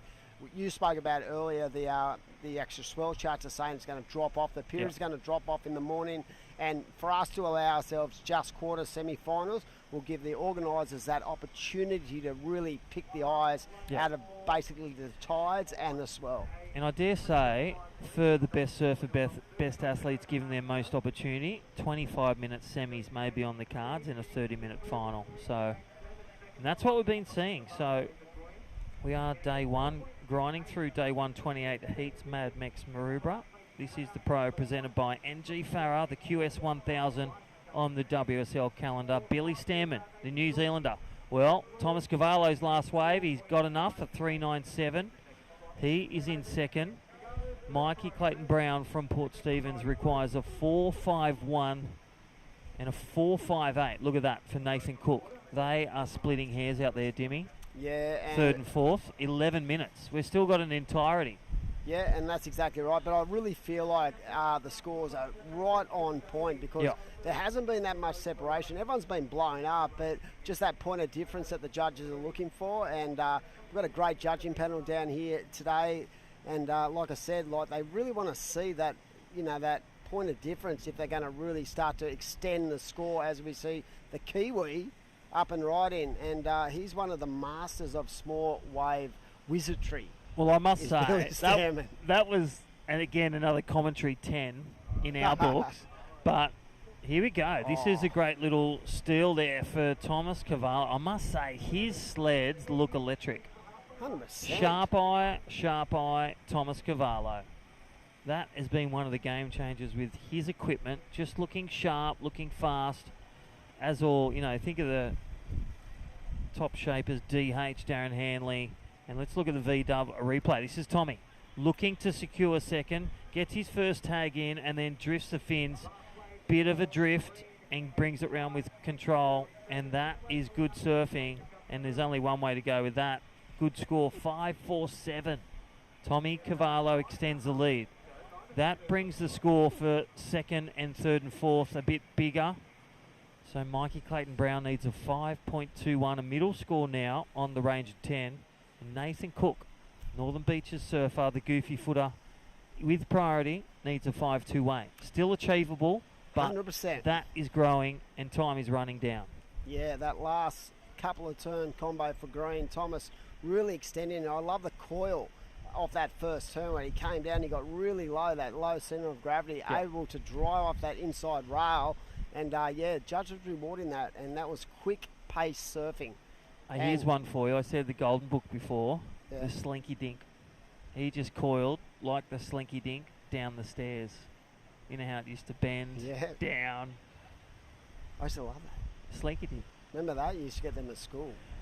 Alrighty, we're back. Mad Mex Maroubra Pro. Day one of two-day event. Don't forget tomorrow, 7:30 Australian Eastern Standard Time. We are currently sitting in Heat 1 of round 16 of the men's. 3 to go. Up next, Darcy Crump, Cooper Davies from Sunshine Coast, Cronulla's own Jarvis Earl, and Axel Rose Carrotta from your homeland, the Manly Sea Eagles. The Manly Sea Eagles, of course, and Axel from North Lane Border Riders. I had a chat to Louis Egan a little bit earlier, working with Jarvis, and really impressed with the maturity level of this young man as we see Billy up and riding, trying to offload that 3.87. And talking about Thomas Cavallo, we spoke about how good a form line he's come into this event, and he's basically just missed on getting a spot in the Challenger. Finished 14th on the ratings, along with Oscar Berry and that man Hogg, end up in 12th as well. So he may look like he's in good form. Well, I can tell you right now, he's been in great form during the course of this leg as we see Cookie up and riding. Nice vertical hit. Floats over that one. This is where the pressure cooker starts to arrive with a few bubbles. So Nathan Cook throws one up there, looking to drop a 3.17. Posts a 5.28. He'll take second. But Mikey Clayton Brown now has an opportunity. Let's look at the V-dub replay. Here we go. It looks like the surfer in. Nathan Cook. Yeah, Cookie up and riding. I love how tight he made that first turn, and it was able to generate a lot of downline speed. But unfortunately for him, it was more about the quality of the wave than the quality of the surfing. I felt like that first turn. First turn was the money jam. Yeah, he got the second turn was too lateral. Like it was there was nothing else. So it wasn't Cookie. It was the wave, and that's that connection. And we've found that a lot today, Crispy, where you know guys are winning and losing by the barest of margins. And it's not due to what they're doing right or wrong. It's mainly due to the actual opportunities that have arisen from the waves that are on offer. And right now it is Mikey Clayton Brown who has impressed everyone in the last couple of years. He only needs a 5.21, and knowing his ability to find those good waves, he's got first priority, the surf up from Merriweather, and that is so obtainable, someone of his quality. All right, Brown, 6 minutes remaining. Mad Mex Maroubra Day 1, the Pro, presented by NG Farah. Another stop on the VISSLA Pro Surf Series. Is this the final stop for 2022? I think it may be. I think we've got one also up there at the Burleigh factory as well, the outlet. There you go. Sure, See the boys will Surfing be up there. Queensland. Yeah. Wes and Toby and John, they've been listening in, loving the scores, the live vision of Sunshine as well. And I know up there a few spots of Kira. They've been firing 1 foot waves and Sunshine, so... Yeah, massive shout out to the VISSLA crew who have been involved in this series for the last 4 years, and both Wes, John, and all the crew. Jen, behind every good man's a good lady. That's exactly right. Thank you, Jen. The fact that they're willing to develop and put so much money and invest in our future generation speaks a lot about the quality of humans that are at that company. So massive shout out to them guys as we see Billy Stemmen up and riding on the backhand. Lovely connection. Driving hard off the bottom again, just finding that rhythm and flow in his surfing. And like I said, we spoke earlier about, you know, his ability in small waves to just change it up and tear the bag out of it. Well, the other thing he got that under priority, and he just dropped because White had priority and didn't even look at that one. So Billy Stammen made a priority win with under priority and made a sting to the lead. So bigger scores now, 6.07 required for Blue, 6.0 for White. So when you consider what Billy just got for that wave, that would be... White and Blue could have got to second. Yeah, you know what I mean? That was pretty much an error from White and Blue for allowing Red to go that way. But to be honest, when that lined up, it didn't look that good, but as soon as he took off, it gave him enough opportunity to really tag a couple of solid turns. So the talent of the wave, the talent of the surfer, the talent of the board, all in flow state. There is Billy Stammen, and no stranger to podiums. You know what I mean? That goes to you know, the experience levels as well as from an athlete point of view. So yeah, like the sneaky little Kiwi's got. Little Bill, and he said he had his little Bilbo call that. Yeah, he's the he little said he Bilbo. might be 4 foot, but I reckon he's more 5'5". I'm 5'5" too. So I reckon Billy, that low centre of gravity just creates so much pop and energy. But what I love is he can transfer that into a really solid performance in good punchy waves as well, and that's why that man has taken a spot on the Challenger Series. And it would be great to see him after the years of toil on the QS get an opportunity to really show his wares in quality waves and maybe even jam up a spot on the World Tour.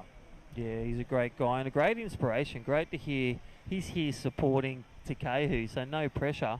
But how is the danger signs? He's in the lead looking for a quarterfinal top 8 spot, as with Tommy Cavallo.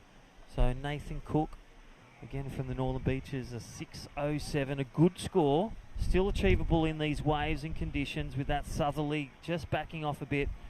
Low tide around 4 o'clock, but Mikey Clayton Brown with crunch time, 3 minutes, you can see, holds priority, but needs to connect to a wave. I feel too, Crispy, that the opportunity for both Kihu and Billy, who are into the Challenger, to surf in the man-on-man format would be an advantage too. So at that Challenger level, it goes into the man-on-man format a little bit earlier than it does at a QS level. Yep. So the opportunity to actually have that, you know, that experience in the man-on-man format, I reckon that's a great incentive to come and do this event as well. Yeah, and that's what we said. We had a few change in the swell up at Surffest, and it worked well with some of the surfers, but that was because time was the enemy up there. We're 3 days later. We ran out of time, but we are adapting to small waves, and, well, we're crunching through the round of 16.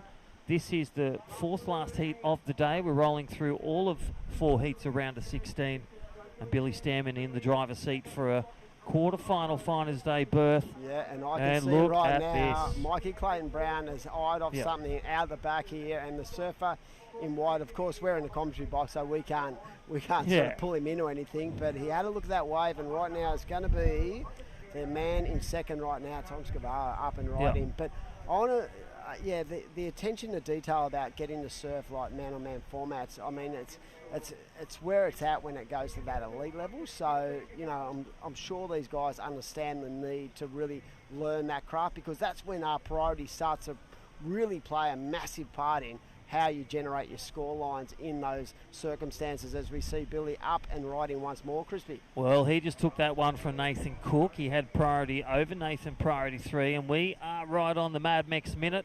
2-for-1 deals. Don't forget your password surfing for the Mad Mex website. scan the code, Had get a chicken for lunch. It was so Oh, good. chicken was good. The rice. I had the small one. I think you had the the large. I'm starting to look like a Yeah. burrito. As we Thank head you, down Tommy. towards our Tommy's a 30. great guy, but Oh, I'll what tell a you what, legend. 30 seconds priority. Well, this is where it starts to sting, but this may be the last roll for the man in blue, and it looks like White has 20 seconds remaining. Wow, and out the back, it looks like a split peak. It looks like Thomas Cavallo. Well, here we go for White. He pulls the trigger. Mikey Clayton-Brown, important wave. Jams the first one. Needs a second and will need to finish strong. Oh, my gosh. We are on hold. That was a sick combo, and the thing I loved about that thing sort of really jacked up on the inside as well. So that I felt like that gave more opportunity to the surfer in white than previous waves. So he needed a pretty good score, but I'm pretty sure he needed a 6:03. Will that be enough? What's Will the we body get language? a replay? Body language says Gave it a crack. Gave it a crack. I had Here we priority. go. I waited for the wave. Look at this. First turn. Bangs it up. This is what the judges are looking for. Strikes another one. Did lose a little there. Third. So 4 simultaneously. Now, you got to think back to the highest wave of the heat. Yep. Is that better than the highest wave of the heat? That's what they'll compare it to. They'll don't go to know. the 5.83. They'll go to the 5.67. Is that enough to get the 6-point ride? Well, we'll be back very shortly and we'll let you all know. And it's been another exciting heat down here at Maroubra. I'm Dimmy, that is Crispy, and we're enjoying the afternoon in the sun in beautiful Sydney town.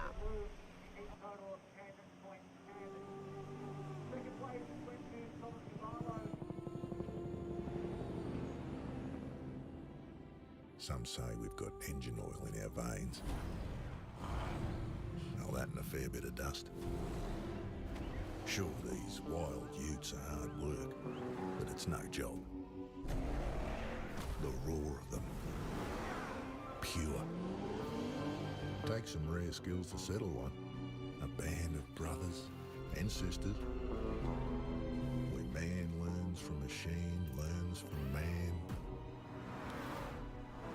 Those that visit are transformed, almost as much as the V6 Amaroks.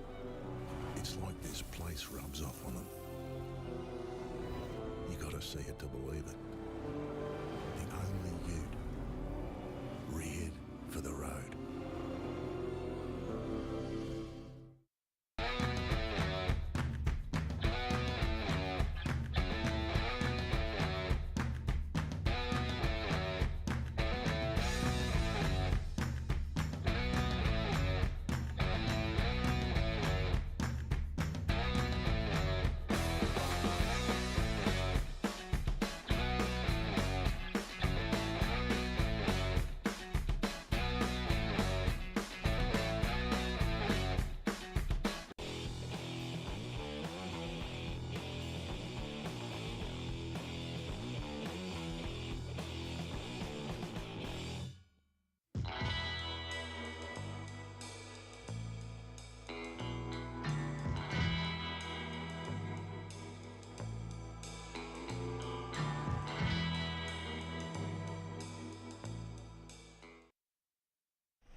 Welcome back, and we are ready to roll for another exciting heat down here at the Mad Mex Maroubra Pro for 2022 Arabella. Welcome in on a beautiful sunny afternoon in Sydney town. A little bit of wind, but the waves are still sort of firing on this little bank. It's been good all day, and right now we are into the men's second heat of the round of 16 as we see the man in white flying down the line. It looks like Jarvis Earl,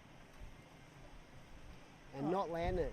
Yeah, just does them in his sleep, doesn't he? Yeah, I couldn't ride out of that one, but he was on pretty much dry sand there. Yeah, so what a matchup this is. Axel Rose Carota in the green out there with that 2.4, Jarvis Earl, Cooper Davies and Darcy Crump. And I felt like this morning Darcy Crump, this young man, was really in tune with the ocean this morning, and a lovely way to set up a first ride, and just the fluency and the flow in his surfing, very impressive. And been around, it seems like a long time, Das, but he's starting to find his feet on the QS as well.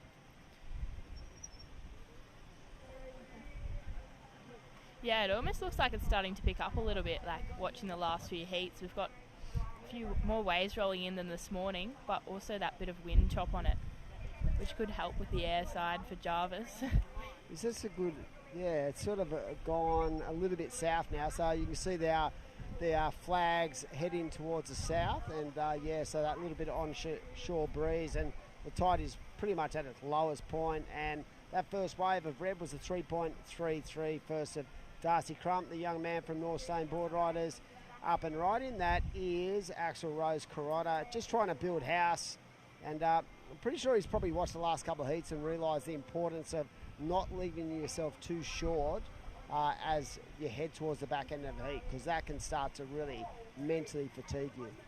Yeah, like in that heat before with Kyla leading the whole way and had 2 threes in a score bank, and then just got pipped right at the end there. So those bigger scores, being patient, paid off. Yeah, did you watch that heat with, was it Charlie Hurst? Yeah, Charlie dropping the 5-something at the end. I was watching Elise Cooper from out the back. She was just looking, oh no, you can't be serious. She just dropped such a nice wave to round out a buzzer beater. But yeah, and that is the game you play. You know, you've got to be switched on and ready to go, and opportunity might arise with like 5 minutes to go, and you just got to be able to nail those situations. Yeah, I actually think Elise, I don't know if she knew, but she looked pretty happy coming up the beach, and I was like, who's going to break the news to her? But I don't know if she knew yet. I remember looking out to sea and she was looking at it, but I felt like she looked and went, oh, please, no.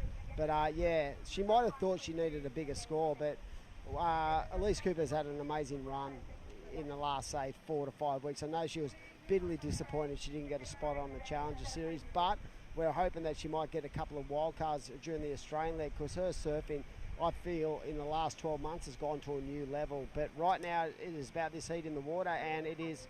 The man in green, Axel Rose Carrotta, keeping nice and busy, looking sharp and switched on. And for a big guy, he can generate a lot of down-the-line speed. And, so that tallness doesn't really affect his ability in small waves, as we see. Talking about guys who can really surf anything. Cooper Davies, what a performer he's been this year. Yeah, for sure. Just tearing that one to pieces. Smaller wave, but... still got some solid turns in there. Yeah, this is a cracker when you analyse the 4 different surfers in the lineup. Jarvis Earl, like he's sort of that mixed bag of, he can bring anything. He can do massive turns, but he's also got an air game that would send shivers down the spine of most pilots. Yep. He's that good in the air. And then you've got Axel Rose Carrotta, who's traditionally a very good, solid power surfer, but put him in barrels, he rips. And then you've got Cooper Davies, who really, his power base is just incredible, and his ability with the speed lines he takes is really, really good on the eye. And then Darcy Crump, who has generated himself into a really solid competitor at all levels, as we see Darce up and riding. Yeah, kind of a bit of a foam climb on that one. And nice finish. Don't know if that's going to be a score to keep though. I feel like most of these guys were looking at the waves this morning, and they kept asking the question, are we going to go again? Are we going to go again? They've probably, identified tomorrow's not going to be the best day, but, I feel like today the standard of surfing has been right up there. Yeah. And I feel like that, even though, like we said, yeah, we're surfing small waves, but I've seen like junior events running way worse than this, smaller and way worse. So the quality of the bank, I feel like, has offered up plenty of scoring potential. Yeah, for sure. I heard a few locals saying this is the best Maroubra's been in a while. The bank just lining up left or right. But as we see the replay of Axel there. Yeah, lovely combination from the young man in green. I'm pretty sure he netted a 3.9. So right now it is Jarvis Earl with a 5.5. Getting the job done at this stage. Darcy Crump slowly but surely building house. He has a 3.33 and a 3.5. And keeping so busy is Axel Rose Carrotta. And probably not happy with that last score. And he's probably thinking, you know what, I need to keep generating opportunities out there. Yeah, he's making the most of everything. You saw Red look back at him there. Think, how did he get on that one? Surely you'd be like sucking in the big ones right now. Yeah.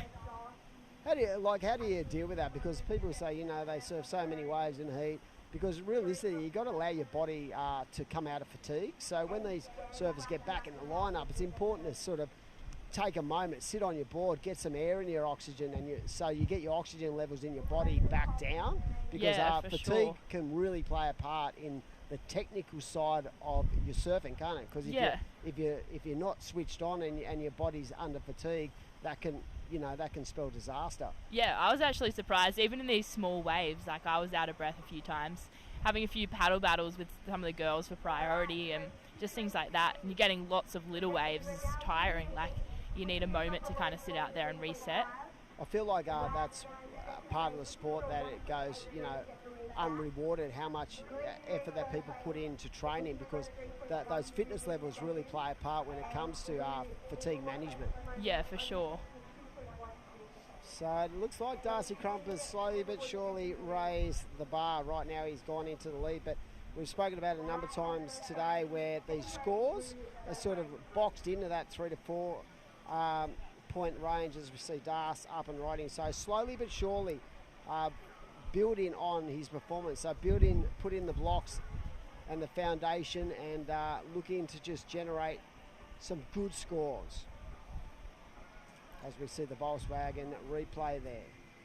So again, I want to talk about the women's side of the draw, as we see Cooper Davies, a big powerhouse, and look at the amount of water he displaces on that second manoeuvre, jamming away in the pocket. Lovely combination.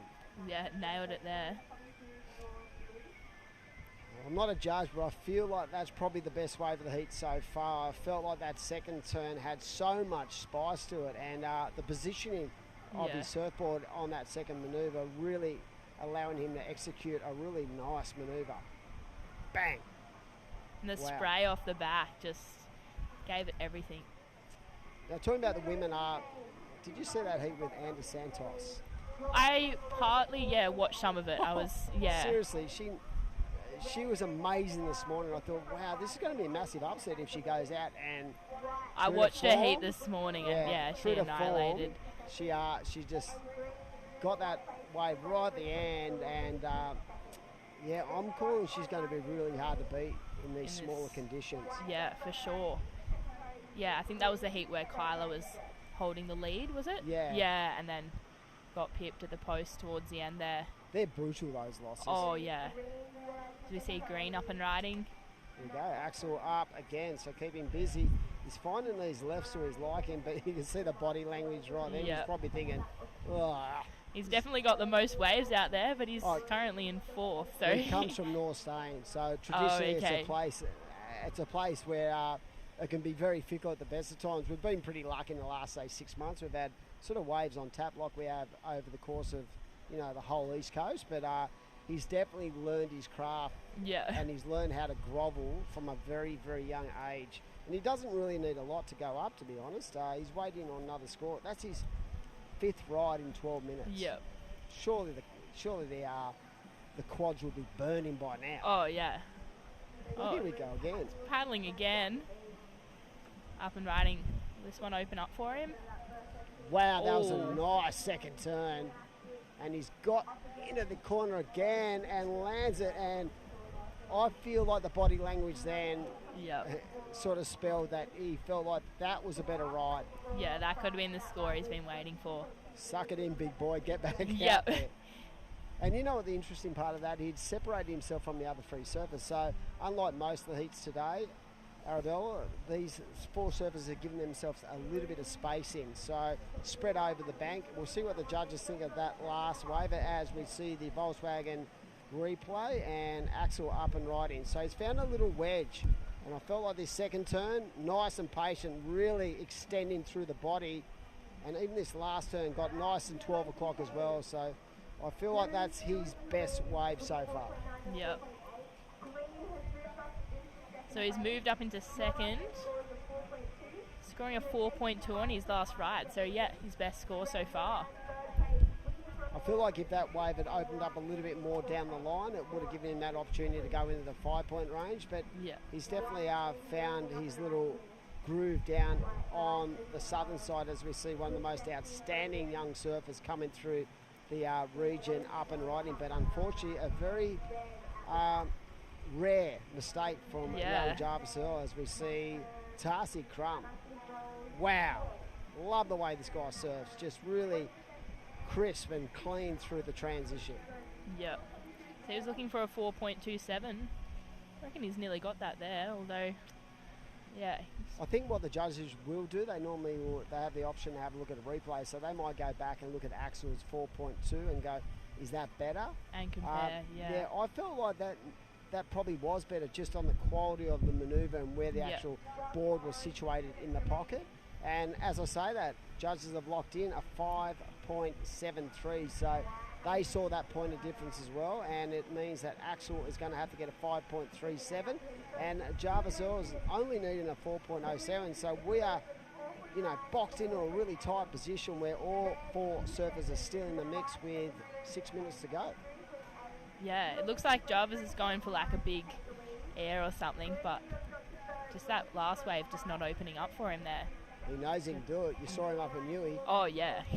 I reckon that will go down. I reckon in 10 years, they'll still talk about that Jarvis Earl wave at Newey.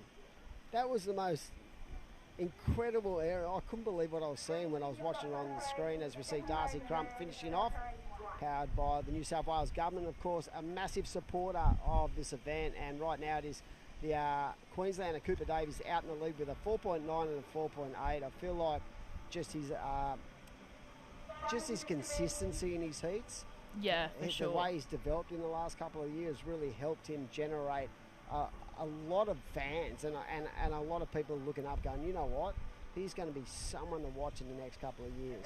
Yep. So we see Green taking off again. Nice first turn. Yeah. He's trying to make the most of this one, but the waves. He's able to finish it. Well, here we go. Oh, again. Just coming unstuck on that end section. Yeah, I feel Axel, if he gets the opportunity, he's going to be able to unload because his surfing's right on point right now. But I feel like the actual quality of the waves are letting him down at the moment. And that's probably because he sits outside that priority boundary. But I feel like he's absolutely ripping, and it would be good to see him on one of the bigger sets because I feel over the course of today we've seen a lot of those big scores generated by the better quality of waves. Yeah. There we go. Take us through this one. We've got the VW replay here. I don't know if this is going to improve his situation at all, but he does take it right to the beach, so he did the best he could with the wave he was given. Yeah, I feel like it's going to be right in the mix of what he's already got so far, and he has got a score now. He only needs a 5.37, so he might have bettered that by the barest of margins. But yeah, as we head towards the 3.5 minute point, I feel like it's going to take something pretty good for Axel to go from fourth to second. He's definitely got the ability to do it, so it might be time for the young man to just head out the back, wait, drop anchor, and really let the wave gods take control of the heat, because we know that he's surfing good. He's been on so many waves, so he's warmed up. Yeah, it's just opportunities haven't really come his way when it comes to wave quality.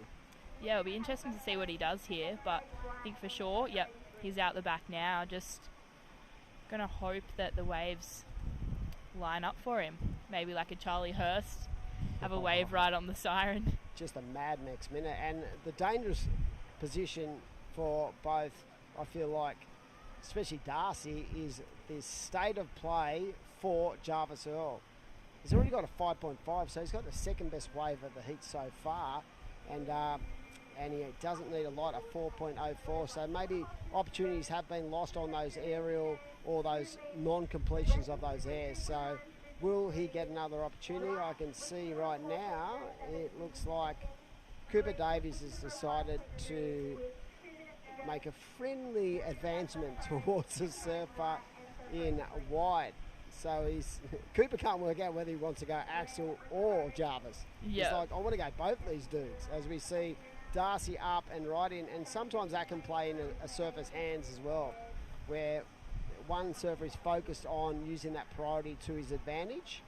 And right now, here we go, Cooper Davies. Yeah, Cooper using his priority on this one. Nice first turn with lots of spray. Wraps it back around. His balls look sharp, don't they? Oh, yeah. And finishes that one off nicely. So down to the final minute and a half. We're down to the Mad Mex minute very shortly. But yeah, I feel like maybe that is going to be the best ride for Cooper. It's going to be right up there into that range where he's got that 4.8 and the 4.9. And that will push the requirement out a little bit more. As I say that, a 5.27 for the last of blue.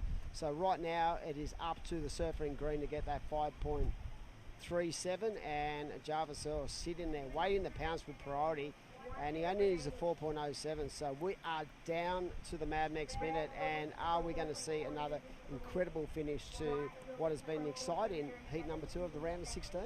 Yeah, it's going to be a very interesting minute, this one. Both Axel and Jarvis still in the game, really. Though Jarvis holds priority at this moment. It's just going to come down to whether the waves come through for him or not. Yeah, I can't really see a lot coming from out the back, so I feel like for Jarvis, it's just going to be a situation where if anything comes where he can pop an air and pop that clean rotation, it's going to help him. So with 30 seconds to go, actually, there is a set approaching, so he's frantically paddling back the other way now. Wow, has he missed that opportunity? And I can see further down the peak, it looks like Axel Rose Carrotto is going to go this wave, and he's up. Here we go. Axel up and right in. And that wave not offering a lot, and is Jarvis going to land that turn? He landed it, but whether it's going to be the 4.7 he needs, I don't know. Well, we're not judges, and we'll be back very shortly, and we're going to throw to a commercial, pay some bills, but that was an exciting heat. You can see the boys having a little bit of laughter on the inside there, and we'll see you very shortly.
This is the motivation.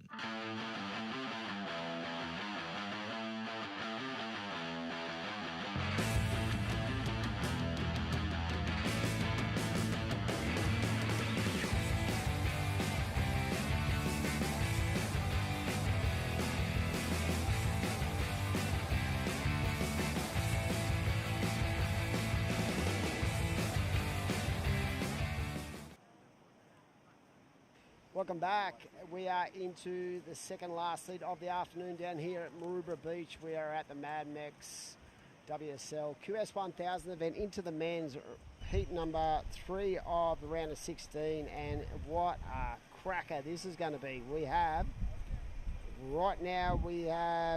Taku Butler out there in the red, George Pitter from Manly in the white, Alistair Reginato from the sunny coast in the White and Oscar Berry out there, the powerhouse. So what a heat. So a real, Yeah.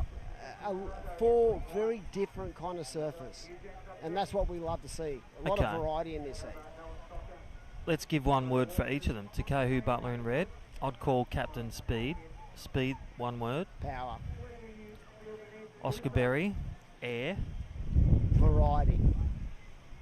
George Pitter, power. Fluency. And Alistair Reginato. A machine. He is Terminator. Yeah, he is a machine, seriously. Well, there you go. What I love about this heat, they're so different in their body makeups as well. Yeah. But they all have such an incredible ability to have variety and be able to bring different kind of elements of the criteria into the forefront. And as we see Oscar Berry off to a start, just missed the spot on the Challenger. I know he was very disappointed, but for a guy who's just come in the QS, mate, he was absolutely incredible. Yeah, I love the airs, the variety. A bit like Dakota Walters, that's an Oscar Berry. He can strike when he lands his airs, his go-to, his signature moves. Mate, he will destroy. He's a solid unit too. He comes. Oh, from you've seen good his stock. dad? Yeah, Tone is a his big dad's man. just under Sonny Bill Williams. Yeah, 100%. He's a good man, Tone, and I saw him down here before. He was really excited, and he was talking about, Oscar maybe getting a go in the trials up on the Goldie. I'd love to see that. I just feel like he's really earned his stripes this year, and like all these guys, it's hard to see guys just fall short. But George Pitter put it really good earlier. He said that when he looks at that top 9, he can honestly say at the start of it, you would nearly pick them guys to be in there. And that's an incredible way to be thinking when you're a fellow competitor. As we see the big powerhouse, Kiwi, Takahu Butler up and right in. But yeah, it was interesting to get George's scope because he ended up in about 17th or 18th position on the ratings. But he said those guys, the Jacob Wilcox, the Clarny Balls, the Billy Stairmans, the Takahu Butler, those guys have earned the right, and they were clearly a little bit of a step up on everyone else. As we see action replay, powered by Volkswagen, here we go, the Kiwi. Yeah, love the speed. That's why I called it one wave. And again, whips that around, strongman finish. That is Speed Power Flow SPF, all wrapped in 2 turns. Don't forget, Mad Mex. Download and scan it. That code and the password is surfing for your 2-for-1 deal. www.madmex.com. Don't forget, Heat 4 up next. Our last heat of the day, Heat 28. We will see Noah Stocker, Sunshine Coast. Dakota Walters from Ngowrie, Australia. Monty Tate, the local. Had a great finish to his heat. Oh, Monty's always been a power puncher. And Harry Phillips, again, a force to be reckoned with. And there is Takahu Butler. 5 minutes gone, 15 remain. Look at that score, 6.0. There it is. Just two consistency personified there from the man in red. And talking about Dakota Water in that next heat, of course, he actually has had a win down here at Maroubra. Yep. Pretty sure he won, I think it was 2 or 3 years ago, and he just lit this place up with... I think it was Sarah Bourne, and... It was. It was. See? And he lit it up. Really small conditions, very similar to this. So he's going to be dangerous if he can get through into that man-on-man format. Because I found what happened with him in that situation was he was able to dictate terms just with his air game. Yeah. And that's what I feel Oscar Berry, he'll stick to it. He'll build his house whether through a few solid turns under the coping, and then the skater surfer will powerhouse above with some new innovation progressive waves. And here we go, bit of separate peak. Alistair Reginato. Well, wow. Well, the cameras, we're on it. And here we go on the inside, Oscar Berry with priority 2. Look at the lightning speed, and well, just caves that one and still brings it back. So this is rapid fire and stereo surfing all around these Maroubra. George Pitter. I've just called him Pippa. I was getting that excited. Pipping the eyes out of that.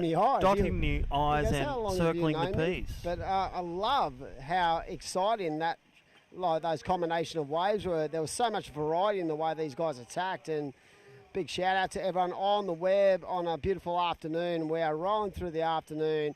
And big shout out to Mad Mex and all our event partners, of course, KO Sports, Volkswagen and WSL. The New South Wales government, without the New South Wales government, we wouldn't be able to put on events like this, and it's been wonderful to watch this next generation really take it and give it to each other, and that's what I love. They're really...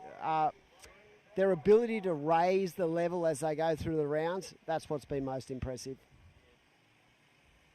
Yeah, totally agree. So let's look at the VW replay. And again, as we said, formerly known as Pippa, this is George Pitter, and just winding through. Look at the power. We talked about it, and just precision in those moments. Waits for it, takes it, stomps it.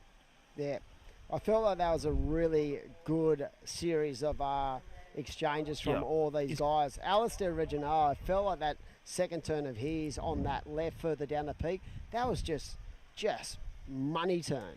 Well, scores are through for Oscar Berry, just caved in that second turn. And there it is, Alistair Reginaldo. What has he got? He's got a 7.5, and I felt like that was some of the strongest surfing I'd seen today in the men. So that 7.5 really well rewarded, because his second turn was so fluent in the pocket, and the judges really lapped it up, and fully deserved as well, as we see Oscar up and out on that wave. So what a great way to kick off this heat. Already 2 scores, way above the average what we've seen during the course of the earlier rounds, and that goes a lot to the quality of performance that they have to bring to the table as they go further into the event. Alrighty, so Alistair Reginald, look at the ignition of adrenaline that's ignited in his legs. It's and got a turbo. 7.5 he's just dropped, and that one, it was like a bit of nos on the rails. He just floated over, and that one was, old Sanger days, the old floater, still worth something. And Isn't it sad? I feel like they're not rewarded like they used to be. Totally. It's a transitional progressive move to another vertical turn. I think I heard Ronnie Blakey say the other day that it is still one of the toughest moves to do, and the most dangerous. And a second one, and that is your heat leader. I feel like they use floaters now as a chip shot into another turn, but I mean, from a technical point of view, they are dead set really tough to do. Well, there's no other way to go but loose. So, 3.93. He got some suds from that, still extending the lead. So, 5.44 for the New Zealander Takehu Butler, Mount Mauganui's own, and all those watching live. Shuckers from Maroubra. Day 1 coming to a close after next heat, and then tomorrow 7:30 a.m. Australian Eastern Standard Time. We'll be chipping off with our quarterfinal action. And 14 heats. Best surfers in the world going for 1,000 points and great prize money. Here we go, the surfing red up and riding. And the great thing about tomorrow, it's going to see the 2-surfer format for both the men's and women's come into the fray, as we see that powerhouse Kiwi again, just so well connected, and those legs are like tree trunks. And I wouldn't like to run into Kiwi in a dark alley. Mind you, he's one of the nicest guys you'll ever meet, but he's a warrior, and he's so set up for the Challenger Series. I am going to be cheering the Kiwi all the way. It'd be great to see another Kiwi make it onto the World Tour. Of course, Maz Quinn back in the day was one of the first to get on there. Then we had Ricardo Christie. We've had Paige Harrod, and they've got such an array of quality athletes in their midst over there in NZ. And this guy in the red is one of the finest. So we are down to just under 10 to go. We are in the second last heat of the day. Heat number 3 of the round of 16, and massive shout out to RG Farah and of course Mad Mex, who are the naming rights and presenting sponsor of this event. And without, massive corporations coming in and helping in and chipping in with the costing of these events, we would not be able to develop that next generation. Yeah, totally agree. And all our partners, they've been amazing, whether Tom from Mad Mex or all the crew, World Surf League, like you said. And we are down to finishing day 1. Yeah, finish day 1. I heard you talking to Tommy from Mad Mex, and I'm sure I heard you say, is there a Mad Mex kebab? That's it. No, I suggested. Did you suggest it? It was a suggestion. Okay, I love the suggestion. For his next board meeting with Mad Mex, have you considered at the Mexican restaurant with tabbouleh? So good. Here we go. It looks like Oscar Berry up and riding. And into a nice wrap-in first turn, sets it up there again, just trying to get that down the line speed. and nice and fluid as he goes down the line. But again, we've spoken about this a number of times about it's more about the quality of wave on offer than the performance of the athlete. Yeah, quality wave, that one, definitely. And a bit sharper in the turns. And then just that last moment, he got it done. But still a few opportunities. Here's George Pitter. Opens with a 4.9. That's a bit better. Selecting a bigger wave. And that's been his, key to his step towards the quarterfinal. Top 8. 5.88 required. And I'll tell you what, he's thrown the kitchen sink into that one, plus the plug. 100%. And I love that first manoeuvre, but I just felt like that wave sort of flattened out a little bit as he went down the line. I would have loved to have seen that second turn really nice and spicy, but in small waves, George can bring it, and he's just locked in a 5.40 as we see the surfer in white again. See, that is a real point of difference from the visual point of view of how this guy is surfing. He's found every good wave in this heat so far along the queue, and look at the sharpness of that attack. We will get a replay on that. Wow. A shuffle of the feet as he went through the dead section. Those big first couple of turns. Just the adaptability of the body and the instinct. That is your heat leader, Alistair Reginato. He is on song and on fire. 7.5 with a 3.93 to drop. Well, it's just lifted the Richter. These guys are blowing up, and they have to with the level of surfers in this heat. So I'd be interested to see, thinking back to that 7.5, I'm going to call that wave of the last of what could be very close to his first. So he's going to put a gap in the field at the moment. Yeah. He's dropping a 3.93. He's definitely done that just by They're the going to quality need of turns. excellent And scores. here we go. Thank you, VW. Check it out. Look, first turn, biggest wave of the heat. Draws it up, nice and sharp. Look at the second one, off the bottom with flow, nice and vertical. It's 12 o'clock. 3 banging turns, and look, carves around, back to the speed. Watch his foot shuffle. There it is, goes forward, and then shuffles it back, and then whips it around for one more. The boom, the crash, the opera. There it is. So, there it is. I said it. I felt like it was right up there with his 7.5. In fact, it's gone better. That's 7.67. So that is basically the best two-wave combination in the day so far. Alistair Reginato bringing his A game. George Pitter attacking with nice flair as well. So right now, you can say that it's going to take something in the 9+ for anyone to get near him. Such has been the performance level of the man from the North Shore Board Riders Club. Well, it's a 9.17 for Kehu, who's closest within reach. A lesser score for a 5.4 for George. So it's really focus on where Kehu is in red. Focus on second. You know, you can wave your hands around and do everything, but you just need for these guys to just sit there, be patient, wait for the wave, and then attack for blue and green. A 5.38 and a 6.8, that's what's needed to grab second. But to grab the lead, 2 excellent scores. Yeah, when you're thinking about the quality of surfer in the lineup right now, you've got 3 or 4 guys who are basically were in the top 20 of the ratings, right? So they know that when opportunity arises, it's going to be the guys who take the opportunity and really have a crack, as we see George taking off, going right, but that wave just running away. He's going to the air.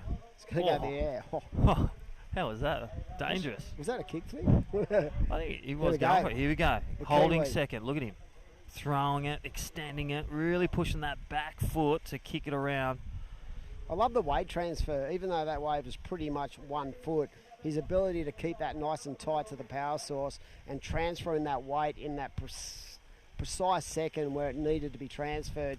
Pretty incredible talent. So he has a 4.77. I'm not judged, so I don't know whether it's going to go better than that and push out the requirement. But yeah, when you look at that on the screen, easily could have been a final. Yeah. I can't believe that Alistair Reginato, a 7.5, got his floater wave that set him up for this banging wave, the 7.67, and he just got the wave of the heat, and just every moment he just selected the most perfect vertical turn, and that was precise. And here we go, George Pitter looking for a middle score of 5.38. Oh, you can see the body language. Yeah. He was not happy, but I actually felt like that wave wasn't going to offer the opportunity. So for George and Oscar, for me, it's about just trying to find the good waves out there with 3 to go. They've all been keeping so busy out there that it's been sort of go, go, go from the outset. Everyone's been really focused in on getting as many waves under the belt and hoping for those opportunities. But definitely the man in white has found the 2 best waves in this heat. And for George Pitter and Oscar Berry, they are so capable of dropping easy 9s. All right, he's heat leader. Just one on the inside, and look at the rhythm. Even on something on the inside, banging out 2, and there's the 3rd. This is the 767 wave of the heat. Look at this. The little shuffle. There it is. 5th turn, and boom. Wave of the heat. I'm in the lead. I'm calling that nearly the wave of the day. Combo of the day. Yeah, seriously. And look what it's doing to the competitors.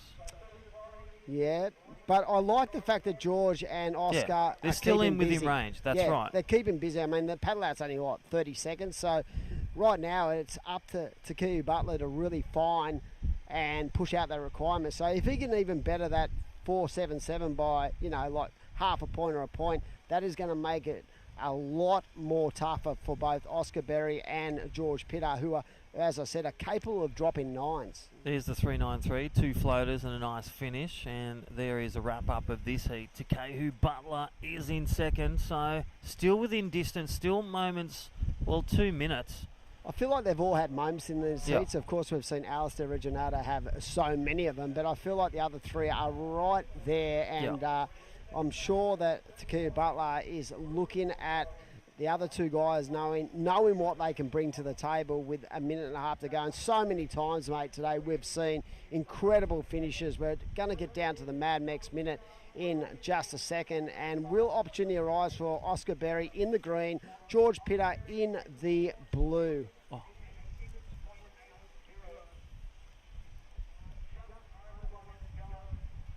And the man leading the charge right now has been on an absolute tear, the North Shore board rider, and he's just he's in such good form. He's just having a ball out there with 1 minute to go. Priority's over to the man in green. So for Oscar Berry, the opportunity to actually have a crack at whatever wave he chooses, that is the advantage. George Pitter, unfortunately, is in 3rd priority, and that is going to be a real problem for him. But right now, the Kiwi just unloading. Wow, what about the pop out of that second turn? Yeah, he's protecting second seat into the quarters. So, and this is Oscar. This is now or never. Look at him go to the air, and boom. Oh my gosh. We'll get a replay on that. 20 seconds, that was a game changer. And if he landed that, that was exactly what Takehu was like, no. You could see the speed, you could see the launch. I feel like Surfing Red's going to better his situation just by the amount of power in those turns. But we're going to wrap up another exciting heat. We're going to throw up to a break, pay some bills, and it's been a pleasure being on deck with you today, mate. And you'll be heading in with Carly Shanahan for the final heat of the day. That's right. See you soon.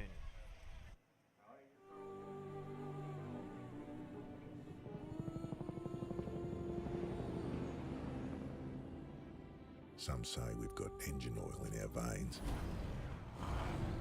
Well, that and a fair bit of dust. Sure, these wild utes are hard work, but it's no job. The roar of them. Pure. Takes some rare skills to settle one. A band of brothers and sisters. Where man learns from machine, learns from man. Those that visit are transformed, almost as much as the V6 Amaroks. It's like this place rubs off on them. You gotta see it to believe it. The only ute, reared for the road.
Welcome back here to the final heat of day one of the two-day event.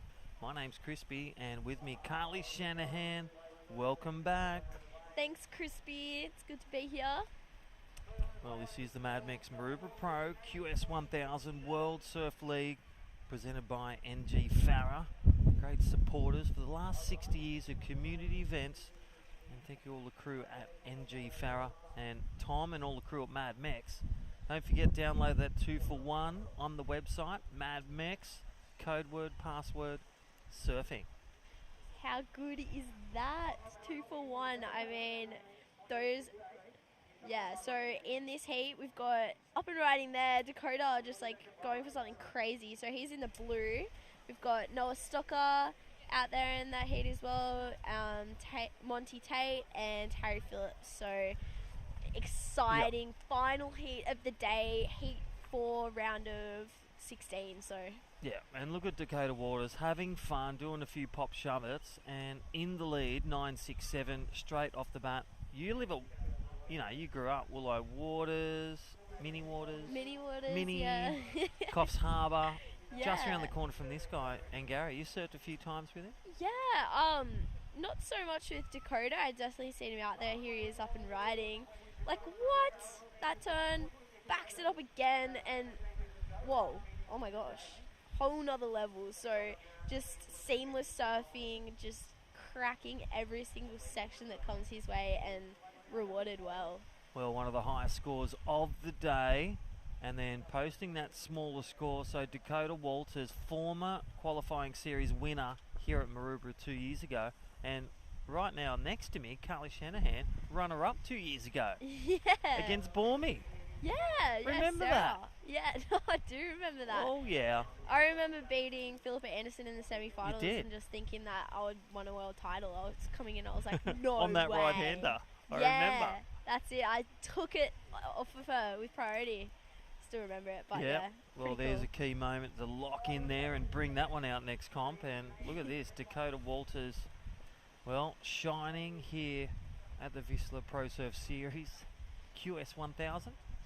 Noah Stocker, well, no waves yet for them. 4 minutes gone, 16 remain in this last round of 16, deciding the top 8 for the men and women. The women have been decided. Check it out. And that is going to be a big battle tomorrow morning, 7:30. We've got 14 heats, and we may see an extension in the semi-final final of the time. And with a high tide mid-morning at about 11:30, it's good winds, good waves, means only one good thing: great surfing. Yeah, it's going to be a day packed full of action tomorrow. Finals day, always the most exciting day of competition. And, I mean, the final heat of today, there's just been a pulse. Like, it's almost a foot bigger than it was kind of throughout the day today. So it's going to be so exciting. And, I mean, Noah Stocker opening up with a 6-point ride. So great start for him. And Dakota just putting pressure on his competitors with just that flow, spicy turns off the lift. I mean, I don't even know how to describe that. It's just amazing. Surfing so well. And then just kicks it off the foam there. Yeah, I feel in his plan, no plan, it's go surfing. Because when you see him free surf, he does that. Yeah. When you see him with a contest, he does that. So plan, no plan, just surf. Yeah, I mean, he's definitely taking the free surf approach. I think that kind of closing the gap between your free surfing and your competitive surfing is like what all these surfers try and do. And Noah Stocker, excellent at that as well. I really like that second turn, and then he just kind of like put the finish, like the full stop on it with that front climb. Yeah, and here we go. There's this second one. Dakota Walters, thank you VW for the replay. Again, another cut back to the source of power and speed, and it just gets him in the flow state. And then even on that small one, just whips it round. So seamless. Stacey boards are looking fine. Yeah, I mean, he's definitely... Oh, and he's just keeping busy. He's just chipping away and takes to the air. I maxed out. I Of course he does.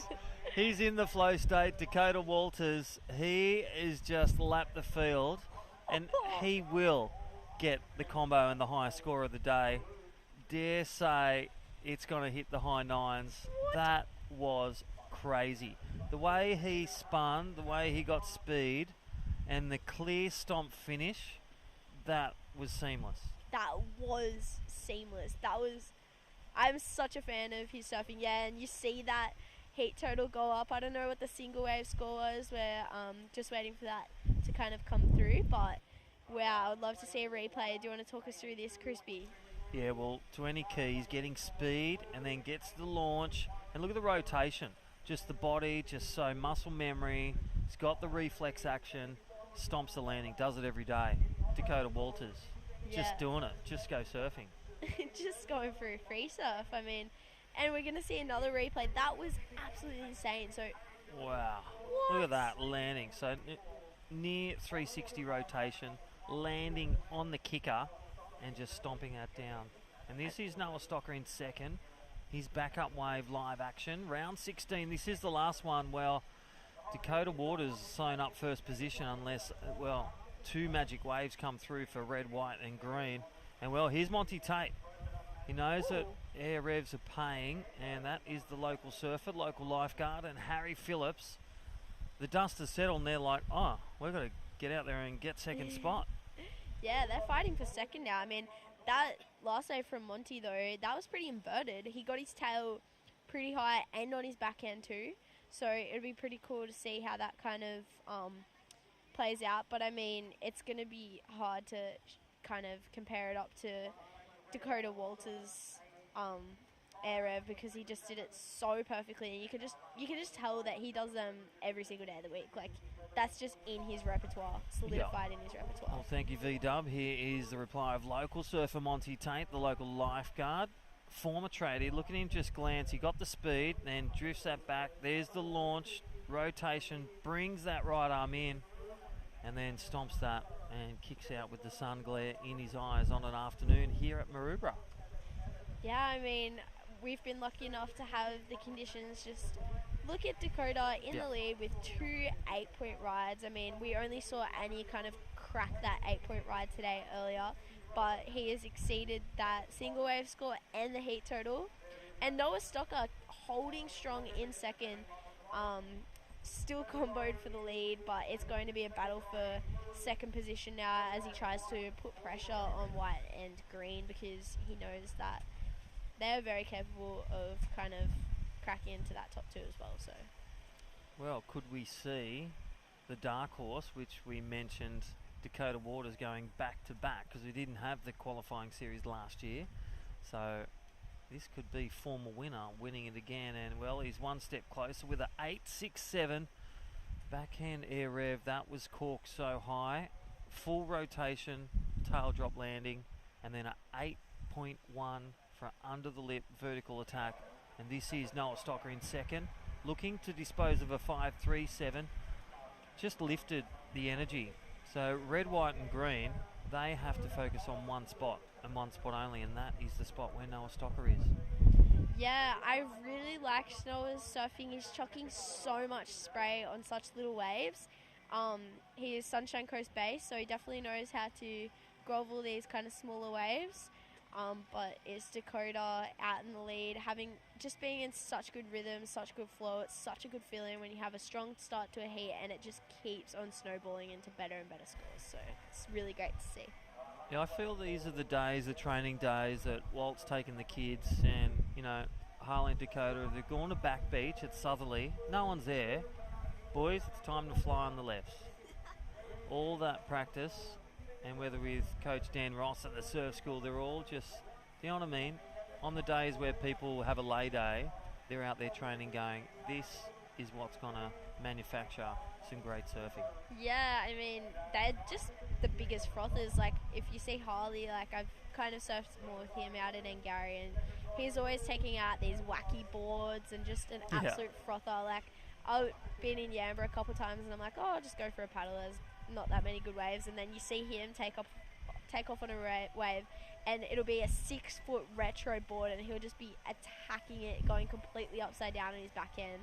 Little goofy footer, so he'll definitely be trying to follow in his brother's footsteps in the coming years, that's for sure. Yeah, definitely a power surfing, and you know, Walt's a great former surfer as well, and a lot of stock and talent down there from Angari. Got Chris Safis also. Yeah, Great surfer. Chris is so lovely. Based up on the Gold Coast now, but yeah, he absolutely shreds as well. Not shy of talent there, and there's also Nat Young, Bryce Bo Young. Young. Yeah, Bryce Young. Yeah, Bryce Young. Surfed with him at Iluka a couple of times. He surfs really good, and then there's James Woods. James King. No, it's It eludes us. James elude us. Your surname. James Young. James Young. Yeah. Oh. James Young. I only said John Paul Young. John Paul Young. Well, his son, James. Well, right now, with priority, Dakota Waters not dropping a spot. He is just grinding. So we're in the last heat of the day. Mad Mex Day 1 coming to a close, concluding this heat. In the lead is Dakota Walters. Second is the man, Noah Stocker from Sunshine Coast. So Monty Tate, the local, his last wave around the 4 range. So really looking for something around the 657 range for Monty Tate, the 714 to be exact. And Harry Phillips needs to drop that 217 to chip closer to grab that second spot into the quarters. Carly Shanahan. Yeah, quarterfinals up tomorrow, so it is finals day tomorrow, and I'm hoping that, well, Monty would be hoping that his local knowledge kind of pays off. The tradie needs to get hard at work on one of these little waves here if he wants a chance to be in that quarterfinal spot. Dakota up and riding again. He's looking pretty solid to be in that quarterfinal. Look at him just... Yeah, look at the speed. Snap. I reckon he was looking for something in the air. Doesn't quite get a section to work with, but Wowza. keeps so much speed down the line. Like, it's really He great just to went see. from all that way as that southeaster comes up. You know what I love about wind? What do you love Wind about wind? equals waves. I'm calling it's going to be bigger tomorrow. I honestly Reports think the same. aren't always 100%. They're never 100%.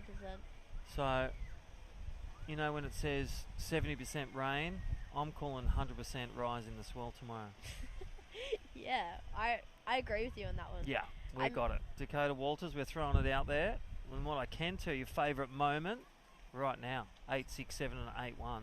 Yeah. Dakota Walters leaving the best in the worst waves. It is so... Feel bad, do good. Thank you, Jason Patrick. Yeah. Dakota Waters is doing it. Jason's always full of little, weird little wise words like little that. lean-ins. Yeah. All right, Noah Stocker, he needs a combo score, which is 2 scores, a pair of 8s to grab the lead, or drop a 5.37. Monty Tate, the local surfer, formerly a tradie, now a lifeguard, he needs a 7.14, and Harry Phillips needs a 9.2, or needs a pair of 6s to grab second. Yeah. Time remaining 5.5, Carly. Yeah, so 5.5 minutes to go. He definitely want to kind of chip away at that 9.2. I mean, he could put pressure on himself and kind of leave it to just requiring that 1 score, but he'd want to be chucking some pretty insane maneuvers to get the score of the day and a higher score than Dakota Walters' massive aerial performance. So he'd definitely be wanting to kind of chip away at that score as we see those rescue helicopters moving across here. There's always so much action happening here at Maroubra. I mean, there's the promenade here. There's always people exercising, walking along, having a look at the comp. There's just little exercise stations all up along the kind of Bronte through to Bondi. It's honestly such a buzz to be down here, and the competition adding to that excitement. So it's so cool to be here at the front of Maroubra Surf Life Saving Club.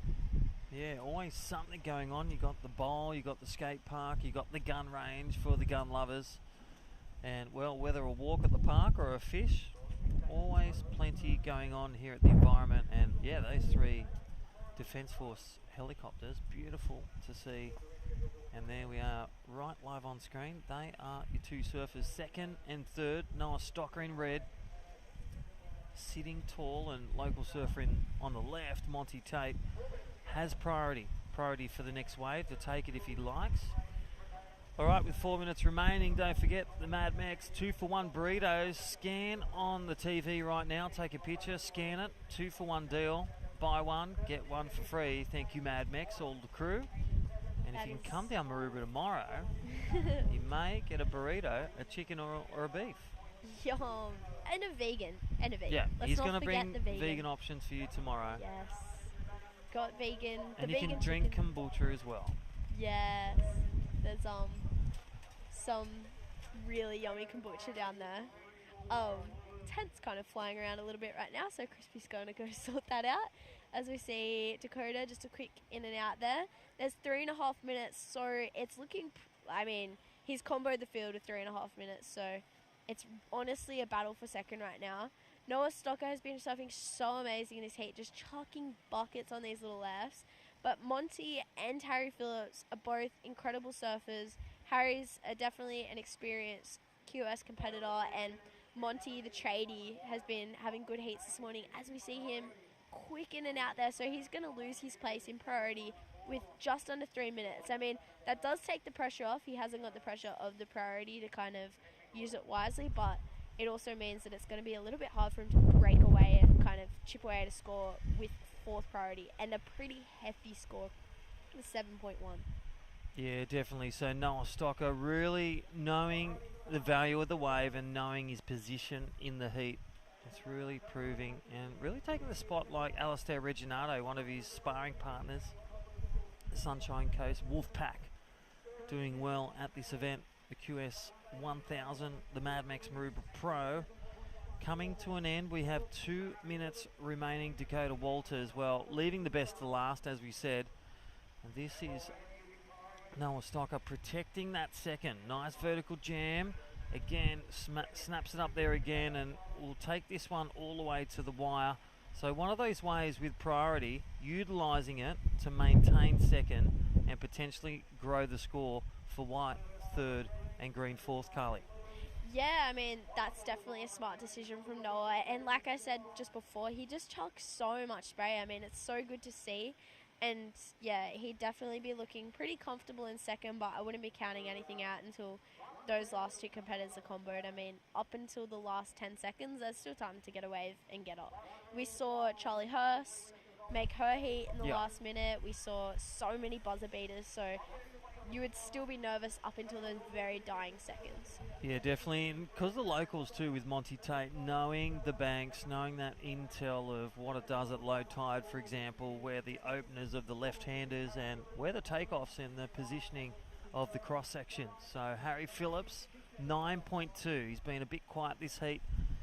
And Monty Tate, a 7.14. He posted that backhand air rev of 4.23, but not as high as Dakota Walters. And there it is, the Mad Mex Minute. It's on the store, and don't forget 2-for-1 deals. Thank you, Mad Mex. Password, surfing. Surf your way to 2 burritos for the price of 1. I literally drool every time I see that little ad pop up. But we have a set coming through. This is looking pretty exciting. Dakota's taking off on this one. Chopper, he's been going for that a little bit. I feel like he's going to land it one hit pretty soon. I think he nearly did, and he did land one, and just awarded a small score. The commentator box gave him a 10. All right, here we go, 10 seconds, and that is a wrap. Just not one of those, a race of those heats for Harry Phillips.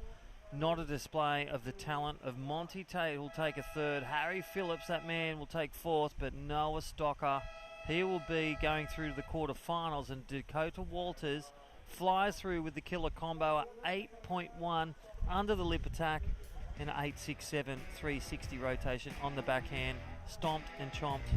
Well, we're going to go to a highlights reel of the day one of the 2-day event. Don't forget, we'll be back 7:30 Australian Eastern Standard Time for finals day, quarterfinal action tomorrow. Well, Carly, thanks for joining us today. Dimmy, yourself, and myself, Michael Crisp, will be back for action. Enjoy the highlights of day one, and we'll see you for finals day. Mad Mex Maroubra Pro, presented by NG Farah, the World Surf League QS 1000. Enjoy the highlights reel of day one.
Ding, ding. Sick and tired of the whole damn thing, yeah. Stick a move in the ring. You can hit me with the words you fling. You're never gonna keep me down. You're never gonna keep me down. No, no, no. You're never gonna keep me down. You're never gonna keep me down. No, no, no. Be lucky if I stick around. Maybe foolish, but I ain't a clown. No, no, no. You're never gonna keep me down. You're never gonna keep me down. No, no, no, no. Got the belt like a king. Heavyweight champion of the whole damn thing, yo. Full of gas, full of spin.